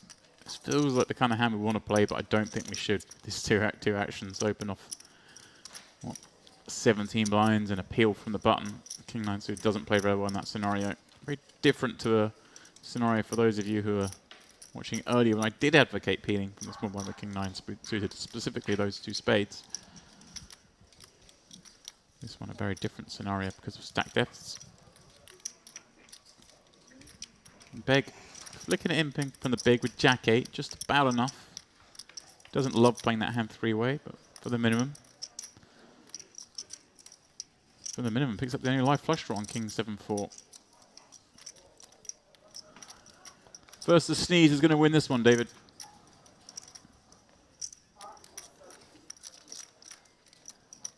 Flipper, I guess, with... It's very tough, isn't it, monotone? They often check through. Yeah, but he gets to have a fair amount of sort of high diamond single cards that may want to bet here as well. Gachev, I guess, the least likely to have the completed hand. Peeled from the button.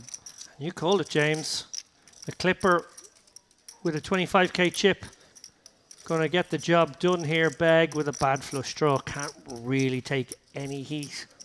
I kind of like this from Clipper. I think just have one stab at it. Yep. If you're called, you know you're toast anyway, so you haven't got to worry about... and he always knows that his opponent has to look at his face and decide that that's the face of a bluffing man. Which is very difficult because even though we know he's constantly at it, I was going to say, he doesn't appear to be. If you'd watched the stream the other day, they'd all be calling him non-stop, but he steals one. Butter wouldn't melt in his mouth, as my granny used to say. Butter. Maybe the time's ticking down to your dinner. I see you getting antsy already. What are you going to go for today? Some duck, perhaps? Oh, the duck yesterday was particularly good. There was a smoked duck starter that I turned into a main course by ordering 4 portions of it. You did manage to order 4 portions. That's not 4 portions for the table, that's 4 portions for yourself. You also ordered all of us a portion. I did both of those things. You are a team player. And you helped Ali finish his off when he wasn't convinced on the dish.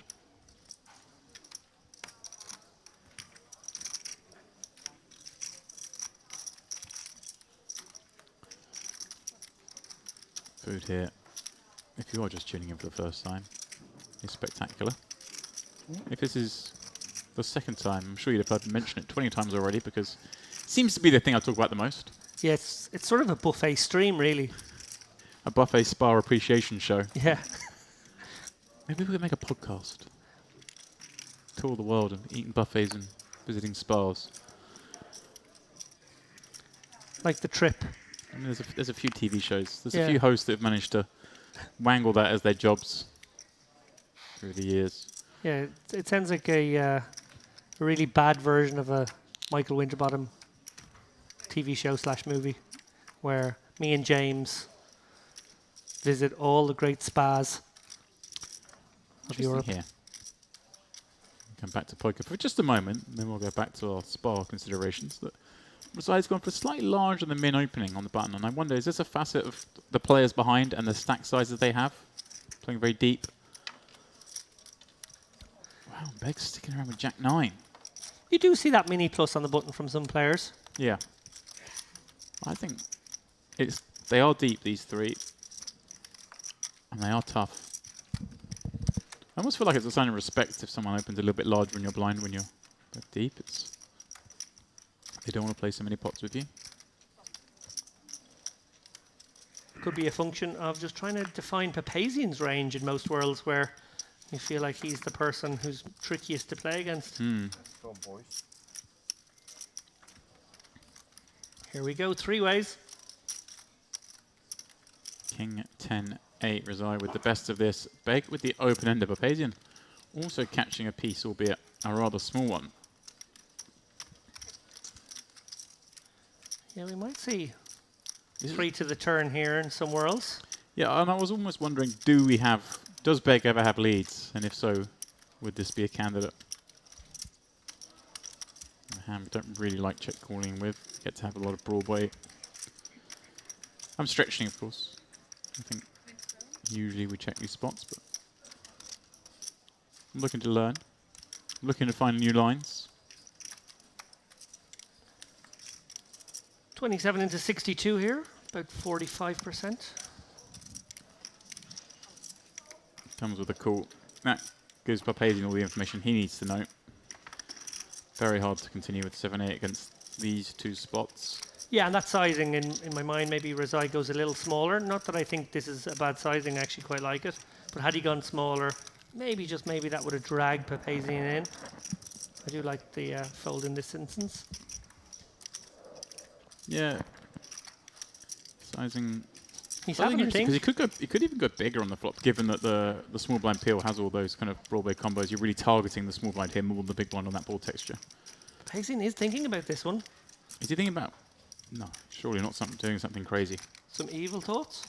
I mean, it's a very bad hand, but it is the weakest of your hands you want to continue with. And look at this, he is going to do it. Evil thoughts. Kind of unblocks all the straight draws that the small blind can peel with. Has a hand that, like I say, doesn't fare to be good enough to call, but is just the strongest hand he wants to fold. So he uses it as a bluff. Of course, he has all the 2-pair combos here. Yeah. Maybe not the king 8 offsuits. Maybe, actually. I don't know. He certainly has the 10-8, the king 10, and the king 8 suiteds. We see Razai here obviously has the really strong ace king, but going to be far wider than that in reality in it. And Beg's going to have a lot of 10x and straight draws that just can't stand this. As it happens, Papazian has mistimed this somewhat. Razai is sitting around there with a very strong hand, but a hand that is certainly shrinking in his mind. But you just hate every turn card, so do you just stick it in if you're Razai now? Oh, that's a big bet though, isn't it? Isn't it? It's so, because that's the beauty of this bet, is it's really put Razai into that sort of situation. Call and sort of close your eyes and imagine a king coming off on the turn. It's very tough. Is that the case because you feel like if you call, your opponent's going to give up? So maybe equity denial becomes a priority. Is that what you're saying, or? Well, the thought call seems more standard because you are going to have some hands. Now, does this bring Beg in? Well, it's a big bet, but he is drawing very nutted. I mean, of course, the queen wouldn't give him the nuts, but in effect. He's having a little double check, make sure that is indeed Jack 9. Yeah, 85,000 more. It's consideration on a rainbow board. Yeah, and the queen's got to be good. Yes. Against this action now. So you kind of think, I've got 8 clean outs now. They Yeah. might have one of those cards in their hands. Neither player has ace jack here. Razai, in some crazy world, could have it a tiny percentage of the time, but I doubt it. Needs Papazian's 85 into 400, so it needs only to be 20%. Yeah, Papazian, Obviously, we see he's 29%. Yeah, Papazian feels sick about this, and What and look at this though. enormous pot we've If he got. did hit the 7 as well, it would be the card that would make Peg the straight. Well, Papazian must shut down. I think this is abort. Right, but how much concern does Razai have when it checks to him that Beg's overcalled? Does he just realise that Beg could have Queen Jack and Jack 9 suited, and so would call the 2 bets because of the sizing? Papazian is just like, what have I created? And can I get out of it? Or can I get deeper into it? Can I recognise the situation? Can I be up against a king on the button and a draw in the small blind? And just rifle it in? Yeah, maybe putting the... It's a very convincing story. Maybe putting the small blind on the Jack Queen, Jack 9. Yeah. Maybe putting Razai on exactly what he has. Or maybe aces. Yeah. And decides, I'm not sure we're done. Can I do it? Can I pull the trigger? He unblocks all those hands, right? They're all those are the most likely scenarios. The scenario he's got himself up against here. Of course, Beg can be trapping. Beg could have a set of 10s maybe. A set of 8s, unlikely. But do 10s not 3-bet from the small blind? With at least a decent frequency. I think they probably do. I think you're pretty sure Beg's got it. But Razai can of course have kings 10s. Can have king 10. But also has a whole bunch of king X. You're blocking pocket 8s, but Beg, he can't have 10s or kings. They would have 3-bet free. Right, that's what I'm saying. 10's Yeah. most likely 3-bet. So Yeah, then yeah, it yeah. calls at some frequency. Kings would 3-bet. Razai wondering if he can shut this one down. Yeah, it feels... It's so weird. It feels when checked to that we kind of just got to shut this down, do we not? You know Beg's got some equity when he's called twice in the small. The absence of a flop flush draw making this all the more interesting too. Yeah, Razai looking back there to see he's got the king of clubs in his hand. That's some relevance. It's one of these, I think, where Razai has to shove and just hope no one calls. As Yeah. stupid as that sounds. Yeah, no, he's just thinking, well, I'm up against 2 draws that I may get there. I'm also potentially, you know, have ways to get out of dodge if, I don't know, maybe beg has King 10. He does say he's do I happy get just out to of- see the river. And the river gets begged there, albeit with clubs on board. Can't be too worried about clubs, I don't think. No, and this is interesting because this is if he makes the big bet here, which we assume he will, Razai's in a horrible spot because he has the king of clubs, so he blocks the only realistic flush. He may put his opponent on a hand like Queen Jack that's now turning into a bluff. The Jack 9 suitors, of course, are possible. I don't think he's expecting to see Jack 9 offsuit. Well, we consider the possibility that Papazian could win it with the turn barrel. We consider the possibility that Razai could win it by shutting it down on the turn as well. We now see Beg has set the trap. But Beg has set the trap. Papazian, though, surely can't really tell a credible story. If he had clubs, he would have carried on, surely. And Razai, I guess, is going to have to knuckle back and take his hand to showdown, and then 1 level on one hand.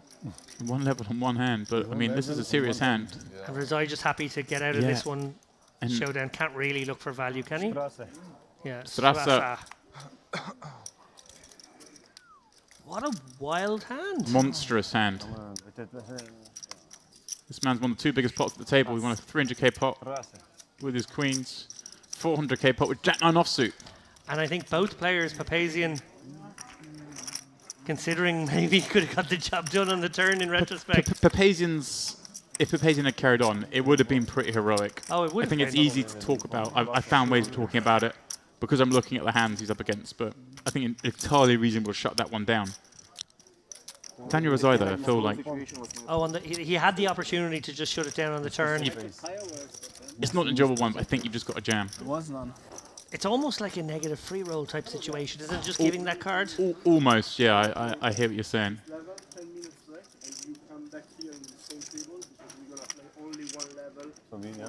Okay, well, I think after that hand, there's been a judgment made. Not 15, 10. Christian, did you delay the mix match? I will need to delay like 15 minutes for sure. Okay. The production crew have decided, because of that last hand, it was exciting enough, we're going to keep these boys together. I think in reality what it is, the breaks have all bled a little bit because of the new players coming in, getting mic'd up. The day's taking a little bit longer than planned. So I believe that was Christian coming in saying, look, the next break's only going to be 10 minutes long and we're keeping you here because we need to save some of that time because we're going to have to delay the restart of the Mix Max because there's events still going on, and of course there's a lot of player with conflicts. So it all makes sense. Just like yeah, I think a short break in that situation is absolutely fine. Obviously, we want these players to have ample opportunity to use the bathroom, get a quick coffee or whatever they need, but they've only got 1 more level to come back for. So let's just power on through.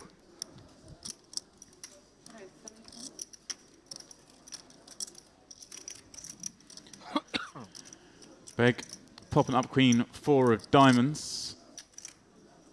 Fresh off that monster. Look at that, he's got 1 million in chips. After that win. Alexandru. I'm invested already.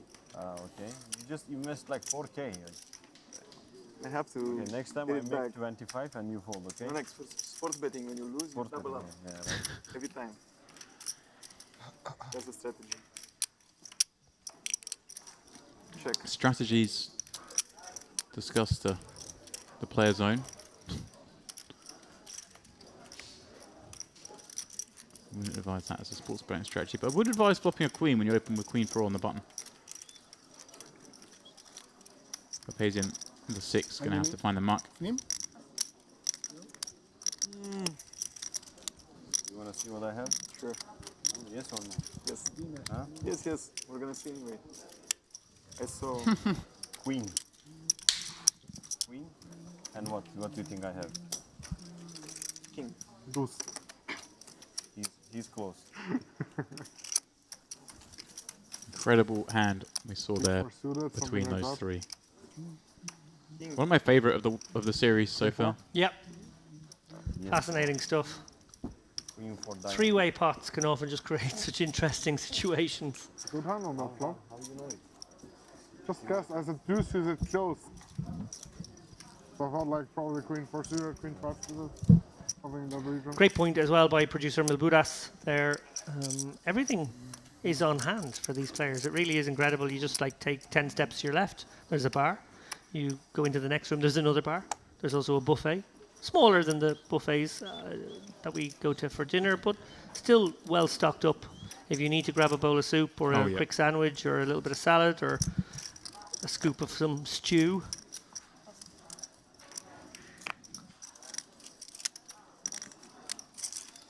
It really is the streamlined poker centric sort of everything's there for the guys, optimized.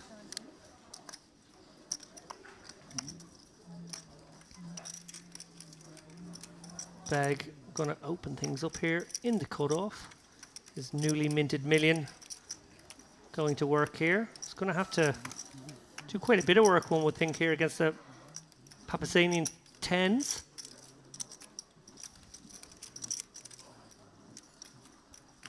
Yeah, with the history that's already developed between these two, very, very clear bet. Dynamics abound. Clipper with what might look like a good spot if he was to look down at something halfway decent there off that stack. Queen 7 does not qualify. Beg going nowhere with the King Queen. Might even be a good 4-bet fold candidate. I was about to say, I mean, this slips in as perhaps the best of those candidates. Although, one wonders if he feels the need. You mentioned earlier, we are only an hour and a half into the day. He's got a very healthy stack. Wow! Whoa! $500,000 chips. Wow! In your eyebrow, Papazian.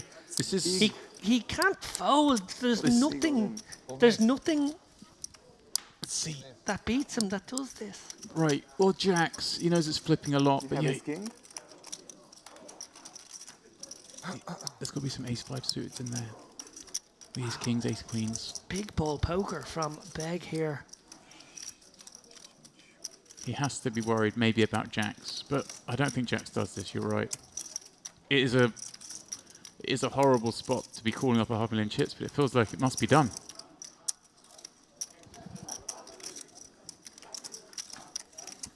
You cap out the range, you take out aces, kings and queens, maybe sometimes some frequency of jacks stays in. Okay, we accept that. Nines might do this, but again, wouldn't be loving it. It just feels very ace-king, ace-queeny, doesn't it? It does. And like I say, there are the occasional bluffs, right? I mean, king queen offs there, we know he's capable with ace-5 suited and he likes the such. Flip. But it might not be. He might have queens again. Papazian? Yeah, he might have queens again, he says. Might just be looking, even if he knew he was 55%, he might look to avoid a spot like this, just feeling like his skill edge above against these guys. But it is It's hard with the a lot overlay of in the chips in pot. there. It's already 55K's put in there. But he is suspicious. I don't know what to do, I need help. This is nice from Beg giving nothing. You don't want to play Papazian's game and chat at this point. They were very chatty earlier, if you remember, when Beg was light. Albeit that was just an open. Well, neither James nor I predicted this play. We thought maybe the 4-bet fold, we thought maybe the flat. Yeah, I was thinking 130. Big ball poker here from Beg. This was done very quickly as well. It was quick, which always feels ace-kingy. Yeah, he folds the tens. It was a flip, but not the flip he's expecting. Pick one. Pick one. Well, he's even going to see it. Both the same, huh? Both the same. So he saw the queen. Again and again. Again and again, you have the queens. He thinks. Ballsy play. But I am, again, a little surprised. I think if Beg thought that through an hour and a half in the day, Papazian and Razai either side of him, that's not a normal table. He's drawn a very tough table here. Queen. The queen? Yeah. Why not the 5? Show him the 5, it's funnier. Huh? 5? You should have showed him the 5, not the queen. No way. Like. I'm not coming back if it's a 5. One leg. I'm going to If it's a 5, the man is broken, it's over. Like, Okay, go play mix max. It's better. No. He didn't mean when he said he's not Okay, coming. I buy your flight ticket then. You got it wrong. When he said he's not coming back, he didn't mean the tournament. He's meant poker at all. Right. Quit poker. He's over, like he's done with poker. That's the queen part. Well, it's all fun and games now. There would have been tears if he'd made the call with the 2 10s. Interesting situation here for Beg up against the deepest opponent left on the table here, held with 850k. Yeah. Certainly come with a flat here with the ace-3 suited. Sort of reasonable option. Yeah, I think, again, I know he's keen on advocate, but I'm looking at this table. You've got Held, you've got Rosai, you've got Papazian. Oh, yeah. Just get to the end of the day. Murder now, play as well. play these very nutty hands. You know, when I'm looking this side. Get yourself to a different table for the bubble tomorrow. Right. With a huge stack. That would be pretty good. This is a nice spot for Shahuli. He obviously had the spot earlier with 10s. Didn't work out well for him, but this is a very nice one, I think, against the peel. It's going to have plenty of... Again, so he does just flat. Look, it's not bad. I think the flat with the ace-10 suited. Very playable hand. You're keeping some worse aces, but jamming here. There's 60k already in there, David. And yeah, you've got the 2 loosest guys with the 2 loosest ranges. Hello? Right. Well, there we go. Jake finds a 3 in the window. Difficult for Helt here.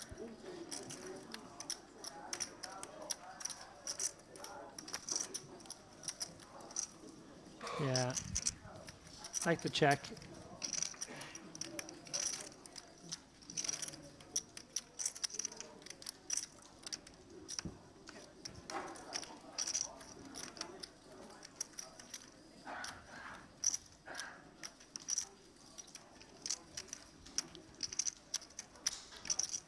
The complexion of this one changes a little bit after it goes check through. Helt could consider a bet now, I feel. Could just try and hang on as well. Yeah. The computer is working.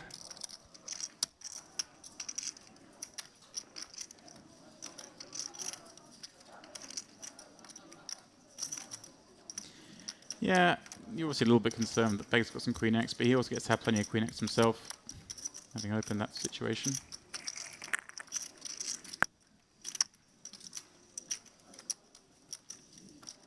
Funny spot for Beg. I think you don't expect to get check raised if you bet here. Your hand could do with some protection, but also just happy to check back, try and take it to showdown.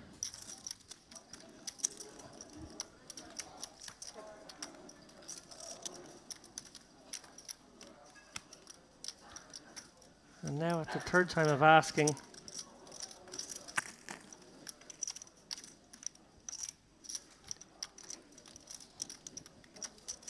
Hard to believe your ace-10 could be good at showdown. It's possible.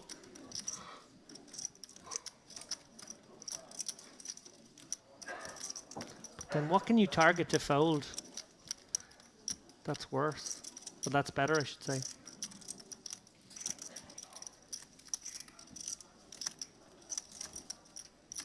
Maybe a small pocket pair.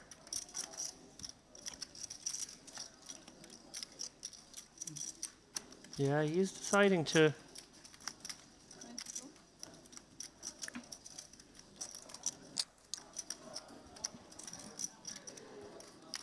get after it here. And yeah, this is nice. Very nice. Can have some delayed betting with the queen. Obviously have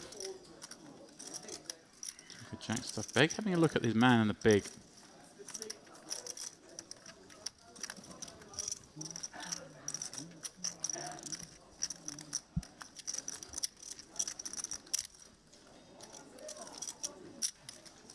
Nice bluff. Thank you. Show this. Justice held with the post oak bluff there. Pretty sexy there. You think you had a better hand than 22k. I, Yes, I beat your ace size king high. I'm the button. I had a pair. Then you should have called, yeah. Next time. Maybe next time. Better tomorrow. Maybe. I can't waste my chips. It's okay. You I will can't? give you new ones. New ones? I'm sure you can.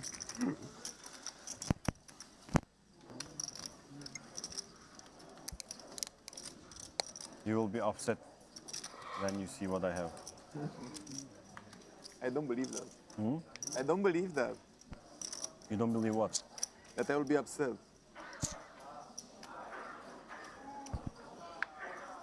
No, you won't be upset. You will quit poker. Enjoy your last poker round.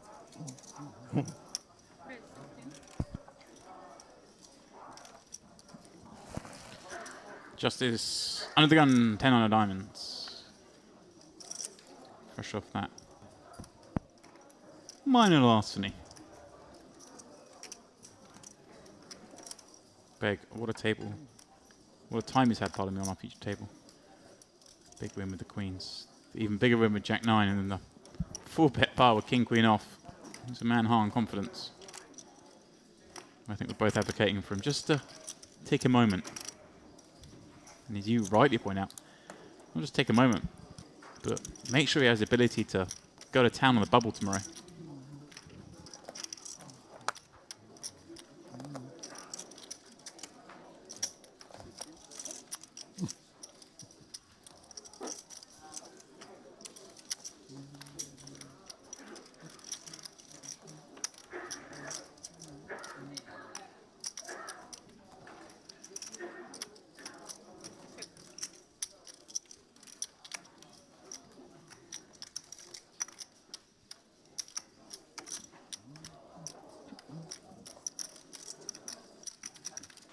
Biz can't do much against C-bet on King, Queen 10, does just let it go.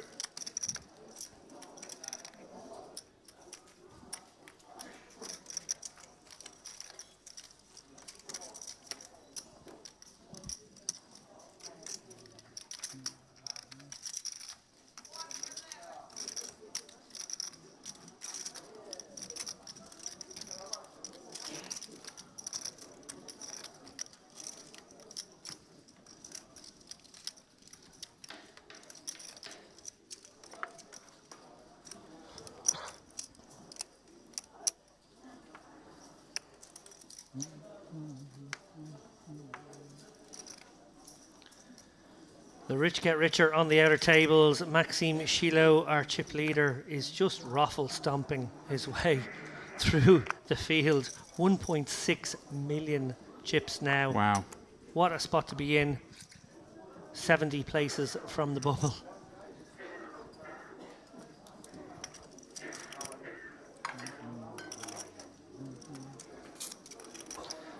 Also, among the leaders, Boris Angelov, Uri Reichenstein, who we saw on the last feature table, and of course, got to give these next two guys a bit of a mention. Edward the Fifth. Edward the Fifth is in there. And someone by the name of Jack Sinclair. Once came 8th in a poker tournament. Interesting fact about him. Khan raising up Ace King. He's been very patient. It's appeal from Justice with Ace 4 in the big blind, and can you get something going before the break? No, you can't. Queen 7-3, no club.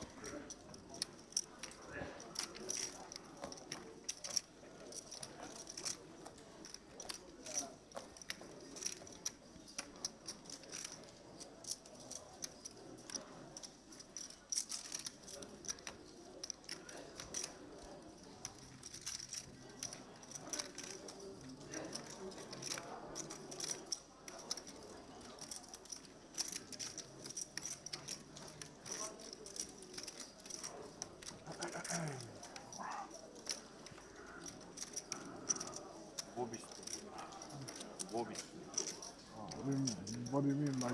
What does it mean? Where are you? Finds a 4 by the river. Yeah, like how good is it? Like actually, like tourist ways, like classical direction and stuff.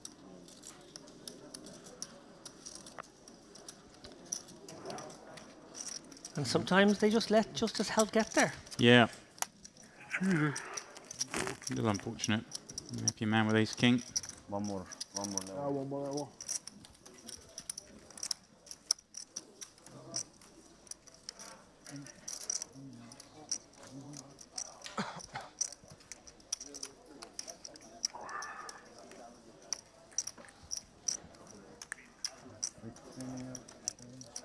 He's desperate to get on a feature table, is Jack Sinclair.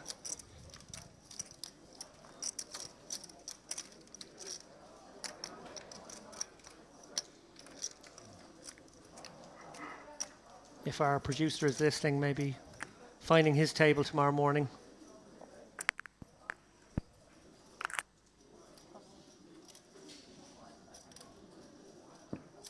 He just wants a bit of exposure, that boy.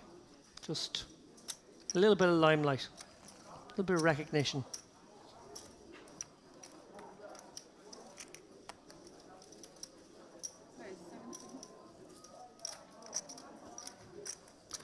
Three, bet him if you dare. Forkhand bag opening up with the ace jack go here in early.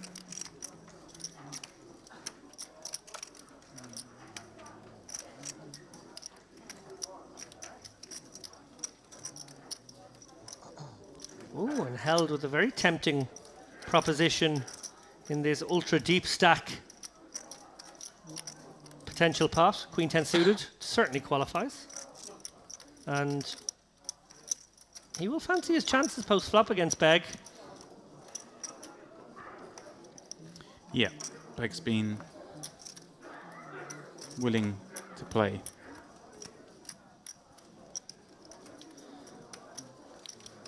Tricky one here for Gatsiev. Obviously, you do have the big card king, but it's dominated a lot, and it's just hard to play. Yep, very wise fold there. Wouldn't mind taking it on heads up, perhaps, but like you say, dominated by the small blind so often. As Beg sees a jack in the window. Oh, hello. Interesting one. You river the queen in the check raise spot? Okay, thanks. You river the queen? Certainly reasonable to come with a check if you're Beg here. Small bet works as well. You can go with small sizing and bet a lot of hands. Discussing the big pot still.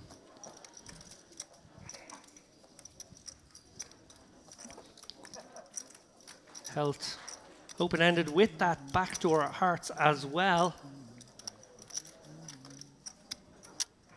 We see he has the overcard to the jack also. He's going nowhere, but how will he proceed?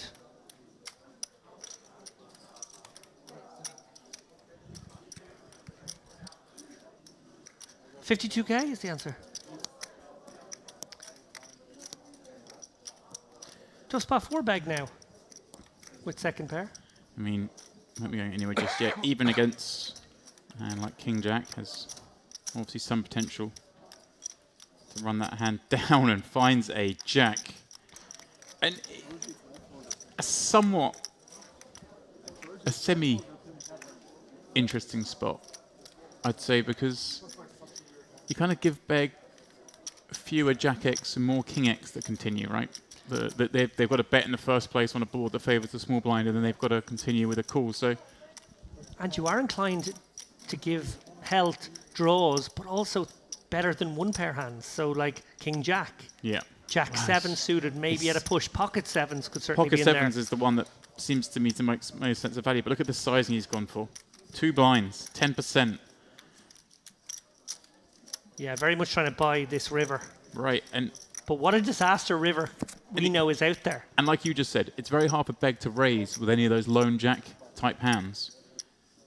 Because if you got 3-bet on this turn, given these guys are over 100 blinds deep, it's sheer disaster. So an excellent bet from Held. Really good understanding of how Beg can't even raise with this ace jack.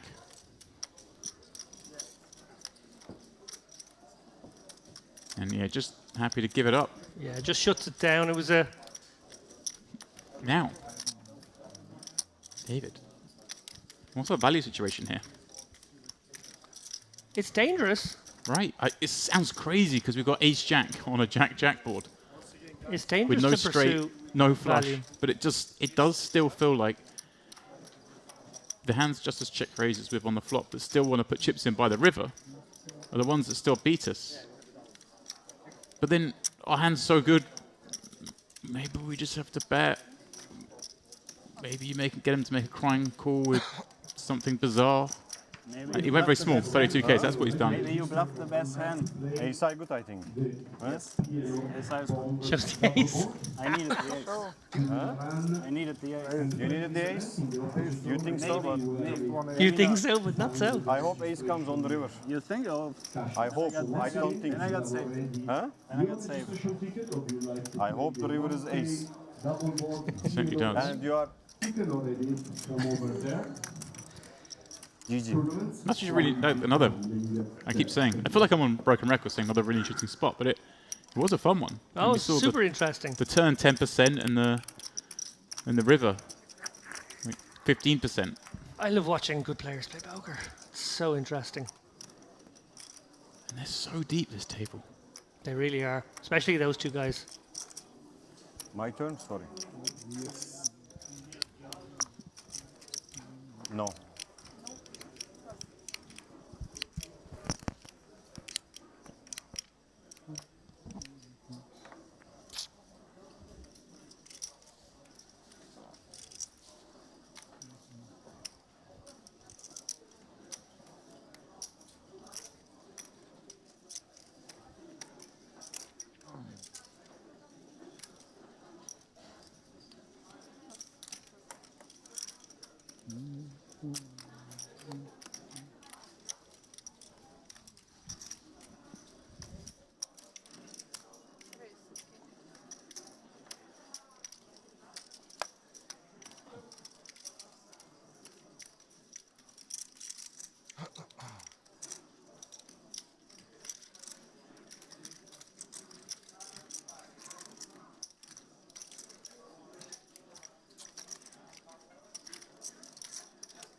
Clip up.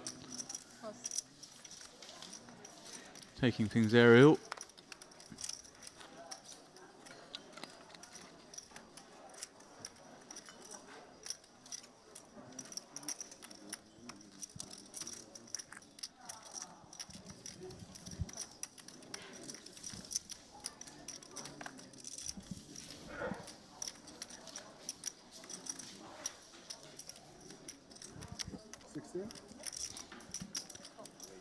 Rizzo peeling from the big blind with 7-8 suited. A lovely hand to peel with. Do we leave the mics?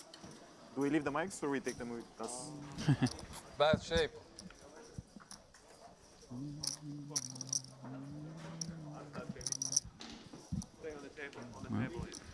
Looks like it's the final hand before a break here. David, clip up as the opener. Get to bet this Ace Jack 4 way more liberally than with his Queen Jack here. This should get the job done. The clipper gonna finally pick up a pot. Not sure he's actually dragged more than one pot in that session, but he has survived that session, which is the most important thing. You're good. You're safe. You're 15. Yeah. The boys are just counting down the time. I think everyone left the table. Ah. Saying you're safe, you're going to win the pot. I'm just making sure we don't have another hand. 10 minutes break, and once you will come back, we're going to play. I think the emphasis there on they didn't want to start a new hand into a short 10-minute break. They might have been left with no break at all. Well, as we send them off for their final break of the evening, this will be how things look when we return at the 5k, 10k level. Shahuli will be down to just 9 blinds. A couple of missed opportunities, maybe for that player who've taken aggressive actions up to now. But the story surely has to be, well, I would say the top 2 stacks. Justice Held has kind of made the stack, but almost been under the radar because it has been Beg, Papazian and Razai who are the ones most in action in this table, sat on what is a murderer's row. Before we do go to that break, I just want to ask you, that frame kind of all driven perhaps by the dynamics of those three. What are your thoughts on how those hands played out? Yeah, obviously Clipper's there. He's still in the mix. We're hoping he gets a spin going. Everyone else is, I think, letting other people lead the action somewhat. For me, Justice Health, he's just clinical. He's cold-blooded. And I am afraid when I'm watching hands that he's playing, not even just being down there. Just as a commentator, I'm scared for everyone else when he's in a pot. Papazian, he's got flair and he's got daring and he plays sort of sexy poker, and we saw it with that 7-8, it could have gone in a very interesting direction. He's obviously one to watch as well, again, driving the action. And I've got a new phrase. I'm going to hit you with a new phrase before I leave the booth today. Here we go, guys. I'm calling it beg bet poker. Ah. Furkan beg. He likes to play big pots. He likes to stick it in your eye. Oh. And what I actually think is really interesting is that kind of play, while a little clunky to some, is actually the antidote to the players who want to play a small ball 3-bet, 4-bet game. It actually does shut them down in an interesting way. So, look, he could end up in a collision of sorts if he runs his king-queen into a willing pocket tens. We have one of the biggest pots we've seen all day. But on the flip side, these guys still tiptoeing around him. They don't really want to clash big stacks against one another. Certainly not. Well, it is just a few minutes break this time as they condense the day down, mix max going, but it is time, David, to say goodbye to you for the evening. Send you off to the buffet where I know you'll find. I'll be in the buffet, but I'll be watching. I'll have it up on my phone. I'll be watching every minute. This is too good. You'll find great joy. We'll be back in just a few short moments. Please do stay with us, and Ali Najad will be jumping in.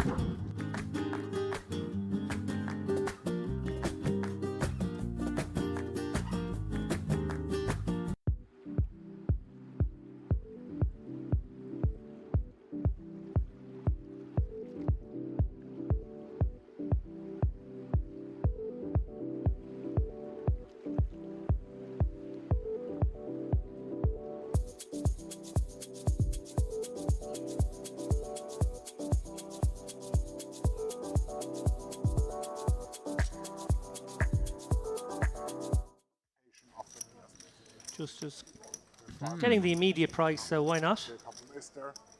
Wow. And there it is. The ginnest of cards. Oh, and he's going for the dirty little check raise. Yeah, the offsuit 7 is the one he was after. Sneaky, sneaky. Two of the purest outs. Hoping that his opponent value tens himself here with the ace kings and ace queens. And he's got to go big here, right, Gadzhiev, when he bets this one. You really are trying to rep the strong ace, and he does go big, 40 into 55. I like the sizing, although he's not going to like the response. Really trying to blast off the 10x, the 8x, the 5x that may have got past the turn. How greedy do you go here if you're health?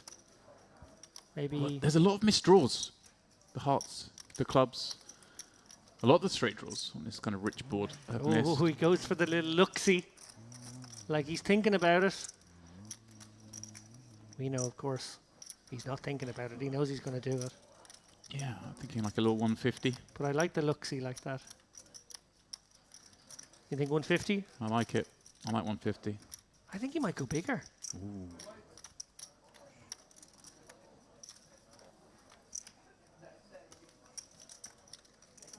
Just this hell check calling turn. Let's go bigger. Is that 200? Not that it's going to matter here.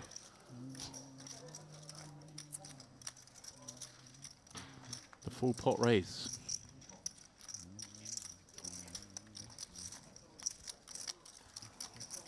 And somewhere else? Yeah, and I was almost wondering, does Beg ever have leads? And if so, would this be a candidate? A hand we don't really like check calling with. You get to have a lot of Broadway. I'm stretching, of course. I think usually we check these spots, but I'm looking to learn. I'm looking to find new lines. 27 into 62 here, about 45%. Comes with a call. That gives Papazian all the information he needs to know. Very hard to continue with 7-8 against these two spots. Yeah, and that sizing, in my mind, maybe Rezai goes a little smaller. Not that I think this is a bad sizing, I actually quite like it. But had he gone smaller, maybe that would have dragged Papazian in.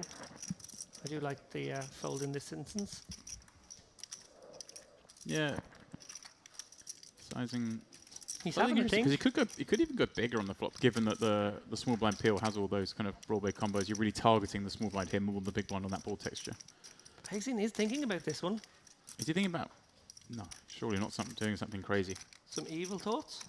I mean, it's a very bad hand, but it is the weakest of your hands you want to continue with. And look at this, he is going to do it. Evil thoughts. And it unblocks all the straight draws that the small blind can peel with. Has a hand that, like I say, doesn't fare to be good enough to call, but is just the strongest hand he wants to fold. So he uses it as a bluff. Of course, he has all the 2-pair combos here. Yeah. Maybe not the king 8 offsuits. Maybe, actually. I don't know. He certainly has the 10-8, the king 10, and the king 8 suiteds. We see Razai here obviously has the really strong ace-king, but going to be far wider than that in reality in it. And Beg's going to have a lot of 10x and straight draws that just can't stand this. As it happens, Papes has mistimed this somewhat. Razai is sitting around there with a very strong hand, but a hand that is certainly shrinking in his mind. But you just hate every turn card, so do you just stick it in if you're Razai now? Oh, that's a big bet though, isn't it? Isn't it? It's so, because that's the beauty of this bet, is it's really put Razai into that sort of situation. Call and sort of close your eyes and imagine a king coming off on the turn. It's very tough. Is that the case because you feel like if you call, your opponent's going to give up? So maybe equity denial becomes a priority. Is that what you're saying? Or well, thought call seems more standard because you are going to have some hands. Now, does this bring Beg in? Well, it's a big bet, but he is drawing very nutted. I mean, of course, the queen wouldn't give him the nuts, but in effect. He's having a little double check, make sure that is indeed Jack 9. Yeah, 85,000 more. It's consideration on a rainbow board. Yeah, and the queen's got to be good. Yes. Against this action now. So you kind of think, I've got 8 clean outs now. Yeah. They might have one of those cards in their hands. Neither player has ace-jack here. Razai, in some crazy world, could have it a tiny percentage of the time, but I doubt it. Needs Papesians 85 into 400, so it needs only to be 20%. Yeah, Papesian. Obviously, we see he's 29%. Yeah, Papesian feels sick about this, and What and look at this though. enormous pot we've If he got. did hit the 7 as well, it would be the card that would make Peg the straight.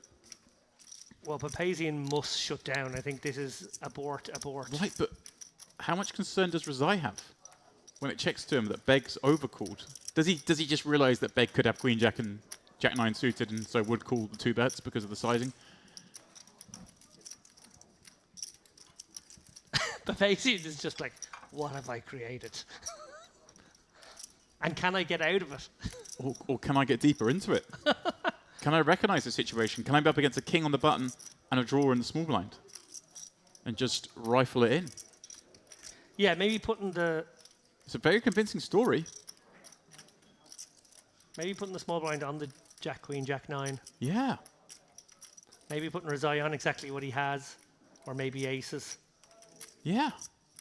And decides, I'm not sure we're done. Can I do it? Can I pull the trigger? He unblocks all those hands, right? They're all, those are the most likely scenarios. The scenario he's got himself up against here. Of course, Beg can be trapping. Beg could have a set of 10s maybe. A set of 8s, unlikely. But do 10s not 3-bet from the small blind? With at least a decent frequency? I think they probably do. I think you're pretty sure Beg's got it. But Razai can of course have kings 10s. Can have king 10. But also has a whole bunch of king X. You're blocking pocket 8s, but Beg, he can't have 10s or kings. They would have 3-bet break. Right, that's what I'm saying. 10's most likely 3-bet. So then yeah. calls at some frequency. Kings would 3-bet. Razai wondering if he can shut this one down. Yeah, it feels... It's so weird. It feels when checked to that we kind of just got to shut this down, do we not? You know Beg's got some equity when he's called twice in the small. The absence of a flop flush draw making this all the more interesting too. Yeah, Razai looking back there to see he's got the king of clubs in his hand. That's some relevance. It's one of these I think where Razai has to shove and just hope no one calls. As stupid as that sounds. Yeah, no, he's just thinking, well, I'm up against 2 draws that I may get there. I'm also potentially, you know, have ways to get out of dodge if, I don't know, maybe Beg has king 10. He does say he's happy just to see. see the river. And the river gets Beg there, albeit with clubs on board. Can't be too worried about clubs, I don't think. No, and this is interesting because It's just, if he makes the big bet here, which we assume he will, resides in a horrible spot because he has the king of clubs, so he blocks the only realistic flush. He may put his opponent on a hand like Queen Jack that's now turning into a bluff. The Jack 9 suited, of course, are possible. I don't think he's expecting to see Jack 9 offsuit. Well, we consider the possibility.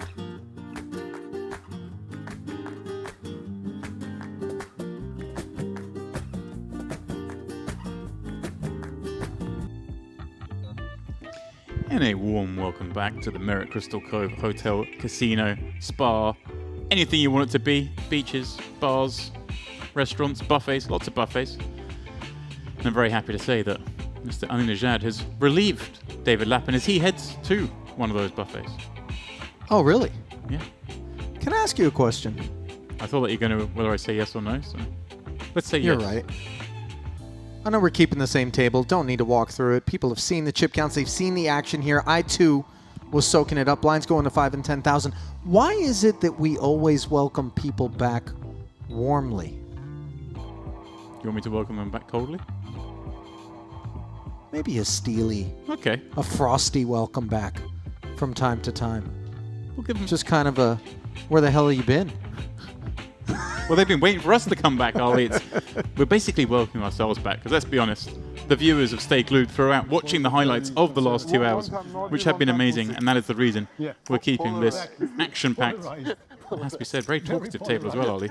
I hope they consider it an honor, because it isn't every day that we do this, that we just bring back I think this is why he's getting many sponsors. the existing crew. Very good strategy, I agree. But when they're giving us the sort of fireworks that these guys have been, why wouldn't we? Yeah, this has been very, very good table.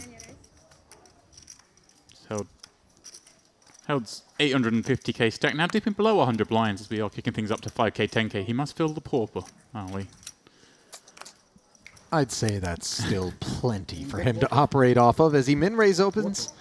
Queen 10 offsuit. Reside down to just 25 blinds now by virtue of those blinds increasing. But here is the man that had the best of the last frame.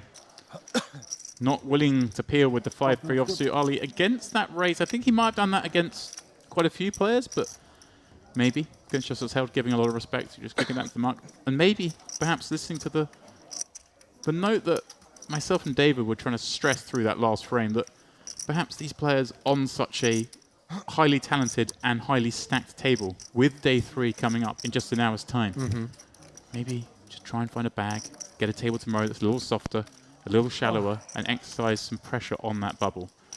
Butting ahead now doesn't really make that much sense. Well, there's still a couple of days of poker left. They're in it for the long haul. Yeah. So obviously, kind of zooming out and thinking big picture isn't necessarily a bad thing. Yeah. I thought you were just going to tell me I was a wuss and I should get in there and lock horns. I mean, I could have also just said that independent of the exchange.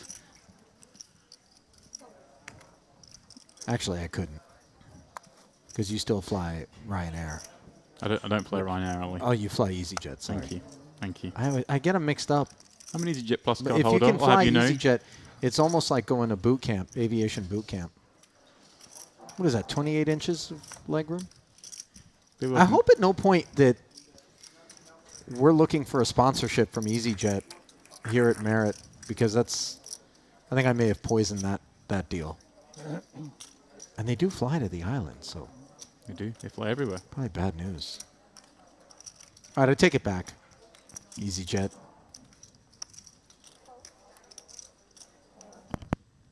Queen 6 suited here for Justice Held as he goes to work again, this time from the hijack for account bag, flatting with Jack 10 from the small. Papazian out of the way, heads up to a 60K pot, 8-4 tray, no pair anywhere.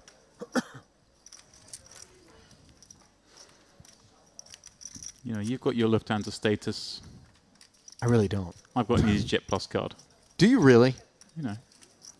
God, it's weird the way you're kind of almost bragging about it. I'm proud.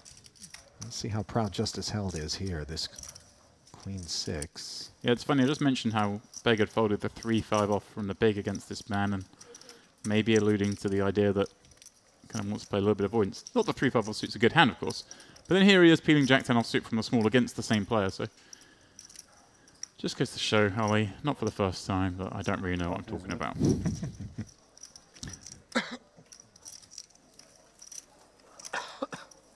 One more delicious hour of action with this cast. Very much so. Could well be in for a treat.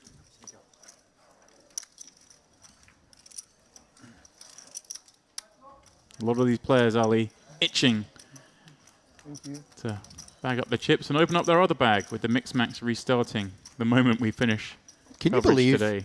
that's even an option? I know you're such a huge fan of it. The more I chewed on it during the break myself, James, the more it became strange that this hadn't been a self-evident evolutionary development of tournament poker. But here, on the island, the good folks at Merit Poker, serving as the bleeding edge of innovation. I suggested earlier that it's up there with the big blind anti-concept. We could look back on it being that way. I might have overstepped the mark there a little bit. But you get the idea. I think this could be a really, really great idea for apples and oranges, but great ideas are great ideas. Yeah, I think it could become the norm. And for Clipper, he's got an idea with ace-4 suited. Up front, goes to work. I referenced it as an idea that those who bring their partners along get the evening off. Here's a man who's certainly brought his partner along, Harry Clipper, celebrating the anniversary, winning the warm-up on the day of their anniversary. Nothing better than having a supportive partner in there that doesn't create contention between you and what it is that you love to do. And as we talked with Ari's coach over at the spa at Royal one afternoon, Gabby, kind of alluded to the fact that the man is very much dedicated, committed to the craft, and obviously his wife was all too happy to watch him navigate his final table on the way to a victory in the warm-up just earlier here at this festival. I suspect we'll be seeing a lot more of Ari Clipper at future festivals as well. He's got Papazian here for the ride. 10-3-3. Yeah, I saw Papazian having a little think pre-flop with this king-queen off. Not ideal against the under-the-gun open, of course, but it's good enough, and we know that Clipper is not flush draw, a lively character. Love Papazian, certainly good enough hand to call with the king. You want to keep some weaker in. This flop not ideal, but he does have the king of hearts in his hand. He may be thinking about sticking around for one more. It would be disaster if he did. If he then looks to play those hearts later on. But you are still ahead against a fair few hands here. That size is enticing. 17 into 60. Basically giving us the stare down the lens. Pardon me. Clipper giving us stare down the lens. He does. Oh yeah, peel here for 17K. Sorry. Queen of Hearts would be an issue. Any heart, I think, could cause damage. Instead, it's the 8 of clubs on the turn. Total width for Papazian. Now, actually kind of a fun spot for Clipper. We never want to bet and have to fold equity, Ollie. It's unlikely we ever get raised here, I think. He does just side check it back. And you can make some better ace highs fold. And the only issue here is if we check back and then face a bet, we could end up folding the best hand. And that may be what's about to occur here. Papazian with just the king high does. Oh, he's happy to take king high to showdown. He thinks he's up against some of those weaker high card combos, are we? And Fairly astute. King high. It was a very little needle there, perhaps. A jovial one. Oh, I don't think Papazian's going to be shedding any tears over that sporting post hand salvo, if we can even call it that.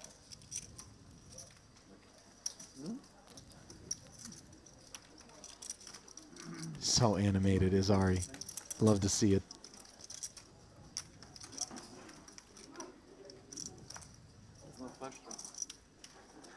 Papazian's a character himself, by the way.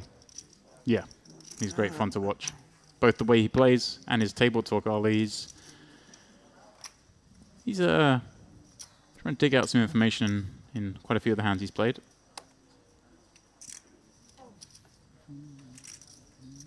Ashkan Shakoli into the muck. Huh?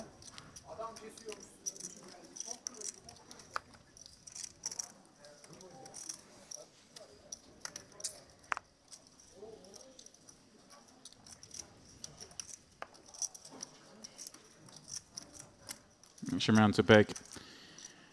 The man who's done the damage in the last 2 levels. Looking down at ace-9 offsuit from the cutoff. And here is the man that's been tussling with him the most, Papazian. Saw him 3-bet fold 10s. Yeah, not dissimilar spot. And here he has another good candidate for a 3-bet. And once more, he does make that maneuver. Kind of like the sizing, just under 3XLE with sub 40 big blinds, and it's also cut off the button ranges. They're a lot looser, so it does make sense to go a little wider, a little smaller, pardon me. Sure. Beg. Cheers.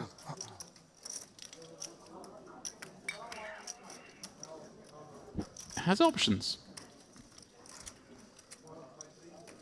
Again, this is a tough opponent, and a hand that plays very poorly post, but it's not inconceivable he chooses to play ace-9. Papazian doesn't have a huge amount of hands that want to 3-bet get in. You'd expect like the ace-10s and the ace-jacks to probably play as flats. So yeah, he does. Cool. I think removing those little parts of the range, Ollie, can turn this into a call. Did you see my cards? Papazian saying, did you see my cards? And this is a great flop for Alex Papazian, as he's got top pair up against middle pair. Yeah, and the dynamic these two have created. Right. This is going to see Papazian potentially win a big pot, because he won't be slowing down on this board as it stands. If it bricks out, and Beg is going to find it very hard to fold. 135k in the pot, and a lot of Beg's hands are going to continue on this King 9-4, albeit rainbow, but all the gut shots here, very likely. So, he does down bet as well, nice. Maybe a realization that there are still a lot of ace highs that don't really want to continue on this board. You do force though as well some of the smaller pairs to continue for this size. Step 1 complete. 225,000 chips reside in the middle of this pot, and it is Papazian with a little over pot behind that's going to be able to get it in over 2, you would think. Need to play with a club. 2 streets, that is, of course. There is plenty of King X in the 3-betting range for Papazian, and obviously Beg needs to be mindful of that, in particular as he holds the ace. Yeah, we do begin to say, okay, if we're blocking the ace-king, there's a lot of that king-queen, king-jack, Broadway combo stuff that might be targeting our late position open. But there's not a lot of King X that wants to get stacks in. And like you say, he blocks it with that ace. This is actually going to be a lot of fun. Again, I don't think too much of a decision on this street. Bet size, of course, a decision here. So it looks like he's going to bet around a little under 100k. Is that 76? He's gone small again, setting up a pretty natural river bet of just over half pot. And again, the decision, in my mind, Ali, isn't here. It is on the following street, and perhaps Beg's wondering whether the ace-9 peel was a good idea at this point, because he is feeling the heat. So uncomfortable, especially because the sizing starts to look like we're being milked. Yeah, being on that side of it. He knows the sizing is just setting up a really easy sort of 60% exactly river jam, and you got to start creating the range of hand. Whoa, that I was not expecting. That is a peculiar line. Well, not only is it peculiar, James, but now it really creates some discomfort for Papazian, who has to be wondering to himself, what am I up against? It just doesn't make sense for this to be anything super strong there. For all the reasons I mentioned, Papazian's going to be jamming the river pretty wide for value. And you see him looking over, trying to get a beat on his man. Yeah, the only argument you can make for Beg jamming here himself for value is to deny some of those backdoor clubs and those gut shots. So he can have some value, but... Now it makes sense for you to have it, but it's not too much to have. Well, so once again, non-limited players, we are opening a new cash game table, 25-50 on table number 6. We have 5 players ready and sitting. Table start now. Anyone wants to join 25-50 non-limited, then 3 seats available. He was so excited about betting the river here for value with this hand. And now all of a sudden he gets the opportunity to put it on the turn. Doesn't like it, but I think he's going to work this through. And like he says, it doesn't really make sense for you to have it here. He's more like, Beg's more likely to have a hand like Jack 10 of clubs here, I think, than any value hand.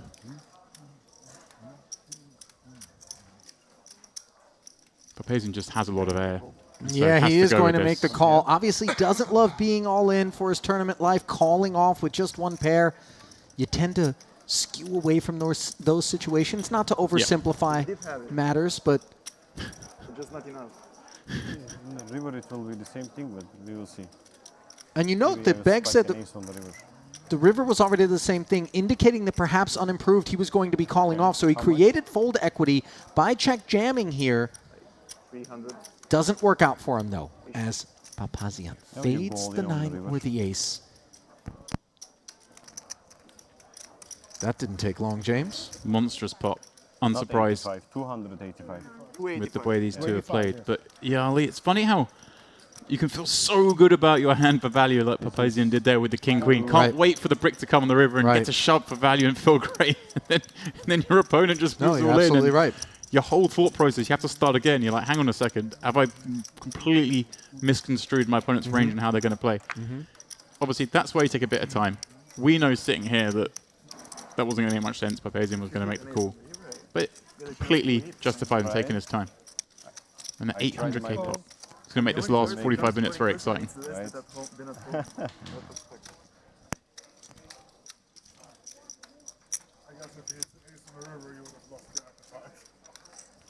Nope.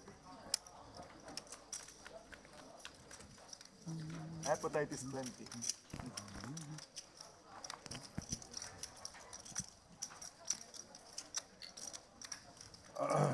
Totally forget that you are anyways continue playing no matter what happens in this in 30 minutes. Full on action here. Carmen Series main event coming to you from the Merit Crystal Cove. It is day 2. We have 2 more full days of coverage till we crown our champion in this one.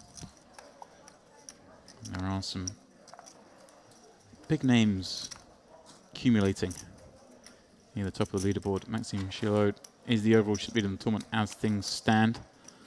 1.6 million for him. Praise.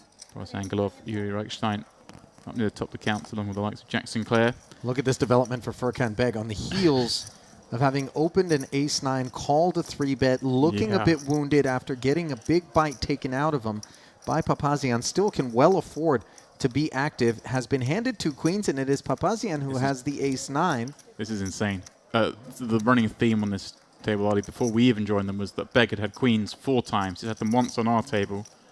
This is the 6th time he's had queens, and there's been a lot of back and forth between these two talking about that fact. So he must be feeling like the deck is trolling him. Right, and this is just a great spot. You've just not punted off, but kind of deviated a little bit and doubled someone up. Sure. And he's got the history of making the huge 4-bet jam early with King-Queen offsuit. So to now wake up with a real hand in a spot where Papazian may expect him to get out of line is lovely. Papazian himself, I mean, kind of a garbage hand that he felt like he had to 3-bet, but I think he will respond to the 4-bet in the correct manner in this situation, even though it looks kind of messy. And he's gone huge as well. That's a huge 4-bet, Ali. 280k. Should make quick work of the ace-9, and indeed, Alex. What do you think I have? Yes. Here we go. Let's go. King, queen. Queen 5 suited. No.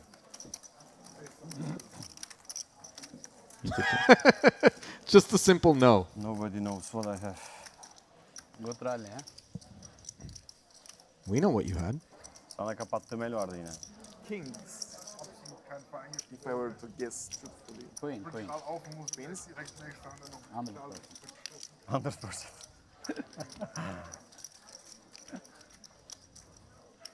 Seventh time today. 7 times. 7 times. Crazy stuff. That's how you get. I should go all in to confuse you. Maybe you call with your sixes or something. I folded 10s though. Now? No, Yeah, previously. I know. So how can I call with 6s? Just as held. I'm just kidding. Gonna get I don't involved. like calling for big steps. I like playing post-flop.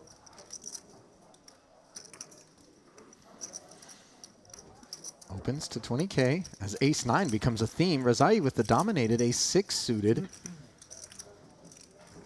Surveys. Lets it go, James. Not interested in participation. Yeah, 25 blinds deep against a very, very good player. I was planning to go all in. Again, he's looking at this table himself, thinking, I know I'm going to have an easier table tomorrow. Don't need to be pushing marginal edges against great players. I changed my mind. I changed the strategy. Took me many years to tame my ego like that, many hundreds of thousands of dollars. Right. To recognize sometimes discretion is the better part. This hand is one we will play though. Yeah, the better part of the deck. I like being that. delivered to Ari Clipper on the button. Ooh, wow. A jam of 221,000, and this is an issue. Yeah, for Shahuli's. Ashkan Shakoli. Is that how we go, Shakoli? Is that it? Yeah. I was trying not to say any G's anymore. You petrified me earlier. That's Turkish. This is Persian. But yeah, he's had a couple of perhaps missteps, and now finally gets the monster hand in a great Wow. situation. And What he see two thinks is a kings. great situation is actually an awful one. Is his final 68,000 sails in. And I like this from Clipper. Just you are going to have some hands that want to jam for 22. Nice to put kings in there as well.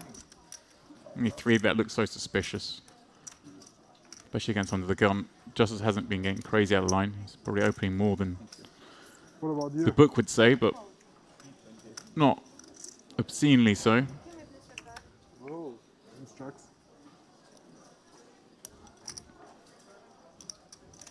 Clipper is the covering stack and has the better hand. Checks. So, Ashkan looking for a hook. And instead, he gets an open-ender here. But, of course, the king's serving as blockers to that straight draw that needs to come in. Or it's the end of the road. Board pairs. And now the king comes off the board, but is replaced by a jack. Still 6 outs, just one time. Is it there? GG. No. Again. 3 of clubs and the GGs are issued. I think the best play in that hand was by the graphics department, Ollie. Yeah. Keeping track of the outs changing. Sure. Believe that leaves us with 150 runners remaining now here in this second day of our main event at the Merit Carmen Series.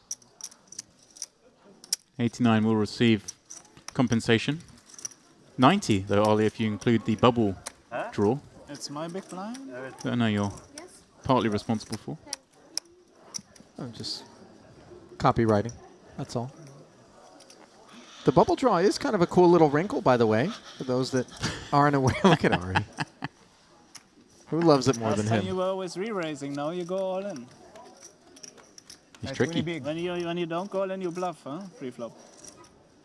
You can read me. When I came to the table, like the first 3 times, like within 20 hands, 3 times, even against this guy, you tried pretty hard. If I have kings, I always shove. So Yeah, I can now see you know. I can see that. Would it be interesting to be on the... Yeah, for sure. Maybe it wouldn't have happened, huh? I'm a mystery teacher, Taylor.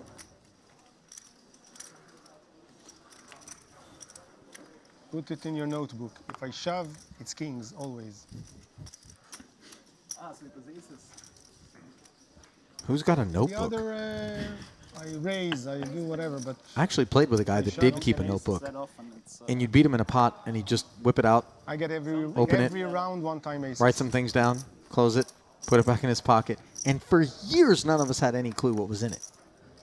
Then one day, left it behind. Oh. So we start thumbing through. Oh, naughty, are we? But we Naughty. realize that he's got some sort of hieroglyphic code that he's writing in his notebook. And this was a bit of an odd bird, if I'm being honest. Shout out David Lim from the Bellagio. You know who you are. So nobody could tell what it said in the book. Queen 10 deuce. As Ari's pocket eights from the button. Best hand here.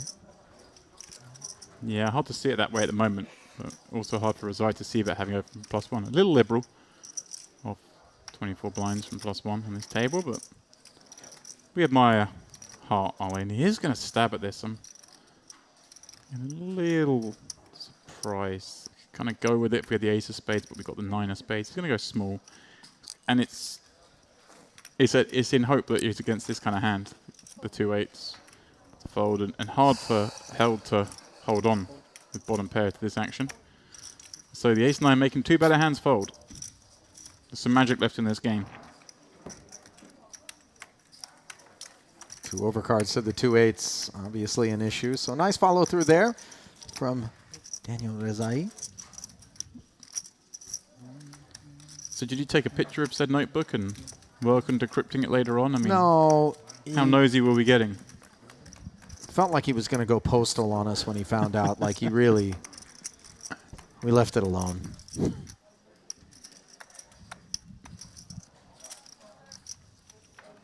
Everyone's playing a event many years back where someone at the table was doing their best to recreate sort of Hold'em manager and clocking the action of everybody at the table, counting their PFRs and their VPIPs, Okay. and all the other stats. You know you're in a bad game, by the way, if someone's doing that. Yeah.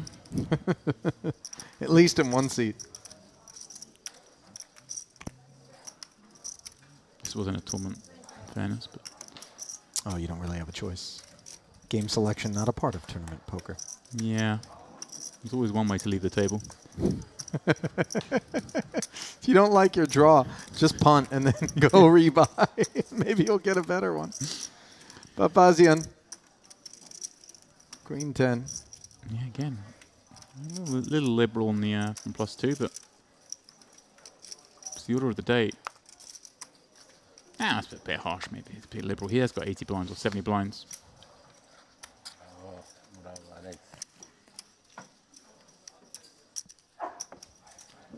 Happy to take it down. I asked this question to David. I'm going to ask it to you. What do you think the biggest thing Papazian could hide in his beard is? Because it's a solid beard and it's got nice texture to it. You can see it's not wafery. That can support some weight, Ollie. I mean, I suppose it wouldn't play, but if you're in a cash game and you move in and then you just kind of sneeze and a 25K chip drops out of your beard onto the rest of your stack, maybe you could hide one of those in there. Wow. Just a thought. Make that thing pay for itself, huh? Although imagine if you couldn't find the 25K later on, just... I would like to go on record, by the way, as saying that the upside to Papazian making the final table and perhaps even winning this thing, which he's certainly capable of doing, would be no surprise. would be the after party. I want to party with that guy. Would you receive an invite? I don't know. Okay. I don't know that I would even need one. I would just kind of follow the trail of euphoria. Well, look, it's got you this far in life. You can actually have riding coattails. Leads from the small. Yeah. I jest, Ali. You're a good guy to have around. I'm sure you get an invite. Just throw the ladder down for us I when hope you're so. done. I tell you what, I'm a cheap date. Don't do a lot of drinking. And this is going to be a cheap flop as small blind limps. And Razai checks back. Yeah, I think this is the first hand we've seen blind on blind on this table in the previous 2 hours, and then this final frame. So one of these queens is not like the other, as Rezai has the Broadway draw and the better kicker. yeah, I wouldn't say almost. pretty easy spot for him thus far. I don't think there's any option, but just the call here with that good second pair. Gadzhiev is gonna probe most flops early on ace queen jack, having limp from the small, not receive the raise behind. You can kind of knock out the strongest of hands, so does have a small advantage on that board. And then, as played, checking makes sense here, but he's certainly not checking and giving up just yet. Or, depending on sizing, he's checking and continuing with some frequency. And wow, Zai checking back that queen is somewhat surprising because it does fare to be so good, but it does have a gut shot which has materialized. Indeed, in this 50K pot, as Gadzhiev, who was the day 2 chip, sorry. Yeah. Yeah, he was the chip leader starting today. This is actually quite fun because Zai doesn't really have much 10x. If you think about how this is played, Gadzhiev bet flop, Rezai calls. So if Rezai's got a 10, most of the time he's just going to bet the turn, turning that kind of hand into a bluff with the draw equity he's got. Yes? Really? And I mean, if he's got ace 10, he's raising pre-flop. If he's got king 10, he's betting turn as well. Near the cake. So this is quite fun. I like the sizing with all that in mind because he doesn't really get to have a straight too often. Well played by both. Full pot, as Rezai will take it down. Had the best hand regardless. Didn't need to improve, but obviously the nuts is a much easier hand to bet.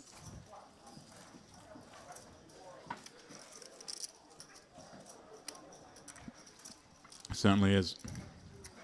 Value betting is always a bit nicer than bluffing alley. Unless you get the bluff through. I'm going to be sad to see this band of merry men disbanded. Yeah. 32 bigs now for Daniel.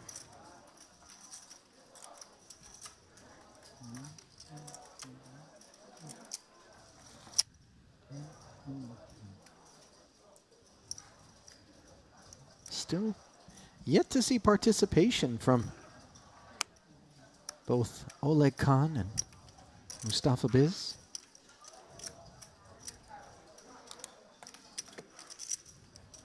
Khan still card dead.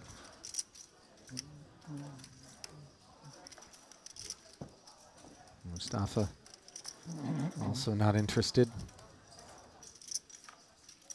Here's a hand. Suited ace on the button. We know where this is headed. Certainly do. Oh. 30 big jam. Ali.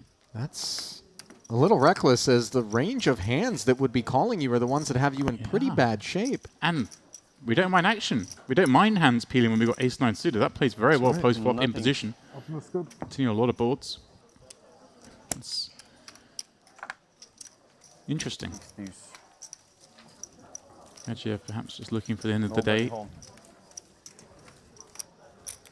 As you said, obviously likely to bag up here in the day with a not unreasonable stack of 300k, but having come in as the chip leader with 800 and something thousand, we'll feel like it's been a bad day at the office.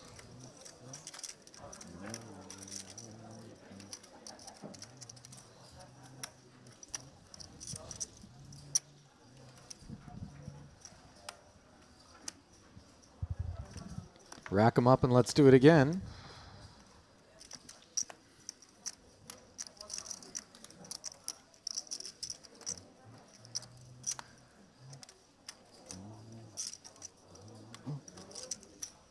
Biz,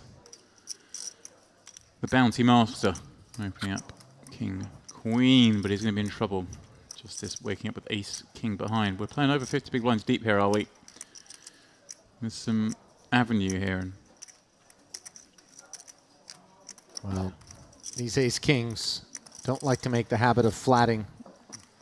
It takes such specific circumstances. yeah, I think he's going to go something in between 70 and 80,000 Ali, just because they're both so deep. Biz is opening fairly early and it has been fairly snug. So you're repping strength against strength. Oh, it's actually gone a little smaller. I wonder if that's an exploit sizing. feel like if you looking at the King Jack offsuit here and 3-betting, it wouldn't be 56k, if I'm being honest. I mean, you don't necessarily want to see a 4-bet come in behind you with a lot of heat. This is 536k.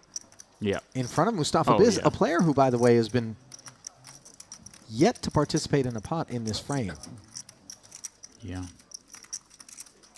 King Queen suited, just too much kit though. Oh, certainly. When you're getting 3-bet, oh, hello. Hello.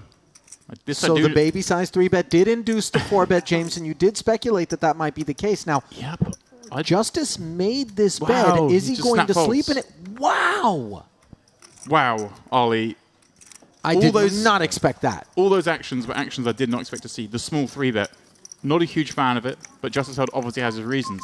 And that right there is it. If he gets 4-bet, he's so convinced, because as you say, Biz has been so snug, that Ace-King's an easy mark. Incredible. And the King-Queen suited, Ollie, is the dreamiest hand to peel that 3-bet with. It's the dreamiest hand to get an Ace-King to fold with. Well, that's true. I'm very surprised he 4-bet. He 4-bet huge, quickly. Wow. Still finish when you are big blind, I think. That's incredible. It truly is. The confidence Justice had in how he saw Biz's range, with the snap fold. Knew what he was going to do. Incredible to make such a big fold so quickly and be wrong, Ollie. That's what's incredible to me. The man's not wrong often. No, that's what I mean. That's why it's so incredible. But it's so costly too, generally, because equity-wise, Ace-King against King-Queen.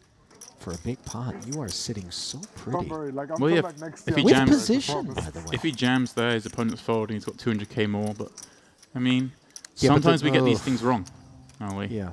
But like you say, it's not often this man does that. And flatting just would have been obscene? I think it's... I think there are situations where 3-bet folding Ace-King is fine if you're so sure of your opponent's range, and he obviously is so sure of his opponent's range. He just happens to be wrong, Ollie. On this occasion. That's what makes it funny. So where should I go if I go to Austria? It was the pace it came in at as well. Yeah. It's like next to 36k to see a flop, King Queen suited on. That's my route. Some poker, some gambling, really good restaurants. Okay. Wow, what? And also, like, you can combine. Another incredible hand from this table.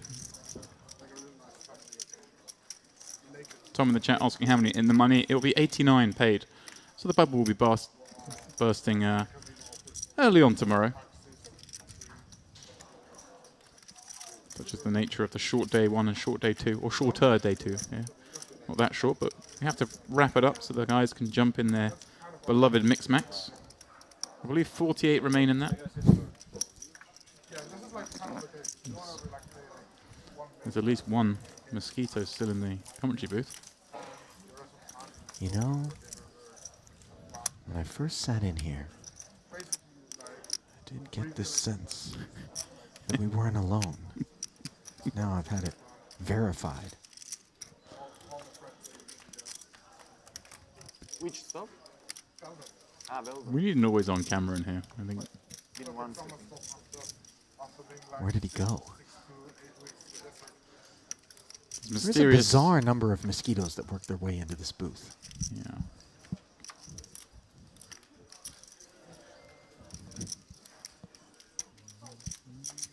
This one's got a beat on me.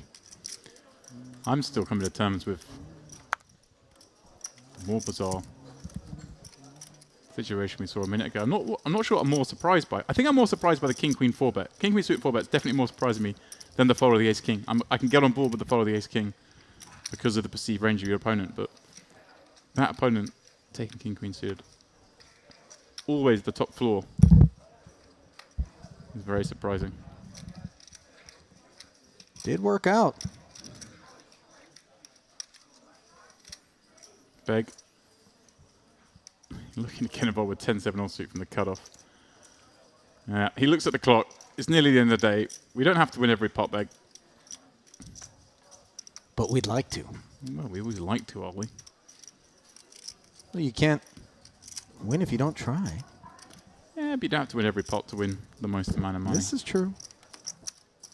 Lessons learned as we work our way up the ladder in our poker careers. Carmen maybe a little tight with the Jack-7 offsuit fold from the small.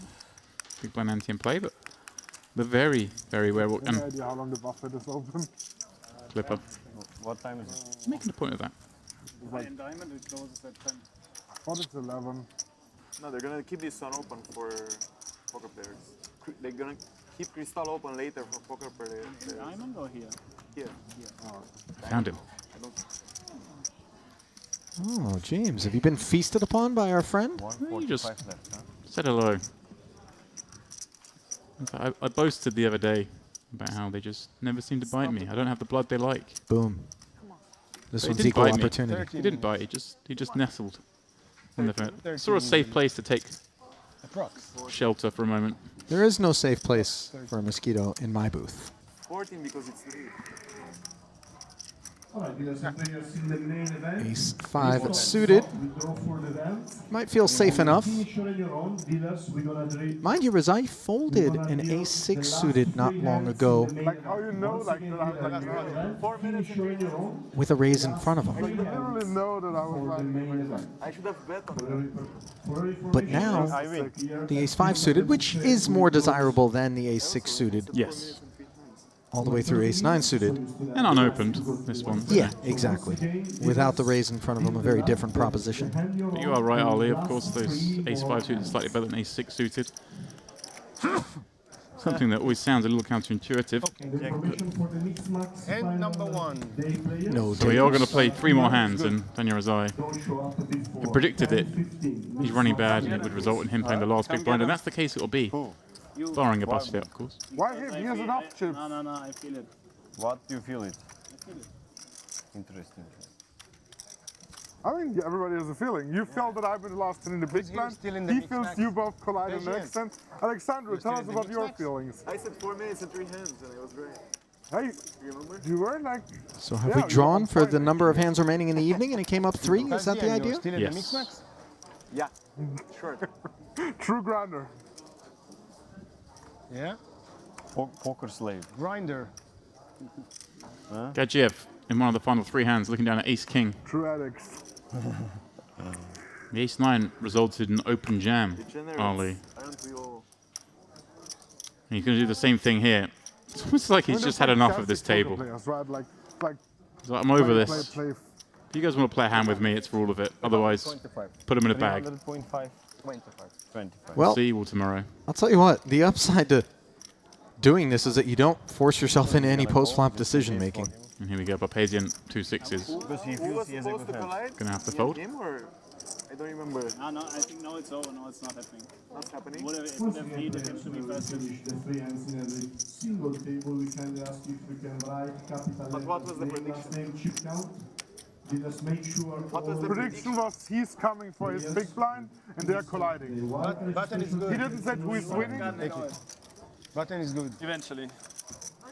What did you pull? Your day free tomorrow will start at 12 o'clock. Queen jack. Tomorrow, 12 o'clock. You had 6s? We would have fought. He pulled.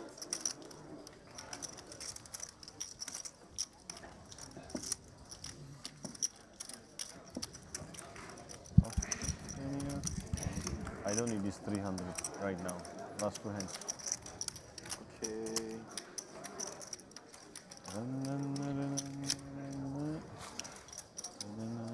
An incredible last 3 hours of play here.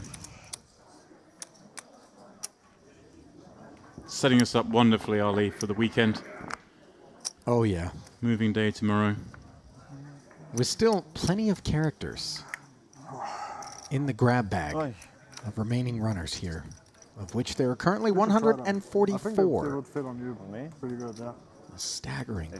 2.1 million Camera, where are plus in the prize pool. And might we finally see some participation here from Oleg Khan? Yeah.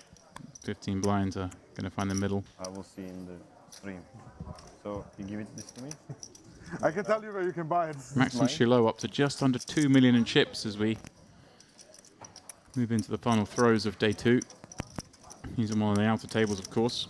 If we both make the final by express Clipper, order, nice we fold will. with the ace jack. Wow. Kind of awkward 15 blinds, and I think Khan has earned some extra fodder. Yeah. I think that has a lot to do with it. Last hand, ladies and gentlemen. Finally. Time to get Don't naughty. forget, if you don't get involved in the last hand, it's not a shame, and Yeah. you can Just bust. let my friend go. Don't touch his big blinds. Just as held, I think 95% defending his you're button gonna get before the them cards are even dealt. But there is 5% that someone will. The other 5%, Alexander is pissing on my big blind. Yeah, probably something. I was actually considering just folding and go before. But now you're staying for sure. Like, leave. Make him comfortable. Just because I have to eat and they start in 10 minutes. The other thing. You've got a 10-minute turnaround, Ollie. I think you're fine. Like, is it like 10, 15? What's That's the going to time be a now? quick It's nibble not even 10. at the players' Yeah. buffet. No, I'm fine, but I guess like well until they get the bags and everything. I guess you can believe your players got here and somebody bags your stuff even. I call that doing the Ivy, Ollie. Stories of him just leaving a lovely little note on top of a chip stack at the World Series and letting the staff figure it out. Doesn't bag his own chips. This is like on purpose. Even he has 7 loose or shit. No, I think like he would not open like 7. Feels dangerous. He's a man that likes to live dangerous. Papazian's not going to feel like there's too much danger afoot here on this last hand of the night where he's open to 20K. Yeah, all with that pocket talk about fives. raising Uzai's blind and then finds a hand that is worthy of raising, but is not one of the most comfortable raises. It's my 4th favorite hand.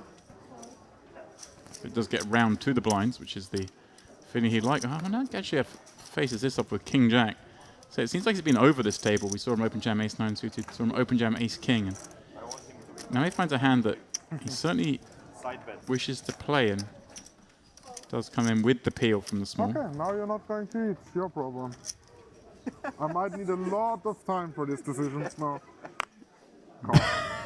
Rizai threatening Food to blocking. prevent Papazian from being able to grab a nibble before he hops in the mix max by tanking. The poor boy can go eat.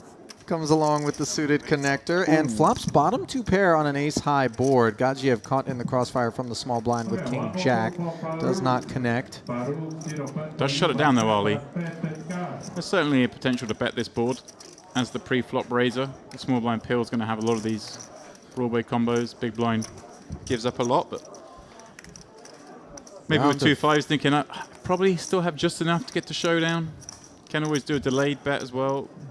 Round of quick knuckles instead as the deuce of diamonds rolls off, and now you see Rizai surveying. Declares 80. Wow, overbets turn on this very draw-heavy board. You win? Yeah. Yes.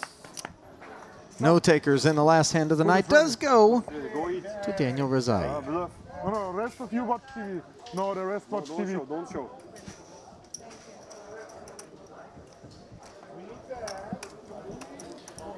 Well, that is the end of day 2, Ollie. These Warriors will be returning tomorrow at 12. It That's, is of course, officially in the books. It's my own fault. I coached him in the break. That's, I of told course, him, 30 "Don't- minutes yeah, behind us. Don't bet. Clipper, ever the entertainer, Ollie. I love it. We're not watching the stream to avoid entertainment, and we are certainly doing our best to keep you entertained as we draw the curtain on day 2 coverage here of the main event from the Merit Poker Carmen series, a $3,300 buy-in that attracted over 865, no, 765, is that right? 760, yeah, at last check. Runners, 2.11 million in the prize pool. A whopping over 360K is awaiting the eventual champion of this. Furkan Beg will bag alongside Justice Hell. Blinds will be going up to 6 and 12,000 when the boys come back to get at it again tomorrow. But what an entertaining feature table. So much so that for the first time that I can remember, James, we kept them in place for an extra frame of play, and no regrets, obviously, in having done so. Yeah, certainly not. I was almost slightly cautious that after the crazy first 2 hours that you weren't in the booth for, that maybe they'll slow down for the last hour. Just look to find the bag, find an easier table, but no, they kept locking horns. Yeah, definitely not. So that will do it for today's coverage. Obviously, we will be back to bring you more from the Merit Poker Carmen Series main event tomorrow. I suspect it'll be a 12 o'clock start here local and then a half-hour delay for the stream, so you definitely want to set your alarm clocks for that. Thank you, as always, for joining us on behalf of everyone here at Merit Poker, the players, the staff, my boy James Dempsey, our man David Lappin, and yours truly, Ali Najad. We say good night, and we will see you tomorrow.